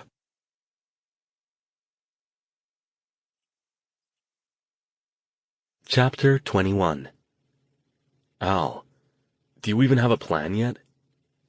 Jason, Stone, and Verity were back in their cabin, shrugging into heavy jackets and lacing up sturdy, insulated boots. Stone stuffed his pockets full of crystals and other magical paraphernalia that he'd received in the shipment from Madame Juan. He didn't answer Jason's question, so he tried again. "Al, do you know enough yet to close the portal?" "I'll have to work it out as we go along, won't I?" he said, zipping up his jacket with rather more force than was necessary. "Get moving, or I'll have to find a way to open it too." As Prudence had predicted, Joshua had come out of his weird seizure after about 5 minutes, and seemed none the worse for his experience, beyond reporting the same horrifying visions he had reported during previous instances of the attacks. As soon as he was back to himself, he had looked up at Stone, and a meaningful glance had passed between them. Verity peered out of the window. "Here comes Jimmy with the jeep, and I see some other people coming too." "Almost ready?" Stone said, slinging the strap of a leather bag over his shoulder. When the group realized what was going on, many of them volunteered to come along and help. "You're gonna need us," Sykes told Stone, "even though they probably don't know you're coming. If that really does mean the conduit's opening, there'll be a lot of them to deal with. Plus, you'll never find the place without us to show you where it is." "All right, then," Stone had told him and the others. "Get whatever weapons you have and vehicles capable of making it as far as possible, and meet in front of our cabin." By the time the three of them came out, about 10 people waited around 2 4-wheel drive jeeps. Jason looked around, identifying faces. Sykes, Zoe, Jimmy, Spike, Duke, and several other men and women they had not met yet, but had seen around the compound. Some of the forgotten carried guns. A couple had bows with quivers of arrows on their backs. Prudence and Joshua were there, but both stood back from the group. Jason wasn't surprised. Neither of Harmony's 2 leaders was physically suited for this kind of mission, and they knew it. "Are you sure you want to do this?" Stone asked. "I have to warn you, it will be dangerous. They're up there protecting one of, as far as we know, only 2 ways they have to get into our world. That means they'll be even more bloodthirsty than usual. Last chance to back out." Nobody moved. "Let's do this," Sykes said, and climbed behind the wheel of one of the jeeps. Jimmy got into the other one. Stone, Jason, and Verity rode in Sykes' jeep along with a couple who introduced themselves as Dahlia and Gerard. Sykes drove slowly. The roads were mostly clear, but a dusting of snow still covered them. It had been snowing lightly but steadily for most of the day, and had only stopped recently. "You said it's 10 miles up to Decker's Gap?" Jason asked. "Does that include the part up the impassable road?" "Yeah," Sykes said. "We'll turn off in about 8 miles. There's no sign. They took it down a long time ago, and every time somebody from the road department tries to put up a new one, it disappears, so they gave up. Even the turnoff's hard to spot, so keep your eyes open." They rumbled along, the dazzling headlights of the jeeps casting eerie shadows off to the sides of the road. Twice they saw deer, but they must have had a better sense of self-preservation than the one Stone had hit, because they stayed put, watching the cars go by. "Dr. Stone?" Verity asked at one point, her voice soft. "Yes?" Stone swiveled around in the shotgun seat to face her. "You do have some idea of what you're planning to do about this portal, right?" There was a long pause. Finally, the mage took a deep breath. "I hope so, Verity. But I won't lie to you, I'm not anywhere near ready, so I will be making things up as I go along. If nothing else, we'll go for the brute force method and find a way to seal up the cave. I don't know if that will close the portal, but at least it will make it difficult to reach for a while, until we come up with something better." "There's the turnoff," Sykes announced, pointing and slowing down. The others immediately turned to face in the direction he was indicating. Jason blinked and stared hard into the blackness. "Where? I don't see anything." "I don't either," Verity echoed. From where she was sitting, the trees appeared to be growing uniformly along the side of the highway with no visible break. "Told you it was hard to spot," Sykes reminded them. Carefully edging the jeep along, he turned the wheel to the right, and only then did they see a narrow opening in the trees, only slightly wider than a single lane, and covered with low-hanging branches. A snowy trail that looked more like a wide horse path than a road snaked off and disappeared into the darkness. "You weren't kidding about them not wanting to be found," Jason said. "It used to be wider. Still unpaved, but a full 2 lanes wide. They've been working on it at this end to make it hard to find, I think. I'm guessing it'll widen out a bit as we go." The other jeep left the road and picked its way along close behind them. Both vehicles moved at no more than 5 miles per hour. The terrain was far too uncertain to risk going faster. A couple of times early on, Sykes had to get out and clear some healthy-sized branches out of the road, and once he called for Jimmy to help him move a large rock. "How far do you think we'll be able to get in the vehicles?" Stone asked. The road had widened somewhat, as Sykes had predicted, after a few hundred feet, but it was already increasing in its incline. They climbed steadily now. "Not sure," Sykes said. "Haven't been up here in a long time. We've been pretty sure this is a bad place to be for quite a while, so we don't go near it. We've tried hard to keep out of the darkness's way. No point in tempting fate and making 'em think we're a threat. But in any case, we shouldn't get too close, or they'll see our lights and it'll tip 'em off. We'll have to be careful with light anyway. Good thing it's a clear night and the moon's out. If they do have guns, we'd be sitting ducks for them otherwise." Jason leaned back and watched out the window as they crept along. The road grew more bumpy and winding as it continued climbing up at a fairly steep grade. "Getting out of here when we're done is going to be fun," he muttered to Stone. "We'll worry about that when we're there," the mage said. "Another reason to leave the jeeps and walk the last bit. Hopefully the evil won't find them and disable them." At their current speed, the trip was excruciatingly slow. Everyone strained their eyes out the front window to spot any potential hazards in the road, but so far the view was nothing but snow and trees. Jason kept glancing nervously off to either side, as if trying to detect any evil lurking in the forest. So far, he'd seen nothing. Even the deer and small animals seemed to be avoiding this place. When the obstacle appeared, it wasn't at all subtle or hard to see. Sykes hit the brakes and stopped the jeep in front of a large tree, over 3 feet in diameter, that had fallen across the road, blocking the entire passage. "We're not getting past that," he said grimly. "No way we can move it, unless you can magic it out of the way," he added, twisting in his seat to face Stone. "Sorry," Stone said, shaking his head. "I might be able to move it, but it would take a lot out of me. I want to be fresh when we get up there." He, too, glanced around now, as Jason had been doing, scanning for potential ambushers. "We should get the jeeps off the road and hide them if we can. If they do have anyone lying in wait, this is where they'll know we had to stop. At least the trees are a bit sparser out here." Sykes got on his radio and relayed the plan to Jimmy, who backed his own jeep down the road as far as he could before he hit a turn, then pulled it off into the trees. Sykes did likewise, and soon the 2 vehicles were parked, lights out, about 50 feet into the forest. "Everybody out," Sykes said. "We walk from here."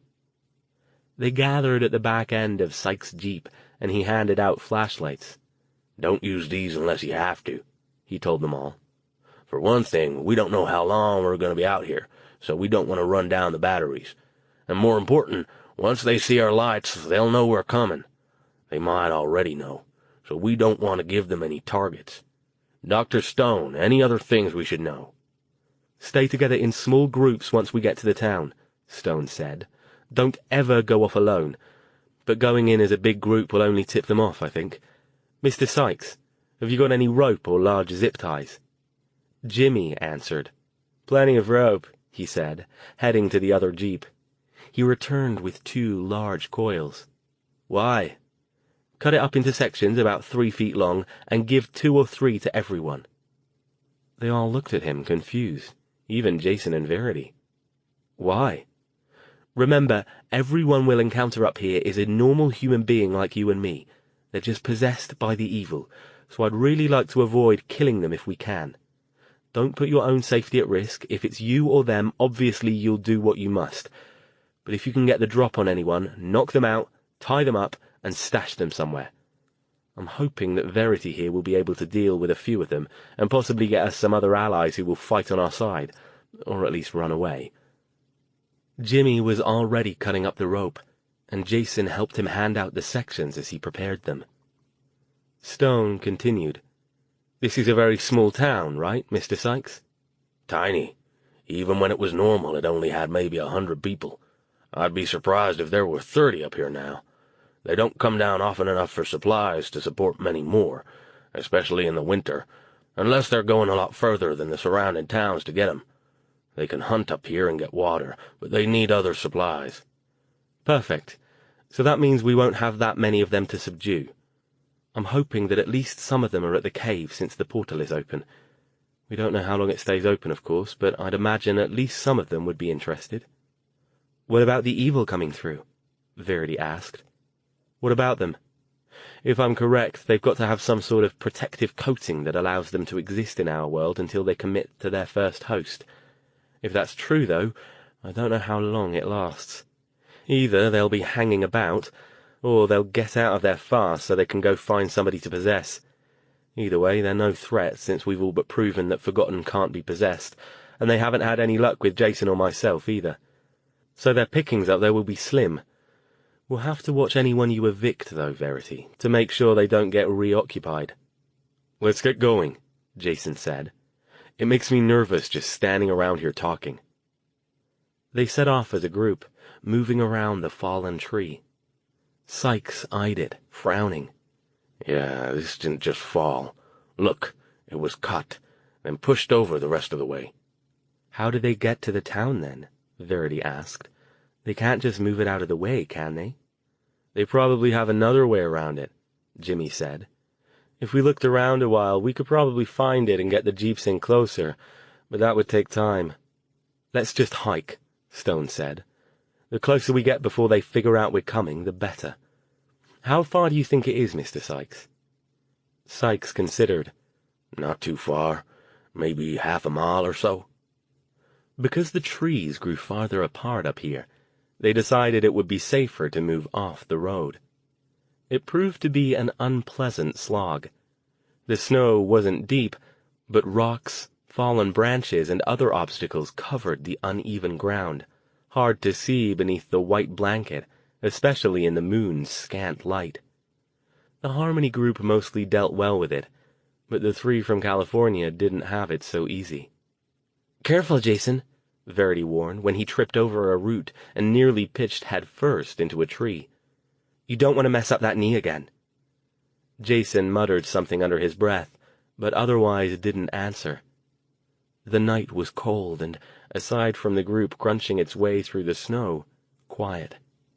There were no sounds of birds or animals. It was as if the forest was holding its breath, waiting for something to happen. Stone, Jason, and Verity trudged along, focused on the next steps, the spinning thoughts in their heads, and the constant low-grade stress of trying to look everywhere at once to spot potential ambushers. Jimmy and Sykes had taken the lead, the others falling into a slow, steady pace behind them. "I think I see a light," came Zoe's soft voice after several minutes, from near the front of the group. The others moved forward, spreading out and peering into the dimness in the direction she was pointing. "There," Jason said, pointing too. "All right then," Stone said. "Let's split up. Mr. Sykes, can you give us any idea of where the cave is from here? Will we have to go through the town to get to it?" Sykes paused a moment to get his bearings, then pointed off toward the south. "It's there," he said. "If you skirt the edge of the town, you'll see a path heading off behind the church. Follow it up 100 yards or so and you'll get to the cave. Be careful, though. The trail's pretty steep, and if they're watching, they'll be able to see you before you see them." Stone nodded. "We might be able to do this with minimal interaction with the town itself, then," he said. "Here's the plan. Jason, Verity, and I will head up toward the cave. Mr. Sykes, is the trail you refer to the only way up there?" "Far as I know," Sykes said. "Remember what I said, though. They could have made changes since I was here last." "Fair enough. The rest of you, come with us to the edge of the town, then spread out and find places to hide and keep watch with your weapons. If you see anyone trying to come up the path towards us, subdue them. Again, try not to kill anyone. Aside from the fact that the vessels are innocent people, committing murder could cause quite a lot of trouble for your community. We'll try to avoid that." He paused, his gaze moving over the small group of Forgotten. "And listen to me. If things go badly awry, get yourselves out of there. I want your word on that. This isn't your fight, and we've lost enough friends to the evil without having to attend any more funerals. Get out. Get help if you can, but don't try to take them on yourselves if things go wrong. Do I have your word on that?" Jimmy started to say something, but Stone cut him off. "Your word." Sykes sighed. "Yeah, okay. But we're not going to leave you here if we think there's a way to get you out. And you're not thinking of this. What if they're all up there at the cave? There's no way you'll be able to handle them all on your own." "Well, we're not planning on going up there with guns blazing," Stone said. "We should be able to get close enough to tell whether they're all there or not. If they are, we'll come back down here and we can go up together. There won't be much point in guarding the path up if they're already there." That seemed to satisfy Sykes. "Okay, then. We'll be down here if you need us. Any of you guys know how to do a bird call or something as a signal if you need help?" No," Jason said. "Sorry, fresh out of bird calls." Verity nodded agreement. "I'll send up a flare," Stone said, holding up his hand so it glowed faintly with bluish magical fire. "If you see a blue flare, come up and help us. If you see a red one, get the hell out. Understood?" "Got it," Jimmy said. The others nodded. They all set off, moving through the trees with Sykes in the lead. It wasn't long before all of them could see the lights, just a few, dotted here and there among the dark, rising forms of the town's few buildings. Sykes held up his hand and motioned them farther south. They spread out more and kept hidden behind trees as much as possible. They couldn't hide themselves completely. Even those who were used to the area didn't move noiselessly, but so far no one had heard or seen any sign of human habitation. Jason half wondered if they were on a wild goose chase, and the evil had vacated this little town a long time ago, if they'd ever been here in the first place. He realized how much hearsay and guesswork their plan depended on. Most of what Stone hypothesized wasn't based on anything more than educated guesses and his limited understanding of the information in Daphne's notebooks. Not a lot to go on. "More than we have otherwise, though," he reminded himself, trudging on. "There's the church," Sykes whispered, after they'd worked their way around about half of the town's perimeter. He pointed at a single-story building with a steeply pitched roof and a tall steeple on the front. "The path should be close." He waved the others back, and he, Stone, Jason, and Verity moved forward, skirting the edge of the church. Sykes took the lead again, moving slowly and scanning the area for any sign of the narrow pathway. He stopped and touched Stone's arm to stop him as well, then pointed. "There." They had to look hard to spot it. A narrow path leading up between some bare trees. "All right," Stone whispered. "We'll head up and see what's going on up there. Look sharp, and fire your gun if there's trouble down here. Jason, Verity, move in close. I'm going to use the disregarding spell. It should allow us to get closer before they see us." "Good luck," Sykes said, looking worried. He clapped Stone on the shoulder, nodded, and then moved off back toward the others. Jason took a deep breath. "Okay, here goes," he said. He and Verity moved in next to Stone, and the mage cast the spell over them, using one of the crystals he'd gotten from Madame Juan to help him maintain it. Together they crept up the narrow path, keeping careful watch for anyone approaching from the sides. The going was steep. Jason was glad it wasn't far. His knee twinged a bit, not sufficiently to qualify as pain, but he could see how it might get that way soon if they had to walk too far up this rock-strewn ascent. Verity seemed more stressed than the other two. Her breathing came fast, and she clutched Jason's arm tightly. "You okay, V?" he whispered. "Feel weird." Stone stopped. "Weird? What sort of weird?" "Hard to explain. Stressed, like something's trying to get into my head." "Are you okay to go on?" Jason asked, concerned. "Maybe you should go back down." "I don't think that will help," Stone said. "It's probably from the portal. Verity, are you blocking?" "Yeah." "Can you deal with it? I think it will get worse before it gets better, unfortunately." "I think so. It's not too bad, just distracting." "All right, then." He turned back and began creeping his way up the path again, and the others followed. About 50 more feet, the trees opened up, revealing a clearing. "That's it," Jason whispered, pointing at something on the other side of it. It was hard to see in the dim light, but it was clear that on the far side of the small open area, the hillside began climbing at a much steeper incline than the one they had just ascended.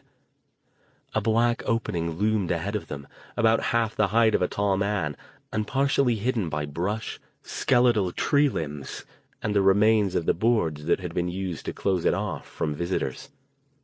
"What's that flickering?" Verity whispered. As the other two focused on the opening, they noted that she was right. Something inside the cave indeed flickered faintly in the black mouth. "Good news," Stone whispered back. "I think that means the portal's still active." "Great," Jason muttered. "Well, it is great," Stone said. "It'll be a lot easier to close it if we can find it." "How are we going to get in there without attracting attention, though?" Verity asked. "They've got the bottom part of it boarded up. What do they do, climb over?" "I'm guessing they've probably rigged something with the boards," Stone said. "We'll—" "Wait," Jason whispered, cutting him off. "I saw something move." Stone fell silent, and all three of them searched the area where Jason pointed, trying to spot movement. It didn't take long. Crouched over near a large rock, on the side of the cave opening closest to them, was the tall, thin form of a man. As they continued to watch, a tiny light flared, moved upward, and then settled near the man's head. "Cigarette," Verity whispered. Stone shifted a bit to put more of the tree between himself and the man, peering out from behind it. "I wonder if there's one on the other side as well." Jason looked around the other side of the tree. "Don't see one, but that doesn't mean he's not there."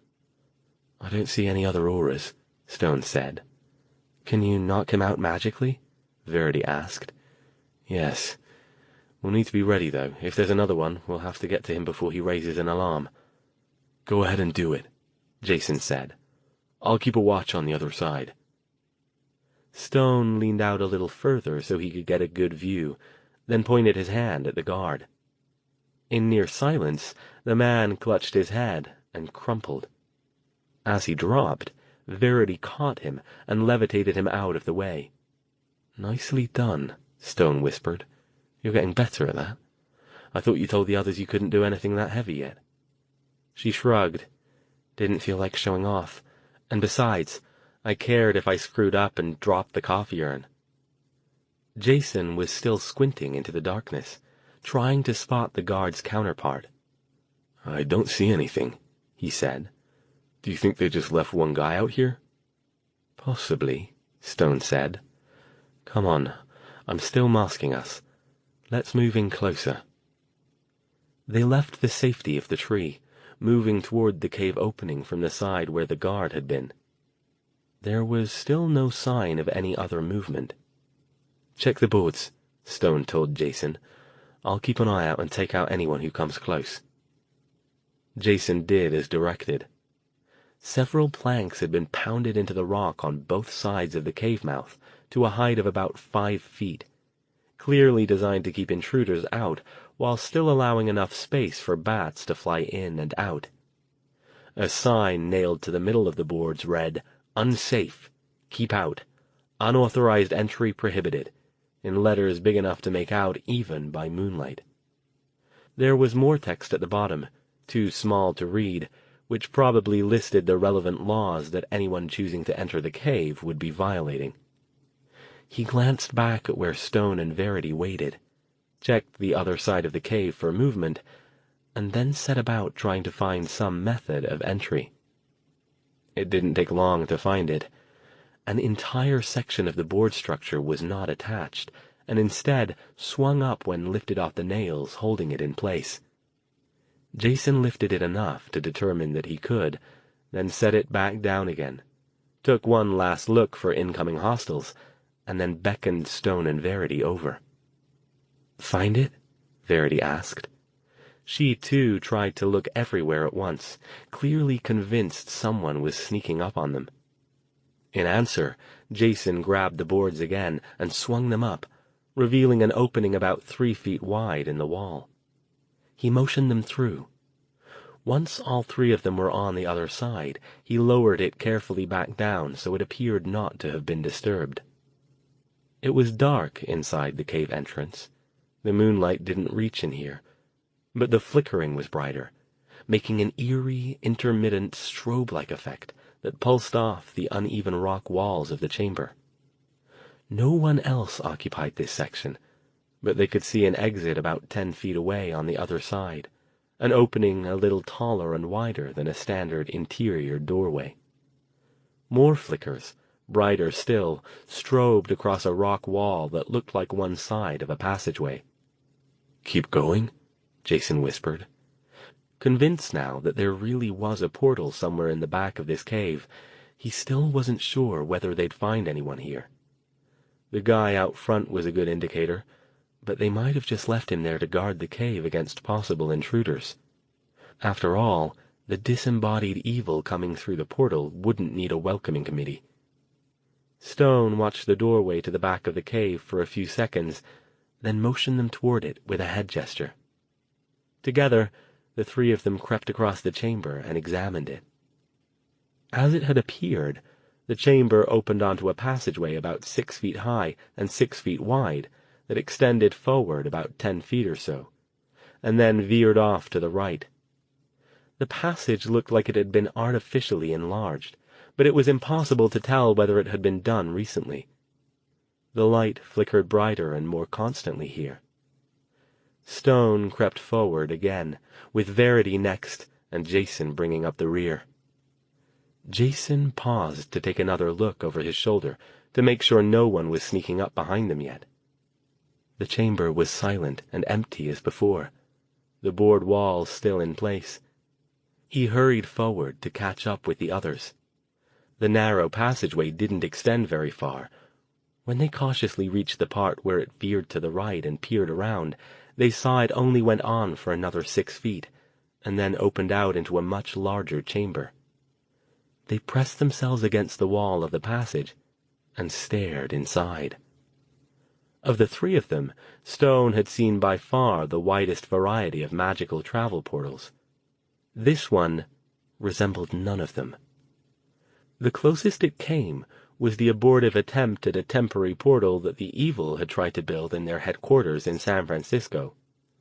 Both that one and this one had a decidedly unhealthy look about them.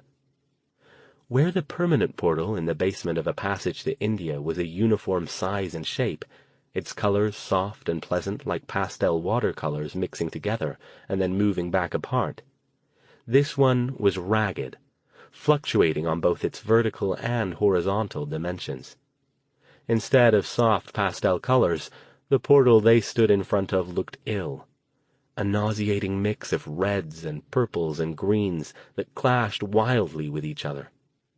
Periodically, part of its surface rippled and protruded outward, resembling nothing more than a large pimple or boil preparing to burst. It continued pressing out until it seemed the skin of the portal could no longer contain it, and then it broke, spewing something gray and hazy out into the room. The thing darted around, then veered wildly and flew out of the cave. "That gives us a better idea how fast they're coming out," Stone murmured so softly that Jason and Verity could barely hear him. "Al, let's do this before somebody comes," Jason said. It was hard to tear his gaze away from the miasmic portal, but he nonetheless did so periodically to make sure nobody was coming in through the passageway entrance. "All right, then," Stone said. He regarded the portal for a moment longer, then took a deep breath. "Verity, you'll have to watch the entrance. I'll need Jason to help me with this." "You got it," Verity said. She shook visibly now, her eyes big and haunted. Despite the cold in the cavern, beads of sweat stood out on her forehead. "Are you sure you're all right, V?" Jason asked her. "You okay to do this?" She nodded. "I got this. Don't worry." "Remember," Stone said, "speak up if you see anything out of the ordinary, and especially if anything comes in that door." He moved into the middle of the room until he stood in front of the portal. He motioned Jason over next to him. "Is this safe?" Jason asked. "How should I know?" Stone already looked distracted as he examined the portal. "I told you I was playing this by ear. Just concentrate on doing what you do and try to stay focused no matter what you see." Another deep breath. "All right, let's get this started." "Nice try," came a voice out of nowhere. "But I don't think so." Stone and Jason spun, expecting to see someone who had somehow gotten past Verity at the doorway. But she was staring wide-eyed at the far side of the chamber, beyond the portal. 4 figures had appeared from thin air. One of them pointed a hand at Stone's back. A burst of weird light arced from his hand to the mage, and Stone fell silently to the floor without even a chance of protesting. Jason whipped around and tried to lunge at the newcomers, but was brought up short by the business end of a large gun. "I wouldn't," said the man holding it. And then the first man and another standing next to him waved their hands again, and Jason and Verity joined Stone on the floor.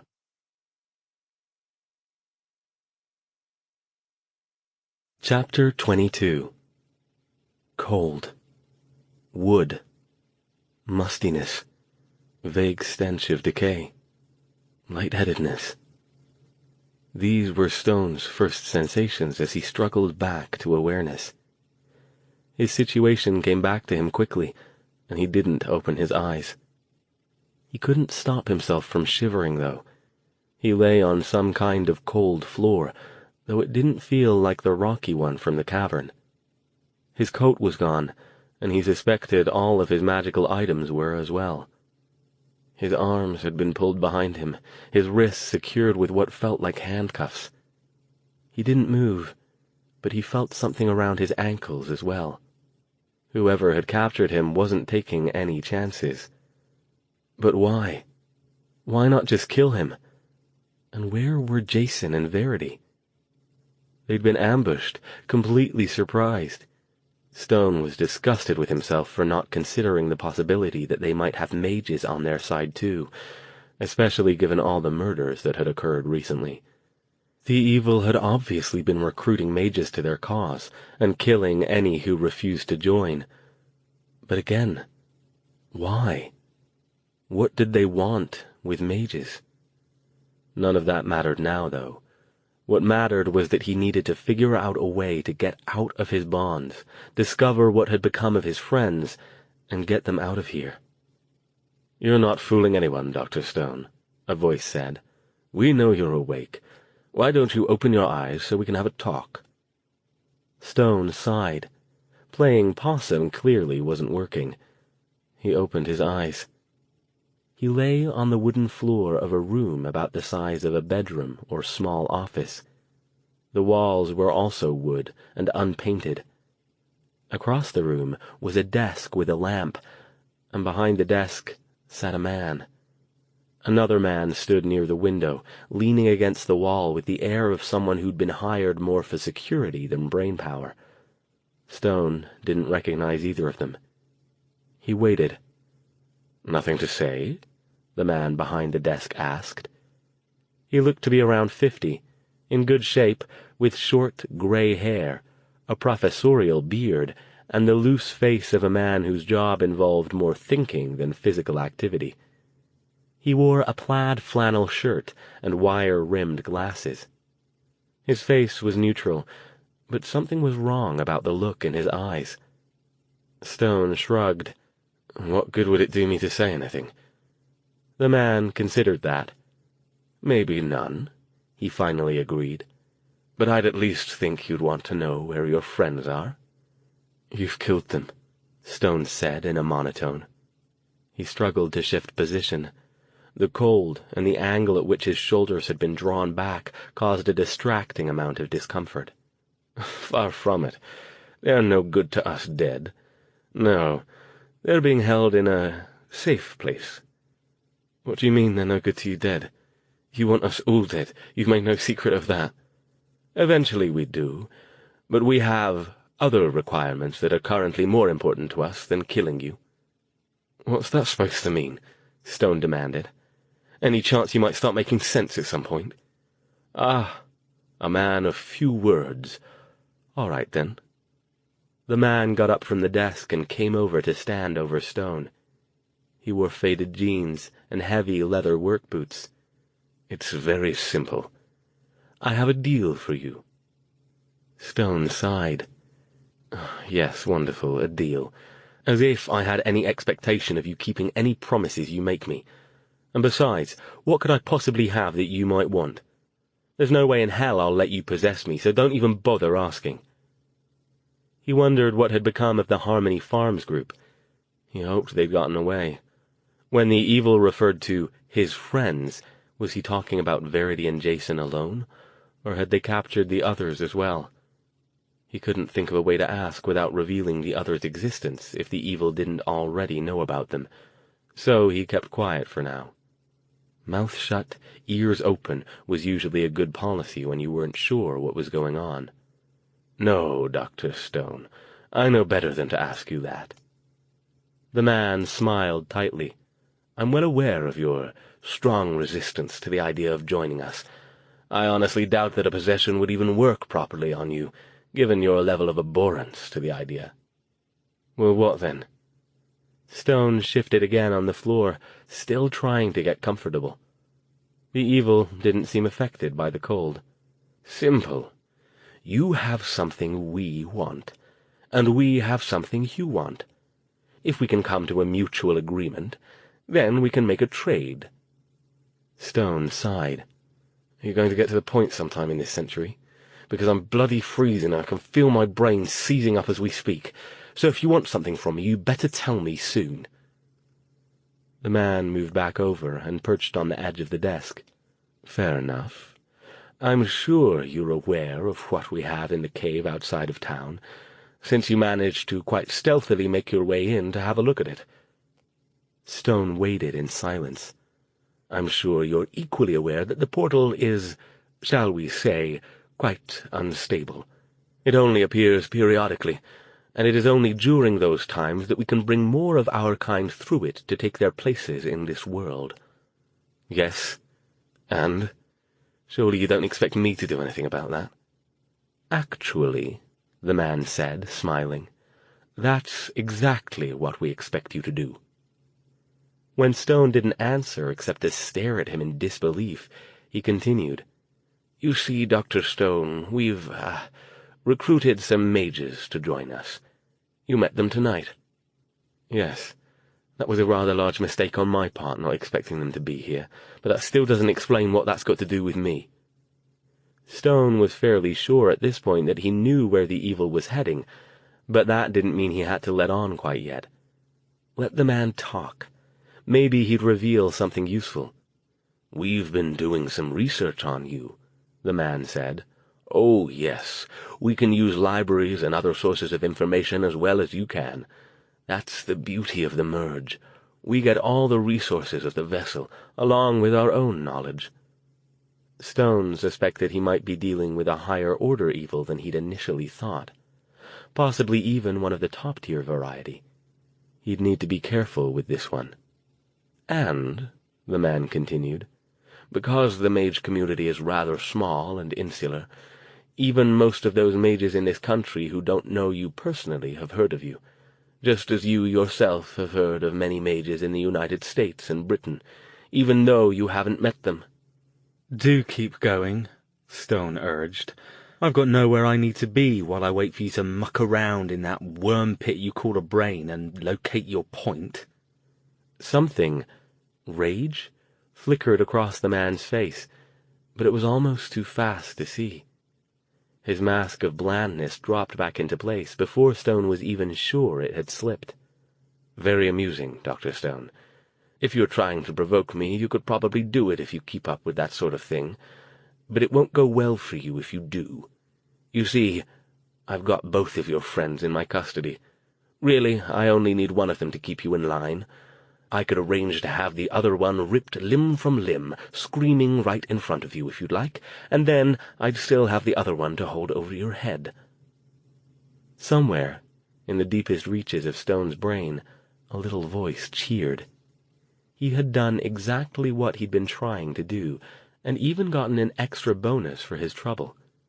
He now knew that the evil quite probably didn't have the Forgotten, and possibly didn't even know about them, and he had forced it to make a threat. "You may be an ageless extra-dimensional being, you bastard, but there aren't many who can match me for deviousness when you push me. Let's see where we can go with this." It took nothing more than the image of the evil's minions carrying out their threat on Verity or Jason to allow him to affect the proper expression of wide-eyed fright, and even to mean it enough to be convincing. "All right," he said in a dull tone. "Just tell me what you want." "Much better," the man said, smiling, his face going slack as he drank in Stone's fear. "Nothing like a little abject terror about the fate of one's friends to make even the strongest of wills more malleable." He clasped his hands in his lap and leaned forward. "As I was saying, we did some research on you, and we found out that you know quite a lot about the care and feeding of portals, and most importantly their construction. I understand that you have the capability and knowledge to build both permanent and temporary portals. Am I right?" Stone shrugged. "You wouldn't be asking me the question if you didn't already know the answer." He didn't look at the evil. "Furthermore, as it turns out, there are very few mages we could find who have anywhere near your level of knowledge about the subject. There were others, 4 in particular, who surpassed you to a significant degree, but they all seem to have disappeared around the same time 5 years ago." He put his fingers to his chin in an exaggerated, thinking pose. "I'll make a fairly safe guess and say that I suspect that their disappearance and the existence of our portal here are probably related. Would you agree?" Again, you already know the answer.